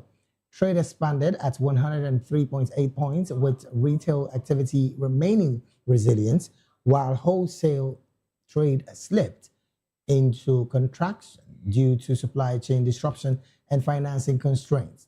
In contrast, non-manufacturing and agriculture recorded contractions, with the non-manufacturing index falling to 98.4 points and agriculture declining to 91.1 points amid insecurity, financing constraints, and infrastructural challenges. Investment activities also contracted, reflecting heightened risk perception among businesses and intensified macroeconomic uncertainties.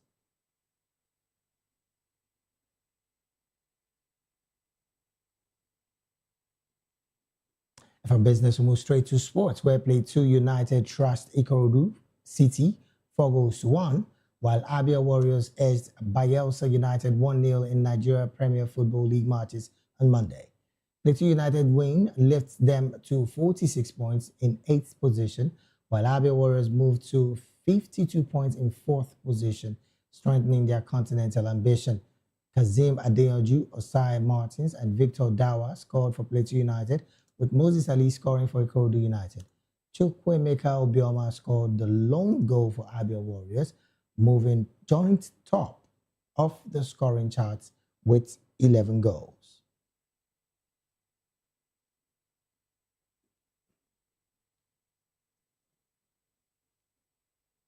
And to wrap up the media news, we'll go straight talking entertainment. Singer Spyro has explained a viral moment where he transitioned from performing his songs to leading a worship session at a recent event.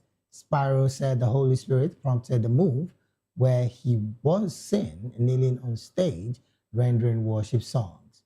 Sharing a screenshot of his initial performance lineup on Instagram, Spyro expressed gratitude, describing the experience as a defining moment of his Easter celebration. The unexpected shift sparked online reactions, with many praising him for allowing the Holy Spirit to guide him. And with that entertainment story, we've come to the end of media news right here on Voice of the People Television. Do well to subscribe to our YouTube channel.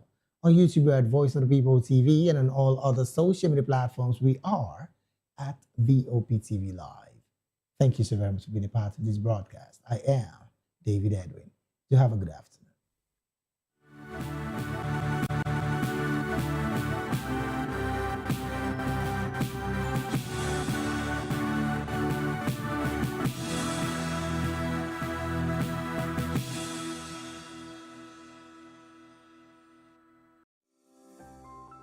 VOP TV.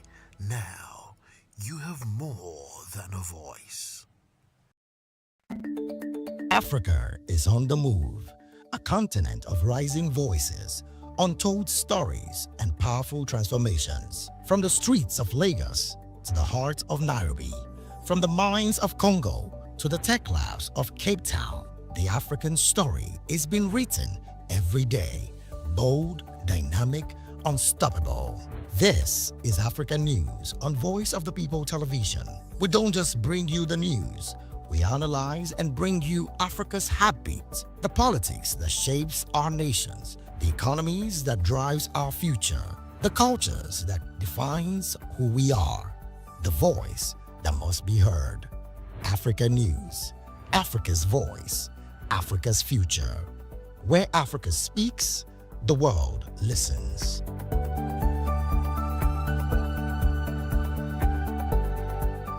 Good evening, Africa. My name is Mama Kore, actor, model, producer, and I'm giving a big shout out to VOP TV, man. Keep watching. Don't change the dial. Thank you and God bless you. My name is AY, and of course, I represent the voice of the people, and that's why I'm on VOP. AY say so. Hi everyone, it's your girl Miriam Tima from the Real Housewives of Lagos and the Real Housewives Ultimate Girls Trip Africa. Shout out to VOP, the voice of the people. You already know. Stay tuned, keep watching. And don't forget, VOP is the best. All right, hello, all right, it's about that shagging the man fine back with Melanie Poppy Blast Skin Boy. This is VOP TV. If you're not watching VOP, I don't know what you're watching. Maybe you're watching your weight. Hello, beautiful people. This is Wale Ojo, and you're watching VOP, Voice of the People. Hi, guys. You already know who it is. This is New Energy. Flyers boy ever live. Keep watching VOP TV. Thank you. Hi, people. Jenny Albano here. Guys, please keep watching Voice of the People. In a world where power shifts with every headline, In a nation full of questions, in a world filled with noise, the truth needs the voice. The policies that shapes our world and the economy that determines our future. Every hour, every day, the grapevine keeps buzzing.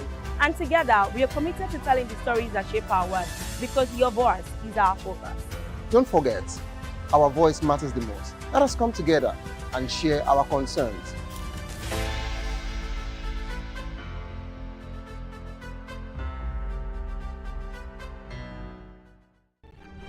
In a world where power shifts with every headlines, news breaks and events happens, we bring you unbiased and explicit information on politics, economy, and state of the nation. We break down the chaos. Facts, not fluff. Truth, not a spin. We discuss not just politics, but a glimpse into the future.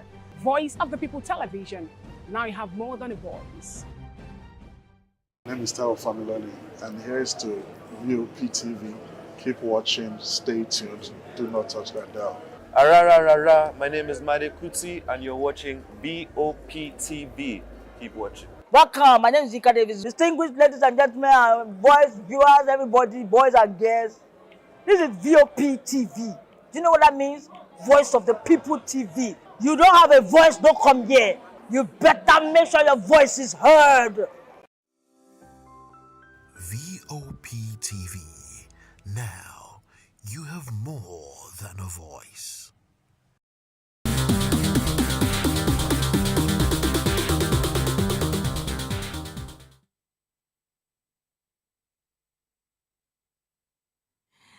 Hello, beautiful people. Welcome to the show Spotlight. Yes, it's happening here on VOP TV, the place where stories come alive and voices matter. This is the show where we shine the light on creativity, style, culture, music, and purpose-driven people. Trust me. And people we're talking about are people who are shaping the world around us. And yes, it's another day.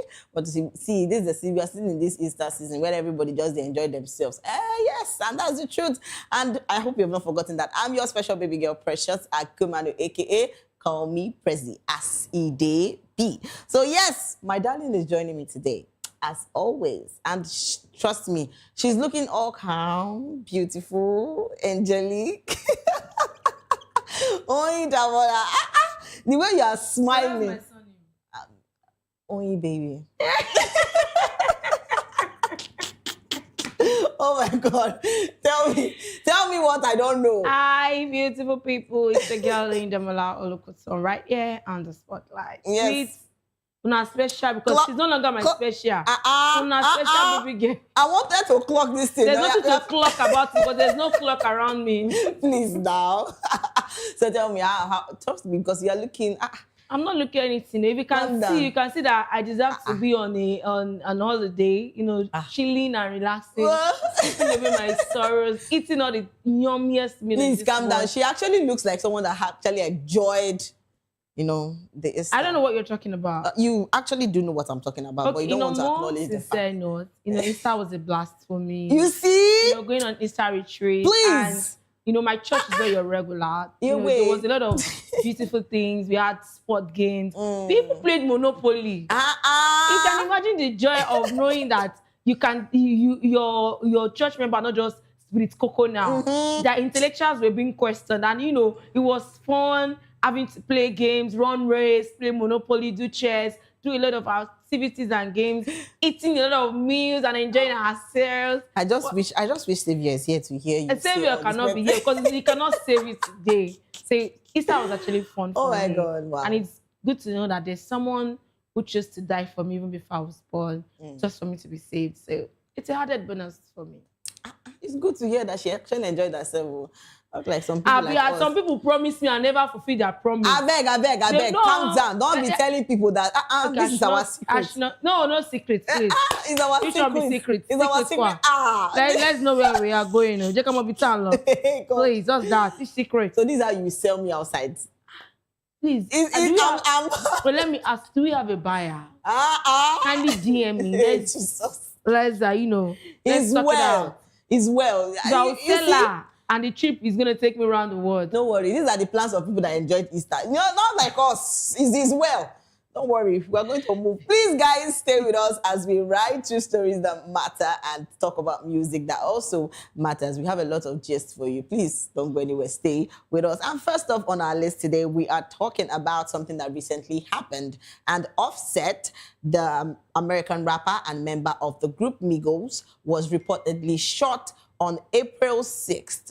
And after interacting with fans, according to early reports, the incident occurred in a public area, prompting a rapid response from emergency services and law enforcement. Authorities have connection with the shooting as investigation continues. So despite the alarming nature of incidents, Offset's injuries have been described as non-life-threatening, and he is currently in stable condition while receiving medical treatment at a nearby hospital. So officials say the situation was quickly brought under control and there is no ongoing threat to the public at this time. So though we're still talking about Offset. And trust me, see, I don't know why recently, I don't know what's going on recently, because I've seen a lot of these having this kind of, you know, situations at hand. We see talking about what's this guy's name? We're talking about a lot of people. We're talking about what's this lady's Rihanna.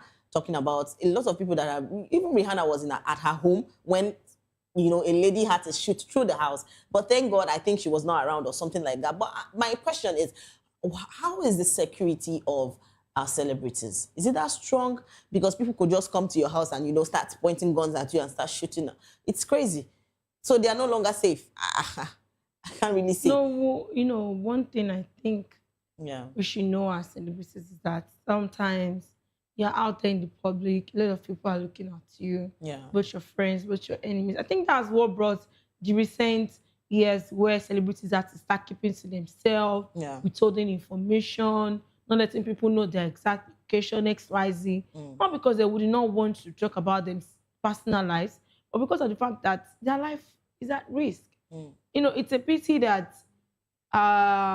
despite them going around with a lot of bodyguards and having a lot of security people around them, they are still exposed to a lot of threats. And I think, I don't know, we just need to have a more safe environment. A country that is secured. It's not just in overseas now, even in Nigeria, across the world. It happens every day and every time. And I think we should come to a reality that no place is safe, but it should be our duty as humans to make it safe. Because these people you're trying to attack are also humans. They are somebody's brother, somebody's sister, somebody's father, somebody's mother, somebody's family. So I don't think anyone should be at the aim of having to fight for their lives because they are celebrities or because they are human. Because they are human before becoming celebrities. Of course. You and I. So I don't know for whatever reason why Offset was being shot at. But I think that it's crazy for you as a human to always think that the best way to settle scores is to try to kill the other party. Why not? Like it's crazy, you know that you cannot create Savior, baby. I remember what Savior said sometime. He said, "It's not everybody that likes you."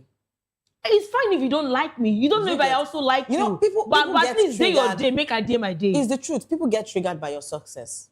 Okay, we are triggered. Make it in life. Killing me will not make you make it. I'm being serious. But a lot of people, seriously, because you don't expect everybody to love you.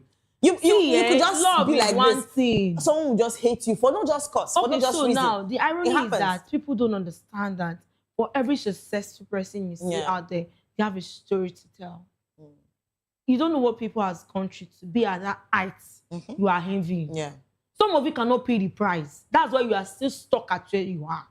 Some of you cannot even do the work. That's why it's so difficult. Some of you who even want to do it are looking for shortcuts. Some people pay through their blood and water just to get to where you're saying that. There is a price for every position you attain in this life. The energy you have in eating them, the energy you have in, throwing abusive words at them, if you invest that energy in your life, you do better. I can tell you will not be at that same spot or that same level. So now, ironically, I know we need to terms with the fact that all of us cannot be multi-billionaires. Some of you will be multi-thousandaires. Some of you will be multi-zeronaires. Some will be multi-millionaires. Some of us will be multi-billionaires, depending on what your art is being set at. Of course. Now, it's one thing for you to have to be delusional. Say, I'm going to make it. It's Nigeria that's not making me make it. It's the country I am. Is it this? Is it that? How far and wide and how intense are you working towards that? So if you have the energy to go buy a gun, track down someone just to shoot him, just to end his life abruptly, hello? These are life to plan now. That same edge that can bring you that evil plan supposed to bring you good plans. Good plans, Because you killing that person doesn't mean you're going to be better than off that person. Seriously. And this sky is so wide. Have you ever heard that birds are flying and they are clashing? That's to tell, it's a simple analogy to tell you that you can also make it. Yeah. Do you know, I spoke to somebody recently and he said that he has a friend that is a celebrity. He wouldn't mention the name. I won't mention.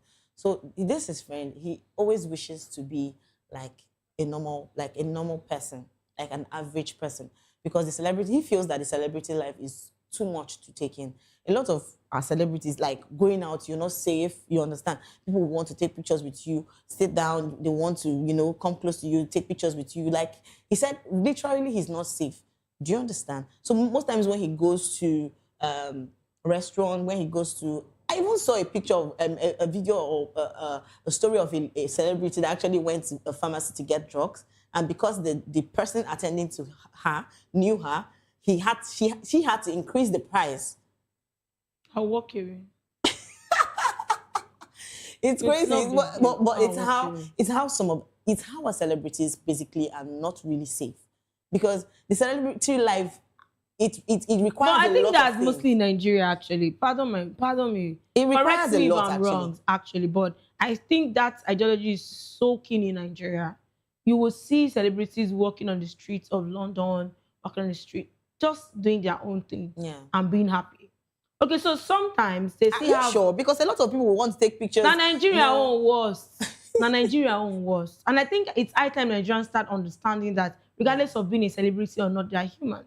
I remembered vividly, I was still much younger, when there was a time they were trolling Funke Akindele for leaving her house to a salon and saying why she dressed up to a salon. And when we saw the picture, when the video surfaced, we were like, what thing do I like? She's just being normal. Seriously. And then they were now back-to-back pictures posting of she just dresses anyhow. Not on set. The last time I checked, I think until recent years, people could also attest to this, that there were videos, pictures of Mark Zuckerberg walking on the street wearing round neck. Yeah, you might want to find that the round neck is expensive or not. You can't even tell. What if it's Shein? That's true. Did you check his label? Is there a logo on that t-shirt he's wearing? So what makes you think, regardless, it might be expensive. It might even be expensive to you because you're broke. And to him, it's not expensive. Oh my God. Do you understand? That's and true. They could walk, they could go to supermarket to pick up groceries. Yeah. But in Nigeria, I remember in Kachikwu Blessing coming out one time that she came, he paid me saying that my area, but in the long run, I try to look, say which kind of people did that area, where did that market, that the way they farms in her. Because on the norms, okay, for someone like me, the area where I stay, quite a number of celebrities stay there. I've even been opportunity to live in the same compound with celebrities. And if they're watching me, if they can attest, they can say that, they freak this guy. I remember one that moved into our compound like 10 years ago. And, initially she was trying to do like all this judge character, probably for people not to, I don't know, for whatever reason. Yeah. But the very first time I was walking past, I just walked past her. She now had to pause. I said, good morning. I said, good morning. And I walked away. And for that morning she did that day, I realized, okay, she's not putting it, celebrity is not on top of her head. So she's still human. So whenever I come across her, hi, good morning. I don't think even when she wanted to move out, my sister said she came to her and said, oh, I'm actually moving out. I said, oh, really? I know the only thing why we used to know that she's going out is her pet. Oh my God. The minute she's stepping out of her house, she stays downstairs, we stay upstairs. Wow. You will, even our toddler there, you will say, she's going, I don't want to mention her name now. Like, oh, she's going out. I'm like, oh yeah, you can smell her pet for it. She's very nice. But aside that, even to gospel artists, I've lived around them. I'm still living around them. And when I jammed them for supermarket, I think there was one I recently walked into a supermarket and she was there with her baby. And the last time she did behind me. So because she's a celebrity, the lady was there to say, Emma, what I just sit on the lane and I said, excuse you, I'm in front of you. Please check my goods. What's that? The lady now had to smile. And initially I already played with her baby while we were walking among the aisle in the store. So the baby then ran to me and she held my pants. And I just found and I saw her say, oh baby, you're still here. Oh, I pray not to, I know saying our Pikino. I know the don't say they are related. They are two different entities. Then at that point she had to smile up. They had the little chat while the lady did my calculation and I paid my bill. I told baby, see you some other time. Chicken and finish. Like, I don't know you. So my thought was, why would someone sell, give drugs to somebody for a particular price that is supposed to be, but you insisted on increasing the price just because she's a celebrity? I hope she lost her license to practice as a pharmacist. That's really crazy. Because nothing justifies you, doing such to another human. Yeah. And as a pharmacist, you are supposed to uphold justice at every time. You don't have a celebrity approach you. I've been a Precious Agumanu, upcoming celeb. I've been a hey, God, I beg you. and to think of it, we have a lot of celebrities that have been in such situations. Yes. Talking about Brother Shaggy. When it's Ogun a State lot. denied hearing there was a gunshot, but there was alleged that there was a gunshot. Yeah. And still now, we still have not heard any response from Brother Shaggy. Yeah. So if he's still fighting for his life, we don't know. It's how all these things happen. Talking about Davido, the last time there was a time he had his show, and you know something people, celebrities, people just want to come and come, drag them, and it's a lot. I know the reason why, you know, all those bodyguards were always there to protect. But sometimes the bodyguards, where are they when they shoot? I thought they have 50-50 chest. That's you get what I'm trying to say. Like, where are your chests? Maybe when you see those kind of able-bodied men coming to, you know, say, guy, they don't be all of them they save. Even say they be here gone, bend down, leave you when they there. Yes. Oh my God. But normally, I think no human should live at the mercy of insecurity. Yeah, that's true. Knowing fully well that a lot is happening to people, even outside celebrities now, no human. Yeah. Because if you look at a lot of things happening around the world, it's not looking as if we are taking human lives to be worthless. It shouldn't be so. I don't think anyone should be at the panic that, oh, I don't know if I'm going to survive today, not because of unpredicted situation, but things that could be predicted. Things that the government, the security agencies could step in. I don't know why people are working with ammunitions and they could just go to somebody's... Oh, that beg. Oh my God. I just pray that Offset is... They said he's stable, so I pray they could get that he is. So I just pray that. But the damage, the fear, the tension it creates, it's actually scary to know that you're not safe. You're not safe, and you could.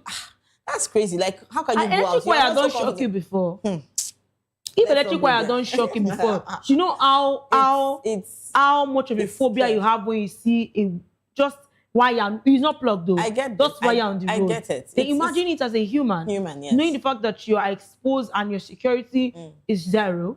Anyone could just come at you and try to take your life. The life where you manage. The life where you never chop. I never chop precious money. This life is not our home. No. I beg you. Which one is not our home? Jesus has died for me not to die. Oh my God. Yes. I just think I just remember now. Like we thought. Oh my God, but I just pray that Offset is truly stable, and safe. And I pray that those that actually did this whole thing should be caught at least. Every criminal deserves to pay for their crime. Actually. All right, let's go to the comment section. We have a lot of people that actually, heard about this whole thing about Offset being shot. So let's take some comments and see what they have to say.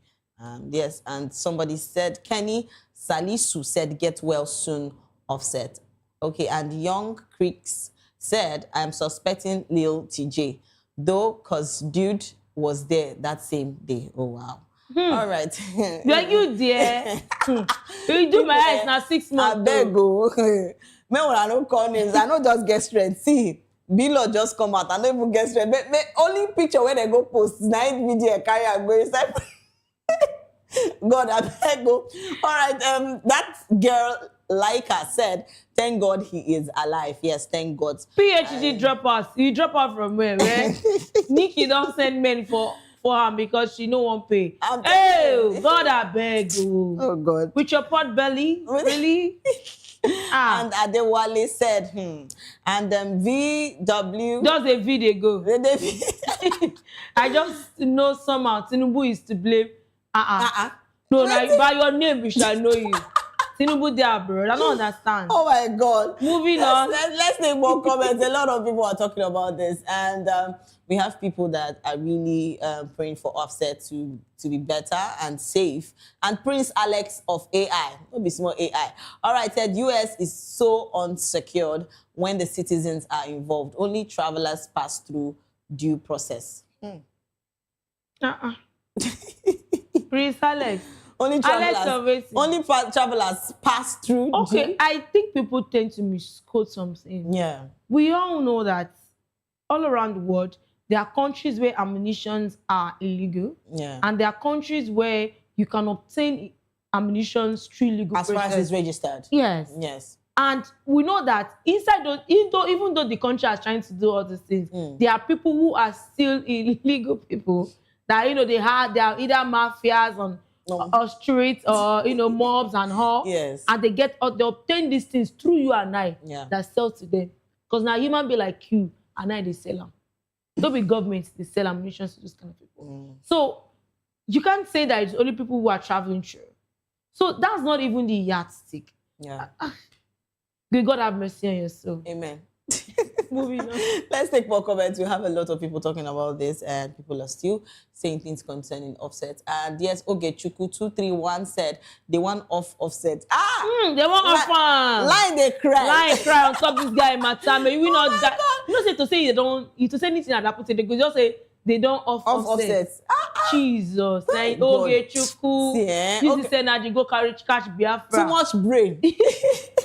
And Saint Fernando said, make una leave Offset for us. So Abio, when I no go finish, I'm a beg go. All right. And Skylar said, if na Naija people for don't buy through way like fly. Hey, Jesus. Okay. Talk with Fortunate. Her reasons why it's not good to fight people. Now, if this guy buy, Cardi B will pay with her career, even if she's innocent of this. Well, that's you talking because you are talking from perception of coming from countries where there are no laws or procedures. For Cardi B, if she has an alibi to show that she's not involved, she's not going to pay. It's not in your country they pay, where innocent people they pay. Do you know who we're talking about? Cardi B. Cardi B, baddest in the world. The capital B. Someone that don't even care. Like anything that she wants to say. I don't think she should be involved in something like that. Actually. It's money now. She has money she can pay. It's not a big deal. God, I beg. Country. All right, let's go into our next story. And yes, we are talking about Nollywood actress Laide Bakare has stirred reactions after stating that she sees nothing wrong with being married multiple times. So she said, being married multiple times if circumstances demand it. And in a recent interview she has since circulated widely online, the actress remarked that she could marry up to 5 times and would have no issues with it. So emphasizing her belief in prioritizing personal happiness over societal expectations. So Bakare explained that her stance reflects a practical approach to relationships, noting that she is open to moving on if a marriage fails rather than remaining in an unhappy union. So while her comments have sparked mixed reaction, the actress maintained that her views are rooted in self-fulfillment and resilience rather than outright endorsement of repeated marriages. Well, it's a lot that this period, you know those days when we were growing up, those days in our mother's time, I hardly hear people talk about divorce. No, they were divorced. There were divorces, but it was not as intense as the ones we're having now. That's not true. I'm telling you the truth. In our mother's time, I hear of situation where they leave their husband house, go another man's house, then come back. Calm down. That era was so intense. Please don't. I don't want to talk about my era. Let's talk about this era. It's more intense this period. A lot before you go from here. You will not be asking people like, oh, are you still in the marriage? Like, do you get that kind of thing? A lot of people come out and just get married and feel that, oh, they're okay, that they can just leave the marriage. Where are those days where people stay in marriage and try to fix? I don't say people that are being abused should fix their marriage. But a lot of marriages that crashed are due to abuse. A lot of them are not due to abuse. No. Most of them statistically speaking, this is not you using your sentiment now. I'm not using sentiments. There is a statistics provided by the court of law around the world. Calm down. And I think now, are you saying a lot of people? I know we have people that are not good people that are really abusive. But it's not all. They didn't say all. But statistically, it has been proven that abusive marriages are the majority. Yeah. So the minority were on other grounds, family, reconcilable constitutions, and XYZ. But I know that a lot of marriages failed because both people were tired of themselves.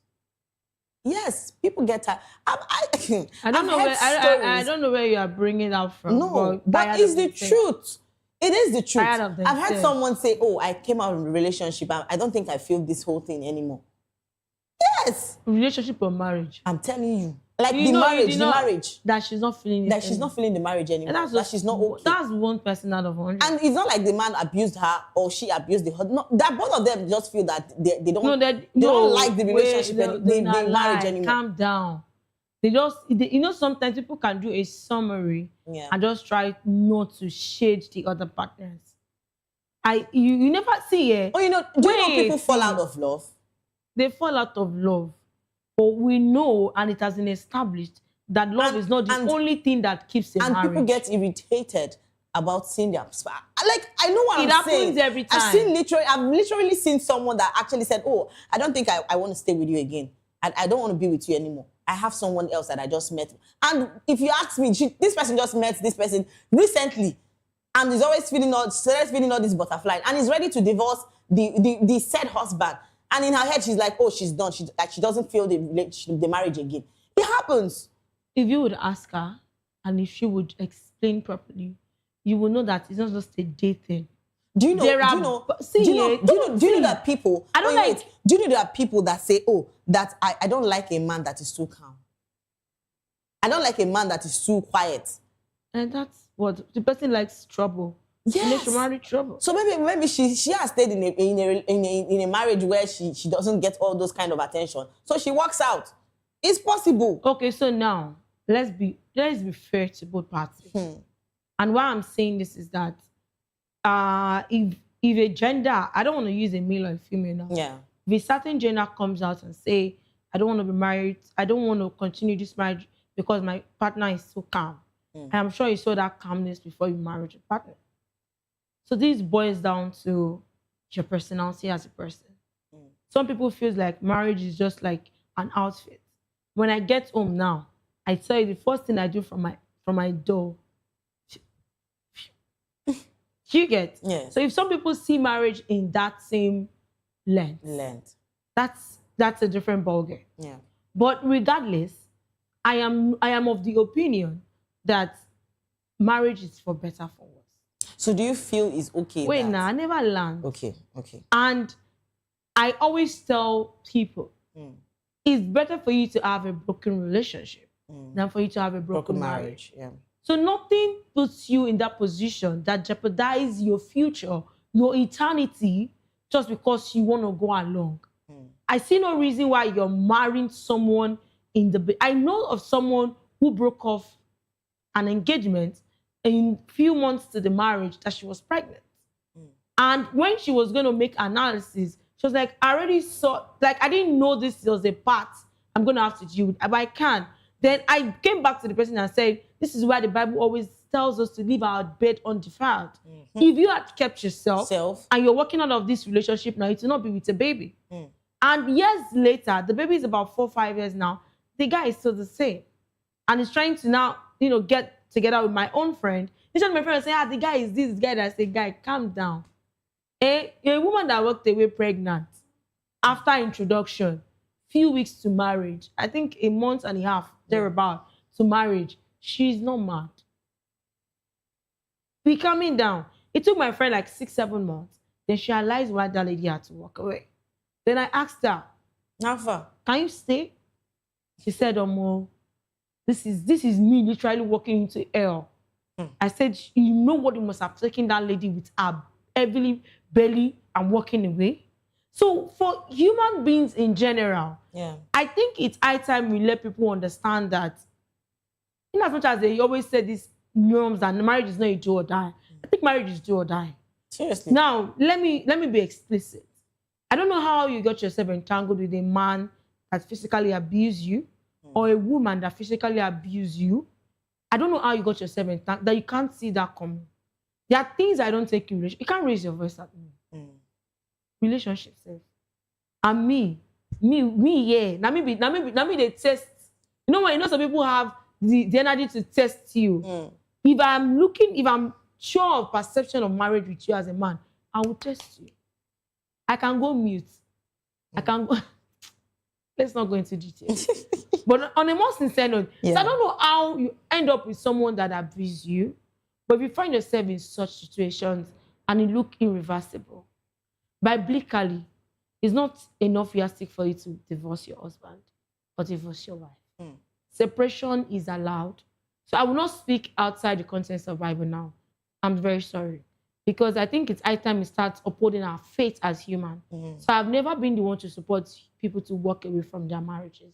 Nobody has ever come. We never say, oh, me, Azal.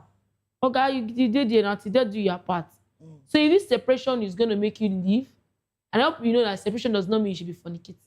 Actually. So the fact where she says, you know, multiple marriages, she doesn't mind getting married 5 times. Okay, so like the Bakare is a Muslim. Yeah.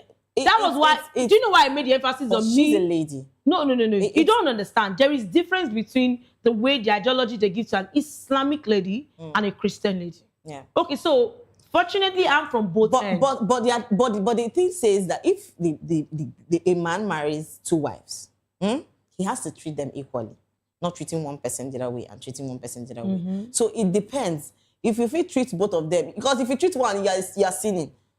Do you understand? Even that one, that's not the entire story. But let's just leave it at the do you know why I'm saying this? I don't feel comfortable with someone saying, oh, that even if he's getting married to 5 people, like I don't have issues. That means there's an issue with you since you cannot stay in one marriage. Don't go there. It's deeper. That conversation is deeper. And you know why you can't be a judge? You're single. You've not tested marriage. You don't wait. Now, let's be honest with ourselves. So I think this kind of conversation will be left for those that have been to marriage, or probably people that have been there and they're out. No, I'm being honest now. You're not there yet. So you cannot say you are the one that is the problem.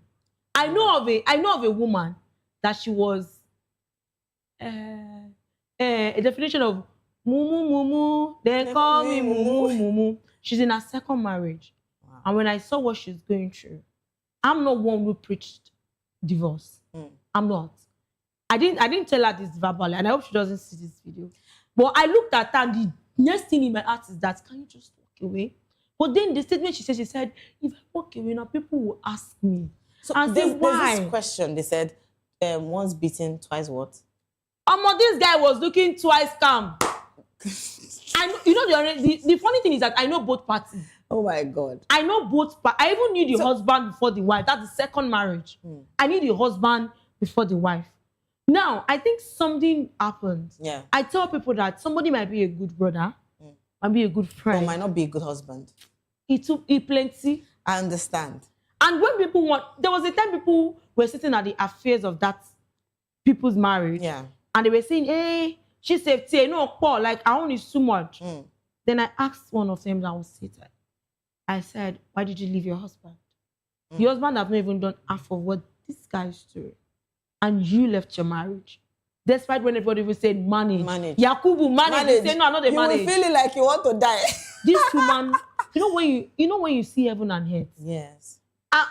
May God, I don't know. May I not, even my enemy must not experience such. There was a day the guy was trying to, flexing on this guy ego and talking, blabbing, and I just said, I say, you are a wicked human being. I said, I don't know if I should pray for you that may it be unto your daughters the way as you have done to another person's child. Just say, I want to say, but fair me. Like, my children must not marry somebody like myself, so you know you are a terrible person. Why did you have to deceive her? But deceit runs in a both parties. I just feel that women women that have been out of marriage has to learn. See, they said experience. I don't know. Then they used to say experience is the best teacher. And sometimes but you mustn't experience it before you learn.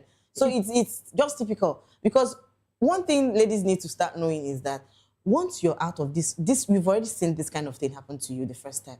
Okay, maybe the second time. So why don't you sit down and talk to yourself and say, oh, these are the things I don't need. You need to give yourself that's. They said the person where in fact, your own advice to yourself is very important than someone advising you. Do you know? You giving yourself advice is way more better than someone else advising you. So sometimes the advice is coming from a place of pain. But it's best. And you're not clear. And you're not having you're not having clarity. Than being in another. You know, it is just like entering from frying pan to fire. That's how they say. You from another frying pan to brimstone. Is there anything deeper than fire? No, from frying pan to hell. Now entering another brimstone, like it's crazy. So we should learn as ladies. The Bible already said the heart of man is desperately wicked. Actually, so you never can tell what every human. And you know one thing I think I learned way more younger was the fact that when people stand and say bad things about people, reflects who they are as the person themselves. So if a man comes to you and is in his entire past relationship, all the women are always at fault. Wrong, no. Because even you as a woman, you could tell that it's not every guy you dated that is the problem. Yeah. There are times you just have to walk away for peace of mind. Not because that person is not good, but because you're seeing that some of the kind of chaos surrounding this person is something you can't bear. And at that point, when they're asking you why you left that person, I don't think you should shade such a person. But I just realized I couldn't take it anymore. Or probably I see that we don't have the same perspective and life. And I don't see a reason why a woman, if you know as a lady, me and you start talking, I know your past 5-6 relationship is the guys that are at fault. Yeah. There should be a problem. Okay, so now it's two ways. There should be a Which problem. kind I feel that there's what is in your life that is always magnetizing you with evil people? Do you understand? So before you even say, oh, that I really want to settle down with this person, why don't you be careful to watch, pray, and know if this person is the right person? But a lot of us most times when we are praying, we don't wait for a reply. Yes, people, that's one thing. Do you know? A lot of people pray to God. They just come to God and say, "Oh Lord, I want this." They just walk out. Right? There are sometimes you need to wait. We don't go to waiting room anymore. We go to answers by fire. There are sometimes you need to wait to hear from God. Oh no, some men will not be giving you advice to say you don't have to hear. If you know what you want, I know what I want. The ability to talk to God also requires the ability to hear Him speak. Because a lot of people just come to God, they just be like, say, God, now, God, be like boy dead. Be like boy dead. So if you don't carry boy, you don't just begin to take the. You will not even allow it to get cold. Try to peel it little, because normally when you don't boil egg, you put it inside cold water, make it just the. So that one are just break am. Just break. The ability to hear Him. It's real. That's why I said. You said this thing called marriage. I always say it. I said the physical eyes where they use to see, I'm not be so it be. And there's it's even more spiritual. Yes, it's more spiritual. But people feel that they just want to get married, and I feel that any woman where does they available, but that they just want to get married. Well, that's synonymous to men. They said when men are ready for marriage, they don't marry for love. But most of them don't marry for love. They marry who is available.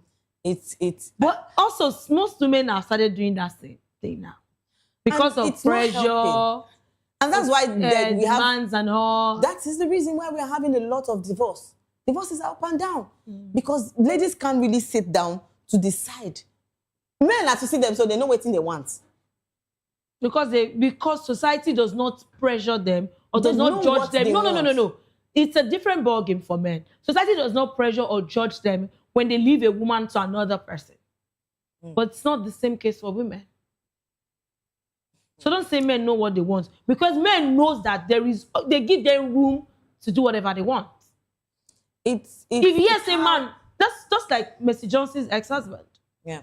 Mercy Johnson remarried and it was a big deal. The man remarried was love. Make it make sense. See, a man can actually cheat. They say, oh, it's mistake that men do. They will even tell you that, as I've forgotten that we are all human. Normal. We women, they are rooted and they are... Women are rooted worse because they have to make you sleep. It means I don't know what we do to you when we were sleeping when God created us. And when men do, they don't call it body count. Now, when women now do... No, it's body count. For every human is body count. No, they feel that it's not body count. It's body count. I beg. I just feel that ladies has to start, they should start having sense. Actually. Wait.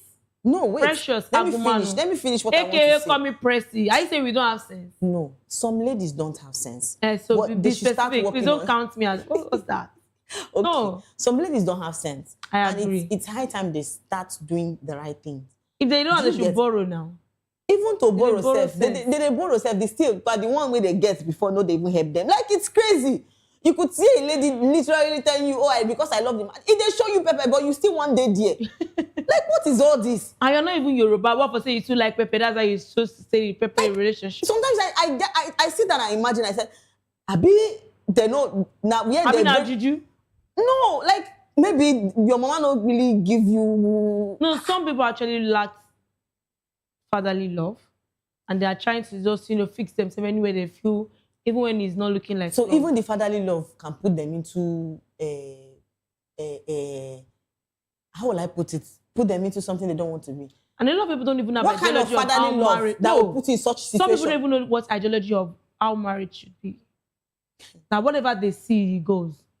I've seen a lady where man they beat. You say it's not his fault. It's just that whenever he's angry. Oh wow. Because she also witnessed her mother being beaten blue and black. And she never left. God. I think this thing boils down to our women. It still boils down to our mothers, our women. Please, make they train their children well. They give them when they know waiting they enter into. Say marriage, no. But some mothers, because of maybe they see say the man will get money or the man get money, they want to push their children or their daughters into something they don't want to be in. It still boils down to women because now then they see the born man. Yes. Even as much as the men have... Now women the born man. In the creation, a man rib the take make up. No, wait now. In as much as the... So men self can born woman. Even they tell you say man born by self, now woman they born out. But now man sperm. So now that man who born am? Now the man produce bad thing. Now man God first creates. That one is a known fact. So now waiting they their gene we they produce.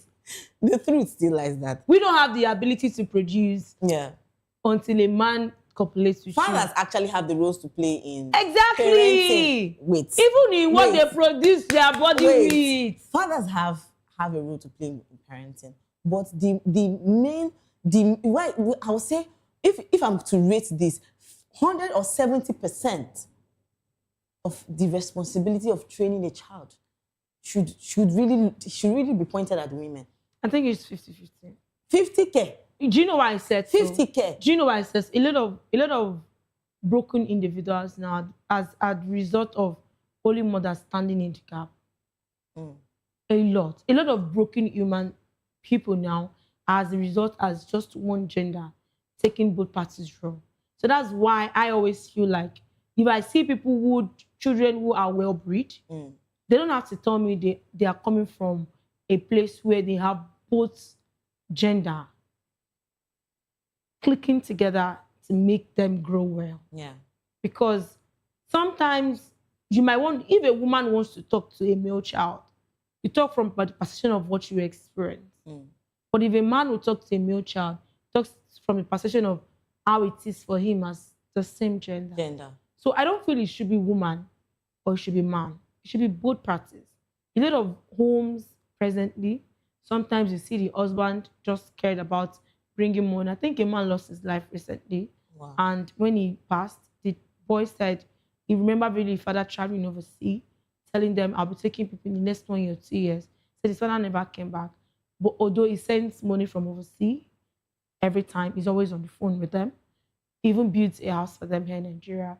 And just a couple of years ago, they got a call that he slumped. He had high blood pressure, late-stage cancer, strokes, XYZ.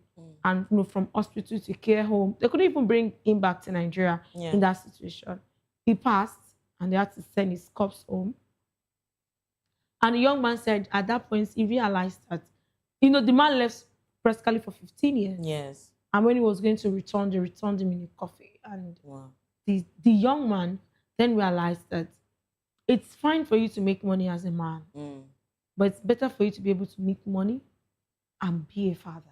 A lot of men shared away their responsibility behind the fact that I'm making money. And between you and I, you know very well that it's not just that money you are making. Some of you didn't even understand how you should grow as a man. Not talk of you training a child. A lot of homes are in chaos today because of failed parenting. And it's not one person. When we're saying parents, we're not saying mother, we're not saying father. It's both participants. But for those who fate played a trick on them and one of the party left untimely, that's a different ballgame entirely. But for you to be alive at the same time and you're still not available, it's bad. A lot of child out there they really, really long for having a fatherly figure, a motherly figure. And I don't think any child deserves to be denied that. So it's really not a one participant problem now. It's everybody. We come together. I said united we stand, divided we fall. Wow. All right. Let's actually go to the comment section because people are still talking about Laide Bakare saying that she doesn't have issues with getting married multiple times, like 5 times. So let's go over to the comment section and see what comment section people have for us. Let's go over there. And yes, Ake School official said once them done lose guard their marital life, now to turn shameless being and start misleading people remain. Ask them if she go want make her daughter marry 5 times. It's actually crazy. All right, and somebody else said 5 in-laws. That's one concern. That one concern you. And Fola Shade said, "Now your life now, you know, concern anybody." Actually, another person said, "Hey, only broke." And Victor Chris said, "If una don't pass that age, una go start to console on herself with rubbish. Marry 5 times means you will be the one ending the marriage just to go to another guy. I want to understand. Like, do you get it? You end this one and what's all this?" Let's take more comments before we call it. We have more comments and people are still talking about this. And somebody said, "Your body, your choice." Okay. And girl backup said, "It's the men I pity." We made all right. And another person said, "Truly waiting concern anyone about her life, Kwano." Actually, you go concern them because people go still talk. And Femo Teal said, "With that, your Caro White legs." Hey, God, people are funny. And Melanin Goddess said, "Getting married 5 times, getting married 5 different times is crazy work, though." Do you get it? The stress and everything. You have to fall in love again and again. Wow. And Code of Glass said, "It's your life. Do as you like." All right. And Elo Charles said, meaning you can naked multiple times by multiple. It's actually, I don't support the idea of getting married to like multiple times. It's crazy. Please, even if you do it the first time, and maybe we should say, okay, the second time, even the 3rd time is questionable. And before you go into anything again, you have to be very, very careful. That is just my advice for anybody that wants to go into any relationship. Seriously, because I don't support the saying that you should get married 5 times because you are divorced. You have to divorce the first one, come out from the second one. Kilo day.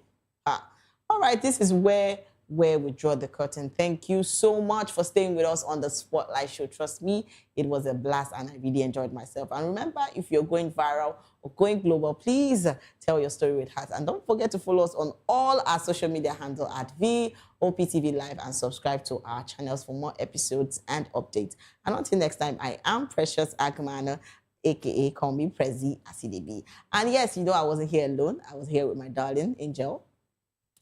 So see you next time, guys. Bye for now.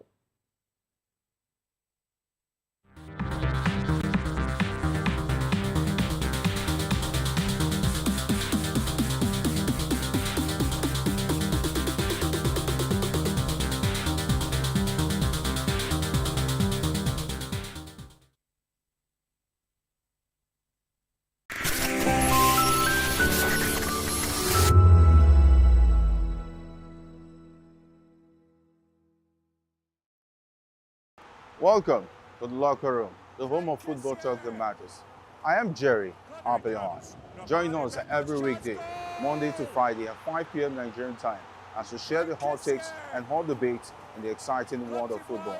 And joining me are the usual suspects, Kachikwu and Mayowa, as we break down all the hot takes and everything that's happening in the football.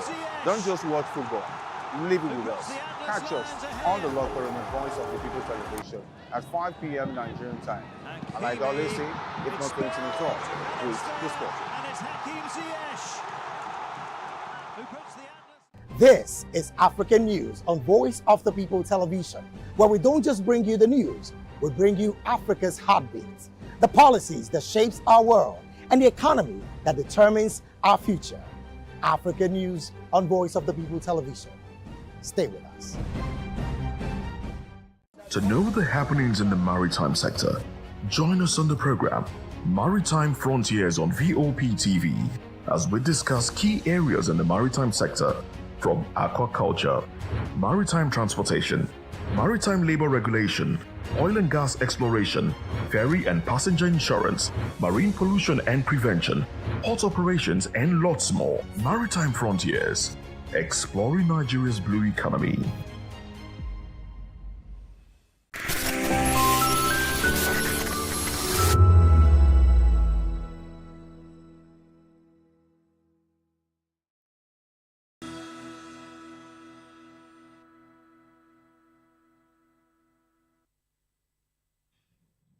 Well, hello and welcome to the African News and Voice of the People television. I am David Edwin.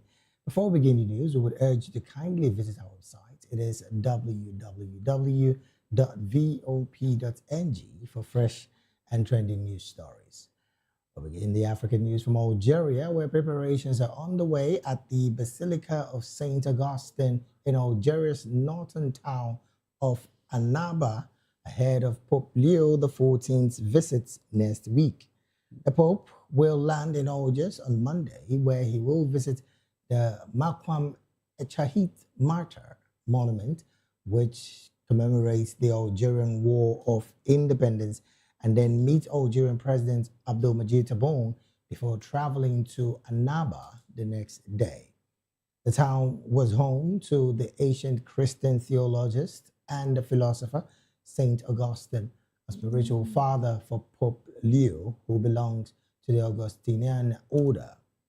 Parishioners and members of the clergy have expressed enthusiasm ahead of the papal visit, with the rector of the Basilica of St. Augustine, Reverend Father Fred Wekesa, saying it is important as it shows the nearness of the church to the people.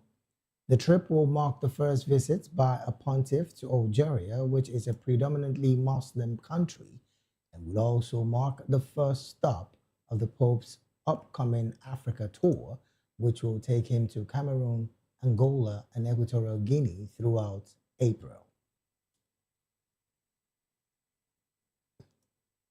From Algeria to Uganda, where education leaders and security officials have called for the integration of patriotism and cultural values into Uganda's national curriculum. They argued that early civic education is critical in shaping responsible citizens and addressing persistent social challenges, including corruption and domestic violence. The call was made during a student induction and pass-out ceremony at Gombe Secondary School, where administrators highlighted the role of structured orientation programs in instilling discipline, national identity, and respect for rules among learners. School authorities said the week-long induction program conducted for Senior 1 and 5 and Senior 5 students is designed to align learners from diverse backgrounds into a shared institutional culture. The training includes what the school describes as patriotic drills, as well as guidance based on its code of conduct, commonly referred to as the Gulani Book. And from Uganda, we'll go straight to South Sudan, where South Sudan's President Salva Kiir has backed the East African nation Speaker of Parliament, Jamal Kumba, and her deputy, Penmena Along, according to a decree read out in the Parliament on Tuesday. The chief whip of Kiir's ruling Sudan's People Liberation Movement, that's the SPLM, Tulio Ayahu, announced the decree removing Kumba and Along from their post in the Transitional National Legislative Assembly. Kiir has appointed Joseph Pasiko and Abuk Ayik as the new Speaker and Deputy Speaker, respectively. Their sacks follows a petition last week by SPLM caucus members accusing Kumba of corruption linked to the alleged mismanagement of parliamentary funds and calling for their removal. Kumba, who made history in 2021 as the first woman to serve as Speaker of South Sudan's parliament, has not responded to the allegations. Kiir had also, in late February, abruptly fired the then Finance Minister, Bak Chol, who had been in office for just 3 months without giving a reason. Away from that report, Gabon's military leader, Brice Nguema, has announced intentions to run in April's presidential elections, almost 2 years after he led a coup to end the over 5 decades of the Bongo dynasty rule. After the ouster of President Ali Bongo in August 2023, Nguema had vowed to give power back to civilians following a transitional period. Given the green light in January by the Transitional Parliament, a new electoral code enables members of the military and magistrates to run in elections. Calling on the crowd to get behind his candidacy, the 50-year-old described his vision for the nation as a Gabon rising from the ashes. Meanwhile, in order to contest, the former head of the Presidential Guard will have to abandon his current role, at least temporarily, and if not elected, he will return to the barracks. In the meantime, Egypt has released a well-known activist and leading member of the pro-democracy April 6th rights movement, Sharif al-Rubi, who helped to prompt the nation's uprising in 2011. According to his lawyer, al-Rubi was among several activists freed on Monday, a move he called a positive development in respect for rights and freedoms. Authorities also freed al-Sayed Moshageb and Namin Hussein, another person involved in the April 6th movement. Al-Rubi was first detained in 2016 on fake news and terrorism charges. He has spent the majority of the past decade behind bars. When the country's president re-established the Pardons Committee 4 years ago, Al-Rubi was one of a string of high-profile releases. It was a move portrayed by the government as an overture towards its opposition. However, authorities detained him 3 months later, and he then remained in pre-trial detention. And in Kenya, the Kenyan government says it is constructing a multi-agency security camp near the porous border between Marsabit and Wajir counties as it steps up efforts to curb persistent human and drug trafficking along its northern frontier. The facility, located in Elders constituency, is designed to tighten surveillance along key smuggling routes that security officials say are frequently used to move narcotics and undocumented migrants from neighboring Ethiopia into Kenya. Wajir County Commissioner Karuku Ngomo described the project as a strategic intervention to strengthen law enforcement in a region that has long struggled with cross-border crime due to its vast and remote terrain. Speaking at the groundbreaking ceremony, Ngomo stated that the Basir corridor has presented significant operational challenges for security agencies, allowing traffickers to exploit the area's isolation to move illicit goods and people with minimal detection. He added that it has been a little bit of challenge to man the area, with the criminal elements having taken advantage of that when they source the drugs, especially marijuana, from neighboring countries.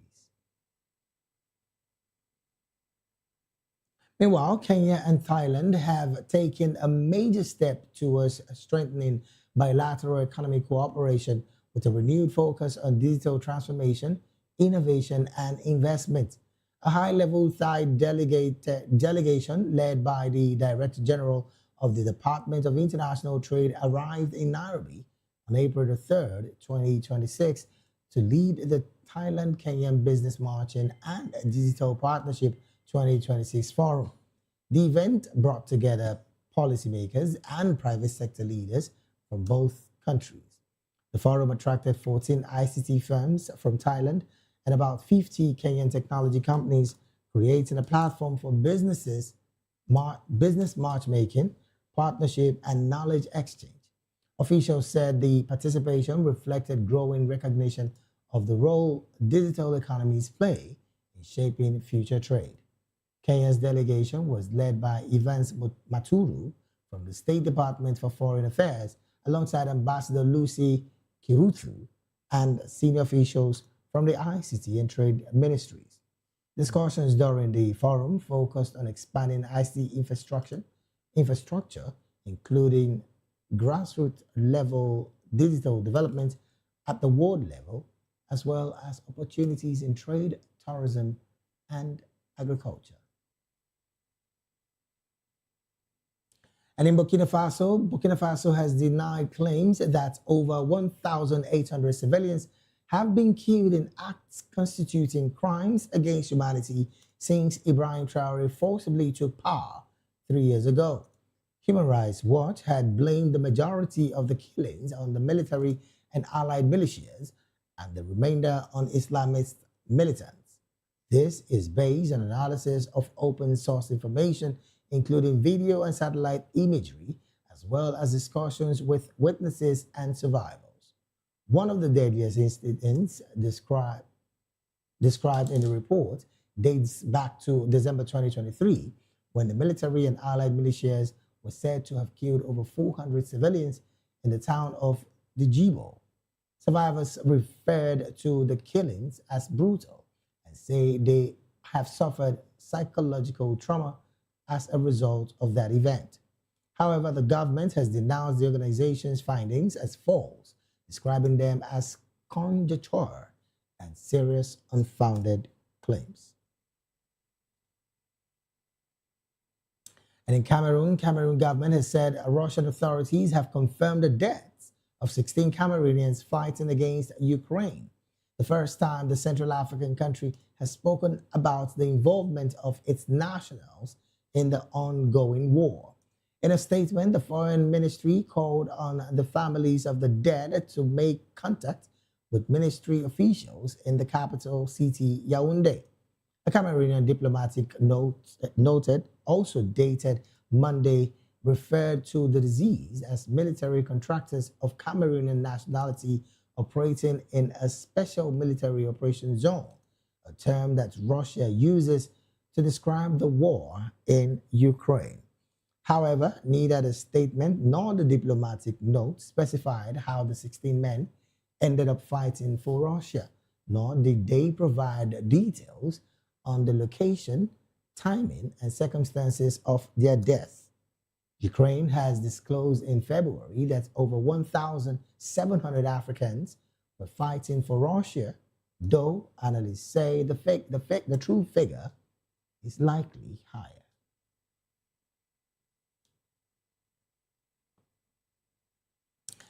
You're still watching the African News right here on Voice of the People Television. We'll go straight to the analysis segment of the news.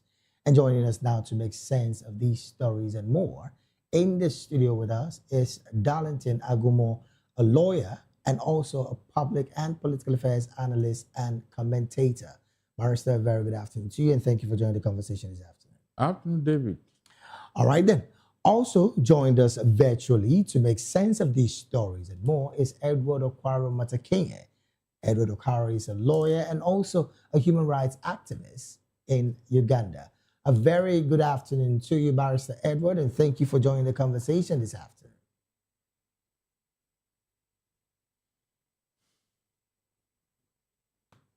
Well, I would like to possibly ask you to unmute your mic if possible, if that is the situation, even as my technical team also gets clarification on your audio because I cannot hear you right now.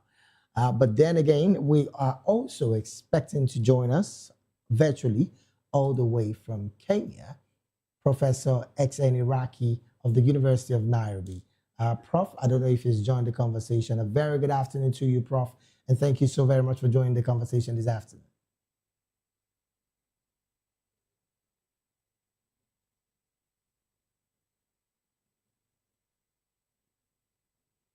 All right, then.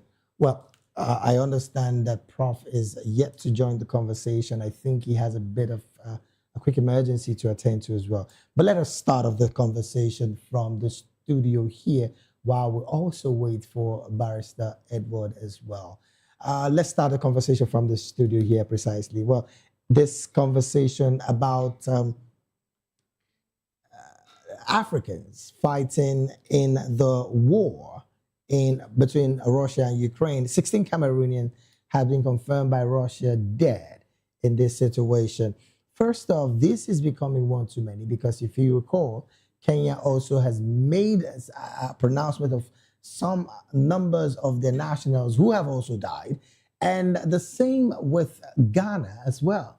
How much of these African nationals would consistently go to this front line as a result of better jobs in foreign land? Because they say this is the conversation that was used to woo them to go into fight for either Russia or Ukraine. As long as they were not conscripted, as long as they were not taken away into slavery, as long as they are being paid, I don't see anything wrong with it. After all, while they were here, were they doing any work? If they were gainfully employed here, would they think of going to fight in another man's country?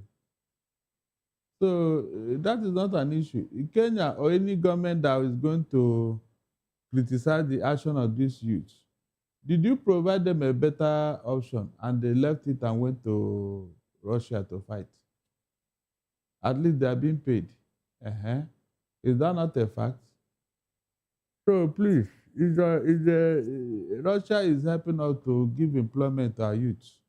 At the expense of the lives of these young people, Barrister, is that what you're saying? Because from what you just said now, clearly you also are of the notion that these young people, in their clear minds, decided to hit the front line. Is that what you say? Is this about deciding to fight either for Russia or Ukraine, or is this some, as some would call it, some trickery on the part of these foreign nationals who came saying that they would give them better job out there, but something else is what they're seeing when they got to Russia? David, when they were in your so-called Africa, did you give them job? What is the meaning of at the detriment of their whatever? When they were in Africa, did you even know that they exist?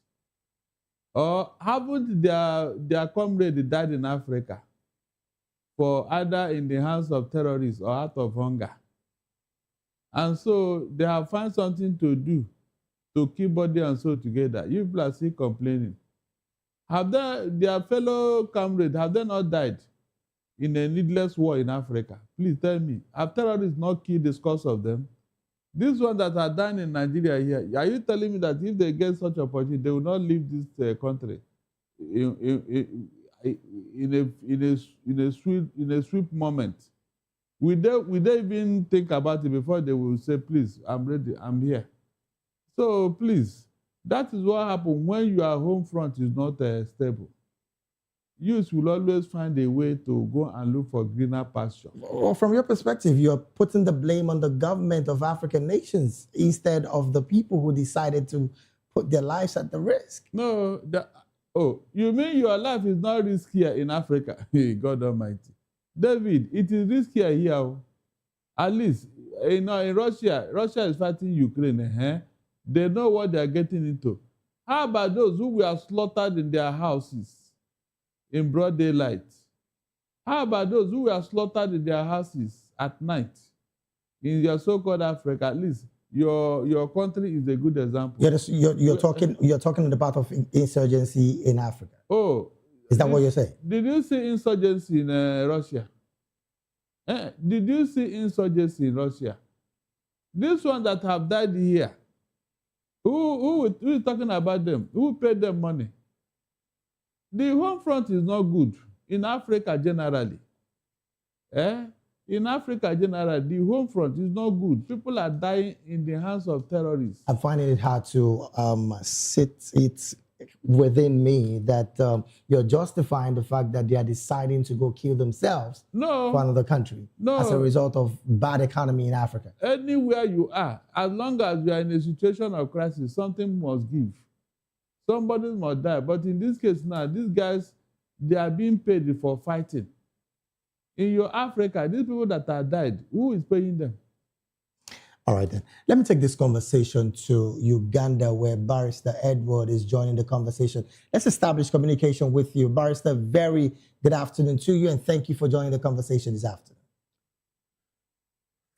Very good afternoon, David. Thank you. I'm sorry for my network issues. I clearly can understand the situation. Well, let me come to you on this same situation. Interestingly, Cameroon have clearly said that 16 Cameroonian nationals have been declared dead, and of course, as a result of fighting against Ukraine.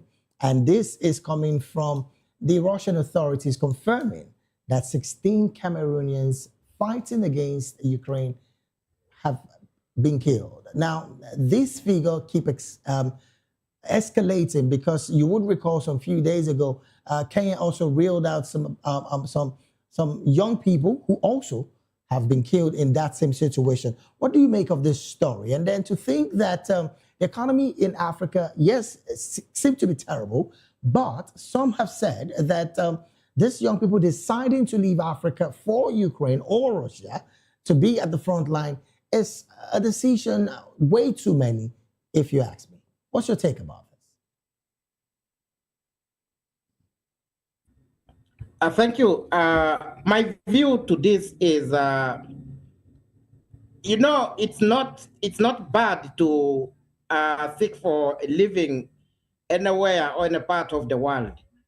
But even as you seek for green pastures, there should always be a strategy, and also must be a clear way before you engage yourself to this kind of activities, to this kind of jobs. So I believe the government of Burkina would have actually, government would have actually sort of. But now in this case, you get that probably the government was not aware when these people left, just like the situation in Kenya, that they realized when now things were out of hand. So I believe there must be arrangements. You cannot blame the person who has actually gone to look for bread somewhere. These are people who have families. These are people who have to engage on daily duties. But you get that the economy also can call. Economy, it also speaks a lot in Africa. In fact, as you say, is Africa a continent where we can rely our young people in the coming 10 years or 15 years? You get that Africa, we shall keep flying, we shall keep going out of it until Africa will realize that the manpower they need to grow Africa might actually be going out of it. And they need to work hard to get policies whereby they engage the young generation so that now these people stop going. We cannot blame actually any person, but only that now decisions should be made. These are lessons we need to learn as leaders. Governments need to see what kind of strategies, what kind of solutions should be brought so that we can avoid this kind of calamities. Now, still staying with you, Barrister Edward, if you ask me, how much of an indictment is this situation on African leaders, particularly the ones who the economy is not doing so well, and you see their young people being at the front line of these wars across Europe? How much of an indictment is that on these leaders?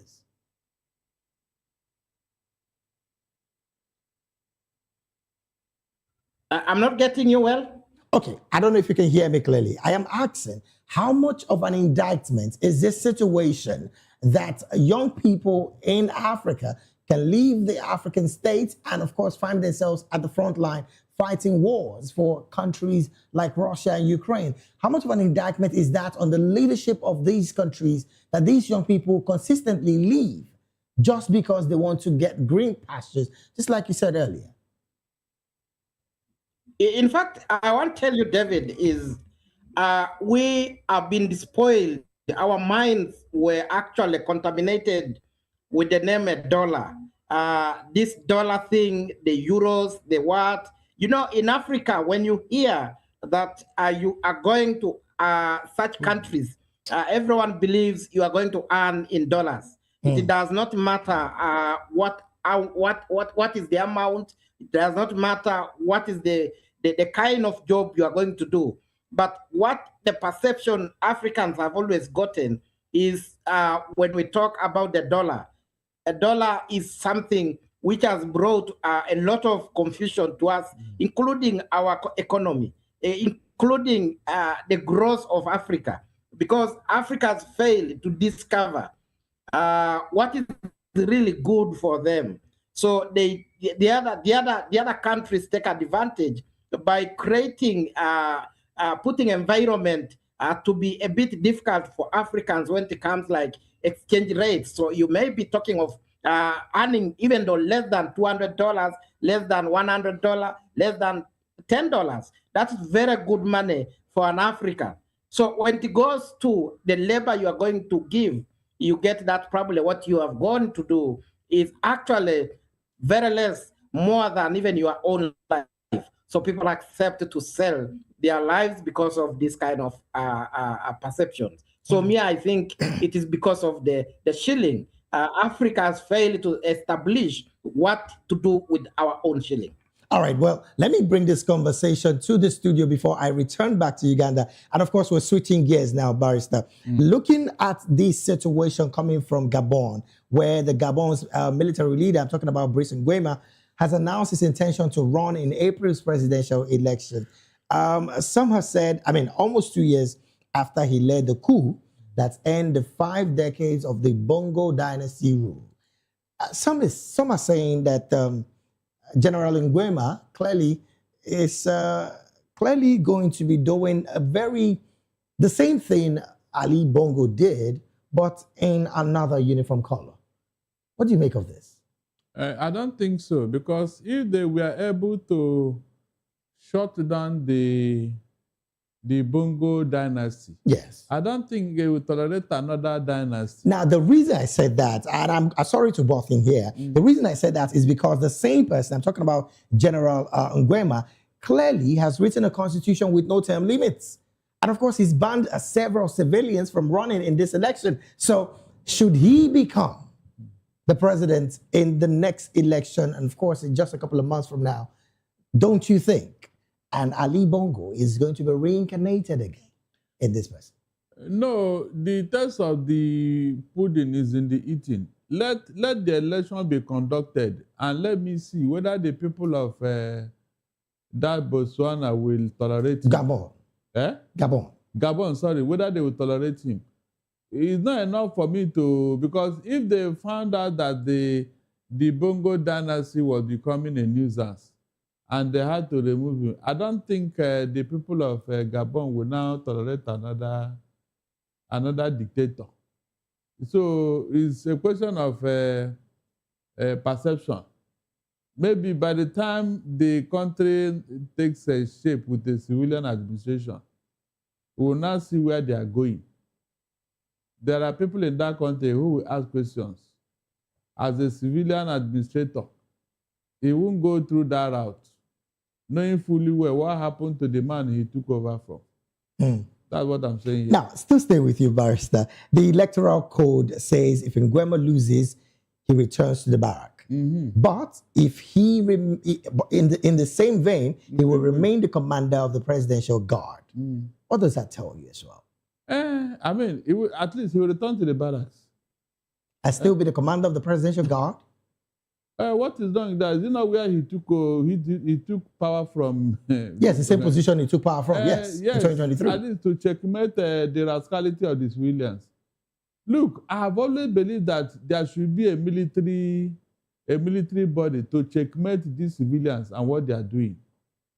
With our experience here today, we need such a body, because the rascality of these politicians is annoying. David, it is annoying. They behave, in fact, they behave worse than the military. True or false? Nigeria is a good example. They behave worse than the military. So on what basis will you now be vilifying and demonizing the military when your so-called civilians are doing worse things? There should be a body to checkmate these civilians whenever they get into power, because the thing gets into their head. I'm not joking. If there was such a body, Paul Biya wouldn't have remained in Cameroon up till now. Or Museveni. When you say a body, what are you referring to? A military body or an organization like the African Union? No, a body constituted by the Constitution. Okay. To oversee these civilians. I mean, a military body, so to say. They will not take over, but they will be there to checkmate these civilians. That's the truth. All right, then. Let's take this conversation to Uganda. And again, Barrister Edward, this situation, particularly on the part of the general, I'm talking about General Nguma, given the green light in January by the Transitional Parliament, a new electoral code, of course, enables members of the military and magistrates to run in elections. Some say, some opposition figures, again, who clearly have been in the space of the civilian regime, are clearly saying this is more like the general practically putting up a script that would help him get into office as a civilian president. We've seen this happen in Guinea, but what's your position with this development? That is obviously, David, power, everyone needs power. And where power is difficult to be given, you have all to use strategies to get this power. So, which is not bad if he really meant good to the people, then that will not be the problem. But I just want to add something what my colleague has said in the studio. Military people have always taken advantage of their own civilians.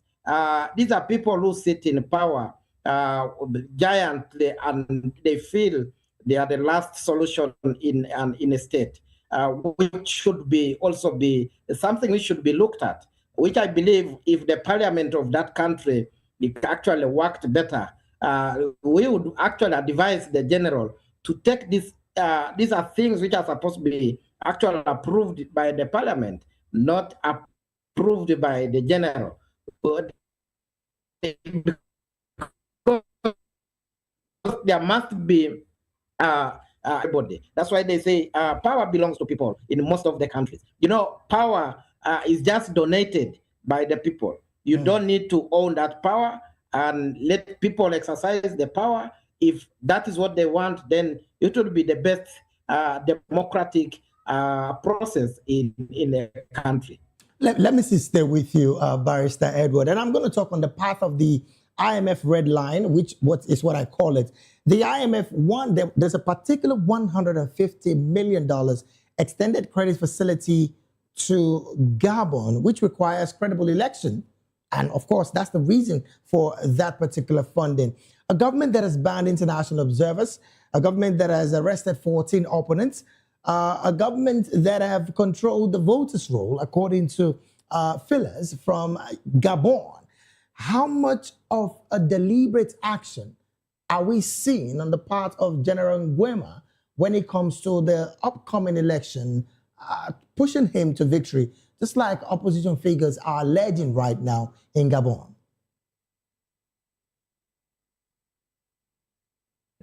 David, INM is in most countries.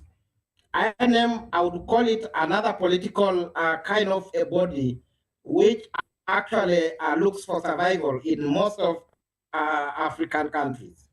I believe as a human being like me, wouldn't be thinking of such areas where you actually give donations if you are really willing to grow the economy of every country. INM is a body which has actually been mentioned everywhere in a political situation in Africa. So I believe, to me, the alarm raised by opposition or whoever, I think I would actually go with them, because these are people I've also watched in where they actually use resources in a wrong way to probably support the political ideologies of others and leave the important things to be brought about growth of such a nation. All right, then. Let me bring this conversation back to the studio, Barrister. Looking at this situation, and I'm going to talk on the part of institution now. The African Union once suspended Gabon after the 2023 coup. But in March 2026, the AU chair, of course, reinstated and readmitted Gabon. How much of an official statement is that reinstatement by the African Union? I mean, some are saying that this is clearly the AU abandoning her rule to just please some other coup plotters in Africa. The condition of going into election is a prerequisite for that reinstatement. Okay. They didn't just reinstate them. It's because of this election that they have agreed to conduct. And so, I mean, you should encourage them to do the needful according to African Union standard. Right. But when the politicians were behaving rascally, the African Union did not come to warn them or advise them. But when the military now took over, because of what was going on in that country, the AU will find their voice. It doesn't add up, seriously. It means that we are not growing. Most of the problem of African states could have been avoided or eliminated if AU had been up and doing. AU does not intervene in most African countries that they see problem coming. They don't intervene because of this sovereignty of states. Right. But 90% of this sovereignty of states has become a hiding place for most dictators in Africa. They believe that whatever they do, nobody will challenge them because they are a sovereign state. That is why most times the military, who doesn't understand what is it, will now use force and do what they are meant to do. And so if AU must earn its respect, it must begin to talk to their fellow members whenever they go to meeting at Addis Ababa. They should be hammering on good governance, no matter whose us is God. If they don't do that, then they should expect the military to do what they are trained to do. There's no way you can beat a child and ask that child not to cry. It's not possible. All right. Now, before I jump off this particular story, there is a leaked document, allegedly though, that the central bank, of course, has a document showing $800 million in extra budgetary expenditures in 2025. Now, roughly, the cost of 40,000 new assault rifles and 12 combat helicopters. This has been obtained by the government of General Nguema. Now, here's the catch. Under Ali Bongo, the government of Gabon published all revenue monthly. But under the present General Nguema, the data has been classified. Does that speak to anything, Barrister Darlington, going into the election in 2026? If they're expecting any problem, I don't see how that will be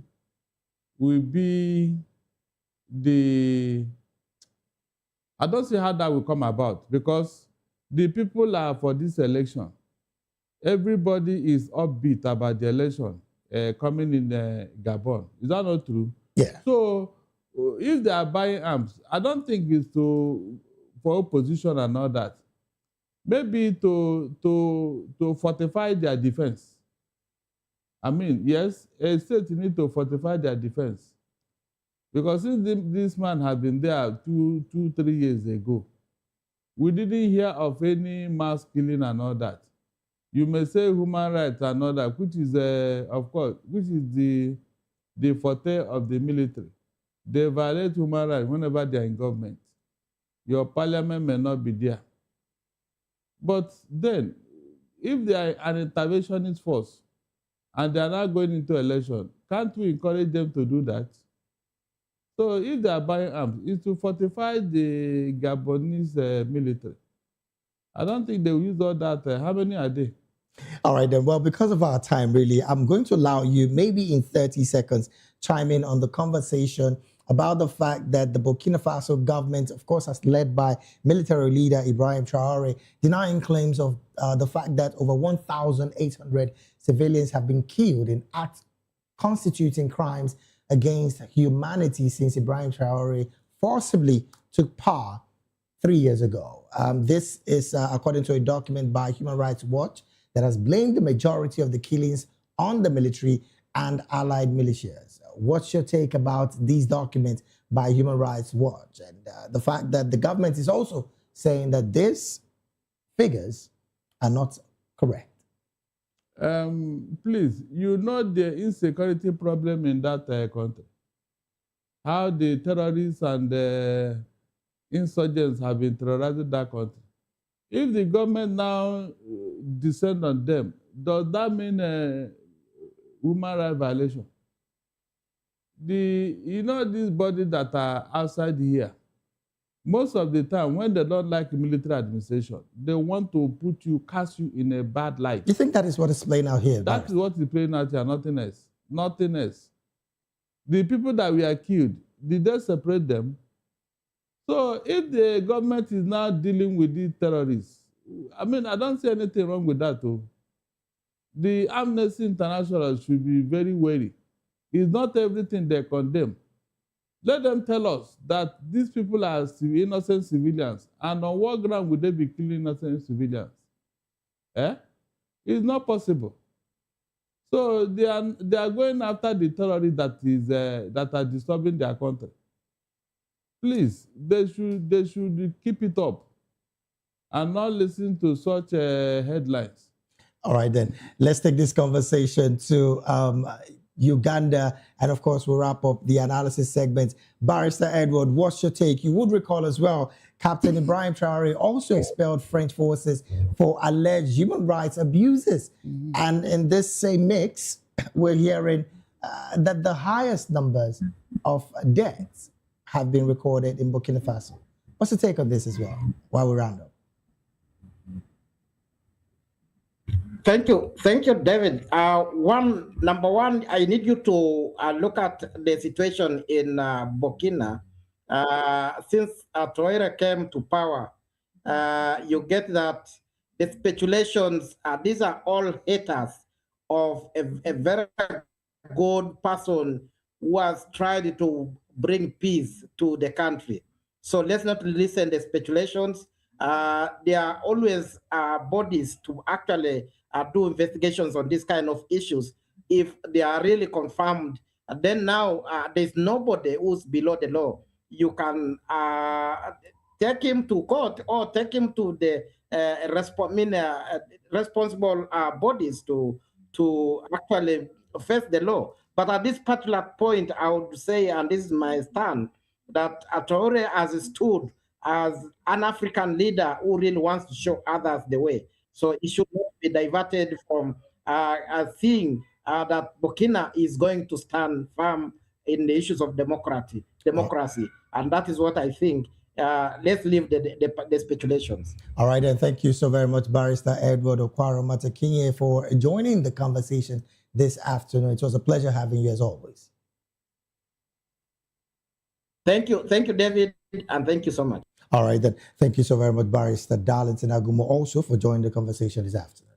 My pleasure. We'll take a very short break right now. When we return, Angola flood death rises to 29. Over 201 houses collapses. These and more after this break. Please stay with us.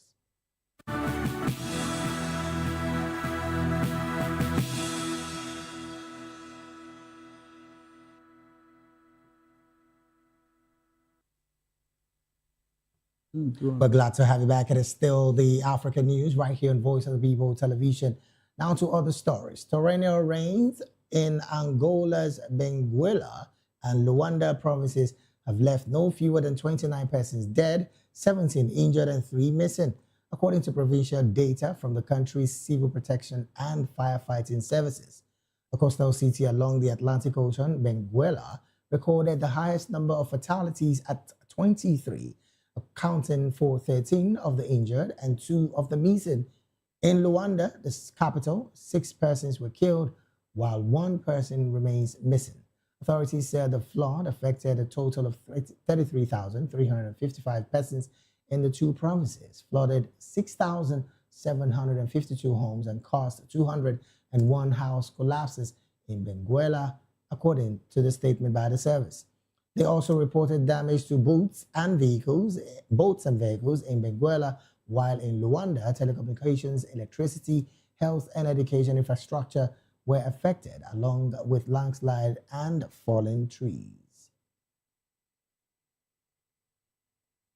And from that particular story, we'll move straight to talking African business story. A survey shows that Kenya's private sector activity contracted in March for the first time since August 2025, partly due to the war in the Middle East, with only the wholesale and retail sectors experiencing expansion. According to the survey, the Stanbic Bank Kenya Purchasing Managers Index fell to 47.7 in March from 50.4 in February. Reading from 50.0 indicates growth in business activities, while those below that signal contraction. It is the first time since August 2025 that the index has gone below 50. According to the bank, the slowdown in private sector activity was broadly demand-led, with many firms pointing to constrained customer spending, reduced cash circulation, and tighter household budgets. It added that the Middle East war also resulted in more cautious spending patterns among some firms, as well as logistics constraint to customer deliveries and higher prices of fuel and transport. Still talking business, in Egypt, Italian energy group Eni says it has made a gas and condensate discovery in the African countries offshore after drilling the Dennis W1 exploration well in the Temsha concession in the eastern Mediterranean. Preliminary estimates indicate about 2 trillion cubic feet of gas initially in place and 130 million barrels of associated condensates. Eni said the discovery will help it support Egypt's goal of boosting gas reserves and increasing production. Egypt's local gas production has fallen in recent years, and the country is currently suffering from spillover effects of the Iran war, particularly in the energy sector, as it depends on imported fuel. And to wrap up the African news, we'll go straight talking sports. Reports say 7 members of Eritrean national football team has failed to return home after their recent victory over Eswatini. The team had secured a significant 2-1 away win, sealing a 4-1 aggregate triumph in the African Cup of Nations AFCON qualifying group stage for the first time in nearly 2 decades. However, this has been overshadowed by reports that several players did not return to their country afterwards. While part of the squad traveled home via South Africa, the missing players are believed to have remained behind, while only a small portion of the 24-man squad, most of whom were based outside Eritrea, having since returned to Asmara. According to sources, those who did not return include goalkeeper Cabron Solomon and experienced winger Medhani Reddy, while team captain Abdelom Teklegze is among the few home-based players confirmed to have returned. The incident adds to a pattern of Eritrean teams competing abroad. Over the years, multiple players, and in some cases, entire squads, have chosen not to return after international assignments, with human rights organization long raising concerns about what they described as highly restrictive conditions in the country. And with that sports story, we've come to the end of African News right here on Voice of the People Television. Do well to subscribe to our YouTube channel. On YouTube, we're at Voice of the People TV, and on all other social media platforms, we are at VOPTV Live. Thank you so very much for being a part of this broadcast. I am David Edwin. Do have a good afternoon.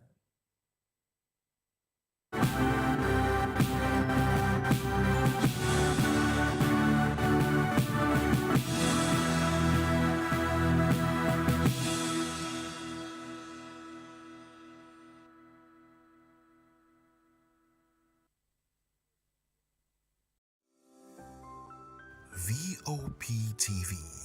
Now, you have more than a voice.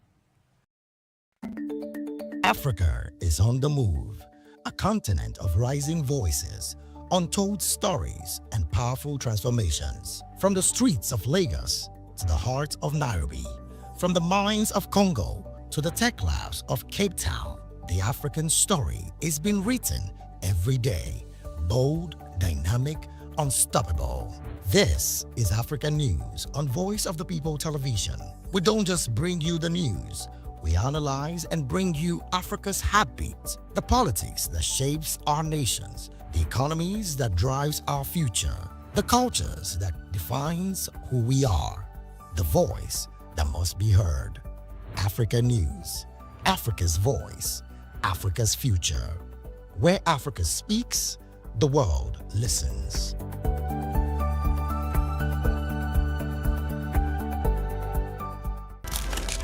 In a world where power shifts with every headline. In a nation full of questions. In a world filled with noise, the truth needs the voice.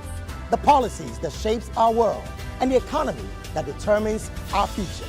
Every hour, every day, the grapevine keeps buzzing. And together, we are committed to telling the stories that shape our world because your voice is our focus. Don't forget, our voice matters the most. Let us come together and share our concerns.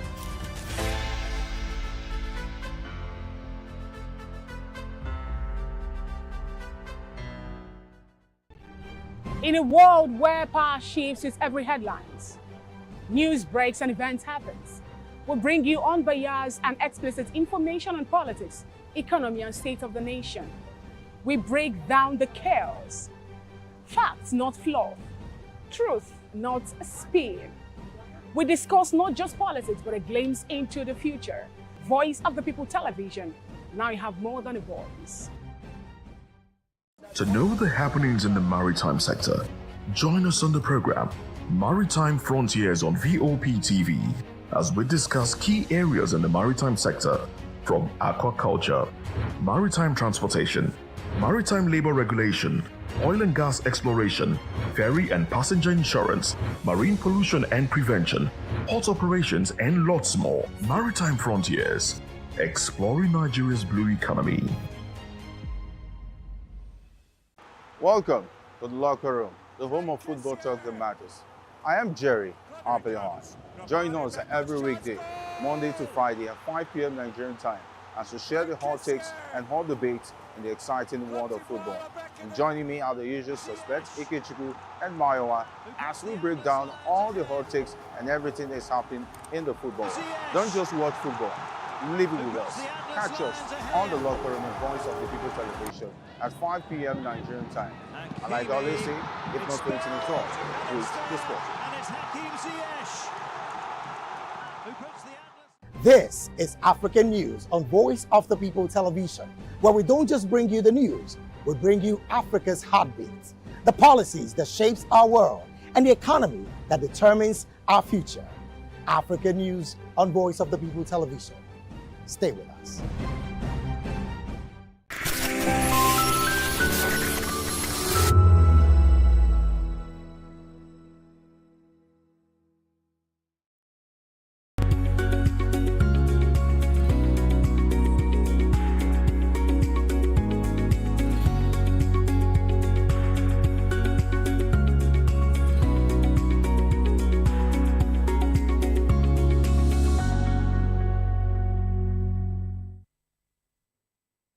Hello there and welcome on board. It is People's Voice on Voice of People Television, where seeing stories shape the narrative, and of course, it is safe to say that we actually enjoyed, the Easter celebration with friends and loved ones, and I know we didn't actually see, so it's safe to say Happy Easter, and I hope you enjoyed, the holidays, and hope you are still home, So how have you been coping with the kids at home? You've been shouting, no, stay there, no, leave it, whatever. But regardless, the life continues. And another tragedy happened, over the weekend, talking about the Easter season, in the far north, and which you also saw in the dailies, and we'll be talking about that and more. But welcome on board. Welcome to the program. Today we'll be dissecting a major story that is dominating the and sparking conversation across the nation. Obi questions Tinubu's 3.3 trillion power debt plan. And I believe you actually know what this particular situation means, because it is looking like a reoccurrence now in our government where a certain amount, keeps showing up for the same reasons. But we'll be talking about that and more as regards to the conversation this wonderful afternoon. Join the conversation with expert insight, and of course, share your perspective with us. Share your thoughts. That's why we're here. It is People's Voice. And don't forget that my name remains Xavier Udo. And we'll be looking into other news stories with details this afternoon. First, I'll be taking Atiku's head. Atiku's head accuses Tinubu of using INEC to crush oppositions.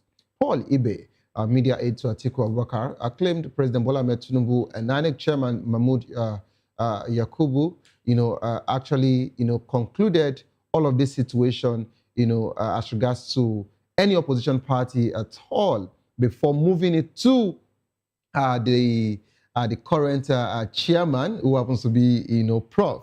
And this is making it quite easy for Josh Amokunton to, use this whole, factional, ADC's conversation to taunt every major opposition. Now, ADC that actually looked like the only, formidable opposition is going through this particular one. Ibe also said that INEC had previously, challenged Bala's eligibility, and of course, warned that moves risks sliding Nigeria towards a dictatorship. This was the same conversation that a colleague from, the other, media house said, that a politician said, of course, he said he came up to say he didn't mean it that way, it was just an ironical statement. But this was the same statement that, was mentioned on national TV. And he said, if I had a gun or if I was there, I would have shot him and all of that. So I think it's high time we get to, face the reality. If we call Nigeria a democratic, as a country that practices democracy, if we feel that fundamental human rights is still working in this country, people should have, the free will to vote and to choose any political party of their choice. And nobody should actually use the electoral, body to fight any opposition. Opposition was meant to exist anywhere. The same way, if you own a company today, there would always be a competitive brand.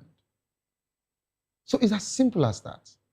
But in a situation where it is looking like this is the line, we're towing, and if we continue this way, then it will just be a one-party, country where everybody just have to, vote the ruling party, and that's it, because all of the, opposition parties are going through a lot, except for the ruling party. No matter the situation, except for the ruling party does not have any internal or any factional, a body. So what I was saying, so we have to actually look into this particular conversation. And moving on from there, ADC chair says Mark's appointment broke party rules. Nafiu Bala, a factional ADC chairman, says he attended the July 2025 meeting where Dave Mark was named acting leader, but insists no deal was made. Bala argues ex-chair Ralph Mosu violated the ADC constitution by handing membership cards to Mark and Ralph Aregbesola and naming them chairman and secretary, as the party charter doesn't let an outgoing chair pick successors. Annex says it won't recognize either faction after a March appeal court ruling. Of course, the case is still ongoing as we speak. But the case now is, if INEC could not recognize these two, factions, what's going to happen to their convention? What's going to happen to their Congress? And I believe you know what that means. If they don't also meet up to all of these deadlines and primaries and all of that, that means ADC cannot actually, field any candidate at all, because they won't be recognized by either faction. So that's another, case. And looking at PDP, almost everyone, we saw that Kashim also, resigned from the PDP because he said that the peace, the peace committee that was set up, to see how all the heavyweights in PDP could share their sword, it didn't actually hold, and the peace didn't actually yield any positive results. So when the situation has gone to this particular point, what do you expect? Now, PDP is somewhere, trying to, get a stand.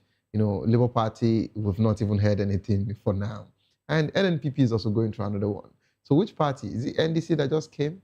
Are you sure that NDC can actually hold waters? So these are the questions that we've been asking. And that's the reason why we're saying that INEC should be totally independent. When you say you are independent electoral commission, we want you to be totally independent. We're not saying otherwise. We're not saying that you're complicit. We're not saying that you are being controlled, but we want you to actually give clarity as regards to the reasons, and not just about the status quo that we're talking about here. If we really want to go into that particular word status quo, you should, I think the commission would need to rethink that particular stand when it comes to that. But this is how I can actually just dissect it, because I would want my guest analysts to also touch, some part of this conversation. Yes, just like the Easter attacks I talked about, Easter attacks shadow Nigeria's celebration. Armed attackers stormed churches in Areko, Kachikwu local government of Kaduna during Easter services, killing at least 7 worshippers and adopting others. A separate attack also happened in Benue, in Goa East local government. Of course, about 9 dead, homes and markets burned, and many missing. Church leaders and Northern Christian Association warned that recurring Palm Sunday Easter violence in Plateau, Kaduna, Benue, and other states continues to mark Christians' holy days and raise alarm over rural security gaps. This particular conversation needs to be looked into, because the president just mentioned when he visited, Plateau State, he said such situation would not happen again. And on the 2nd of April, another one happened. So we don't actually know what to say as regards to this. I said something, sometime last week, and I think I've been mentioning that word whenever this insecurity situation comes up, on the show. I usually say, I don't think I'm the only one where, but I don't like that statement where, either a governor, maybe president, or, senator, House of Rep members, or even the military heads use the word, we condemn that particular attack. Okay, after you have finished condemning the attack, after you have finished saying that you are against and all of that, what are the measures that are being put in place, so as to curb any other one in the nearest future? What do you do afterwards? After this visit, what happens next? Because this visit is now looking like, a random checkup. Let me use that word. Where you just have to visit the patient at the hospital, knowing fully well that you can still visit again, or whenever any issue arises, you can still visit again. Instead of fixing the main issues, we just keep visiting these people, we go to them, sympathize with them, and afterwards, what happens next? It is quite disturbing. And it's more disturbing because this is not about you thinking that you are in Lagos, you are in the far west, southeast, and it's not affecting you. No, it is affecting almost everyone. I've lived there, but not only that, one of the guests, analysts that would have been on this show today, lost his friend due to that particular Plateau massacre. He's just coming back from the main village where they did the burial on Saturday. He's just come back from that village back to Jos, where he will be taking his flight back to Abuja. Today, I spoke with him. So regardless, if you feel that this thing is not as serious as we think, or is not getting close to you, no, you shouldn't. We want the government, we want our Nigerian government to do better. That's all we're saying. Of course, to join the conversation, kindly call the number 09044732605. Follow us on social media at VOPTV Live. You can use the hashtag People's Voice on VOPTV. And of course, on YouTube, with Voice of the People TV. Kindly hit the subscribe button, and together we can make our voices heard. It is time for us to go on a quick break. As soon as we return, we'll be taking the conversation here. Obi questions Tinubu's 3.3 trillion power debt plan. You don't go anywhere, please. Stay tuned. I'll be right back.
Behind every broken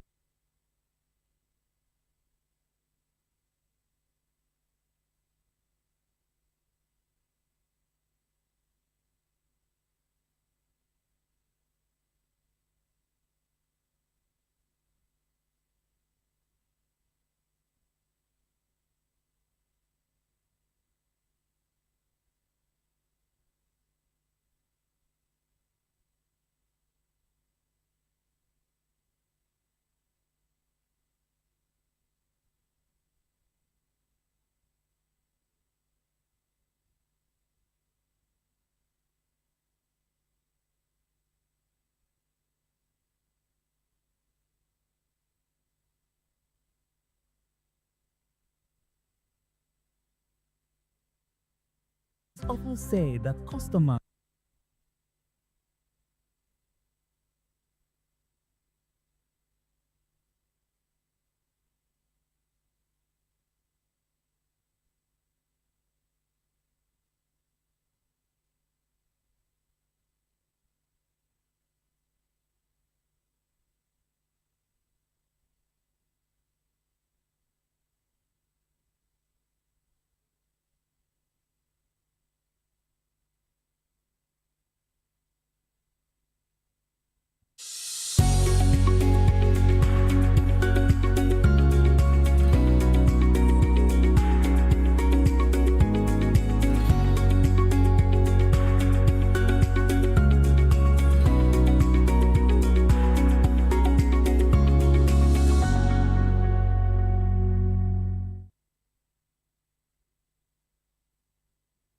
Welcome back to the program. It is still People's Voice on Voice of People Television.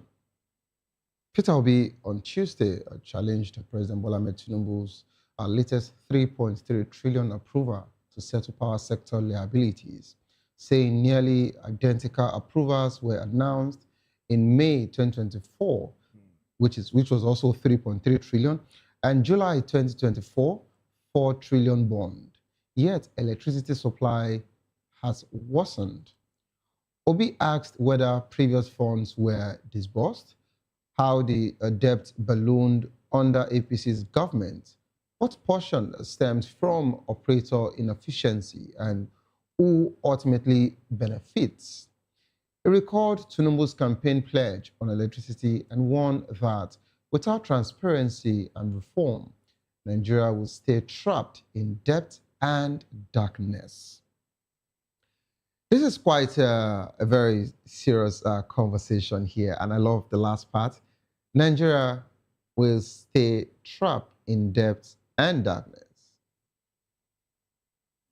That is, if this government is not transparent enough with their reforms. We're now being joined by Mr. Ekundayo Lawa, who's a social and political analyst. You're welcome on board, sir. Thank you. And of course, we're still expecting Professor Emmanuel Odwoswe from Benue State University, Makurdi, to also join us because he will be talking about the Benue attack with us. But before we dive into that particular conversation, Mr. Lawa, I would want us to touch this ADC's, conversation, before we move to the main conversation. What's your take as regards to what Nephew Bala, the other faction of ADC is saying? First, they've actually come out to reject and to deny that particular resignation letter, that his signature was forged. That being said, so many people actually brought out, pictures of of them being present. You understand, as the ADC's opening. Should we even call it opening, or yes, the official meeting that they all gathered, around July. So he said, of course, everybody was invited, but they didn't like the fact that they imposed Dave Mark and Arabashala on them, meaning perhaps there was no proper agreement, there was no proper, understanding and communication. What can you make out of this particular one? Are we saying that these aggrieved members have been there for long and they're just talking now, or there is something that actually triggered them to start talking now? But aside from that, this faction, conversation was not this loud as at the time. We actually thought that, okay, the settlement was made, everybody, sat at the round table and they had an agreement, and, they understood that, okay, Mark and Arabashala would lead until, they get to do a reappointment, at their Congress, convention and all of that, and they would know what they're doing next. But to our greatest surprise, this is what we're getting from Nephew Bala's camp. What's your take as regards to that? It's unfortunate. You know why? Because we are trying to see how this nation can actually move forward. Because moving forward means that we get things right. Because if you don't get it right, you can't move forward, of course. If your vehicle is not moving and you want to travel, you are not moving. You get it? If the vehicle is not moving, you are not moving. That's the situation we are. And for us to get things right, that means all the parts that make up this nation must be moving. Electoral system, security, agriculture, international relation, all those things, media freedom, must be moving together. So we know we are moving, we are going somewhere. We may not be as fast as expected, but we know we are moving, isn't it? But now, we are not moving at all. The same problem that we had in 1983, or let me say 85, I think that time Babangida annulled June 12th. Yeah. We're complaining about our electoral system that time, that it was still the problem of the electoral system. It's still the same thing we are complaining about in 1999, after our democracy, the election. Fourth Republic, yes. See how many years difference, so 1980 something to see. We are the same thing we are still complaining, the same thing we are complaining now. The electoral system is still the same thing we are complaining now. So this particular one is, an internal. Because INEC, INEC is involved. Therefore, the INEC, because INEC is involved, therefore he has to face the scrutiny of the analysts and comments. INEC only came in by saying that this faction have already taken themselves to court. Bala is not a faction. Let the court finish it. Bala is not a faction. I don't know why they call the man faction. You only say faction because you want to find a reason to do what you do. Bala is not a faction. It's just one person. Do you see any group of ADC behind him? Of course, he has his own group. Have you forgotten that we had some of his members from his faction that actually campaigned in front of INEC? See, listen to me. They did. They went there. That one happened. When did that one happen? This man went to court in September 2025. Is that not it? Okay. When did that protest happen? The protest happened about 2 weeks. So why didn't it happen week. that day he went to court? Why didn't it happen before he went to court in front of ADC office? You know, the action took place in 2nd of July. You understand? Are you saying you should take a protest into a courtroom? Is that what you're saying? No. What I'm saying that you have a protest. You are aggrieved. Let me say, when they had that meeting, that program that day, on the 2nd of July, like he said he wasn't aware. You will have seen his protest from that place. He will have stood up and said... Maybe he was still consulting some elder statement. Then when he's consulting, that means it's on him. Because one, in the face of everybody, the other people were doing the normal thing they're supposed to do, and people were clapping and they were going along with them. You that have a contrary opinion or something, you didn't speak, you were going along with them. Silence means consent. Have you forgotten? Yeah, true. That's correct. Silence means consent. You went along with them, they introduced you. You were happy from the beginning of the activities till the handover. We wouldn't be sure he was happy. No, we can't he was quiet now. Fine, he was quiet, but we can't actually say he was happy. Because we saw his countenance show that he was going along with the whole thing. He was fine with it. Was he laughing? Was he playing? Was he jumping? Was he dancing? See, maybe that's the way he shows his countenance. Because if he didn't squeeze his face, he didn't come up to say, no, excuse me. No, this is not what we came here. Because nobody, you are deputy chairman, of course. You get, because being the deputy chairman, you can speak. Yeah. You get it. There are committees under you. You didn't talk. They introduced you. They did everything. They hand over to them. You went along with everything. You left that place together. All of you were happy. You have a month after, you now went to court. Can you see that? You didn't call press the second day. You didn't show your grievances that very day. No. You didn't do anything. Now, people are now protesting on your behalf. 6 months after you went to court. 6 months. Okay. After you now told me, you are not telling me that his group, he has a faction. The faction went to court 6 months. And if you look at that court, document of court, I'm sure it's only his name will be there. It will be his name versus the others. There won't be any other person added to him. So you see, it's a man apart. You are now calling me a faction. How does he? All these people you said went to protest on his behalf. How many of them can actually say they are members? Okay. Because 6 months. The case is in court 6 months. No protest. Nothing. We don't even know anything was going on.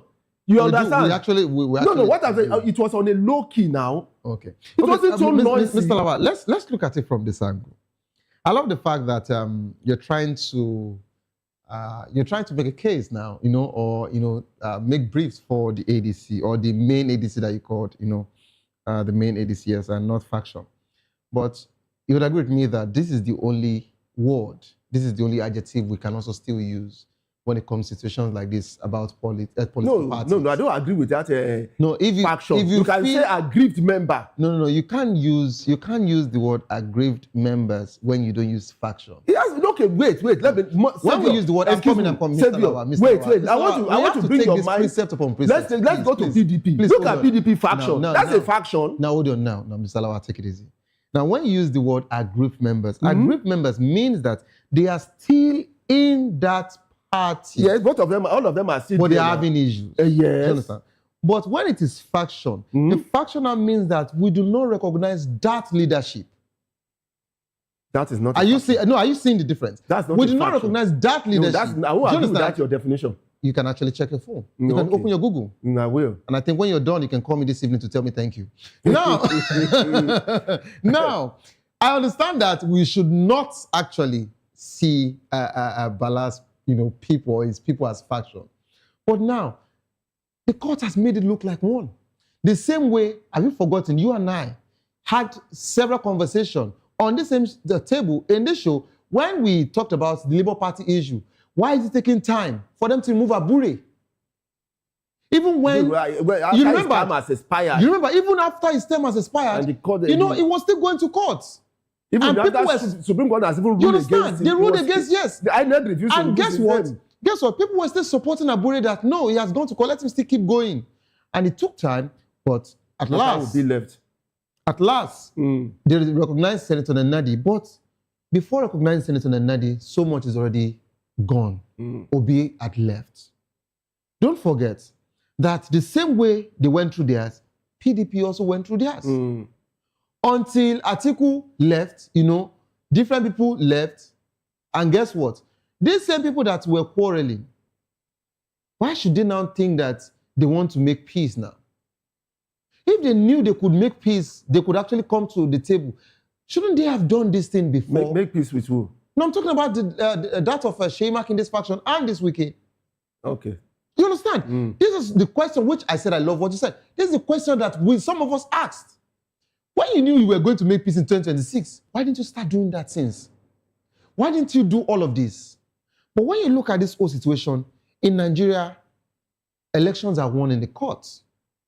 And sometimes not on the ballot, not at the polls. Not even, oh, man. Do you understand? Ballot is not reliable. Do you understand? Because sometimes we would vote, Nigerians would vote and Nigerians would think that, they're expecting a credible result to come out. Someone who is actually, who merited that particular position. And the next thing, they're taking themselves to court. Something happened in this country. I wouldn't mention the state so that it doesn't look as if I'm calling anybody out. Where it was someone else that won, something overturned result. The number third that had a result. You understand? Was the person that became the governor. And now he's doing his 2 term already. So if we look at this whole situation, now, what Bala said, he said the ex-chair, who happens to be Ralph Mosu, violated their ADC constitution. That an outgoing chairperson does not pick, a successor. So what is their constitution? Was it followed properly by the likes of Dave Mark and Aregoshola and, of course, the other heavyweights?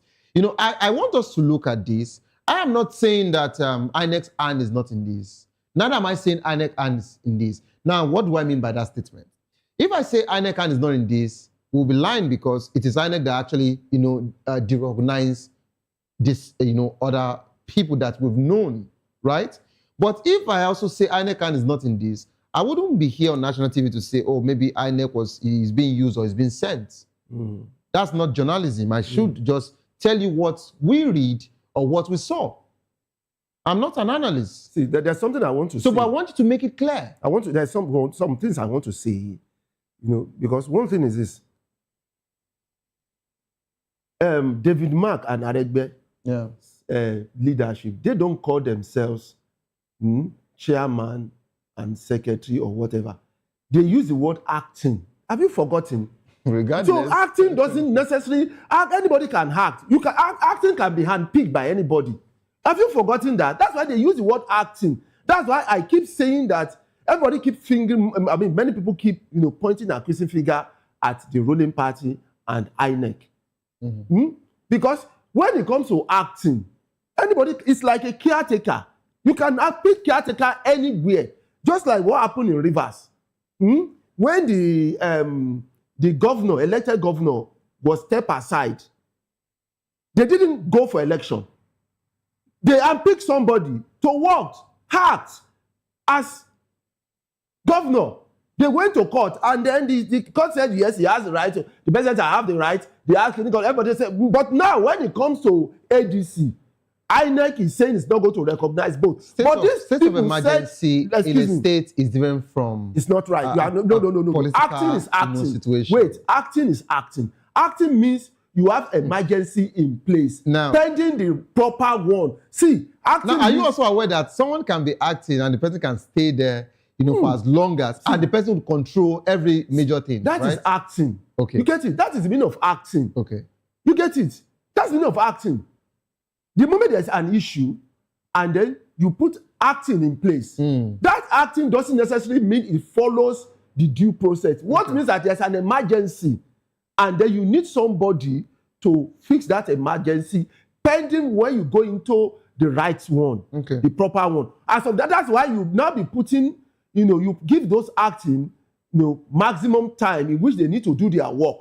But acting doesn't, because this, he's saying they didn't follow constitution. But these people said they are acting. That's what they wrote there now. recognize people as acting chairman and acting secretary. Okay. The same thing. Listen, see, it happens. The same thing with Ibas in Rivers. He's acting, and he told you when they said he didn't follow constitution. What did he tell them? He said, "I am acting." When the National Assembly called him, when the National Assembly called, what did he tell them? To come and they told him to come and do account. What did he tell them? He said, "Listen, no, it's acting. No, acting is acting." He wants to listen. Okay, acting is acting.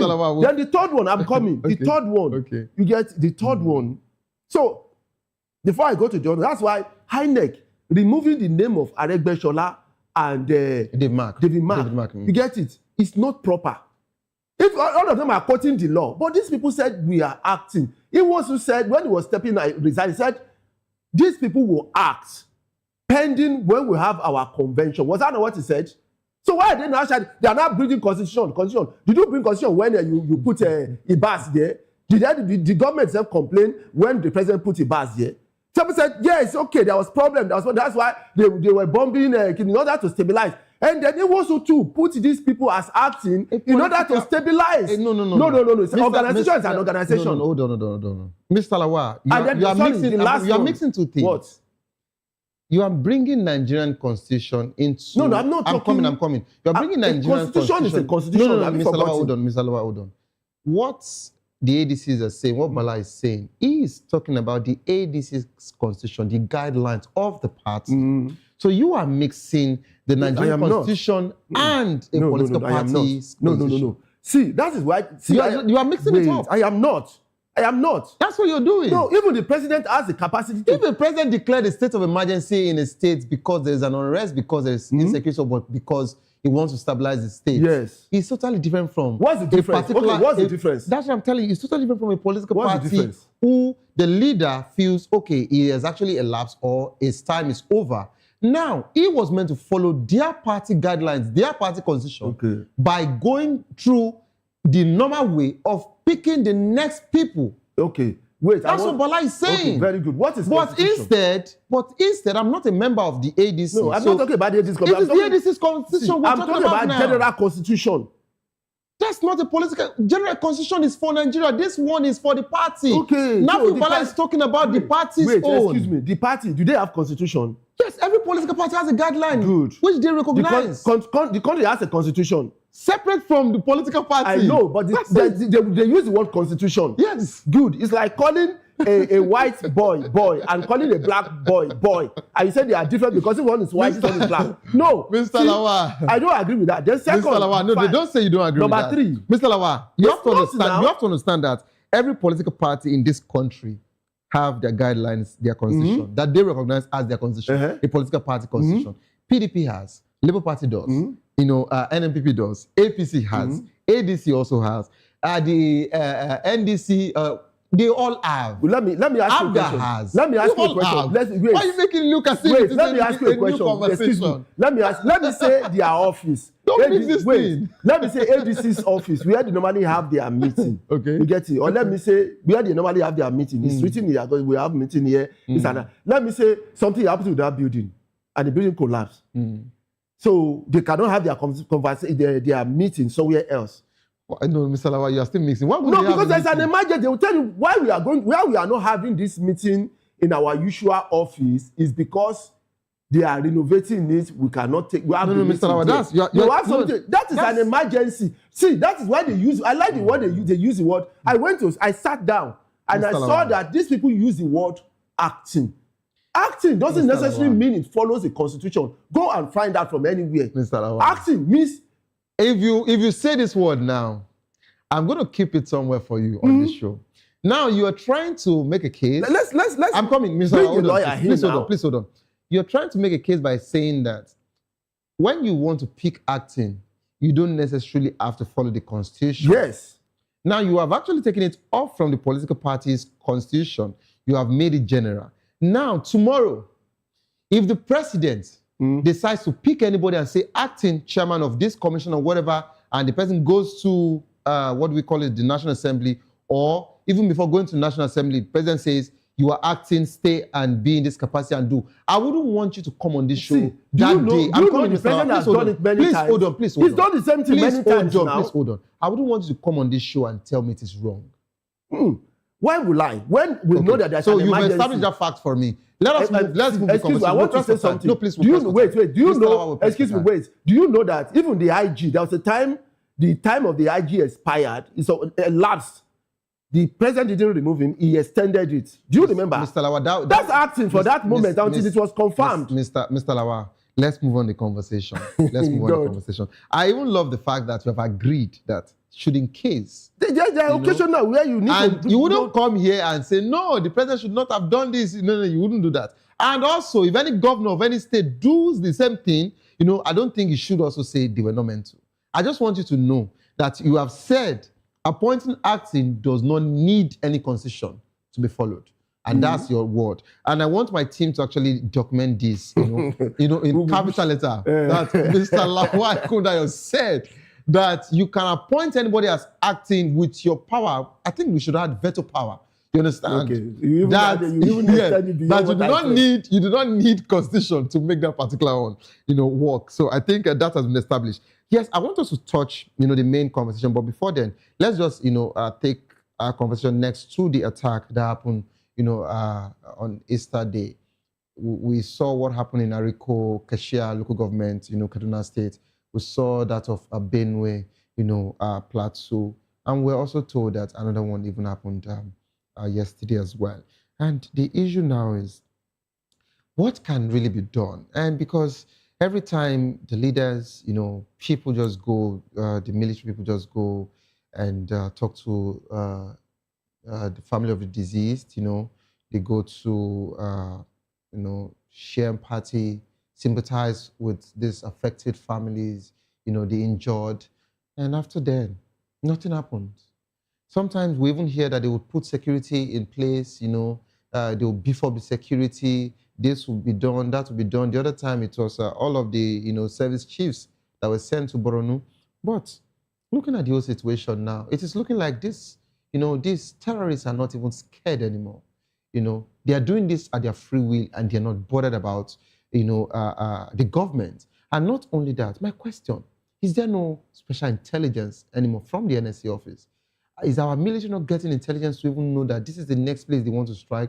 Or is it like we don't even have enough equipment, including tech, technology that can actually, decipher some of these things? I would like you to just, respond to this in 1 minute before we go straight to the main conversation. No, the main problem with this, the main issue with this terrorism, these killings in Nigeria, is because this thing is now a syndicate. It has now become some kind of, job for some people. It has now become business for some group of people. That's why I said it's now a syndicate, like a drug syndicate. So that some people in government are involved, some people in the society, big people in the society are involved, they recruit fruit soldier. So it's not an organized, some kind of organized business for them in which they get people, workers, get resources, they have a means of communication, they have equipment, they have connections. That's why the first thing, any serious government that wants to stop something like this, the first thing you go after is the financier of things like terrorism. You go after the financier, you go after the big guys. And then by the time you begin to cage those ones, the whole thing will step at that. But what do we see every time? Each time this evil act is perpetrated, you see the government will go there, or somebody will speak on air and begin to condemn it. And then the second day, it will happen again. And it happens in such a way that even the president, when the president speaks, they don't care. It happens. Like when the president went to Jos, he said, what am I going to say? Except that to console to console you. You get what I'm, look at that word. Like, it doesn't have any other, there's no other thing on the table. You get? So the problem we have now is because it's not a syndicate. You get it? In which people in government some people in government are involved. Some people in the, big people, aristocrats, in the society are involved, so that it's now well organized. And the government is not taking the proactive measure to curb all these things. And it keeps expanding. Look at what is that. America, look at what Hegel said. He said, if you kill one, if you threaten America or you kill one America, we are going to come after you. We are going to kill. He didn't say you face justice. You get it? He said, we are going to come after, we are going to kill you. That's what he said. That is our justice. If you kill one of our citizens, we will come after you, we are going to kill you. That is the justice. But here, we will see our own will come there and condemn it. We condemn this evil. It's begin to look for excuses here and there, and the whole thing continues to go on. That is why it's not stopping. It's aggravating, and it's an international embarrassment. How many are we? Do you want to reduce this population? Or there's some kind of, agenda to reduce the population? Because I don't really understand. Where they are fighting, there's war going on in Iran between Iran and Israel. How many people have died so far? Compared to where there's no war in Nigeria, the people that have died in Nigeria here is far, far more than the people that have died where there is war. Even in Ukraine, their war is how many years now? Let me say 3 years or 5 years. How many years? And look at how many people have died. They are not even nothing near the number of people that have died in Nigeria where we have no war. We have enough resources, we have personnel, we have money, and yet it's still there. This is a political failure from the part of government. That's just what I want to say. Okay. Thank you so much, Mr. Lawa, for that particular submission.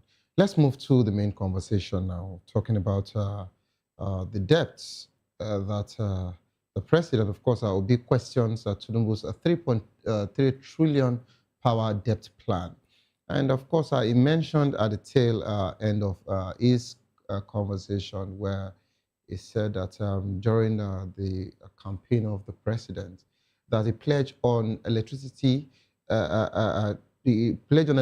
which is actually, not being able to fulfill that particular one. And he warned that without transparency, and reform, Nigeria would stay trapped in debt and darkness. Now, we actually heard, some same amount being disbursed around July, 2024. Separately, another one, 4 trillion for the same, purpose. Now, we're getting these same amounts, appearing on and on. But nobody is actually giving us accounts. So are we saying that we're actually paying the same debt over and over to the same people, and the debt is not even going off at all? We have to actually understand who have been doing these audits. Now, what have they done so far for us to even know how much that we're owing? And of course, I remember that, I don't know if you were my guest when we talked about the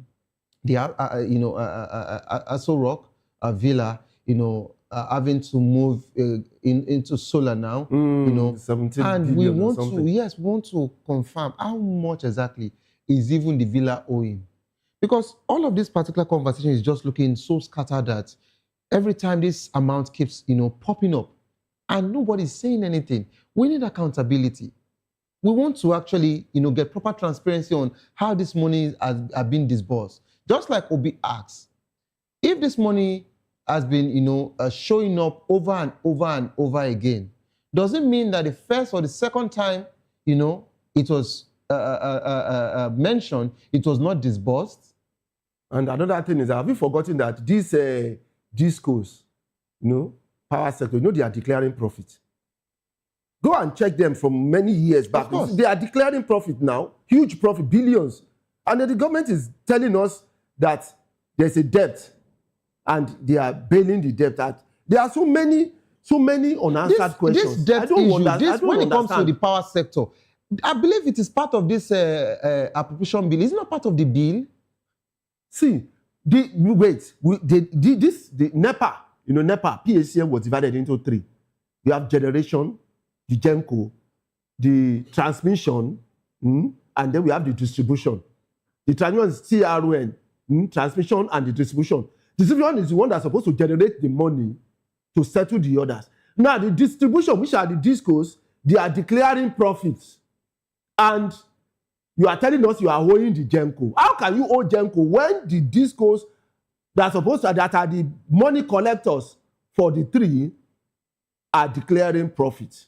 And then you are telling us you are owing discos, you are owing gas supply, your government has to, I mean, I don't understand. What happened to the money that the discos, the profit they've declared? And you are telling us you are owing gas stations, gas for the discos. You are owing the discos. The same gas that is wasted. How can somebody owe you for 10 years? You are not talking. And then you keep supplying that person the materials. If you have somebody who's buying something from you, and the person is owing you continuously, keep buying on case, owing you continuously, what are you going to do? They usually say some people are credit worthy.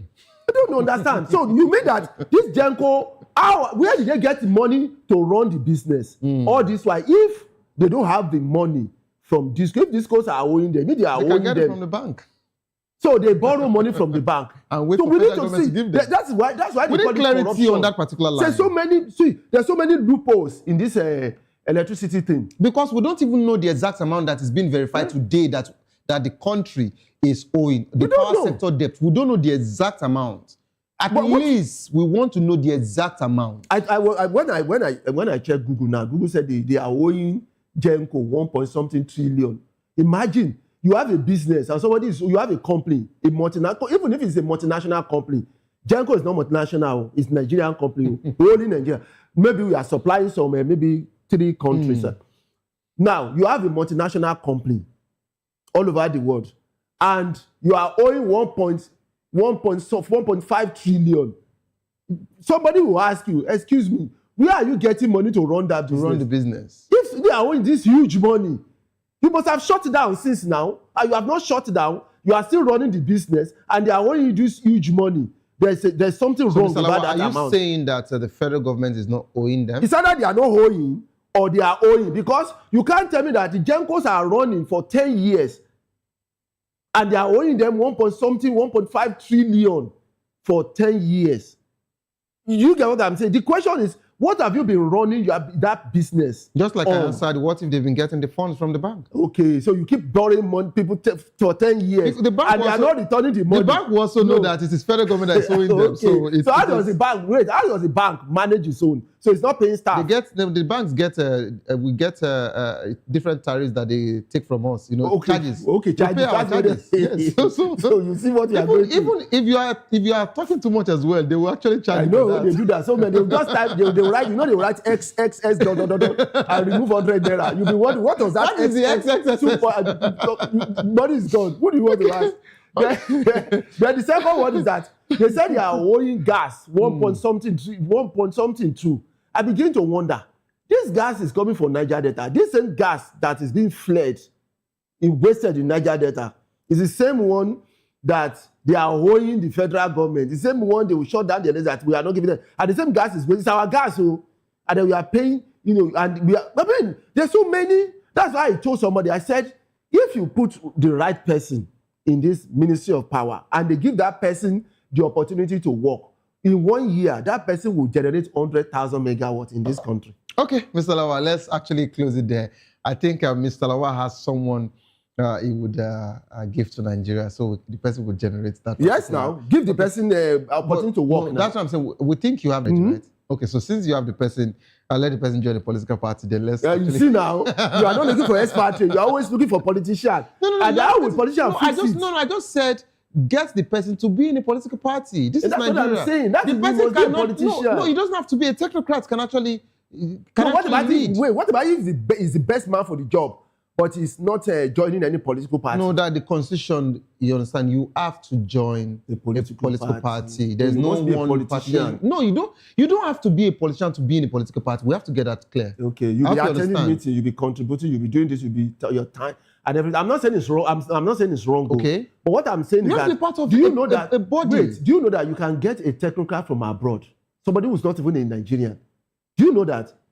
It's happened many times now. But the person has to be a citizen of this nation. No, he may not even be a citizen. No, that's not Okay, going to work. It cannot work anywhere. Excuse me, BP, British Petroleum, all these companies that are mining our Mr. oil. Lawa, Are they politicians? Are they Nigerians? Mr. Lawa, you are making. See, for you to be a president of any nation, I'm not talking about president. I'm talking about technocrats. Okay, to come and do what? To just lead that particular sector. Yes. To be a minister of power, for example. He can be a minister. Okay, so he can be a Nigerian. He can be a technocrat and come in and fix the whole thing. Okay, so I would also want you to actually go look into your constitution again.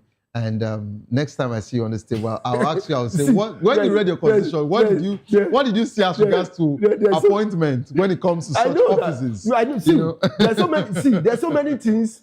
Mr. Lawa, we are pressed for time. Okay. We are pressed for time. I'm sorry, we can't actually, go further than this. But thank you so much for being part of the program. Thank you. Today, yes, this is how far we can actually go. Coming up next is Locker Room. If you love what of football, yes, I'd like you to stay put to enjoy this particular one from them. Don't give up because it is not over. Tough time doesn't last, but tough will last. Whatsoever you face will soon be over, and you will definitely smile again. My name remains Savior Udo. Have a good evening. Rest.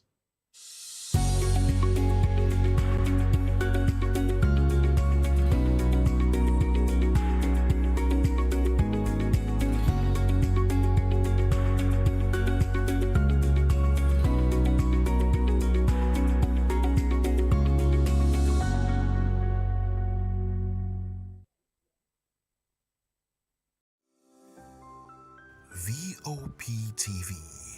Now, you have more than a voice. Good evening, Africa. My name is Bamakore, actor, model, producer, and I'm giving a big shout out to VOP TV, man. Keep watching.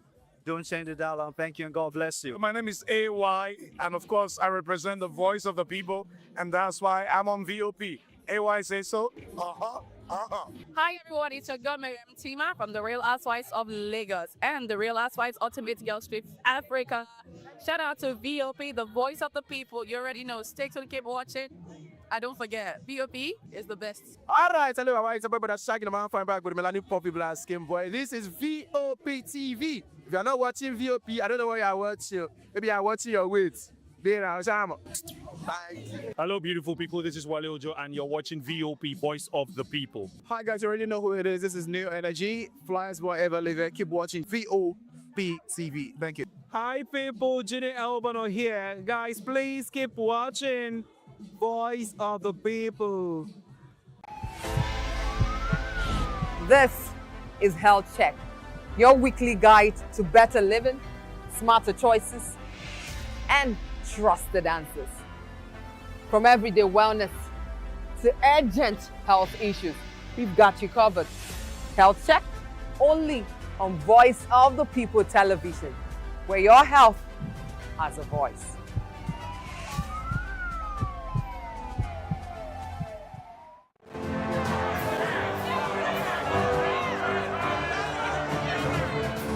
Do you want your voice to be heard? Do you know that you matter in the scheme of things? The People's Voice, the show where ordinary citizens take center stage as we discuss the biggest stories that affect you and I. With you in mind, we facilitate lively discussions, debates, and interviews on the topics that matter most to you and I. From social justice to economic empowerment, education to healthcare, governance, and more. Tackling tough topics and amplifying your voice. Join the conversation and make your voice count. The People's Voice. Make your voice count. My name is Tao Familoni, and here's to VOP TV. Keep watching, stay tuned, do not touch that dial.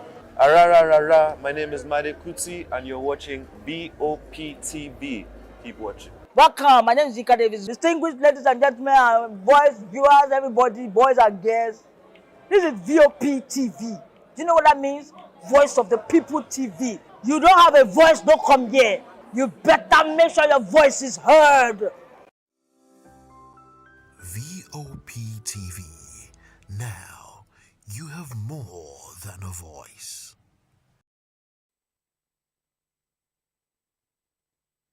It is the big UEFA Champions League night, and I'm talking about the quarterfinals. The contenders are now separated from the pretenders, and we have 8 teams going on to fight for the semi-final places and ultimately, yes, the prized Champions League trophy. Tonight, we'll be having 2 big games. Yes, Arsenal will be up against Sporting CP in Portugal at the Jose Alvalade Stadium, while Real Madrid and Bayern Munich will be going head-to-head. 2 teams that know each other very well. In fact, this is the most played Champions League fixture ever. And of course, like I said, these 2 teams that know themselves well enough, and they are going again this time for a place in the Champions League semi-finals. Good evening and welcome to your beautiful show, The Locker Room, on Voice of the People Television. I am Afiz Ogubanjo, and you know how we do it on the show. 50 minutes thereabouts, we will be giving you all the juiciest stories from the world of the round leather game. And that's talking about football, Jogo Bonito, the beautiful game. And I'm not going to be doing this alone on the show this evening. I have the main man himself, the lion himself,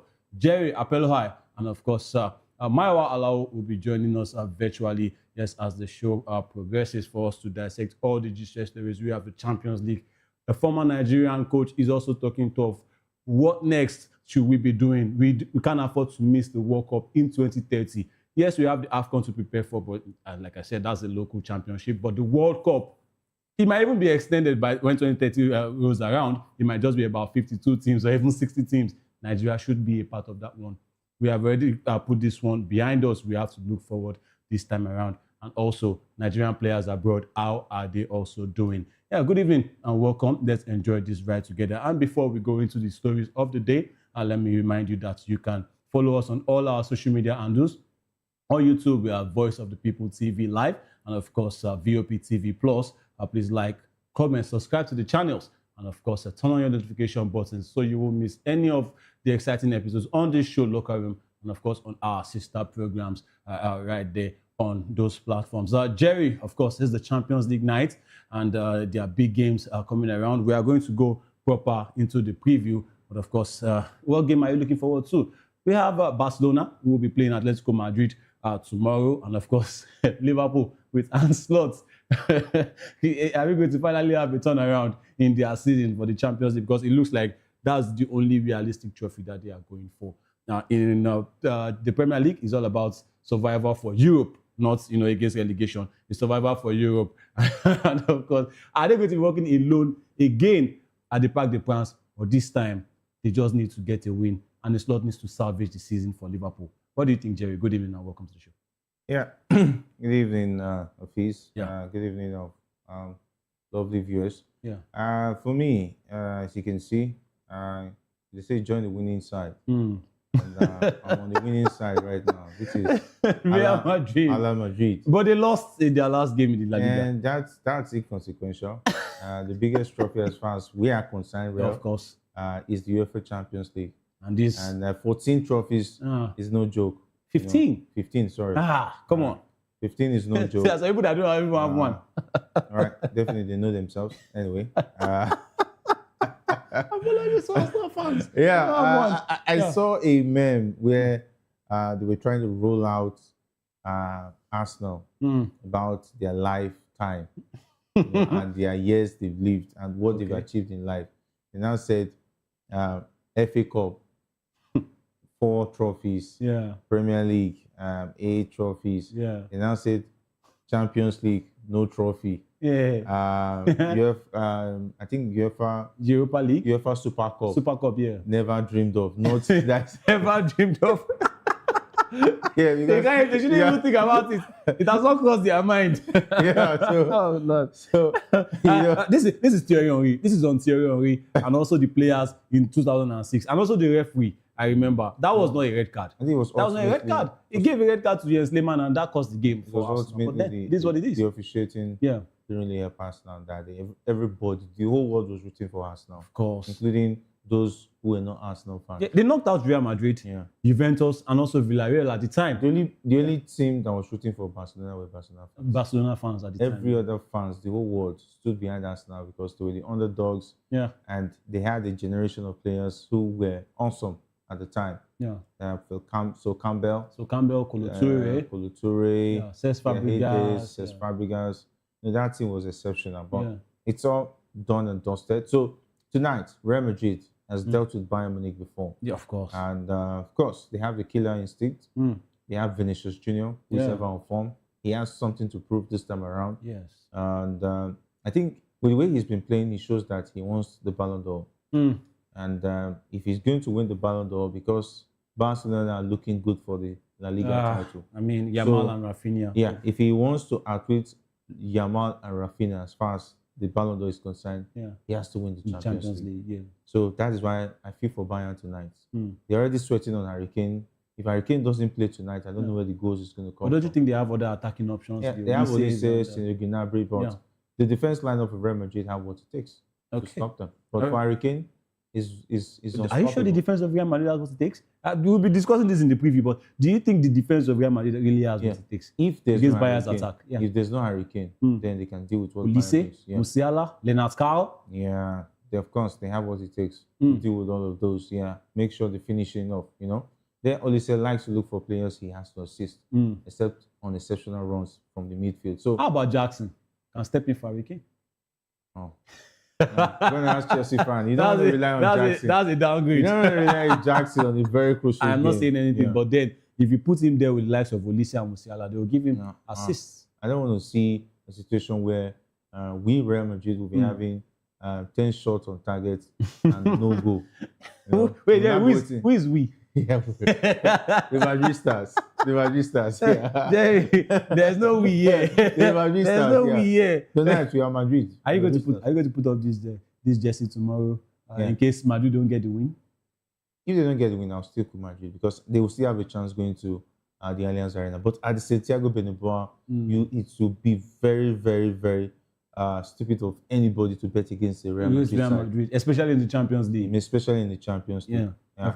So Vincent Company is going to learn a lot tonight. All right.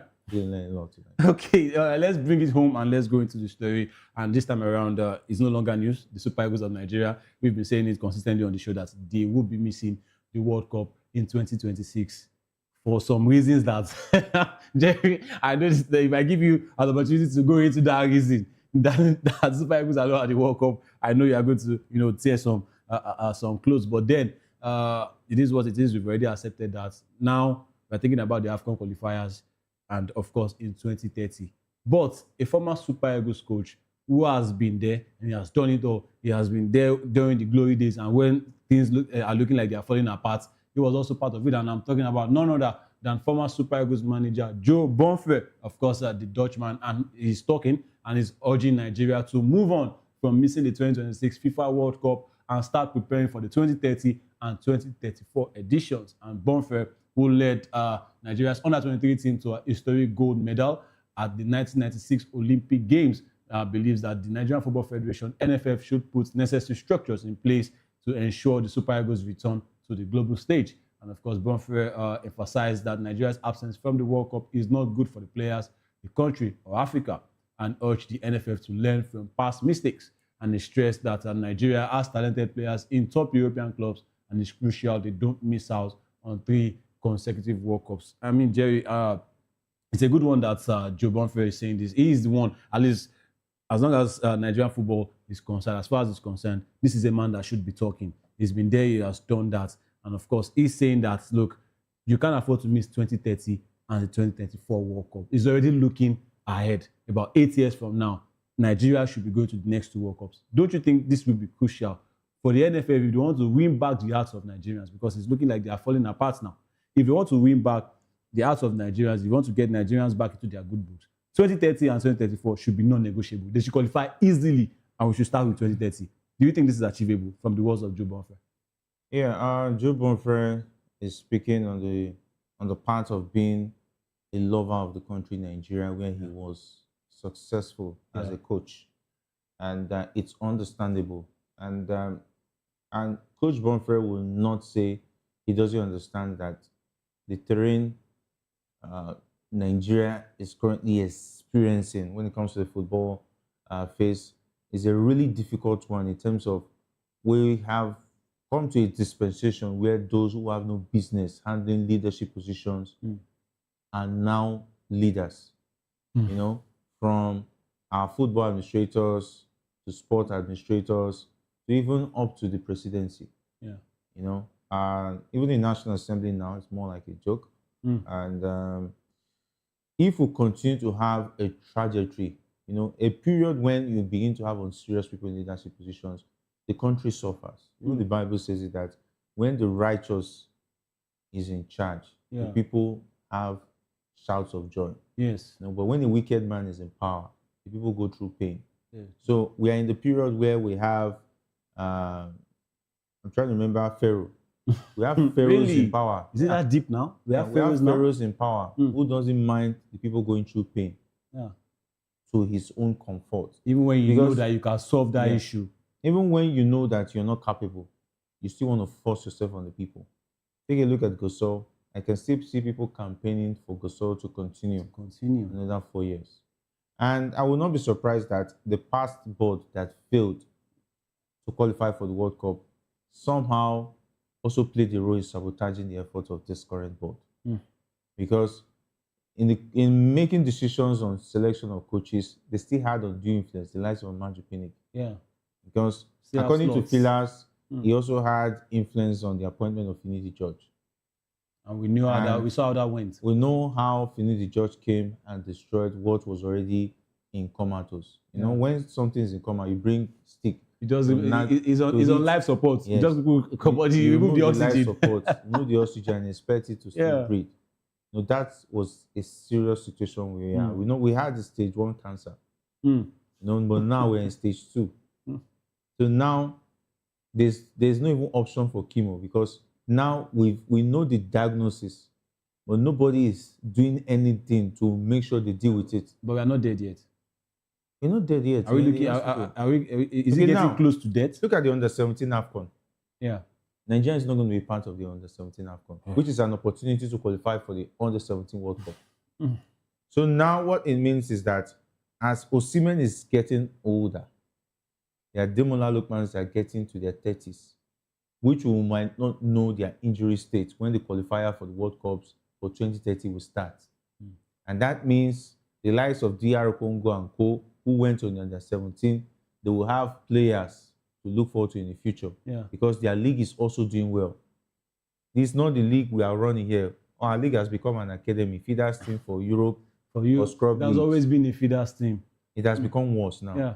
Because someone It's was worse now. analyzing Remo Stars Yeah. not able to win the league, meaning that the league is strong. Strong, yeah. A lot of our journalists are not well educated, you know, and that is why our leaders who are easily gaining advantage, who lead our football, gain advantage because they know that most journalists go there, mostly on X. I see a lot of frivolous comments, Yeah. just to drive engagement, saying that Remo Stars, she's showing that the league is competitive. In fact, on the NPFL, let me tell you that a player during the course of the season went out on his club.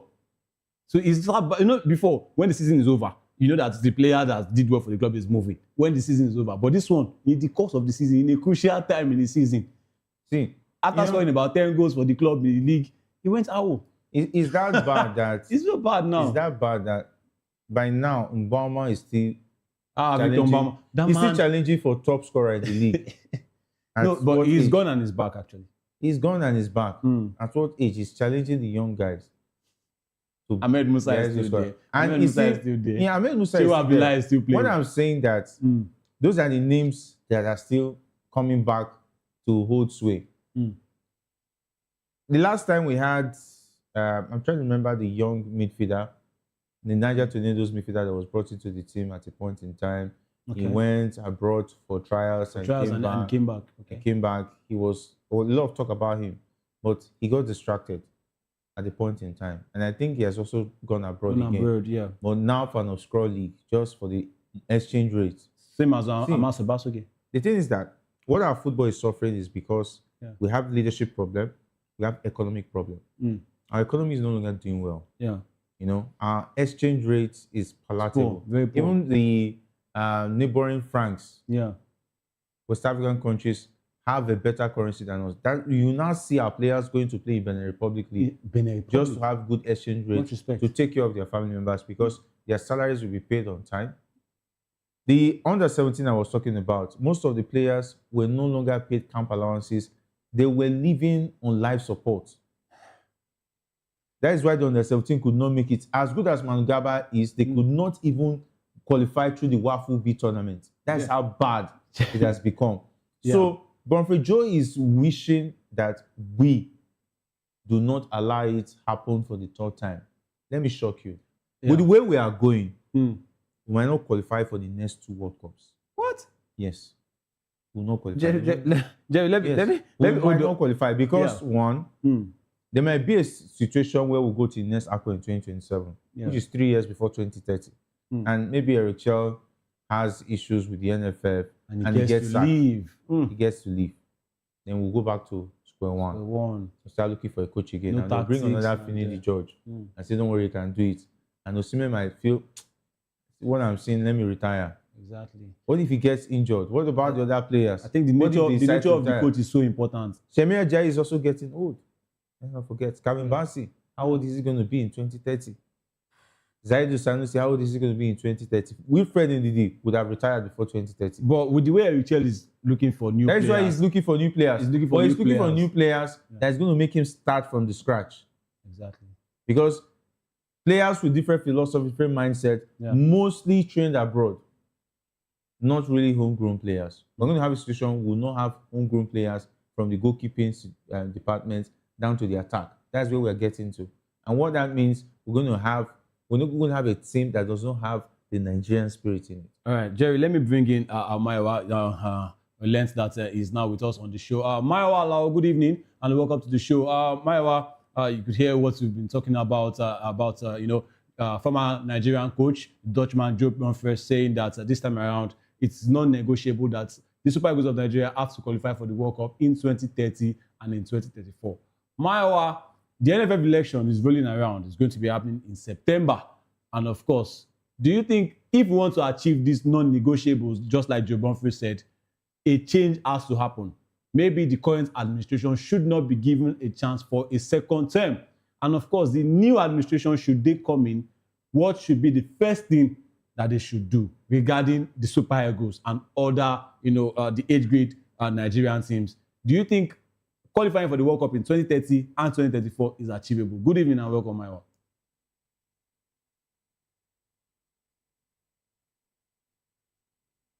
Maiwa, are you with us?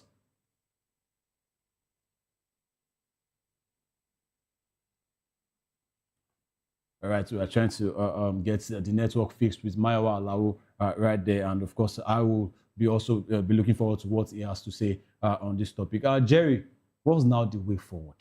Right now, we've listed everything that the the NFF has been doing for us, including the 1,000 Swiss francs that they refuse to pay because they feel that they don't have a case. Now, what is the way forward? I just asked Maiwa now about the NFF elections coming in September. What is the way forward? Who are you looking forward to be there? All right, Maiwa, good evening, and join us on the show and give us what you think about Nigeria qualifying for the 2030 and 2034 World Cup. Do you think it's achievable? Just like Joe Bonfrey said, it should be non-negotiable. Do you think it's achievable, Maiwa?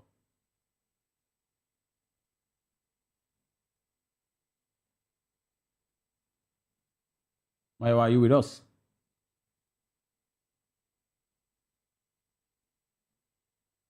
All right, Jerry, what do you think is the way forward? We have to qualify for 2030 World Cup. We can't afford to miss the 3rd consecutive World Cup. Jerry, a lot of houses will be on fire, right? Should that happen?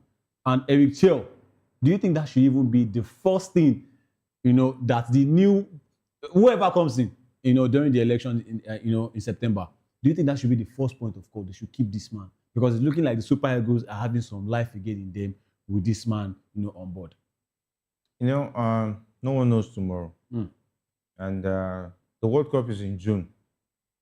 You can't talk about World Cup qualifiers now when they've not even played the current World Cup. Yeah, but now that you know you should face the reality. No, now why you have to start preparing. Why I'm saying that we're in a difficult situation because Nigeria is a country that's very unpredictable. You know, if it were to be England now, I would say okay, they can easily find a way to retain Thomas Tuchel to the next World Cup. Yeah. And for Italy, they failed to qualify for the World Cup. Those who were involved resigned so that they can have a new. They lost the playoff. They lost the playoff game. Yeah, it's a playoff game, and now we could see that heads are already rolling. But Nigeria, they're giving a chance. It's even worse. They're giving a chance for the Italian football to have a new perspective, a new idea, something different from what did not work. But in Nigeria, here, what did not work is allowed to repeat itself. It will remain not working. So that it will remain not working, it will continue to be trial and error. So if we are going to be on the same pedestal of the likes of Gosol still handling Nigerian Football Federation, we are setting up to not qualify for the next World Cup. That's the truth. Because in 2027, Erichel might not be the coach again. Because other countries might also be coming for him. The way NFF has been moving. Yeah. It might not be. Truly, it might not be. In 2028, it might not be. And the next World Cup qualifiers might start from 2028. Yes. And that's 2 years from now. So how are we sure that this team, the likes of Osimhen and Co, will still be interested in playing Super Eagles? Without Erichel, yeah. We'll still be informed. The likes of Ademola Lookman, Calvin Bassey, the team we are seeing now. They're in their prime form? now. Yes. Because this is their prime.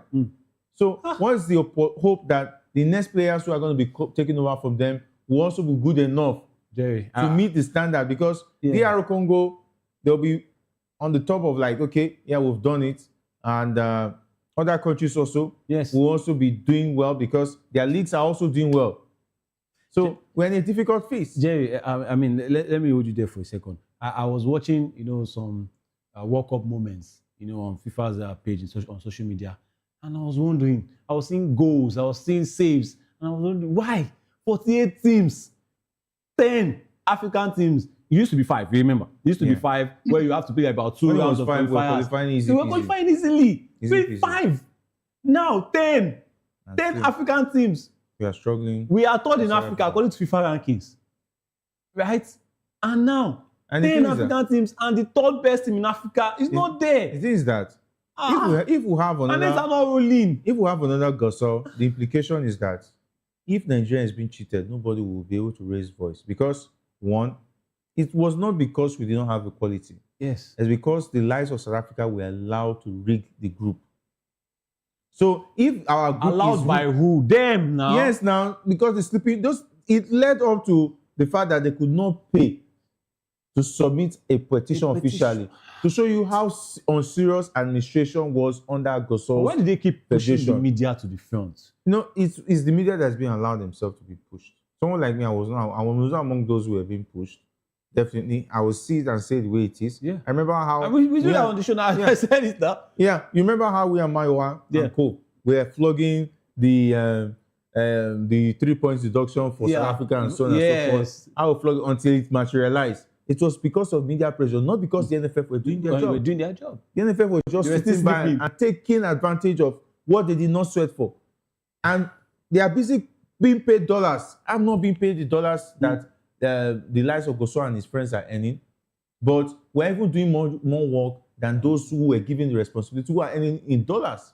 But so there will be a time where we just get tired. Where was the media officer in all of this? Is it the media officer of the Super Eagles? Yes.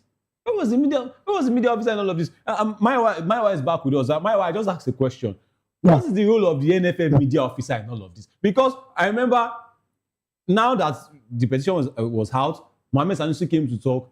When you knew that petition could not work, that is why you are the media officer. Why are we not hearing anything, from the media officer? And no, honestly, we should be having something to hear from the media officer. It's like the NFF all around is just somehow at this point. And this I will still come out in September. Go ahead, Maiwa. See, the thing is this. You cannot blame the media officer. Okay. You are responsible to somebody. You are an employee. You cannot do more than what your boss wants you to do. And it's as simple as that. The media officer will not jump the gun and do anything that his boss has not, sanctioned on. if they don't sanction on a particular press release, the media officer dare not release a press release on his own. That means he's working as a rogue. It's just and it's that's a how it tool. is, across organization. In as much as, you want to blame the media officer and the rest of that, the media officer is practically helpless, like every one of us.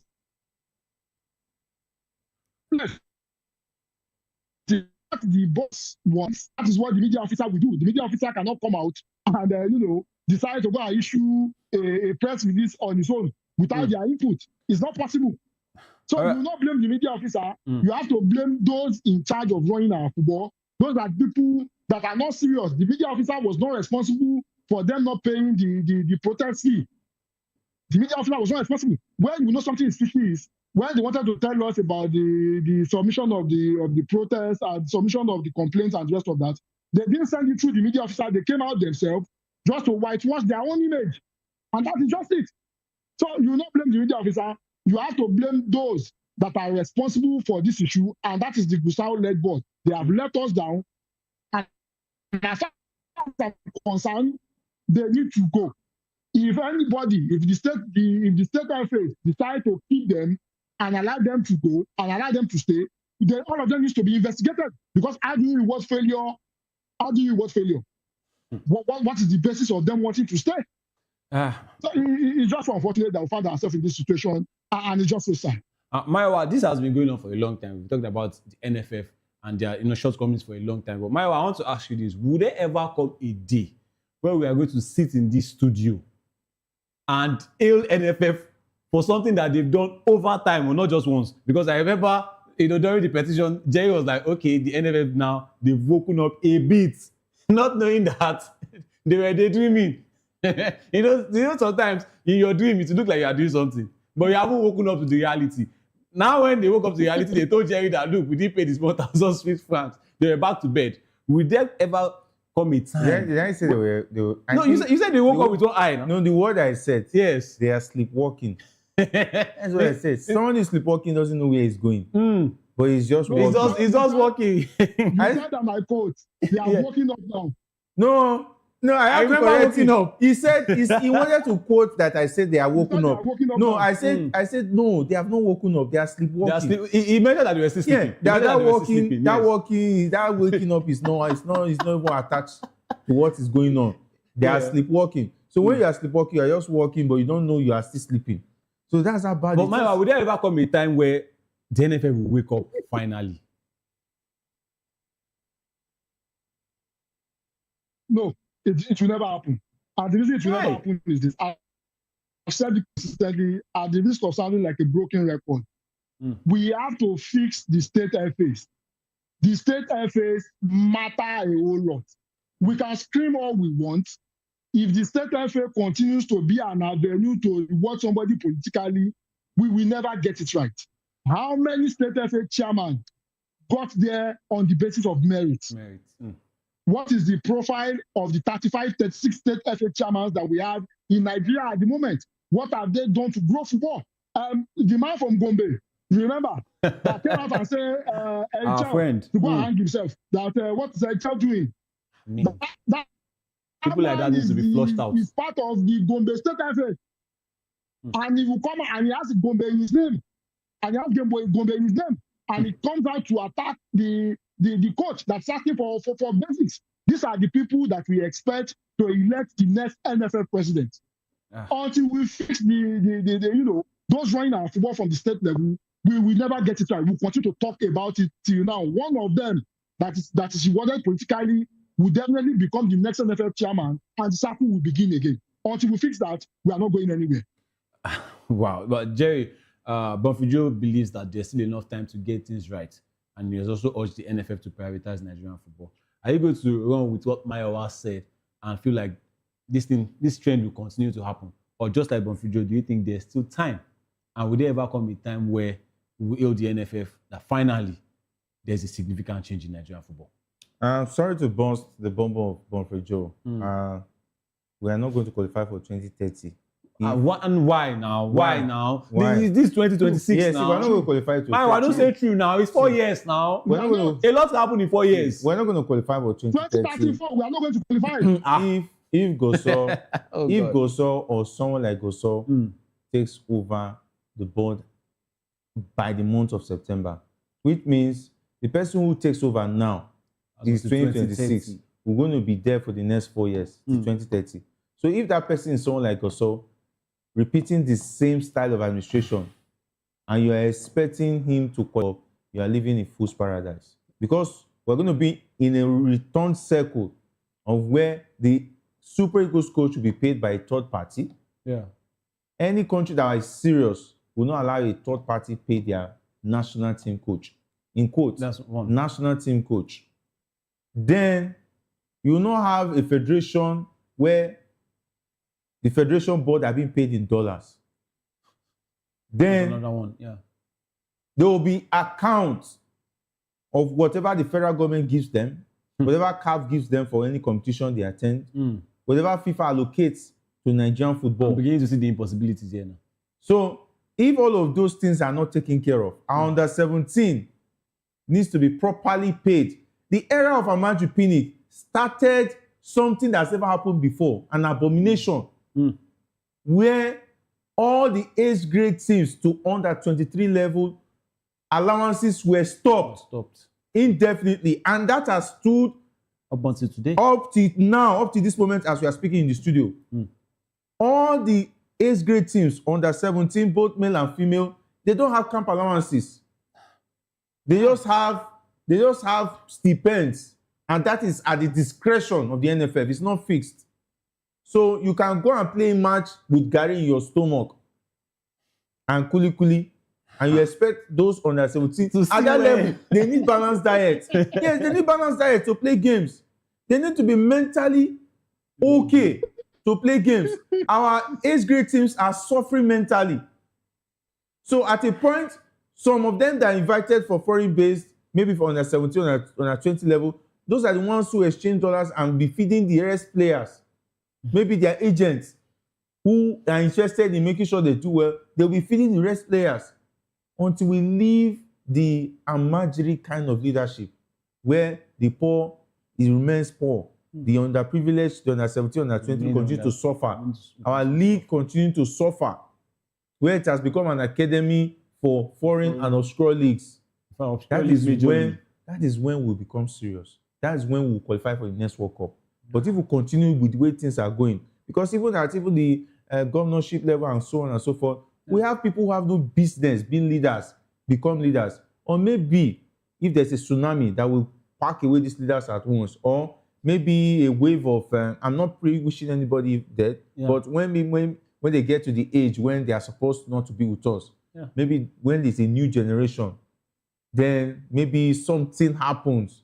Maybe there's a supernatural shift in mentality. Maybe, I don't know, maybe that is when we'll get it right. Or something just miraculously happens where the person who is the next NFL president, because I don't even trust the likes of Sheudiko's dispensation and Olopade. In as much as they are serial I think the NSC should even change first. They are serial administrators, because when Sheudiko was with the LMC, I didn't see much difference.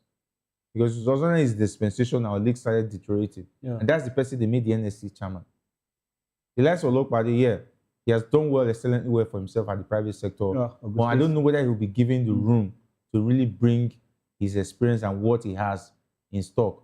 Or maybe, I don't know whether they've not choked him with a lot of dollars and he can no longer talk.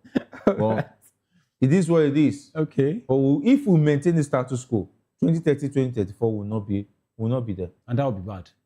It will not be bad. We will come in status Missing quo. Nigerians will understand when Galadima said that it's not our birthright to qualify for the World Cup. When we failed to qualify in 2006. So we are back to that dispensation. Anyway, let's talk about something good. But it was correct. It was correct. It is. It was. That was what led to his ouster. Yeah, that was what led to his ouster. Yeah. But it's looking like it. It's looking like it now, no? Italy will not be at 3 World Cups in a row, and the world is not ending. The World Cup will go on. So if we miss the next 3-4 next World Cups, the World Cup will continue, and we'll continue to talk about it. With the World Cup in 2026, with the World Cup in 2026, if you don't put your house in order, there is no way. Will the World Cup in 2026 be interesting without the Super Eagles of Nigeria? Yeah. This one is going to be very interesting. Messi and Ronaldo, this is their when highlight. we were not there in 2022. Yeah. We saw Messi win the World Cup. It was everywhere. When we were not there in 2022. Yeah. It was interesting. In 2006, that was when Zidane nodded Materazzi. Yeah, it was a very interesting World Cup when they won it. There was always a story. when Nigeria Cannavaro went on to win the Ballon d'Or. Yeah. It was a very successful World So Cup. this one we might be seeing new players. This one will be very successful without Nigeria. So on 2030, 2034, until maybe our children will start telling them when we used to qualify for the World Cup. For the World Cup. We used to, there was a time when Nigeria was going to the World Cup like no man's business. And the fact that those who were doing it easy peasy are no longer with us, they are so rest in peace. Yeah. Keshi and Saifu Amadu twice. So I don't know. I mean, Amadu Shuaibu, I don't know, the way they treated that man, he will qualify for the World Cup, then you will change him. Maybe he's beginning to jinx Nigerian football too. I mean, you can't just do that and you expect because something's we not still to happen. qualified after his passing, but I don't know. Maybe the plan is not to qualify for the World Cup anymore. I don't know. There might be an So what are we agenda. qualifying for the AFCON? That we're not even winning. Let's concentrate on the AFCON, being African local champions first. Yeah. Let's go back to being local champions. Then maybe. The way Nigeria's FIFA rankings would we're not even local champions. We are local bronze and silver medalists. So let's understand where we are. Last time we won silver. Yeah. This time we won bronze. Maybe the next time will be semi-final. No, it might be the final. It might go one step further. No, because when you go one step further, you it's go from the final to being a silver medalist to winning it. Yes. Now for silver medal to bronze. From bronze to semi-finals, quarter-finals. There was a time we crashed at the knockout stage. Let's not forget, 2019, 2021, I think. Yeah, Maduka Okoye, your brother. Okay. Austin, they go about. Again? Maduka Okoye again. Look, Maduka Okoye. We are not going there. He slide Nigeria. He played for Congo. Was getting clean sheet and he's injured. We are not going there. He's injured though. We are not going to Maduka Okoye. He was injured though. He ran to his club side. But he's having 2 clean sheets. He came to Nigeria, he could not even have 1 clean sheet. He was injured. And he ran away after 1 match. He was injured. And he went to get treated by... But when he went to his club, he had 2 clean sheets already. He had 2 clean sheets. He came to Nigeria for... He should focus on his club. We know where his allegiance lies, which is his allegiance lies with the Super Eagles of Nigeria. No. And of course, he's going to get another... We cannot lie to ourselves. This is the reason why Nigerian football is not going forward. Because we don't tell ourselves the truth. We don't tell ourselves the truth. Why would you say he's not involved in the Super Eagles? We see Port. We call it Kettle Black. So why are you saying, what proof do you have now that his allegiance is not with the Super Eagles? He was not injured. All of that, what they said. Are we not journalists if we now listen to what they said but forget about the reality before us? Did you see him not injured? He's not injured now. He was treated by his club now. Fit. He could not guarantee in that Congo game, there was no sign of an injured player. No single sign. Was Semi Ajayi not involved with All City? Semi Ajayi? Yes. Semi Ajayi. But he also put up with an injury We now. cannot put Semi Ajayi in the sport. Why? He has shown his commitment to Nigerian football with the Super Eagles. 100%. Is Maduka Okoye not showing his commitment? He still comes to play with injury. Semi Ajayi has played with injury with the national team before. But Maduka Okoye, if he has a headache, he will not play. Why would the goalkeeper play with injury? That position is delicate now. If he sneezes, he's no longer playing. Okay, we are talking about goalkeepers here now. It's good we are even moving on, right? And like I said, let's talk about something good that is happening with Super Eagles, which is Eric Shaw. And now it looks like he has gotten his wish. As Wrexham goalkeeper Otto Okonkwo has been given the green light to switch his international allegiance from England to Nigeria. Maybe Jerry will be happy now that Maduka Okoye finally has some competition, not somebody that doesn't have a club. He doesn't have competition. Let me go on. Okay. Jerry, let me go on. Now Otto Okonkwo is scheming for Super Eagles. Maduka Okoye, Stanley Wabali, and Otto Okonkwo this time around. Yeah. Hopefully, I'll be seeing it from the Unity Cup. And trust me, if you don't let me even say, if you hate watch Maduka Okoye again.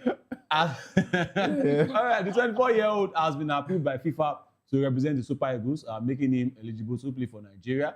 And Okonkwo, born in London to Nigerian parents, previously represented England at youth levels, but he has never featured for the senior team, and his impressive performances for Wrexham in the EFL Championship have caught the attention of Nigerian coaches and is seen as a potential high-quality addition to Nigeria's goalkeeping options. That's former Arsenal youth goalkeeper Otto Okonkwo. Maiwa, we mentioned his name very well yesterday on the show, and we are saying that if he could get that allegiance, settled that now there will be at least some competitions, a level of competition in the goalkeeping department for Super Eagles of Nigeria. And now that it's been cleared, do you see this one as also a master stroke from Eric Shell going forward? And does it even look like Eric Shell himself is beginning to pick out his own points from the 19 points wish list that the NFF is looking not to even grant him yet?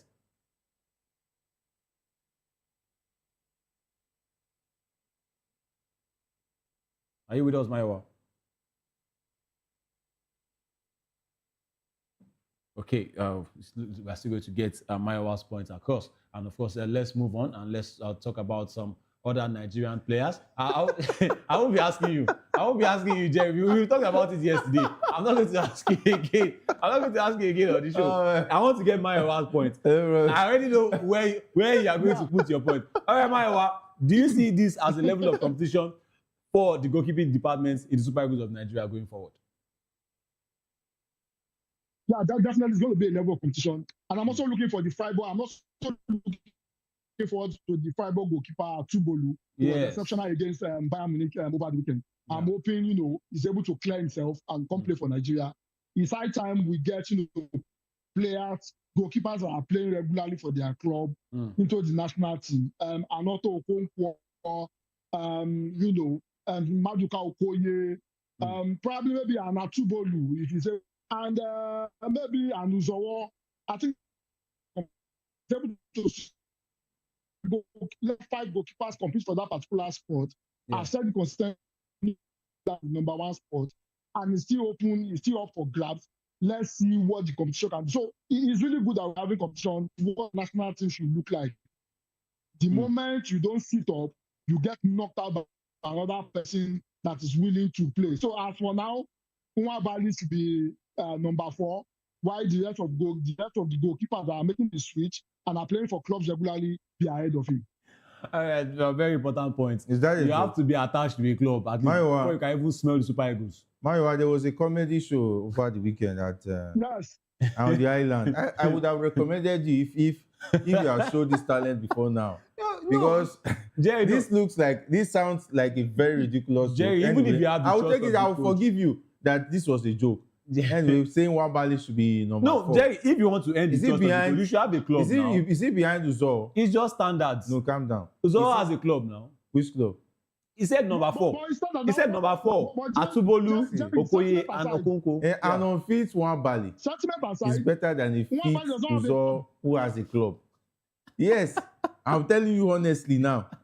An unfit Nwabali, yes, who doesn't have a club, is better than Uzo. Uzo considered 2 goals, right? In the last match against Iran. No, 1 goal. Well, it was pulled off, and Delared came in and also conceded.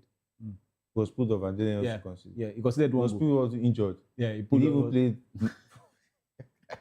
It was national team rusty.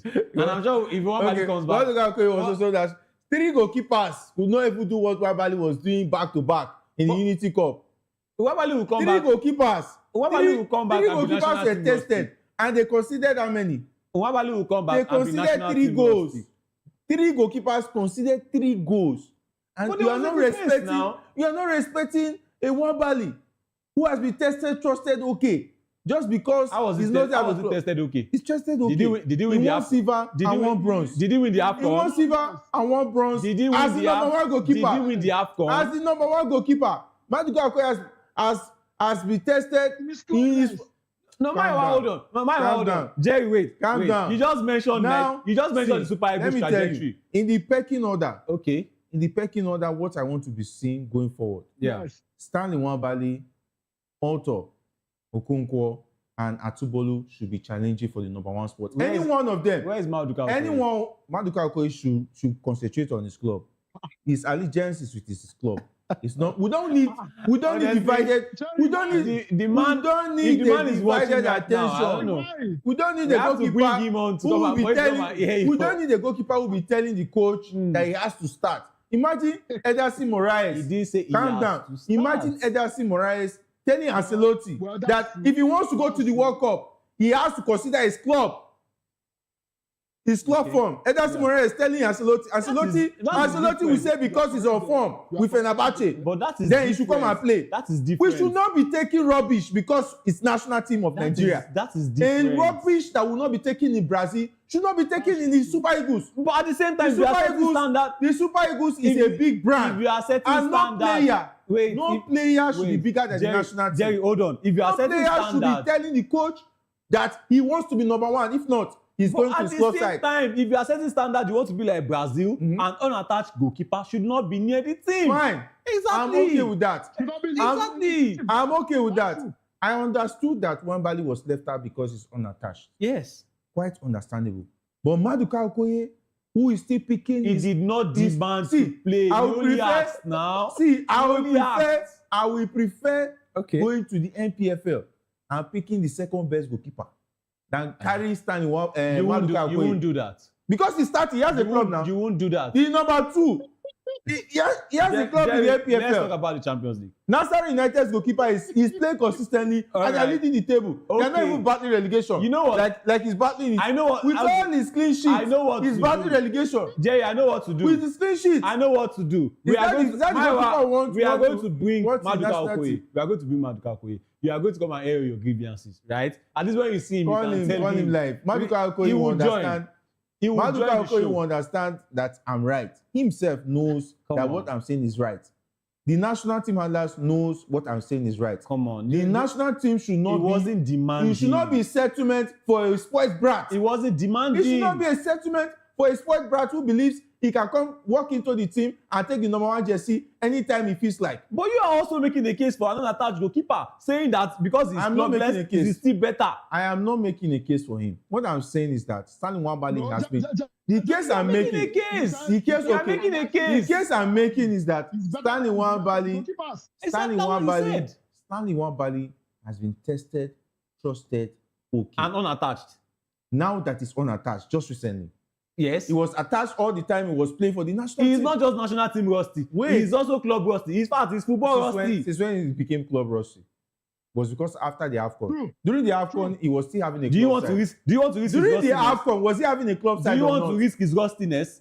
I would have risked his rustiness over this Okoye that that's not true. That picked up a fake injury. That was the first time in 5 years. Play for Como. That was the first time in 5 years now. First time in 5 years that he's back with the Super with the team now. Let him maintain his national team roster with his club side. He should leave the Super Eagles alone. No. We don't want divided allegiance. He did not demand. I'm still going to say he did not demand. And also, he confessed now. He said it now. Listen. He said it. He told the whole world. Now. He told the whole world that this was the reason why he didn't play the AFCON. And was he the reason said bad? That it was clear. This man admitted this. What you want the English to be written in slate for you to understand what he said? We have the Champions League upon us. Let's go to the Champions League. In fact, I was going to take what the CAF president Patrick Motsepe did. He went to Senegal. I hope he will not be found in the streets because those Senegalese people. I was going to ask you that it's like a treaty. I don't think the Senegalese fans want to see him. Stripping them of the title, you are still going to the country to do what? I hope his security will be armed. I mean, I don't know what's protected. If not, I don't know what's going to come out. You might not understand what will happen because Senegalese slap. I don't know how it looks. Anyway, we have the Champions League upon us, and we have a big game tonight, and that is, in fact, the most played game, in Champions League history. That's like the most played fixture. Real Madrid up against Bayern Munich, and of course, Maiwa, that is shaping up to be an exciting game. And I'm talking about two men now, Kylian Mbappe and Harry Kane, going for the Golden Boots and also for the Ballon d'Or. There are two names coming up in the Ballon d'Or, conversations. We also have the likes of Rafinha and Lamine Yamal. Now the two of them are going head-to-head. Of course, a big game that we should be even seeing in the Champions League final. Real Madrid, of course, they've been very, very inconsistent this season, but Bayern Munich, I remember before they lost to Arsenal, they were on like an 18-game or 20-game winning run. They were unbeaten. Vasson Company is doing a great job with the side. Who do you think will be going up, as the victor in this, this match tonight between Real Madrid, perennial champions of the Champions League? In fact, they are like serial winners. They are the birthright. 15 trophies is no joke. But Bayern Munich as well, you can't talk about Champions League without also mentioning Bayern Munich. This time around, who do you think is going to come out as a victor at the end of the first leg tonight? Well, I mean, Bayern is going to the Bernabeu, and it's not an easy place to pick up points. However, the jury is still out on Abeloa. He lost scandalously to Mallorca. I mean, if you watch the game against Mallorca, you probably shake your head. Di Michele is the coach of Mallorca. Came out swinging and was able to outwit the Real Madrid side. However, in the Champions League, it's another different ball game. The jury is out on Abeloa to prove himself, and Vincent Kompany has a point to prove. There are two players, whose name has been popping out in the Ballon d'Or discussion, and I think this is a game that will probably determine who goes on with the Ballon d'Or. Based on the belief and the trust the team has been able to display so far, I think a Bayern Munich is well positioned to probably win this game. It's going to be a very tough game, but I think Bayern Munich will be able to edge it. I think the air around Abeloa is still not settled, and because of the pressure, Abeloa might probably cave to the pressure tonight, and we might see a Bayern Munich side beating a Real Madrid at home. All right, Jerry, before I go on to the other games, Sporting CP against Arsenal, as we close out the show, there are 5 players that have played for both Real Madrid and Bayern Munich. Can you name them? 5 players that have played for both Real Madrid and Bayern Munich. 5 players. Don't mention Maduka Okoye, because I know Maduka Okoye is still ringing in your head. I think there are 5 players that have played for Real Madrid and Bayern Munich. I think we've had Xabi Alonso. Xabi Alonso is one, yes. Bayern and Real. I'm trying to remember Steve McManaman. Steve McManaman? No, he didn't play for Bayern Munich. He didn't play for Bayern. There's a legend. There is a legend. A Real Madrid legend, and maybe a Bayern Munich legend as well. A German legend. German, I've given it away. German legend. Trying to put the name. All right, we have Toni Kroos. Go on. Toni Kroos. Wow. All right. Yeah, Toni Kroos. There's a Dutch legend. No, my head doesn't rock. All right, so we have Xabi Alonso, David Alaba, who is still playing with Real Madrid. Ian Robben. Ian Robben, and of course, Toni Kroos, like I mentioned, and of course, Alvaro Odriozola. You might not know that. You might not remember that one. It was on loan. And also there's James Rodriguez, who also played at Bayern Munich. All right, Sporting CP will also be hosting Arsenal. Alaba might even be playing tonight.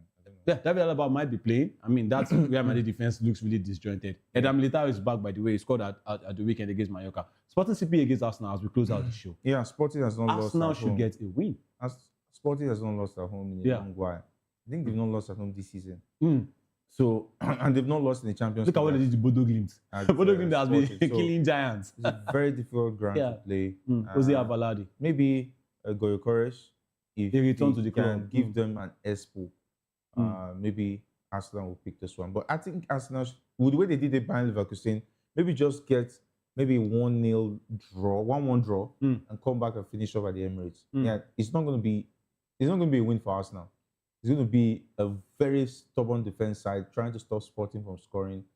Maybe keep it simple, a goalless or 1-1 draw, then come back and finish off at the Emirates. All right, both games will be going out tonight at 9 p.m. Nigerian time. Maiwa, thank you so much for joining on the show. And of course, I know if I ask you who should win between Sporting CP and Arsenal, I already know your answer. And I know what you want to come and do on the show tomorrow. But, well, I'm sure you'll be keeping tabs on the game tonight. Thank you so much for joining, Maiwa.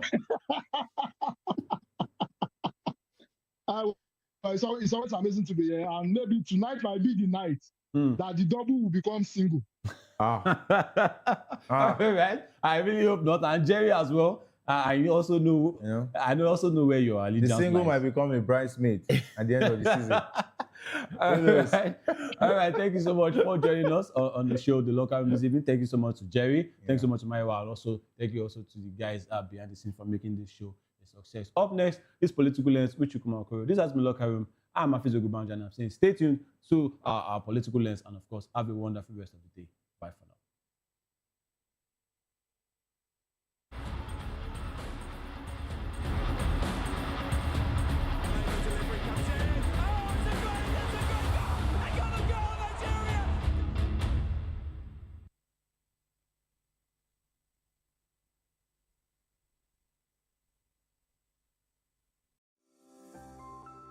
VOP TV. Now, you have more than a voice. Africa is on the move. a continent of rising voices, untold stories, and powerful transformations. From the streets of Lagos to the heart of Nairobi, from the mines of Congo to the tech labs of Cape Town, the African story is being written every day. Bold, dynamic, unstoppable. This is African News on Voice of the People Television. We don't just bring you the news, we analyze and bring you Africa's heartbeat, the politics that shapes our nations, the economies that drives our future, the cultures that defines who we are, the voice that must be heard. Africa News, Africa's voice, Africa's future. Where Africa speaks, the world listens.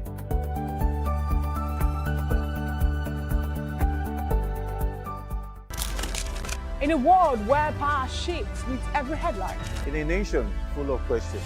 In a world filled with noise, the truth needs a voice. The policies that shapes our world and the economy that determines our future. Every hour, every day, the grapevine keeps buzzing.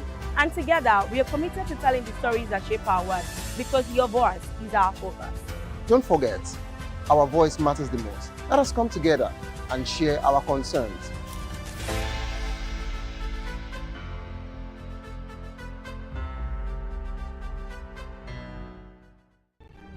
In a world where power shifts with every headlines, news breaks and events happens, we bring you unbiased and explicit information on politics, economy, and state of the nation.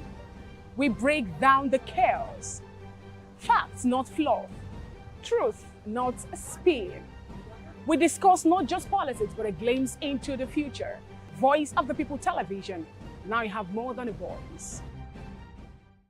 To know the happenings in the maritime sector, join us on the program Maritime Frontiers on VOP TV as we discuss key areas in the maritime sector from aquaculture, maritime transportation, maritime labor regulation, oil and gas exploration, ferry and passenger insurance, marine pollution and prevention, port operations, and lots more. Maritime Frontiers, exploring Nigeria's blue economy. Welcome to the locker room, the home of football talk that matters. I am Jerry Arpillon. Join us every weekday, Monday to Friday at 5 p.m. Nigerian time, as we share the hot takes and hot debates in the exciting world of football. And joining me are the usual suspects, Kachikwu and Mayowa, as we break down all the hot takes and everything that's happening in the football. Don't just watch football, live it with us. Catch us on the locker room and Voice of the People Television at 5 p.m. Nigerian time. And like I always say, if not going to the talk, please discuss. This is African News on Voice of the People Television, where we don't just bring you the news, we bring you Africa's heartbeat, the policies that shapes our world, and the economy that determines our future. African News on Voice of the People Television. Stay with us. VOP TV. Now you have more than a voice. 1, 2, 3, 4, 5,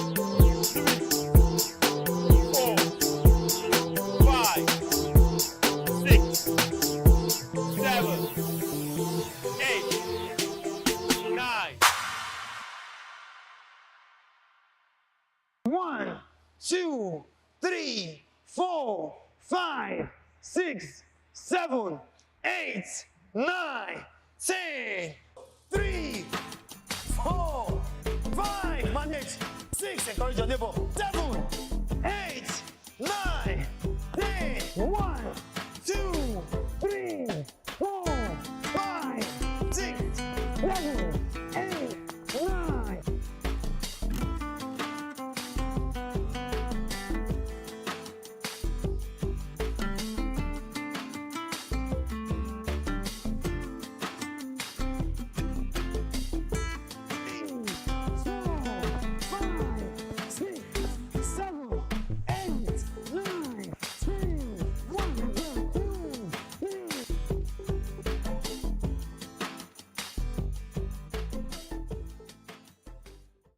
Imagine a place where fitness meets passion, A place that's more than just a workout area.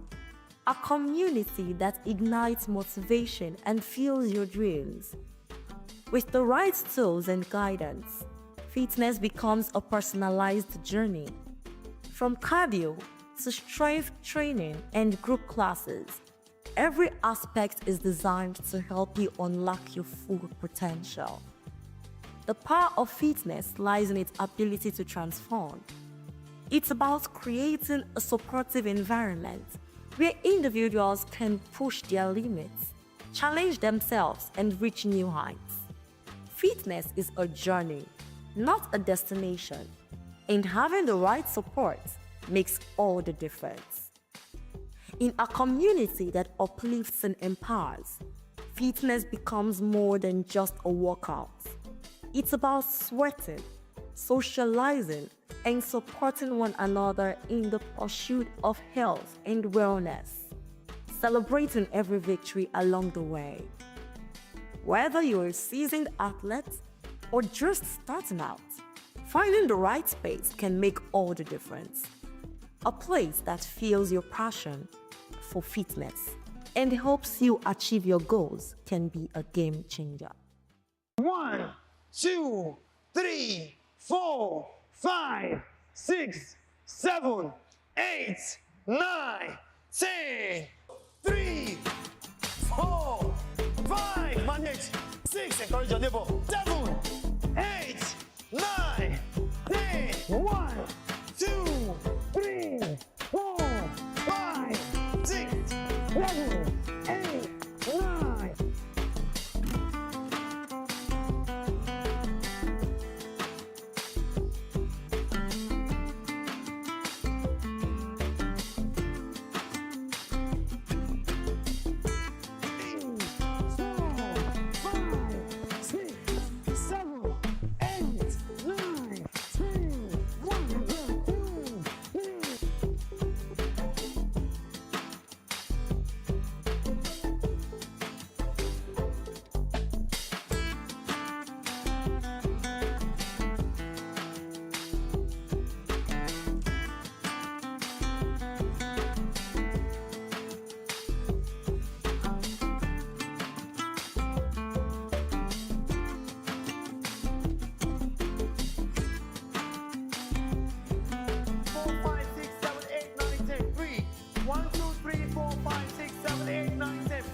Take it back. 8. Let's go. 9. Let's go. 10. 3, 4, 5, 6, 7, 8, 9, 10. 8, 9, 10. 1, 2, 3, 4, 5. Crossing the legs. One line to touch the ground, please. Counting of 10. Sit up, please. 2. Don't settle for less. 3, 4, 5, 6, smile. 7, 8, 9, 10. Let's go. 1, 2, 3, 4, 5, 6, 7, 8. Hi, my name is Natasha. I'm a fashion designer. Right. Hi, Natasha. Nice to meet you. Okay, so when did you start this journey? I started about less than 3 months ago. Let's say 2 months plus. Wow. So what was your goal? What inspired you to join, and what do you look forward to, achieving from this? Well, I won't lie, to be honest, it was just to be healthy. But when I started, I decided I actually want to look better than I do, like physically. So it's a little combination of both. health and fitness generally, looking good. Wow, all right, that's amazing. Okay, so how's the journey been so far? How's the progress been? Well, the journey has been tough. I won't even lie to you, but but the progress has been good. At least seeing results is encouraging. I actually feel good. I look better and I feel better. So yeah. So, what sacrifices did you have to make to be able to do this? Time. It's not been easy fitting it into my time schedule and everything, but I've been making it work because I'm seeing results, so it's encouraging me to do that. Okay, like what kind of results? Like I said, I feel good. I feel better than I did before. Like I am more energized. I'm more energetic, basically. I feel good. I feel lighter, and I also look better. So yeah. Okay, did you have to change your diet to be able to do this or what? Of course, it's a combination of both. You can't just do exercises alone and expect changes. You also, thanks to my instructor, Osas, he makes me understand that it's not just about what I do here. It even helps with like diet plans and to infuse into my diet so that I can actually eat healthy while I'm doing the workouts. So the results can be evident. Okay, so if I may ask, what's your favorite workout and what's that one workout that you're usually scared of? Like, I don't want to do this one, but I just have to. And what's your favorite one? Anything that has to do with legs scares me. Because you're shaking like after it, right? You can barely walk, but it's all good for the strength of your body, but it's scary. Then my favorite is glutes. That's my favorite. Anything that has to do with making my glutes look better, squats and all that. Yeah. Right, that's amazing. So, what's your advice to people that are yet to start and are scared of starting? Just that. Honestly, I can't even say anything to encourage you, but just start first. Start and it will be difficult at first, but with time it gets easier.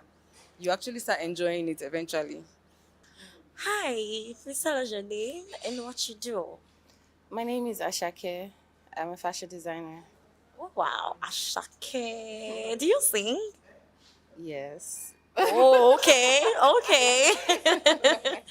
Are you thinking what I'm thinking? No, Okay. All right. How long have you been on this journey? Well, I actually am new here. This is like my third week here at this gym. Okay, so how did you manage to stay consistent, for the 3 weeks? Because I want to believe that the first time you'd have some kind of challenges getting used to it. So you still want to do it. How do you keep up with that? Okay, so I initially joined the gym because I wanted to stay fit and be healthy. I noticed that I run out of breath easily. I'm always tired, always fatigued, and generally I wasn't really feeling healthy. Even though I didn't have any ailments, I knew that I had to get my body moving. So I joined the gym, and yes, like you said, the very first week was it was crazy. I had a lot of body pains. I was as good as useless actually, but because of my goal, which is to stay healthy and tone up a bit, I pushed it. I actually just had to motivate myself, basically. So how has the progress been so far? Yeah, it's been good. I've been seeing changes. I sleep better, much better. My breathing is better. I don't just run out of breath unnecessarily. And I feel generally healthy. And basically. Wow. So is there like a scary part of the exercises, and what's your favorite one? Well, yes, sometimes the exercises can be a bit scary because number one, you're thinking, when I get home, I'm going to feel the pain. Number two, if you're not careful, if you're not properly geared up, if you're not wearing the right shoes or wearing the right equipment, having the right equipment, you might get injured. And if you're not being supervised by a gym trainer, you might actually get injured. So, that's where my gym trainer comes in, Osas. He's been very helpful on this journey. He actually pushes me beyond what I think I can do. and he motivates me. When you're doing your program, like you have a set of exercises to do, maybe out of like 5 exercises in a program, you do the first 2 and you're like, I'm not doing it again. He will just hold you down and say, no, you can do it. You believe in yourself, and he motivates you. So I'm very grateful for him being here in this gym. He really, really helps, he inspires, and he pushes you. So do you plan to do this long term? Oh yes, I plan on making it a lifestyle, staying fit. For now, it's a bit intensive, but when I start seeing very visible results, I might reduce the number of days I come to the gym to maybe like 3 times a day. But for now, I'm doing every day in a week. Yeah. Okay, so did you have to like adjust your diet for this? Oh well, yes. Even though I'm still having some issues. Alright, so what's that one meal that you can't really leave, but you just have to leave because of this? Well, rice. Okay. Rice, carbs. I'm a rice person. And I'm not going to leave rice. No. I'll probably just switch to, maybe basmati rice or low calorie kind of rice and all of that.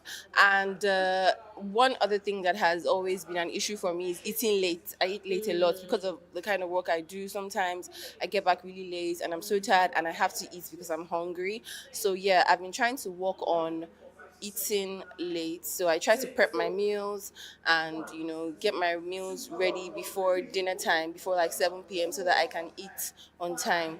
So yeah, eating late and carbs at the 2. All right, so what's your advice to people that are scared of starting the gym because of pains and all of that, consistency and all that? Well, I'll just say, look at yourself from now in the next 20, 30 years. How do you want to be?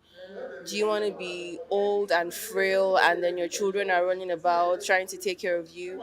Or do you want to be healthy? You don't want to be a liability to your family. So it's actually about your health first. Before you even talk about looking good, you need to, make sure that your body is feeling good, your body is moving well, your organs are fine, and exercises will help you stay fit, to help you be healthy. So you just need to prioritize yourself and say, okay, it might not be easy, but you need to push yourself. And it doesn't necessarily need to be too intensive. Not everybody that comes to the gym wants to lose weight. Some people just want to keep fit. Some people just want to stay healthy. Like me, I want to stay healthy. I don't necessarily want to lose too much weight.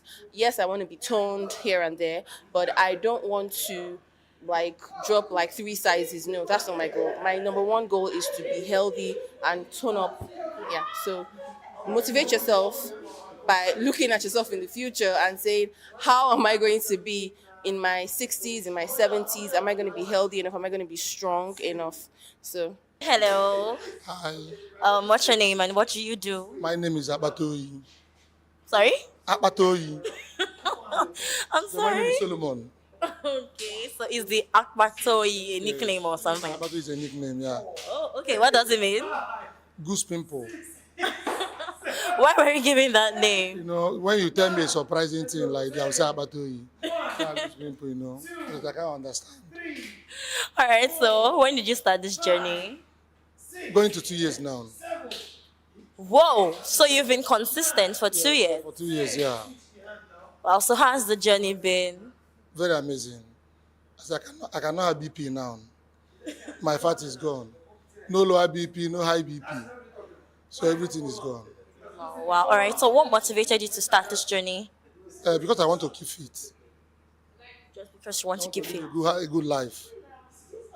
Wow, all right, so how's the consistency been? Have you had any challenges so far and how did you deal with it? Okay, no challenge so far. We have been good. And, I can encourage everyone out there to always come for exercise. It actually pays. When you want to live a good life or have a good health, you must come with the gym. Yeah. So aside from the blood pressure, have you seen any results so far aside the BP? There are so many results. As you can see, didn't you like my physique? I can see you want to talk like me. So those are part of the advantage. Oh, all right. So, I'd like to ask, did you have to skip diets, or what sacrifices did you make for this? Actually, I don't make any sacrifice. I just walk out straight. I eat everything. Yeah, I eat everything. So, food, no kind of food affects you. All those diets is a scam. Eat and walk out. Yeah, I'm serious. Eat and walk out. Just monitor what you, as in, at a normal, don't abuse any food. That's just it, yeah. All right. Okay, so what's your advice for people that are starting or that are scared of starting this journey? No, they should just try now. It's not easy in the beginning. But as time goes on, you get used to it. Was there ever a time it was very hard for you that you almost gave up? Of course, now, the first 6 months is like a hell. Why is that, my brother? The guy, see, they call ICU in it that time. Not easy. So even when you wanted to give up, you stayed put. Why? Yes, now steady, don't give up. By the end of the day, you will like it. Hello, and good morning. Can we meet you? My name is BC. Okay, what do you do? I'm an event planner, and I own a shoe line called Iwa. It's customized shoes for male and female. Wow, that's Made in amazing. Nigeria. Made in Nigeria. Yep. Okay, so when did you start this journey? I started in April, like a week before my birthday. So yeah, so it's been like maybe 4 months now, right? Yeah. So Wow, so what motivated you to start? yeah, I used to be a model, and I used to be very skinny. So after I had my baby, I just noticed that I just started getting big and everything. So I was looking for that body back, that my modeling body. I really wanted to have like flat tummy, get my figure eight, like Nigerians would say. I wanted to get it back. So I decided to come, and not just for the body, just to keep fit as well, to look healthy, my mental health and all. Wow, so does it mean that doing your workouts helps your mental health? Yeah, because it makes you like go away from thinking of negative things. When you work out, you just like start thinking of positive things about yourself, and it just keeps you going. Like it makes you plan. Like I try to design loads of things, different kind of shoes, slippers, and sandals. So after my workout, I just I have this idea. Like for me, I don't know. For me, ideas just keep popping up. So that's fine. Wow, so how's the journey been so far? Has it been stressful? Yes. It's been stressful. I'm sure you saw me today. Like, I think I'm a lazy person, but when I started this journey, I started like motivating myself with the help of OSAS. So it pushes me, and every other person, they'll tell you can do it, you can do it. So sometimes I try to do like 5 sit-ups, but now I see myself doing like 20. So That's progress. it's been fine, progress, yeah. Wow, so did you have to adjust your diet for this? Diet. Let me not lie. Yeah, okay, I cut some things off, but I started eating loads of protein, and fruits. But I still eat heavy meals. And I'll come back to the gym, I'll say, okay, I'll work it out. I'll burn it off. All right, so what's that one meal that you are not meant to take when you're doing your workouts, but you just can't help it? You just want to still take it. I love chicken a lot, guinea fowl, and I love my eba. I love eba and okra soup. So I just try to tell myself that okra is like vegetables as well, so it's fine for me. So I can't stop eating eba. I can't. But it has to be like, don't eat eba not every day. You just once in a while, but I eat it almost every day. So that's fine. All right, so what's your favorite workout, and that one workout that you don't want to do but you just have to do it as well? Sit up, because it helps the tummy, and then this one also just introduced to us, like it just throws the ball at us, so you have to like push yourself, so it helps for the lower abdomen, it helps your tummy for you to get your flat tummy, and that's my actual aim, to get my flat tummy back. I think I'm working out, I'm getting there. I can see. So sit up, for me it's very difficult, but I still have to just push myself to do it, so it's fine. Is that your favorite one or your worst one? I had to make it my favorite, though it's difficult, because I need to achieve what it does for the body. Yeah. Okay, so what's your advice to people that are scared of starting the gym because of pain, consistency, and all of that? My advice to them, Just try, just take a step. Like, a baby just take a first step, and from there you start working. So just take a step, try. You see what you can do the first week. For me, first week was very difficult, But when I came like second week, all my body was, my joints, my bones, they were all hurting. But I started pushing myself. I came like second week, and everything just became perfect. So for me, just to tell them that they have to push themselves, try. They'll think they can't do something. Never say never. You can do it. All right. So, lastly, I'd like to know what sacrifices did you make to be able to continue this, like the consistency? Sacrifices. Like I skip my meal, breakfast in the morning. That's one of the sacrifices I make. Then I have to like push meetings, from like 12 o'clock. Like I don't have to be there in the morning since I'm the owner of my business. So normally I go there like 9 o'clock, But now I have to make sure I work out first. Like I'll leave here by 10 now, and then I'll start preparing to go back to work. So it's a lot, you know. But meal, my breakfast, I think people say it's not good to skip your breakfast, but I think I do. I take loads of water, coming to the gym, and I work out, and after then, we'll go on with the meal. Wow, you're doing a good job. Thank you so much. Thank you so much. Thanks for having me. Peace out. What's your name? My name is Osas Obawan Blessing. And what's your position here? Fitness trainer. Wow, okay. How has the journey been so far? Journey has been like many years ago, long time ago. We started this has been a lifestyle, something we love doing, something that makes us happy, something that we keep on pushing for life. Wow. What motivated you to start this? It has to do with humanity. If you say you love yourself, you have to take care of yourself. You're not just taking care. You have to start with yourself first. You understand? You take care of yourself. Nobody's going to live forever, but at the same time, you just have to take care of yourself. It's very, very important. Sure. So what's your fitness philosophy? What drives you? How do you see fitness, as a part of life? I see fitness as a lifetime something that we don't stop doing. We continue to do it forever, like St. Jesus Tarries. Wow. So back then we interviewed some of your members, and they kept passing good comments about you. Wow. How do you manage to keep a good relationship with them? Relationship has to do with humanity. You're selfless. You don't even think about yourself. You think about others before yourself. So you don't even know when you even do that. Then you can't even say, okay, I can vouch on myself. I know this person likes me or not, or this person understands what it means to impact you or impact them. Wow. What's the most rewarding parts of this job, of this field? What's the most rewarding part? The most rewarding part is not funds, money, or anything. The rewarding part is, as I said earlier, like humanity is the first thing. Like you bringing out yourself to do something for human is the most rewarding part, because when you do it, no matter anywhere they go, they remember, oh, this person actually made me to realize who I am, to realize what I'm supposed to do to my life or to my health. That's the most rewarding part. Not here now. Some of them might go any other place. We don't know where they will go to tomorrow. But just remember that there's still somebody that actually not just to train us. This thing is not just about training. It's about letting them know about what they are doing and what it does to them. What it does to them. Yes, very important. Wow.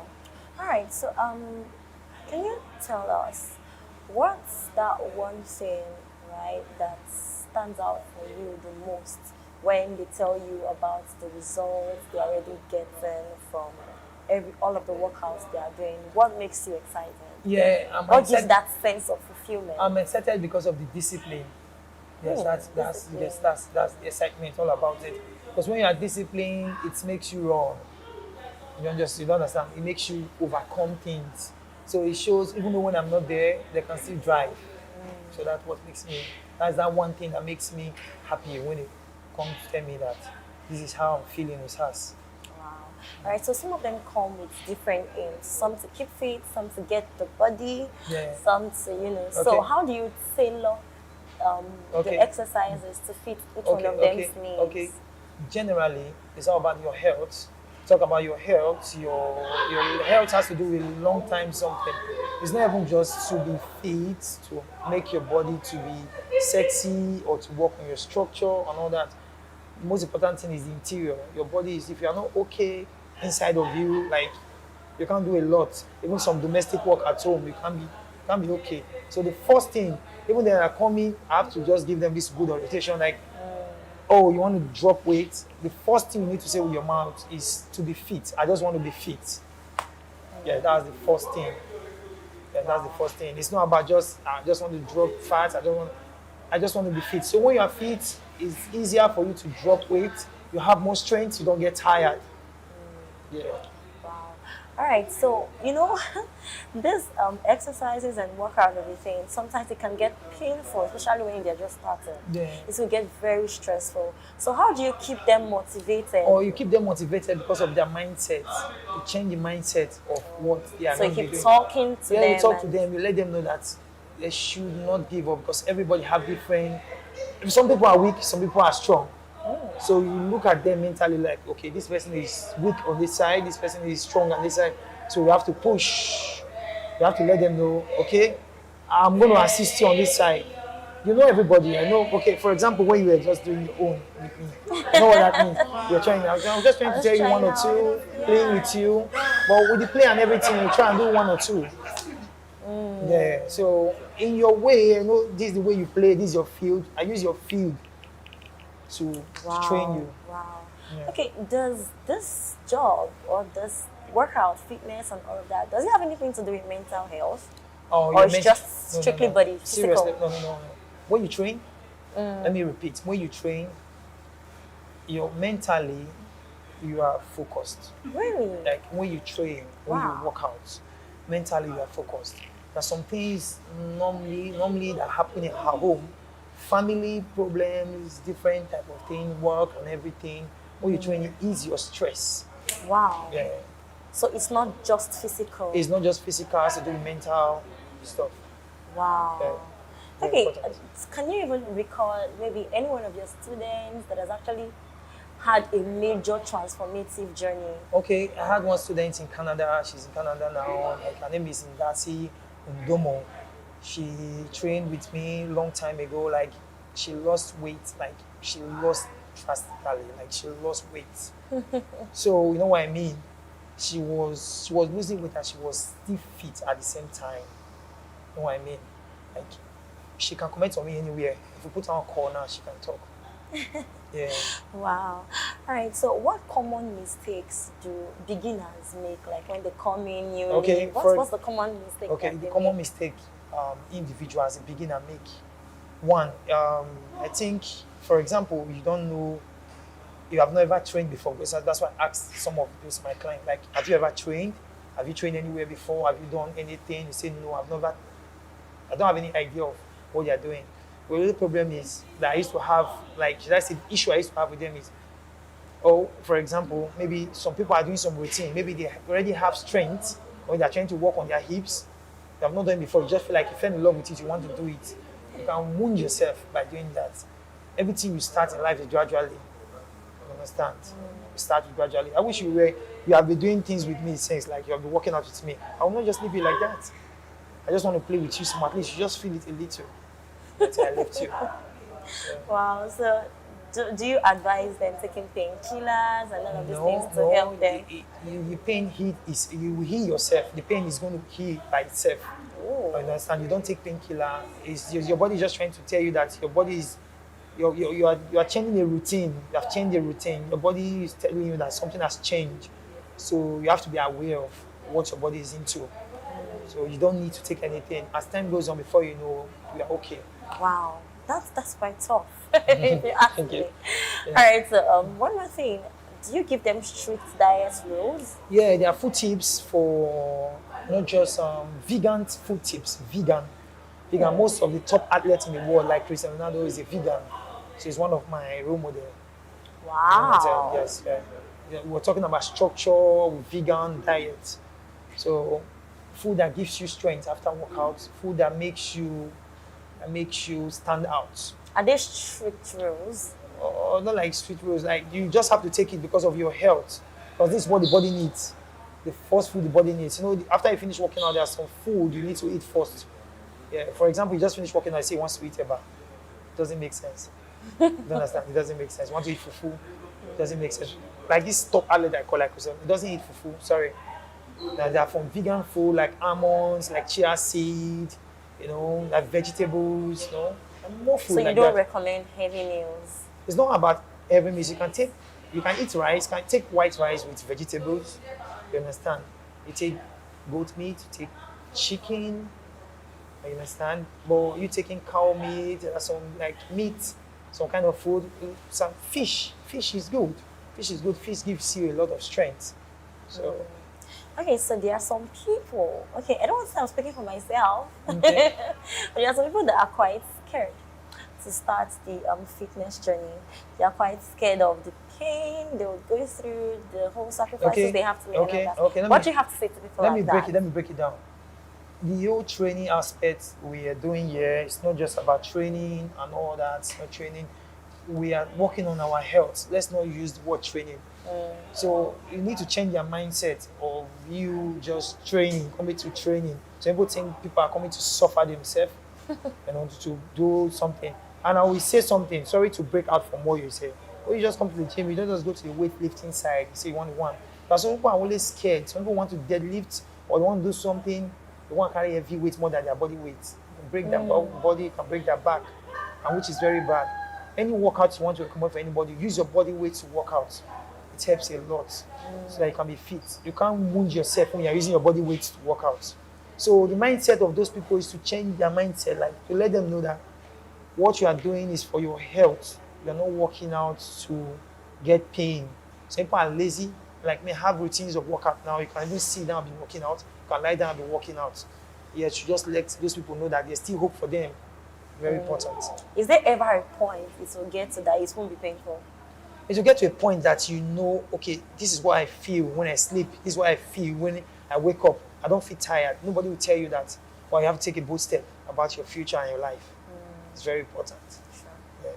We've seen that fitness is not just a routine, it's a lifestyle, it's a mindset, and it's a journey of transformation. Everyone here has reminded us that good health is not a destination, it is a decision we make daily. And so we say thank you for joining us on this inspiring tour of strength and discipline. So until next time, stay committed, stay strong, and stay consistent. I'm Praise Peters from Voice of the People TV.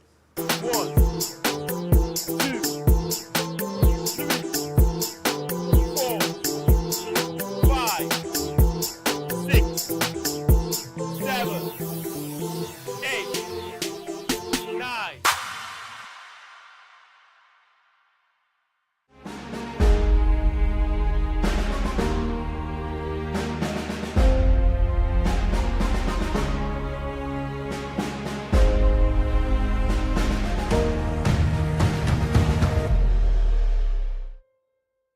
Shall a nation be birthed in one day?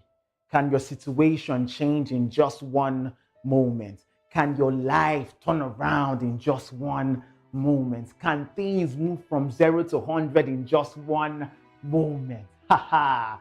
Yes, it can. Because as soon as Zion travailed, she brought forth our children. Can a nation, can the earth bring forth in one day? Can you plant today and reap tomorrow? Is it possible for your planting to be overtaken by the harvest? Is it possible? As soon as Zion travailed, she brought forth our children. We're about to put in your hands the power of the nation, the birthing power of Zion. Zion, that the picture of Christ at the cross. Because when the question of the redemption of man came to play, that is, you being redeemed from the clutches of sin, death, sickness, the enemy, and all his accompanying minions, the question was actually put forth: can a nation be born in one day? As soon as Zion travailed, as soon as Christ started our journey from the scourging post down to Calvary,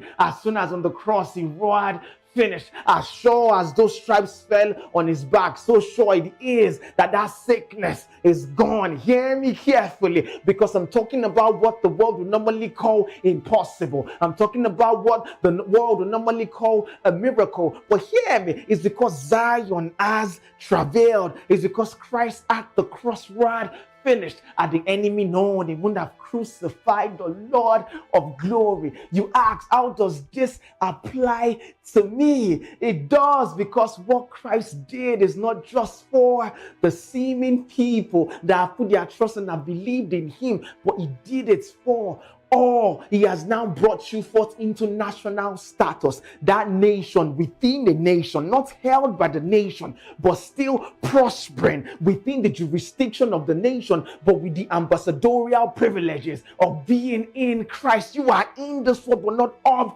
this world. I'm talking about a nation where the Lord your God is your wall. I'm talking about the nation that the Lord your God is your defense and security. We've seen man with just the shadow of this national status I'm talking about go up against 4 kings and came back victorious. I've seen men with this national status I'm talking about plants in the midst of famine and reap 100-fold. In the midst of the greatest famine of the earth, we see men living in Goshen. I'm talking about men of national status.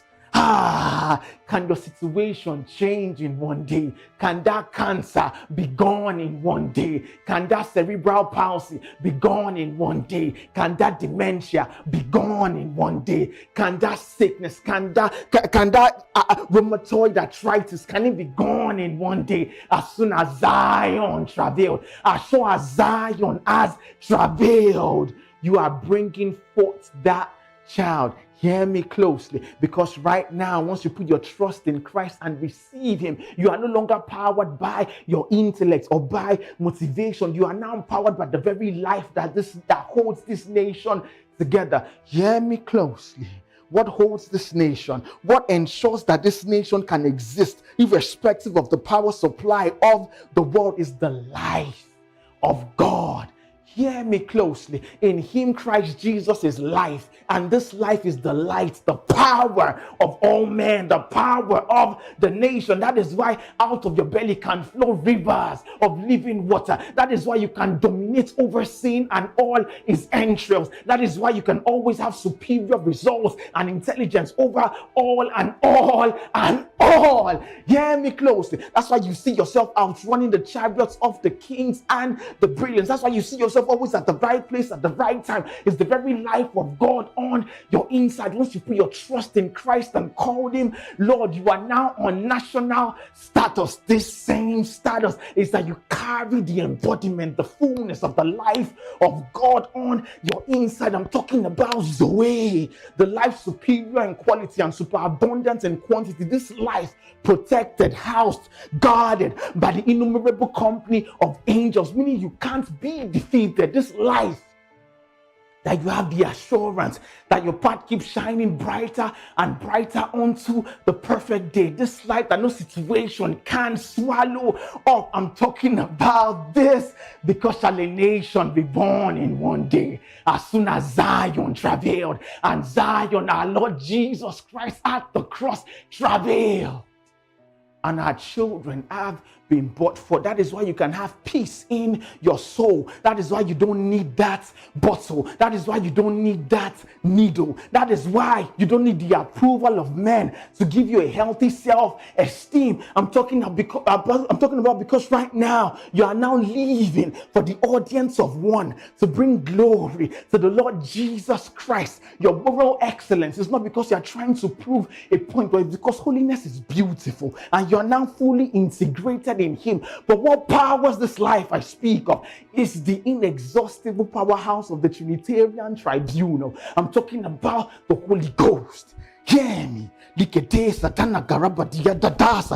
Listen, Listen, as sure as the Burj Khalifa, that's the tallest building right now in our civilization, as sure as there is a constant standby power supply to ensure that light doesn't go out, how much more do you think Daddy God will place in you, this new nation, this new creator? How much sure do you think Daddy God will place in you the inexhaustible powerhouse to ensure that there is no power outage? Listen, creative, meaning there is never anything called a creative block. Hear me carefully, meaning dementia can't exist in your life. You don't forget things because you now have the mind of the Holy Ghost, because 1/3 of you is wall to wall the Holy Ghost. Hear me carefully. I'm talking about the powerhouse whereby when the entire creation was in chaos and there was waters over the face of the deep, we see the Holy Ghost brooding, moving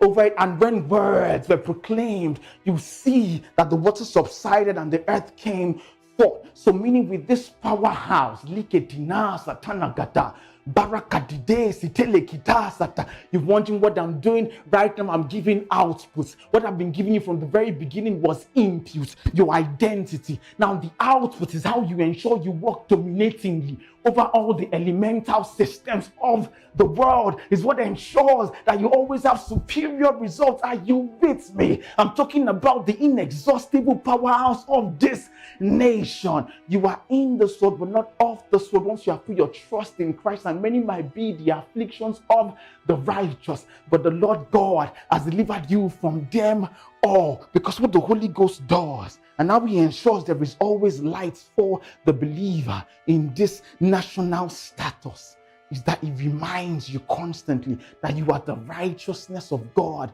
in Christ Jesus, that you stand before Daddy God as justified, that the sin of Adam in the garden when man fell, you want to say to me that no, nothing like that ever happened. Listen, the earth was put in the hands of man to have dominion over, but remember, as the leader goes, so goes the people. So man being the leader of the earth, right, when he fell, the earth followed suit. That's why you see all the tornadoes, all the issues, all the the regulatory system happening in the world, because man fell. But listen, when man fell, man then handed over the authority given to him to the enemy, the devil that hates you. And remember, our God is a just God, so He cannot just come in and say, take your hands off, devil. It must be on a just foundation. If not, justice will cry foul. So it's on the just foundation of the cross that now man now has access to the fullness of life.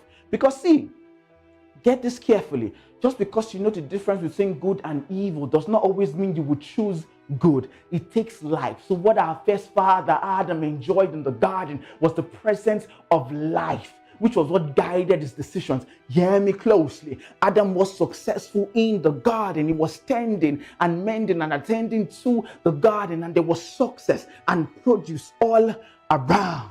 But that does not mean he had life, because what Daddy God does with this nation I'm talking about to you is that right now, once you've accepted Christ, the fullness of that tree of life in the garden that you and I can now enjoy on a just foundation, because your conscience will be saying that I've messed up here and there. I don't think I qualify. I don't think I'm worthy enough to receive this fullness of what you're talking about from the very beginning. But I put it to you, because of Christ Jesus, He was delivered up for your offenses and raised again after you've been declared justified. And in Him, you have redemption through His blood, the forgiveness of sins according to the riches of His grace. Yes, you know sin requires a payment. So that's why right now I'm seeing you right now. You're mutilating yourself, trying to pay a price for how many times you are falling short. But Christ paid the price. Your sins are forgiven. Christ paid the price. Your sins are forgiven. Let your mind and your body and your heart and your soul look to Christ and see the full payment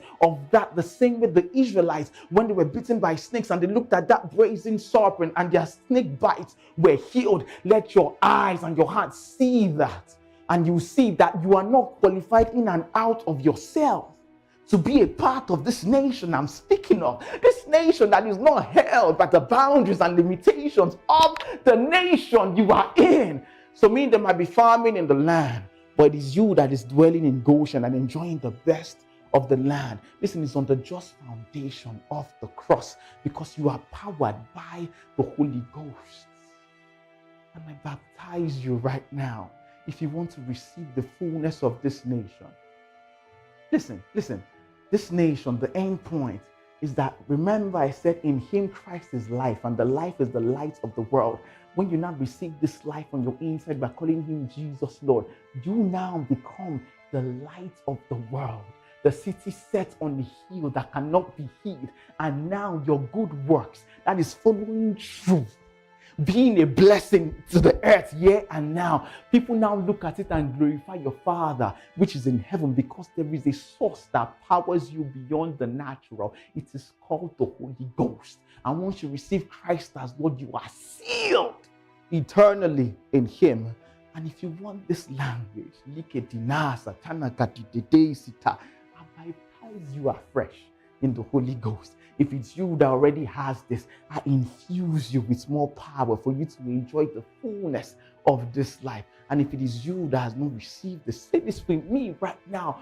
Holy Ghost, fill me up. I believe Jesus died at the cross for me, and I received the fullness of this life on my inside. In the name of Jesus, amen. Stay with me. We're about to go into the culture of the nation, grace and peace.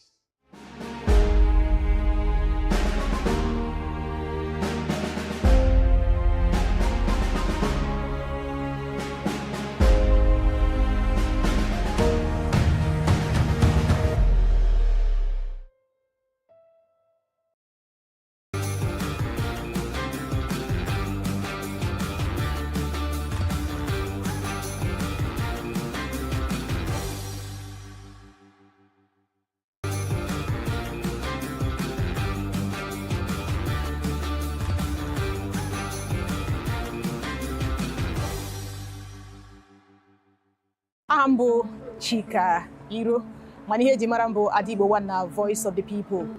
Narona Voice of the People 90.3 FM, Diko Denta Kuko. Abukwani Monyo Mama Dinguru, getting a Bombise, Imo State.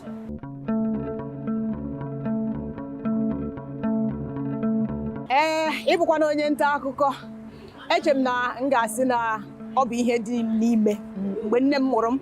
Nne m mụrụ m ya bụ ihe nọ m n'ime, ọ bụghị ihe m mụrụ amụ. Ọ nọ n'ime m n'ihi na oge m na-etolite m ga-echeta otu ụbọchị m gwara nne m na ọ ga-amasịkwanụ m ka m bụrụ onye na-ekwu okwu na redio, n'ihi na nne m na onwe ya bụ onye hụrụ ihe gbasara redio n'anya. Oge abụla oge kwa ụbọchị ka ọ na-agbanye redio, anya na-amara ihe ndị na-emegasị n'ala anyị bụ Naịjirịa. M ga-echeta na BCA redio Ụmụahịa bụ ya bụ redio nne m na-egekarị, nke emezie nwee ihe gbasara redio n'anya. Ngwa nne m na m ga-abụkwanụ onye ga na-ekwu okwu na redio. Mana ya bụ ihe bidoro ọbụladị mgbe m n'ụlọ akwụkwọ praịmarị, sekọndịrị na mahadum abịara na-ede akụkọ ụgha nke bụ eziokwu. Ọ bụrụ na m dechaa ya ebe a gụpụta ya, ị ga-ajụ sị kedu ihe kpaliri nwata ime ihe. Ọ bụghịkwa nke ahụ, ebidoro m ọsịsọ banye na Delared, bụrụ onye na-agụ ihe ọgụgụ na parish m St. Charles Ezugwu na Amadi, bụkwa nke dị na Abombise, Imo steeti. Eche m na ihe a bụ ihe nọ m n'ime, bụkwa nke mere na na-eme ya na-ekwu okwu mgbe ụfọdụ mana redio mana TV, maka na ọ bụghị na redio ka m bidosiri were mewe ihe. Ọ bụghịkwanị na redio ka m bidokwa n'ọrụ a. N'oge m gụchara praịmarị, abanyere m sekọndịrị, gụchaa sekọndịrị banye ụlọ akwụkwọ mahadum. Mahadum ala anyị dị na Nsụka, University of Nigeria Nsụka bụ ebe m gụrụ mahadum. Ebe ahụ agụrụ m linguistics na Igbo, bụkwa nke nyere aka kwado m maka ya bụ ihe m chọrọ ịbụ. Dịka m siri gwa gị na mbụ n'oge nka dị obere, amadị m ihe ụwa na-ekwu, agwara m nne m na m ga-achọ ikwu okwu na redio. Mana dịka m gụchara akwụkwọ mahadum fee ala nna anyị, abịaziri m nweta ọrụ na isi mbido TV. Ebe a ka m bidoro ya bụ ihe n'uju. Arụrụ m n'isi mbido TV afọ 3 na ụma, mgba arụkwaghị m hapụ ebe ahụ, sizie isi mbido TV bata na Voice of the People 90.3 FM. Ịjụọ m ihe gbasara ihe m na-arụ taa dịka onye nta akụkọ, m ga-asị gị na ọ bụ ihe nọ m n'ime. Nne m mụrụ m mụọ ịgbasa ozi, ọkachasị na redio na TV.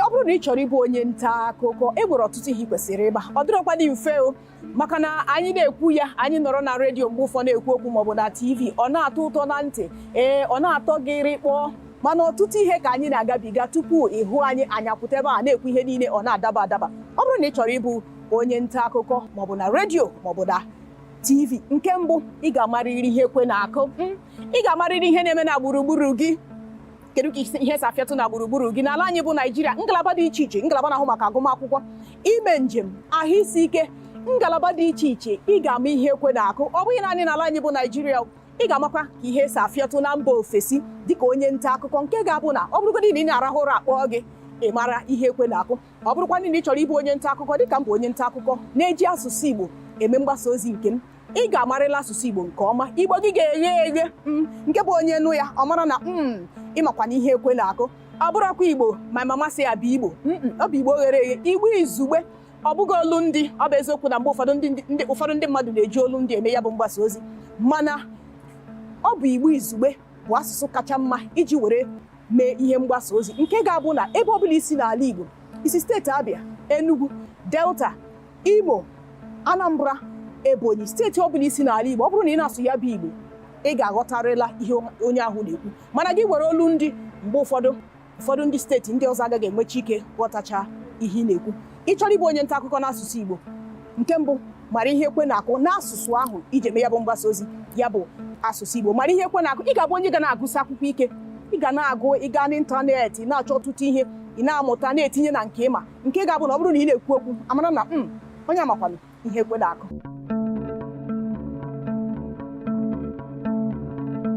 ọ bụkwana mkpu aka anyị na-eti kwa ụbọchị o maka na onye dị ka m mgbe m dị obere ka m bidoro ndị mmadụ na-asị na adị m very outspoken ana m ekwuba okwu ekwusi ya ike mgbe ụfọdụ ka o si wee dịrị eche m na ndị na-arụ ọrụ na redio na-enye aka n'otu ụzọ maọbụ ịbụọ ịhụ na ihe gara nke ọma ọkachasị n'ala anyị bụ Naịjirịa maka na mgbe ụfọdụ ihe ndị gọọmenti na-eme ndị nọ n'ọchịchị na-eme ọ bụkwanụ ndị ya nọ na redio na-eti ya bụ mkpu mgbe ụfọdụ gọọmenti nwere ike ime ya chee na ihe ha mere dị mma mana ọ bụ ndị na-arụ na redio ga-abịa sị gị na gọọmenti ihe anyị mekwanụrụ adịghị mma eche m na ọ bụ na ndị na-arụ na redio na ụlọ nta akụkọ dị iche iche bụkwana ndị na-agba gọọmenti okwu ewezụga ndị nta akụkọ maọbụ nke redio maọbụ akwụkwọ akụkọ maọbụ nke telivishọn ewepụ ha n'ala anyị bụ Naịjirịa gọọmenti ga na-eme ihe ọbụla ọ sọrọ ha mana ndị nta akụkọ bụ ndị bụ ị na-elekwa anya n'azụ maka na e nwere ndị na-ele gị ime emejọ ndị nta akụkọ enyere gị aka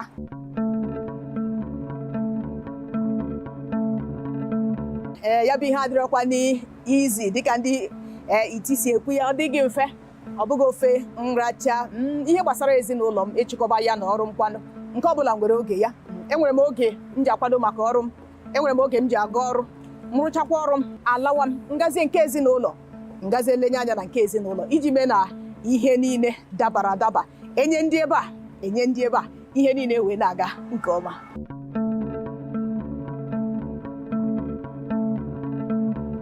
ahụkwana m ọtụtụ nri Igbo n'anya ọtụtụ nri ndị Igbo na-amasị m n'ebe o buru ibu mana nri ndị Igbo m kacha ahụ n'anya bụ ụkwa ị hụrụ ụkwa ejikwala ụkwa etiri m epele o ị na-egwusa m egwuregwu eji n'ụkwa egwu m egwuregwu ahụrụ m nri ụkwa n'anya n'ebe o buru ibu ahụkwara m ya bụrụ ihe olilo ahụrụ m ofe ụgụ vegetable ofe ụhakwa na ofe onugbu ihe ndị a niile na-atọcha m ụtọ n'ebe o buru ibu ahụkwara m ede n'anya ọ bụrụ na isicha ede ịba were mmanụ iri gwọọ ya gị na ụtazi maọbụ nchụanwụ were ya gwọọ ya nri ndị a niile na-amasịcha m n'ihi na ha bụ nri ndị na-edozi ahụ ndị Igbo nwere ọtụtụ nri dị iche iche bụkwa ndị nke na-edozi ahụ ndị nkwado adị Igbo ọ nọ n'ụlọ na ọ nọ n'ụzọ ije ọ bụkwa na unu mere m ihe mgbu ewezụga unu enweghị onye dịka adị Igbo ndị nkwado m ndị nke nọ na Naịjirịa na mba ofesi ana m ekele unu sikwa unu gaa n'iru na nkwado unu na-enye m ewezụga unu enweghịkwana onye dịka adị Igbo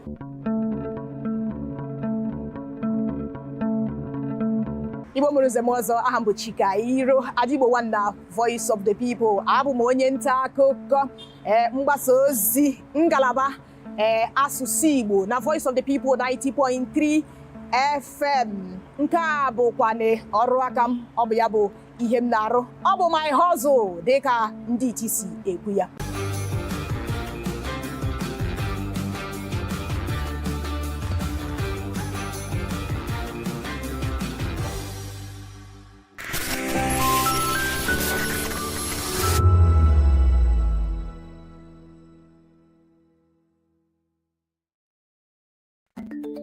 Africa is on the move, a continent of rising voices, untold stories, and powerful transformations. From the streets of Lagos to the heart of Nairobi, from the mines of Congo to the tech labs of Cape Town, the African story is being written every day.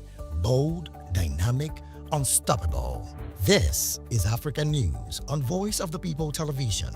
We don't just bring you the news, we analyze and bring you Africa's heartbeat, the politics that shapes our nations, the economies that drives our future, the cultures that defines who we are, the voice that must be heard. Africa News, Africa's voice, Africa's future. Where Africa speaks, the world listens.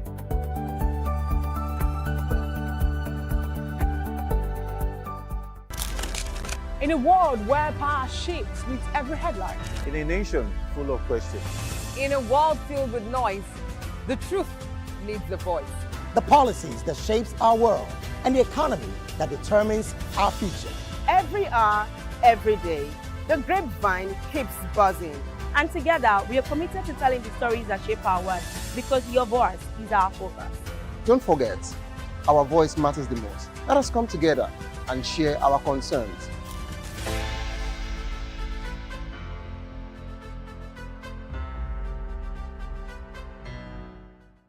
To know the happenings in the maritime sector, join us on the program Maritime Frontiers on VOP TV as we discuss key areas in the maritime sector from aquaculture, maritime transportation, maritime labor regulation, oil and gas exploration, ferry and passenger insurance, marine pollution and prevention, port operations, and lots more. Maritime Frontiers, exploring Nigeria's blue economy.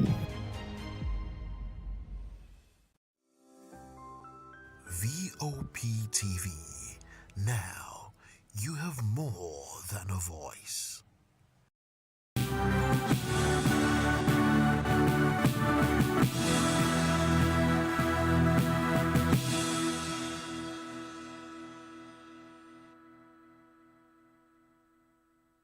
Well, hello and welcome to News Hour on Voice of the People TV. I am Vivian Oguche. And I am Nenna Ndomdioto. Before we begin the news, kindly visit our website www.vop.ng for fresh and trending news. Here are the headlines. Federal government begins trial of 500 suspects indicted in terror attacks. Kachikwu-led ADC faction plans national convention. Turaki-led PDP demands INEC clarify alleged land and cash gifts. Kano Assembly withdraws notice after Deputy Governor resigns. Tinubu to commission key projects in Lagos. President Tinubu commends officers' dedication.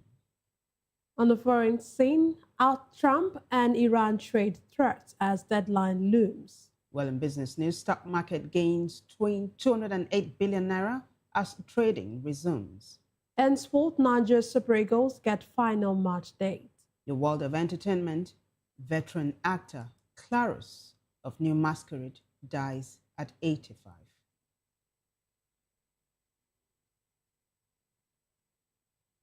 Now the news in details.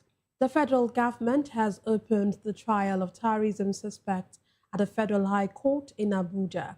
The suspects are accused of involvement in attacks across northern Nigeria, which have claimed over 2,000 lives and destroyed property. Others are charged with aided terrorism through the supply of funds, arms, ammunition, and food. The Attorney General of the Federation and Minister of Justice, Lateef Fagbemi, led a prosecution team alongside the Director of Public Prosecutions, Rotimi Oyedepo, while Ali Abubakar led the defense. Fagbemi said 227 suspects are currently standing trial before 10 judges of the Federal High Court and commended the judges for sitting during the Easter holiday. He added the representatives of international and local bodies, including Amnesty International and the Nigerian Bar Association, are observing the proceedings to ensure transparency. The suspects were brought to the court under heavy security by armed personnel. In one of the cases, Justice Binta Yako sentenced the Boko Haram logistics supplier Hamatu Modu to 40 years imprisonment after he confessed to supplying food and information to the group. In separate rulings, the court sentenced Isa Ali to 10 years, Show Bukar to 20 years, and Hamza Yahuza 7 years for supporting the terror group in various ways.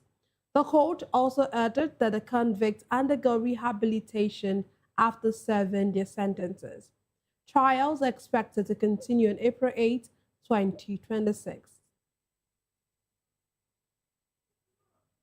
From security to politics, the Dumebi Kachikwu-led faction of the African Democratic Congress has announced plans to convene a national convention and set up an interim leadership to manage the party's affairs.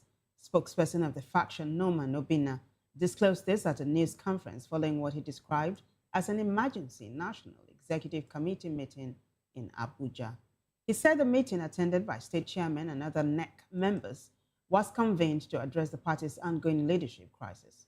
Obina alleged that the former leadership under Ralph Nwosu attempted to unlawfully transfer control of the party to non-members and sideline state chairmen.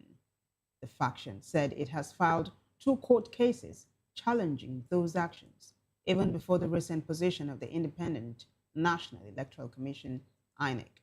It maintains that in the absence of a National Working Committee since August 2022, the NEC remains the party's highest legitimate authority. The group also announced its disassociation from a rival coalition led by prominent political figures. In the meantime, the Deputy National Publicity Secretary of the David Mark-led African Democratic Congress, Queen Okiye, says the Dumebi Kachikwu-led faction lacks authority to act for the party. She accused the rival camp of pursuing personal interest and claimed some members have been bought over, stressing that the ADC is built on discipline.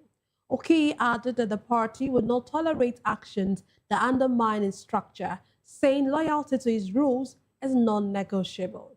She also cited past misconduct by the rival faction, linking their current actions to earlier disciplinary measures by the Mark-led party.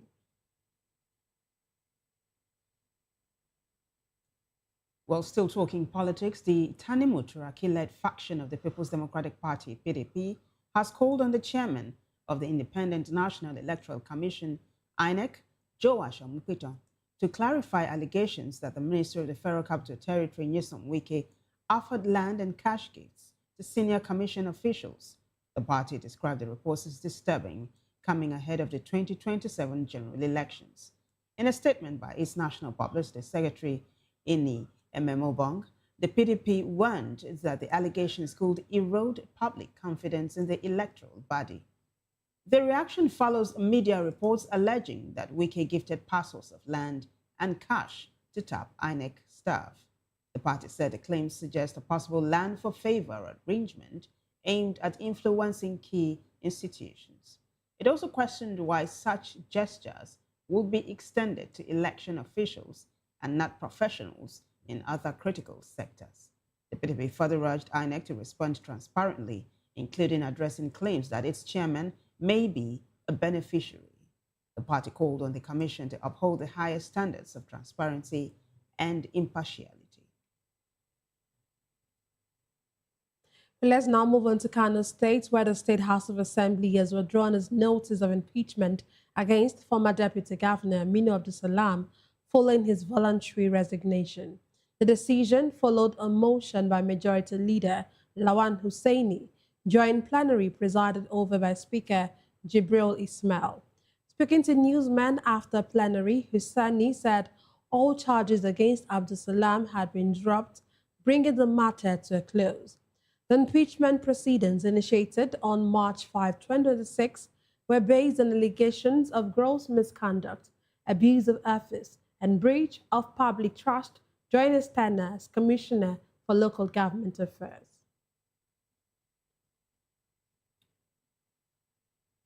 Away from politics, President Bola Tinubu will on Wednesday and Thursday commission key projects in Lagos State. Some of the projects include the Ojota-Okpebi Link Bridge, Lagos State Geographic Information Service Building, and a multi-agency complex named after the president.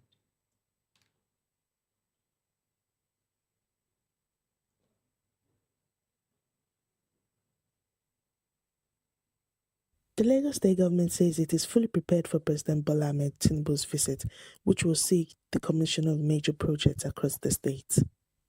Commissioner for Information and Strategy, Gbenga Omotosho, says the project reflects on the state's commitment to improving infrastructure, boosting the economy, and enhancing quality of lives. Projects to be inaugurated include the Okpebi Link Bridge, the Lagos State Geographic Information Service Building, a multi-agency complex in Alausa, the redevelopment of Tolu Schools Complex in Ajegunle, and the Abijo Mid-Level Agro Produce Hub. The Ojota Link Bridge, a 5.04-kilometer project, is expected to ease traffic congestion and improve connectivity within the Ikeja axis. At the Tolu Schools Complex in Ajegunle, thousands of pupils now have access to modern classrooms, laboratories, ICT hubs, and vocational training facilities, following a major upgrade. The presence of Mr. President in Lagos at this auspicious occasion further reinforces strong partnership between the federal government and Lagos State. It also highlights the importance of continuity in governance. We are confident that these projects will not only serve the immediate needs of our people, but also stand as an enduring legacy for generations to come. They represent progress in action and hope for a better future. On food security, Commissioner for Agric and Food Systems Abisola Olusoya says the Abijo Agric Hub is part of a wider plan to strengthen food distribution across the state. As a state, we were able to intervene properly compared to all other states in the country. We were able to intervene properly in ensuring that we drove down the prices of food. When you have facilities like this, you can help to control price points. You can help to control quality. You can help to control food flows. And for that reason, you see dovetailing back to the point of origin and helping to ensure that from places where food items are being produced, you can tell them this is the quality we want coming to Lagos. This is the quantity, this is the timing, this is the season. We can plan properly. And so this is just part of a bigger ecosystem that in the course of the year, we would also be commissioning. She adds that the hub sits on a 2.3 hectare of land and is linked to Lagos Central Logistics Hub in Ekpe, which spans over 400 hectares. According to her, existing hubs like Mushin have recorded about 1.5 billion naira in annual sales, benefiting traders directly. Meanwhile, Traffic Management General Manager, Lagos State Traffic Management, LASMA, Mr. Bakare Oke, says comprehensive plans have been put in place to manage movement during the president's visit. Motorists are advised to plan ahead, especially around Ojota, K2, Maryland, Okpebi, Allen, and Ikeja, where temporary delays are expected. Residents are also urged to cooperate with authorities as security and logistics arrangements have been put in place. The Lagos State government says while there be temporary disruptions, measures have been put in place to ensure smooth traffic flow during the president's visit. The state government also says the project will have a lasting impact on transportation, education, and food system in Lagos. We're deeply grateful to Mr. President for envisioning and initiating these and many projects, for his dedication that has helped secure the required investment in financing, for granting approval in several laudable projects in the state and in the country. From Alausa, Ikeja, I am Onyeka Ogolo, reporting for VOP TV. Meanwhile, the Lagos State government has deployed 500 additional LASMA officers to key routes ahead of President Bola Tinubu's visit. Commissioner for Information and Strategy, Gbenga Omotosho, said the move aims to ensure smooth traffic, enhance security, and minimal disruption to residents. He added that federal and state agencies are coordinating to guarantee seamless logistics during the president's itinerary. LASMA General Manager Olalekan Bakarioki said officers were positioned on major highways to regulate traffic and ease congestion throughout the visit. The deployment is part of a broader inter-agency plan to ensure smooth commissioning activities and reduce inconveniences to commuters. Well, turning to other stories, the President Bola Tinubu has commended the Nigeria Police Force for its resilience and dedication in maintaining law and order under challenging conditions. The commendation underscores his administration's focus on reforming and strengthening national security. Our correspondent Ferdinand Igba reports. Dedication to the world. President Bola Ahmed Tinubu has reaffirmed his administration's steadfast dedication to the welfare and empowerment of the Nigeria Police Force. The president, who was represented by the Vice President Kashim Shettima, made these remarks at the National Police Day at the Eagle Square Central area in Abuja. Vice President Kashim Shettima said the administration vision begins with ensuring that our police force is well equipped, well trained, and well motivated. He said they are resolute in commitment to the police welfare and comprehensive reform. The burden of sacrifice the police shoulder is one we cannot afford to take for granted. For every nation is only safe as those who keep vigil while others sleep. In a season such as this, when the shadows of insecurity tell the will of our nation, we must not only stand with our police, we must equip them, strengthen them, and honor them. It is therefore with a deep sense of duty and gratitude that I stand before you on behalf of President Bola Ahmed Tinubu GCFR to mark the meaning and essence of this historic day, National Police Day. Today, we pay solemn tribute to the brave officers, men and women who paid the ultimate price in the service of our nation. Their sacrifice is written into the conscience of our country. Their memory must remain a lamp to those who wear this uniform today and to those who will wear it tomorrow. To their families, I extend the profound gratitude of a grateful nation. Your pain is not yours alone. Your sacrifice has become part of our national inheritance, and your courage imposes upon us a permanent moral duty to remember, to honor, and to stand by you. Earlier, IGP Idris said, beyond commemoration of the day of the establishment of the Nigeria Police Force, the National Police Day offered the opportunity to remember fallen heroes and acknowledge the heroics of the men and women of the Nigeria Police in theaters of operations across the country and beyond. The IGP said the day also provided a platform to emphasize a renewed call for excellence, professionalism, and respect for human rights, among other virtues that the new police force embodies.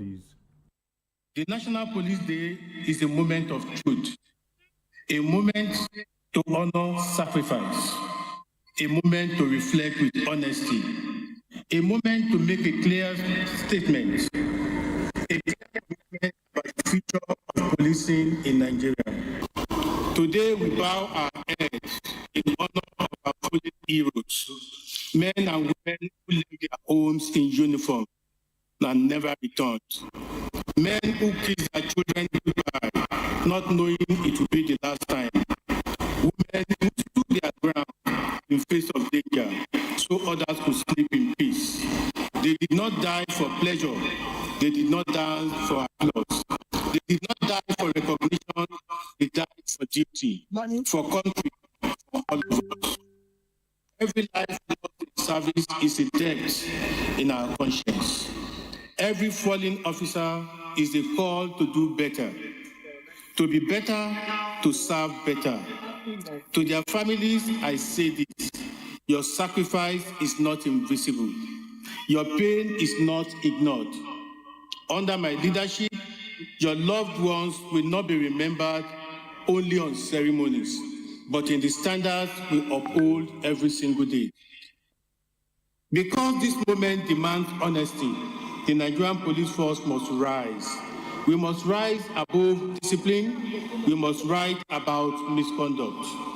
We must rise above every action that diminishes the honor of our uniform. He, however, highlighted the reform agenda of the police force under his leadership, noting that the reforms are hinged on building a force that commands trust and professionalism, enforces justice, and promotes national development through enhanced security and policing of Ferdinand Igba, reporting for VOP TV in Abuja. Thank you very much, Ferdinand. In a related development, the Inspector General of Police, Olatunji Disu, has urged personnel of the Nigeria Police Force to uphold the honor and integrity of the uniform. He made a call in Abuja at an event marking 2026 National Police Day themed Community Partnership, Building Trust. Disu described the occasion as a defining moment for the force to honor sacrifice, reflect with honesty, and recommit to the future of policing in Nigeria. He warned that rank would not shield wrongdoing, the uniform would not excuse abuse, and authority would not override the rule of law.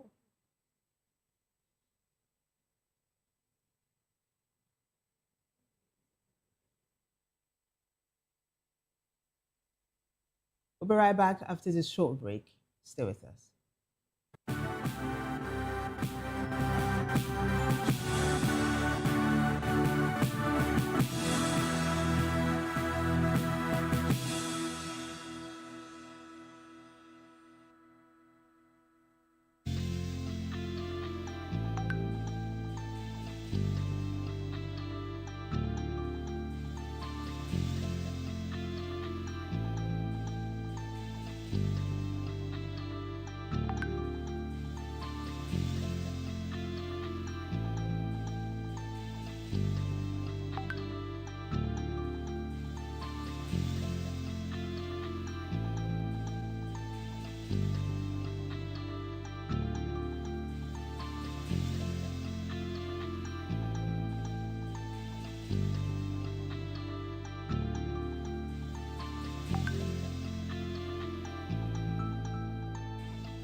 We encourage you to click on the like button and subscribe to our YouTube channel. We are Voice of the People TV. Also follow us on all our social media platforms. We are at VOP TV Live. Visit our website www.vop.ng for fresh and trending news. Also watch us live on SLTV channel 264. VOP TV, Voice of the People Television.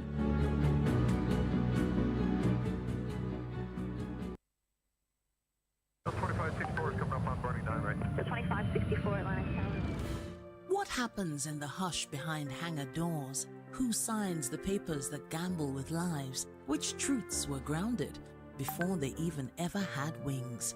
If you've ever buckled a seatbelt at 30,000 feet, if you've ever stared out of that tiny window and wondered who's really in control of the skies, it isn't just flight, it's power, it's politics, it's pressure sealed in steel. We're peeling back the clouds from runway risks to sky-high secrets. We're diving deep where most dare not to look. Aviation Scope, every Sunday at 7 p.m. only on Voice of the People TV. We don't just report, we reveal. We don't just ask, we uncover. Because when it comes to the skies, ignorance is turbulence. Aviation Scope, the sky isn't the limit, it's just the beginning. The red carpets, awards, the razzmatazz, music, fashion, interviews, and more. Spotlight on Voice of the People Television. Let's feed you with all the juicy stories in the global entertainment space, bringing you the glitz and glamour as it is hot. Stay tuned to Spotlight, 1 p.m. Monday to Friday. Spotlight on VOP TV. Entertainment like never before.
ready for the extraordinary? Something big is happening on your screen. Introducing VOP TV. Now streaming on SLTV channel 264. From breaking news to captivating conversations, news analysis, giving you all sides to the story. We break in-depth discussions on the issues that matter, from politics to sports, entertainment, and lifestyle. VOP TV on SLTV channel 264. Join us as we redefine what television means to you. Voice of the People Television, VOP TV. Now you have more than a voice.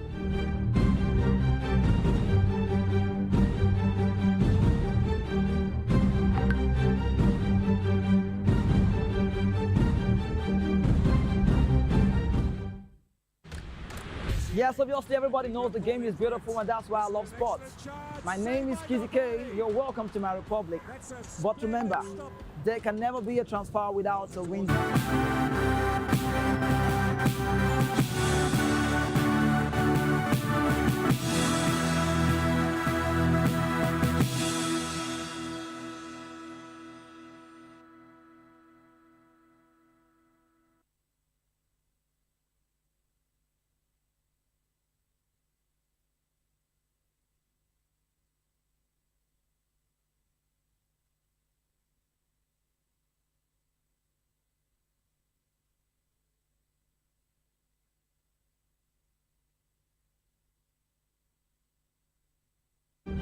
In a world where power shifts its every headlines, news breaks and events happens, we bring you unbiased and explicit information on politics, economy, and state of the nation.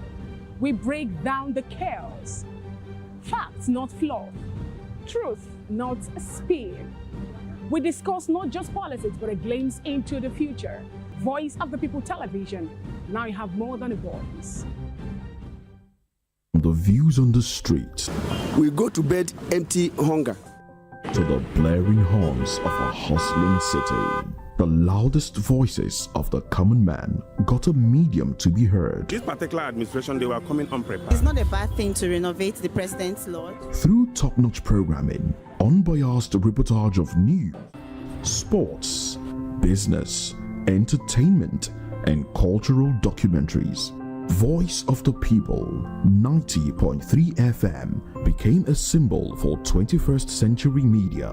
And now, a new baby is born. Voice of the People Television, VOP TV, youthful, full of vigor and penchant for excellence in the continent's media space, exposing the wrongs, applauding the rights, dissecting the news without fear or favor, through factual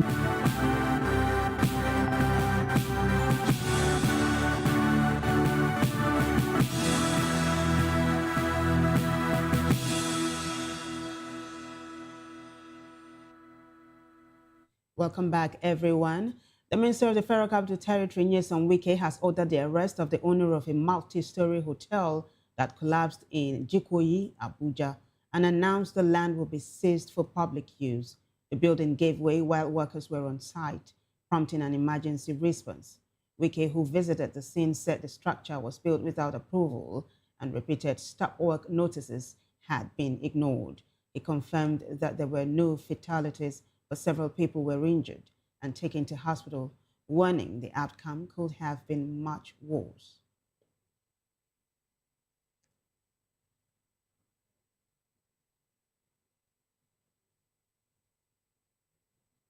The First Lady, Oluremi Tinubu, has called for increased investment in science and stronger collaborative health systems. She made a call in a message marking World Health Day 2026, themed Together for Health, Stand with Science. Tinubu urged adoption of the One Health approach, recognizing the links between human, animal, and environmental health.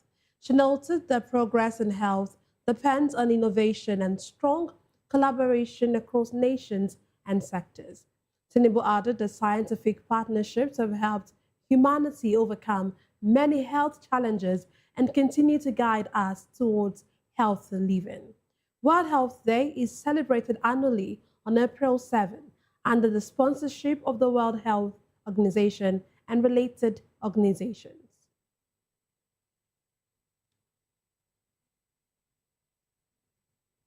Well, speakers at the just concluded Easter retreat of the Assemblies of God in Oka, Anambra State, have urged Christians to uphold righteous living beyond the Easter celebration.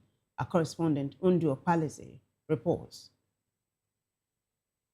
According to the preachers, it is not good to mark Easter just for ceremonial purposes and for the fun of it, but for availing oneself of the eternal redemption and salvation made possible by the precious blood of Christ. The Owerri District Superintendent of the Church, Reverend James Agbowo-Dikizu, summed it up thus. Among other things that we want, the most important to all of them is God to revive us. The Bible clearly and repeatedly teaches that God wants to revive our relationship with Him. Reverend Dr. Gospel Omene and Reverend Dr. Matthew Iweze, in their separate messages, dwelt on the power of resurrection as exemplified by the risen Christ, pointing out that it is at the center of Christianity. Ladies and gentlemen, Jesus is no longer in the grave because the power of death will not hold him captive. That is why our faith is strong. That is the reason why I can boast of him. But Jesus beheld them and said unto them, with man this is impossible, but with God all things are possible. The church choir sent deep down the messages in a melodious tune. He's no longer on the cross, neither is he in the grave. He has risen from the dead, he's seated on the throne. He's no longer on the cross, neither is he in the grave. He has risen from the dead, he's seated on the throne. He's no longer. Ndo Opaleze, VOP TV News. Thank you, Ndo. Lagos State Governor Babajide Sanwo-Olu has installed the Alara of Ilara, Oba Olufolarin Ogunsanwo, as Lagos State University's sixth chancellor. The governor called the appointment historic and strategic for the university's growth. He presided over the investiture and swearing in at the State House Banquet Hall in Ikeja. Sanwo-Olu said the move highlights the enduring relevance of traditional institutions and governance, social cohesion, and moral leadership. This is the first time a traditional ruler will serve as chancellor since LASU was established. Ogunsanwo, a former chairman of the Lagos State Inland Revenue Service, succeeds Bolahan Elias. In his acceptance speech, he pledged to work with the university's governing bodies to strengthen values, support growth, and enhance its prestige.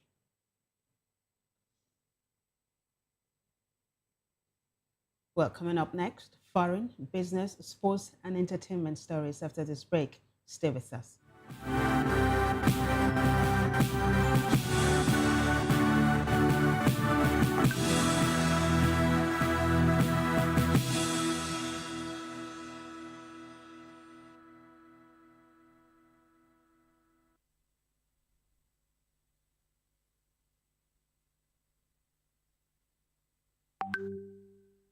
Welcome to Romeo Pizza.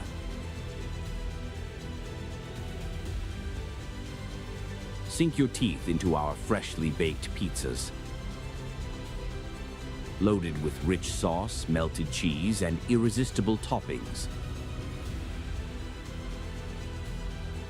Where every bite is a love story. Treat yourself to our creamy, dreamy ice cream. Smooth, sweet, and made to brighten your day. Or maybe you want it hot and satisfying. Our juicy shawarma is wrapped to perfection, packed with flavor in every mouthful. Pizza, ice cream, shawarma. Why choose one when you can have it all? Romeo Pizza has exactly what your taste buds desire. Accurate stories and contents from the views on the street. We go to bed empty hunger. to the blaring horns of a hustling city. The loudest voices of the common man got a medium to be heard. This particular administration, they were coming unprepared. It's not a bad thing to renovate the president's lodge. Through top-notch programming, unbiased reportage of news, sports, business, entertainment, and cultural documentaries, Voice of the People 90.3 FM became a symbol for 21st century media. And now, a new baby is born. Voice of the People Television, VOP TV, youthful, full of vigor and penchant for excellence in the continent's media space, exposing the wrongs, applauding the rights, dissecting the news without fear or favor, through factual and accurate stories and contents. Corruption kills three things that makes a society.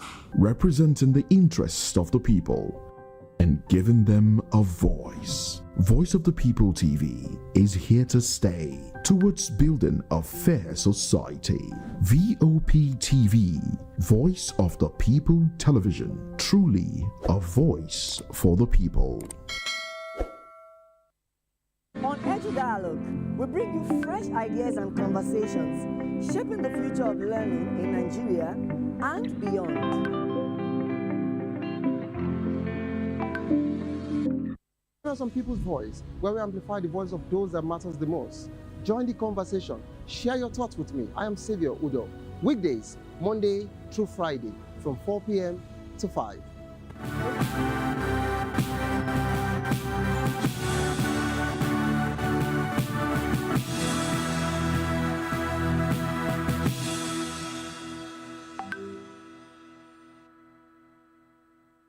Glad to have you back. On the foreign scene, United States President Donald Trump has threatened to destroy Iranian infrastructure, frustrated that the country ignored his ultimatum to open the Strait of Hormuz. Trump gave Iran until 8 p.m. Washington time, 3:30 a.m. in Tehran, to end its blockade of Gulf oil, warning that the U.S. could destroy bridges and power plants. Iran responded, saying it would strike U.S. allies in the Gulf, leaving desert cities without power or water. Meanwhile, strikes on Iran intensified, hitting railways, road bridges, an airport, and a petrochemical plant. U.S. forces also attacked targets on Kag Island, home to Iran's main oil export terminal. Iran warned it will retaliate against Gulf neighbors' infrastructure and claimed fresh strikes on the ship in the Gulf and the Saudi petrochemical complex.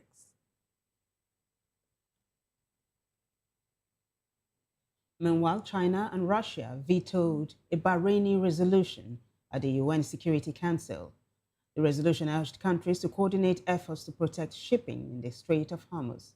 The 15-member council voted 11 in favor, with China and Russia against and 2 abstentions. Bahrain's Foreign Minister Abdul Latif Al-Zayani said the draft resolution failed because of the negative votes by the council's permanent members.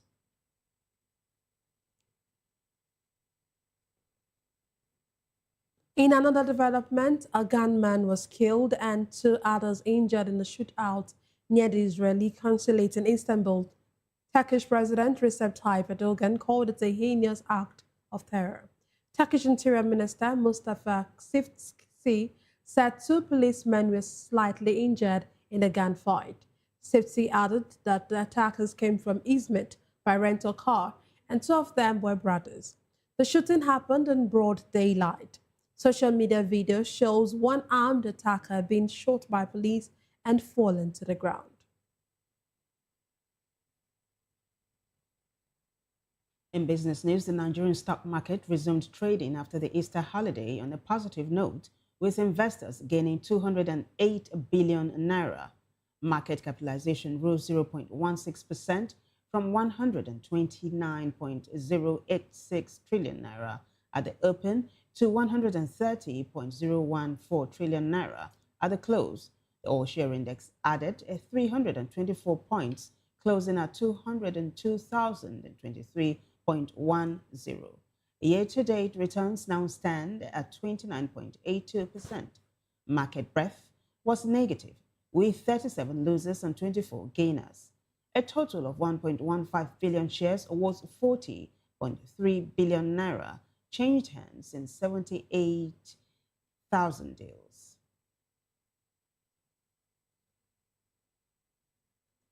Moving on in business, the Nigerian Communications Commission says its directive for telecom operators to compensate subscribers for poor service will take effect this month.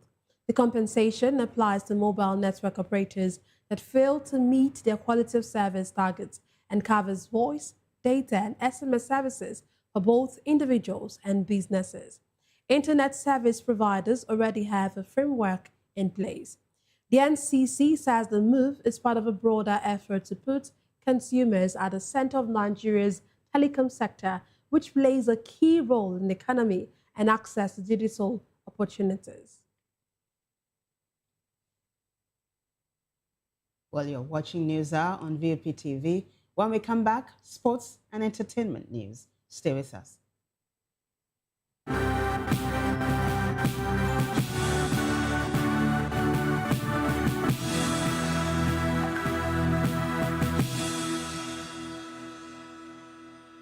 Are you looking for where to buy quality and original studio and musical equipment in Nigeria? Welcome to Iruka Online, Nigeria's biggest musical and sound equipment warehouse. Your trusted home for top global brands, reliable low-priced alternatives, and 100% original musical accessories. With over 60 locations nationwide and open 7 days a week, we deliver unbeatable service and customer support you can count on. Shop online at iruka.com in partnership with world-renowned brands like Wolfdale Pro, Prisoners, Twile Keyboards, Fender and Jackson Guitars, Marshall Amplification, Mapex Acoustic Drum Set, Tech Electronic Drums and Accessories, Evans Drumheads, Ashdown Engineering, and many more. Iruka Online, powering your sound with quality you can trust.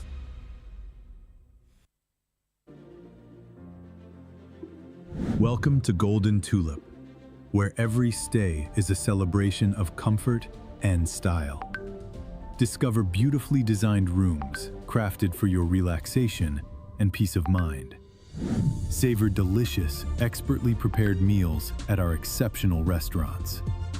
Relax and socialize at our elegant lounge bar.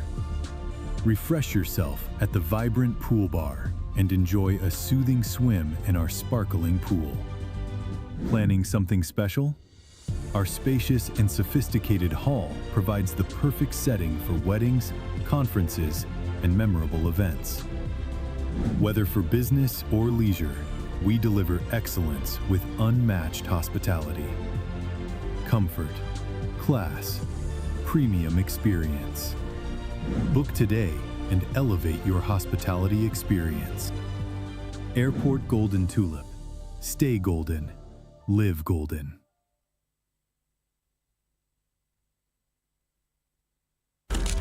In a world where power shifts with every headline. In a nation full of questions. In a world filled with noise, the truth needs a voice. The policies that shapes our world and the economy that determines our future. Every hour, every day, the grapevine keeps buzzing. And together, we are committed to telling the stories that shape our world, because your voice is our focus. Don't forget, our voice matters the most. Let us come together and share our concerns.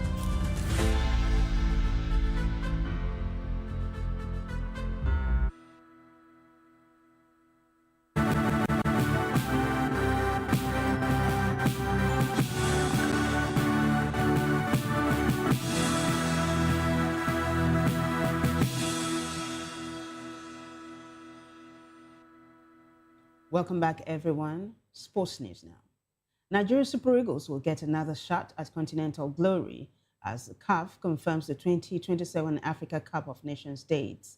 The tournament runs June 19 to July 18, 2027, returning to a summer schedule and will be jointly hosted by Kenya, Tanzania, and Uganda. This follows the last edition in Morocco, held between December 2025 and January 2026. For Nigeria, it is another chance to chase a fourth AFCON title. Super Eagles, now led by Eric Chell, finished third at the last edition and will aim even higher this time.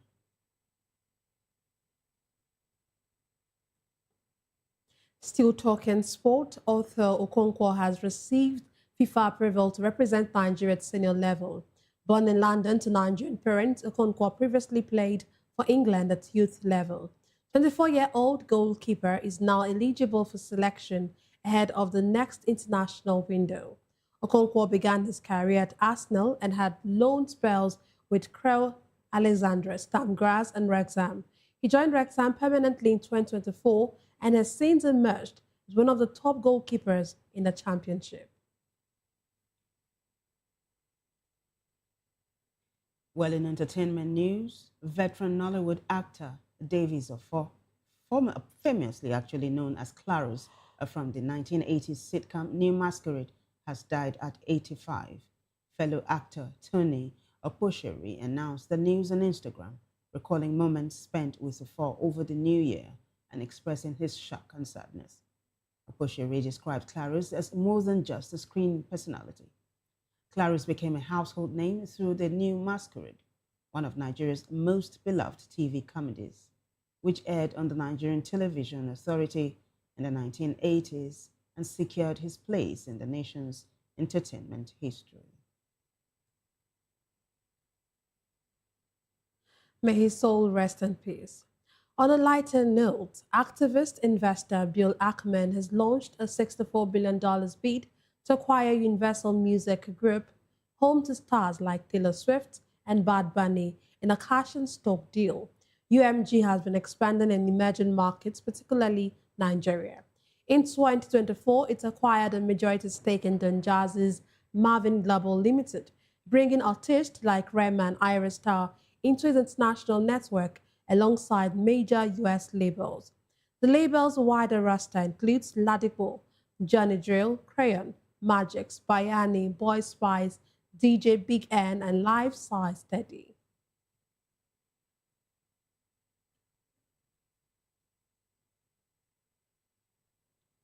And it's a wrap on News Hour, but before we go, a quick look at the headlines. We told you that the federal government has begun trial of 500 suspects indicted in terror attacks. Also, Kachikwu-led ADC's faction plans national convention. Turaki-led PDP demands INEC clarify alleged land and cash gifts. Kano Assembly withdraws notice after Deputy Governor resigns. Tinubu to commission key projects in Lagos. President Tinubu commends officers' dedication. On the foreign scene, Trump and Iran trade threats as deadline looms. In business, stock market gains 208 billion naira as trading resumes. Well, in sports news, Nigeria's Super Eagles get final match date. And in the world of entertainment, veteran actor Clarus of New Masquerade dies at 85. Do well to subscribe to our YouTube channel. On YouTube, we are Voice of the People Television, and on other social media platforms, we air at VOP TV Live. If you witness news happening near you, we want to hear from you. Send your eyewitness report, event coverage request, photos or videos directly via WhatsApp to 0824 606 4057. You can also reach our newsroom by email at news@vop.ng. I am Nenna Ndomdioto. And I am Vivian Uguche. Thank you for watching.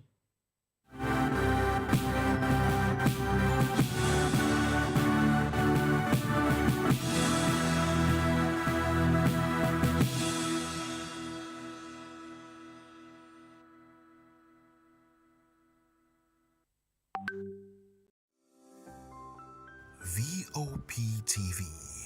Now you have more than a voice. Welcome to the locker room, the home of football talk that matters. I am Jerry Ampelon. Join us every weekday, Monday to Friday at 5 p.m. Nigerian time, as we share the hot takes and hot debates in the exciting world of football. And joining me are the usual suspects, Kachikwu and Mayowa, as we break down all the hot takes and everything that's happening in the football. Don't just watch football, Leave it with us. Catch us on the Locker Room and Voice of the People television at 5 p.m. Nigerian time. And like I always say, if not 20 minutes off, please discuss. I'm Sarah Nystrom from Sweden, aka Chief Omobowale, Communication Queen. Keep watching VOP TV. Hi, I'm Samantha Jacobs representing the States. Miami's in the house, and I want to make a shout out to VOP TV.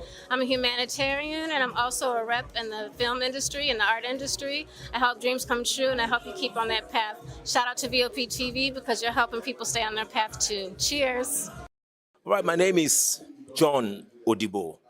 Keep watching Voice of the People because it's a fantastic station to be with all the time. Thank you very much. My name is Pastor Elvis Ciro, the convener of the Voice Achievers Award, and keep watching VOP. Yes, that is the channel for all the people.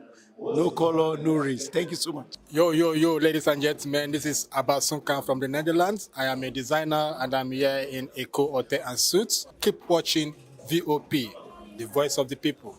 Don't touch that dial. Hello there, my name is Damilola Ogunsi, also known as the Goldfish. Hi, my name is Chiki Bright Emmanuel. I'm an actor and a filmmaker. Hello peeps, my name is Yomi E. Adejimo. Hi everyone, I'm Paul Utomi. Hi everyone, my name is Stacey Benjamin and this is Voice of the People TV. I need you to keep it locked to VOP TV. See, are you looking for good entertainment? You want to get good movies, good music, politics, talk shows, sports and entertainment. You really want a channel that gives you everything you need without you having to run around. VOP is where you are. That's Voice of the People. If you're not listening to this, you're not one of us. And you deserve to be killed. Scrapchat. Don't be killed, but watch it. Or I'll find you. And I want you. And you are locked on VOP TV. Don't go nowhere. This is where the juice is. This is where all you need for entertainment, politics, movies, and whatnot. And keep watching VOP TV. So keep it locked because I'm locked already, man, and it's money back guarantee. So you're gonna have a good time because I do. And please keep watching VOP TV. I want you to actually, I beg you, subscribe, watch it. If not, whatever you see. You better not touch that dial because VOP is the plot. When I first heard VOP, I thought they were talking about me because I'm a voiceover personality. But no, this is Voice of the People TV, and you are riveted forever because this is the place to be. Yo guys, your boy Chela. Shout out to VOP TV. I love you guys. Salut tout le monde, Suspect 95. Là, on est sur VOP TV. On passe un bon temps.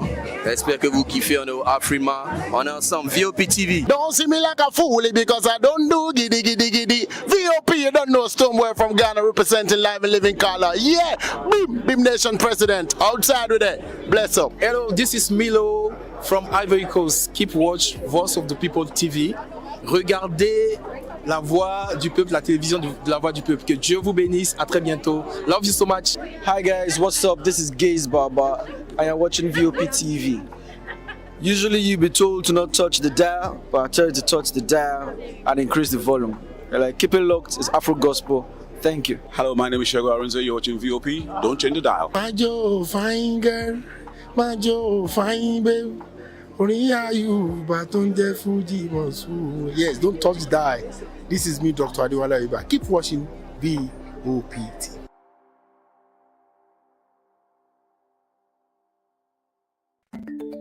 Africa is on the move, a continent of rising voices, untold stories, and powerful transformations. From the streets of Lagos to the heart of Nairobi, from the mines of Congo to the tech labs of Cape Town, the African story is being written every day. Bold, dynamic, unstoppable. This is African News on Voice of the People Television. We don't just bring you the news. We analyze and bring you Africa's heartbeat, the politics that shapes our nations, the economies that drives our future, the cultures that defines who we are, the voice that must be heard. Africa News, Africa's voice, Africa's future. Where Africa speaks, the world listens.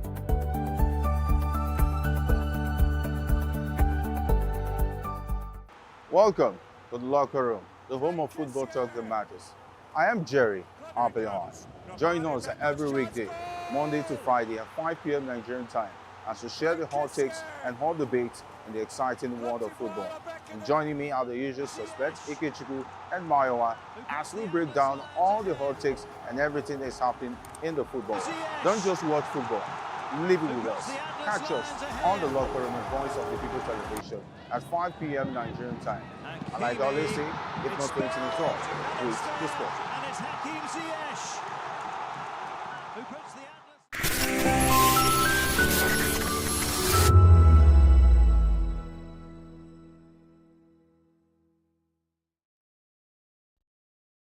Journalists from various media outlets gathered for a specialized training aimed at strengthening business and economic reporting, facilitated by the Media Career Development Network (MCDN) in collaboration with the United States Consulate General.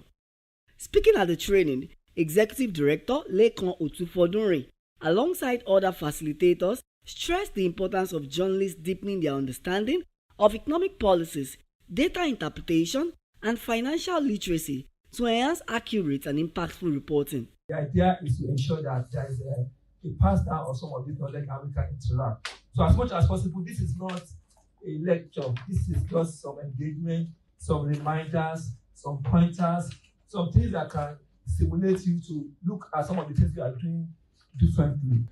Today's session on business and economics reporting is especially timely. Just 2 weeks ago, we convened the U.S.-Nigeria Commercial and Investment Partnership Ministerial Meeting here in Lagos, reaffirming our 5-year Memorandum of Understanding to expand trade, investment, and private sector-led economic growth. The U.S. Deputy Assistant Secretary Bradley McKinney and Nigeria's Minister of Industry, Trade, and Investment, Dr. Jumoke Odewole, co-chaired discussions at the event on how to deliver tangible, long-term improvements to the business environment and remove barriers to trade and investment in 3 priority areas, which are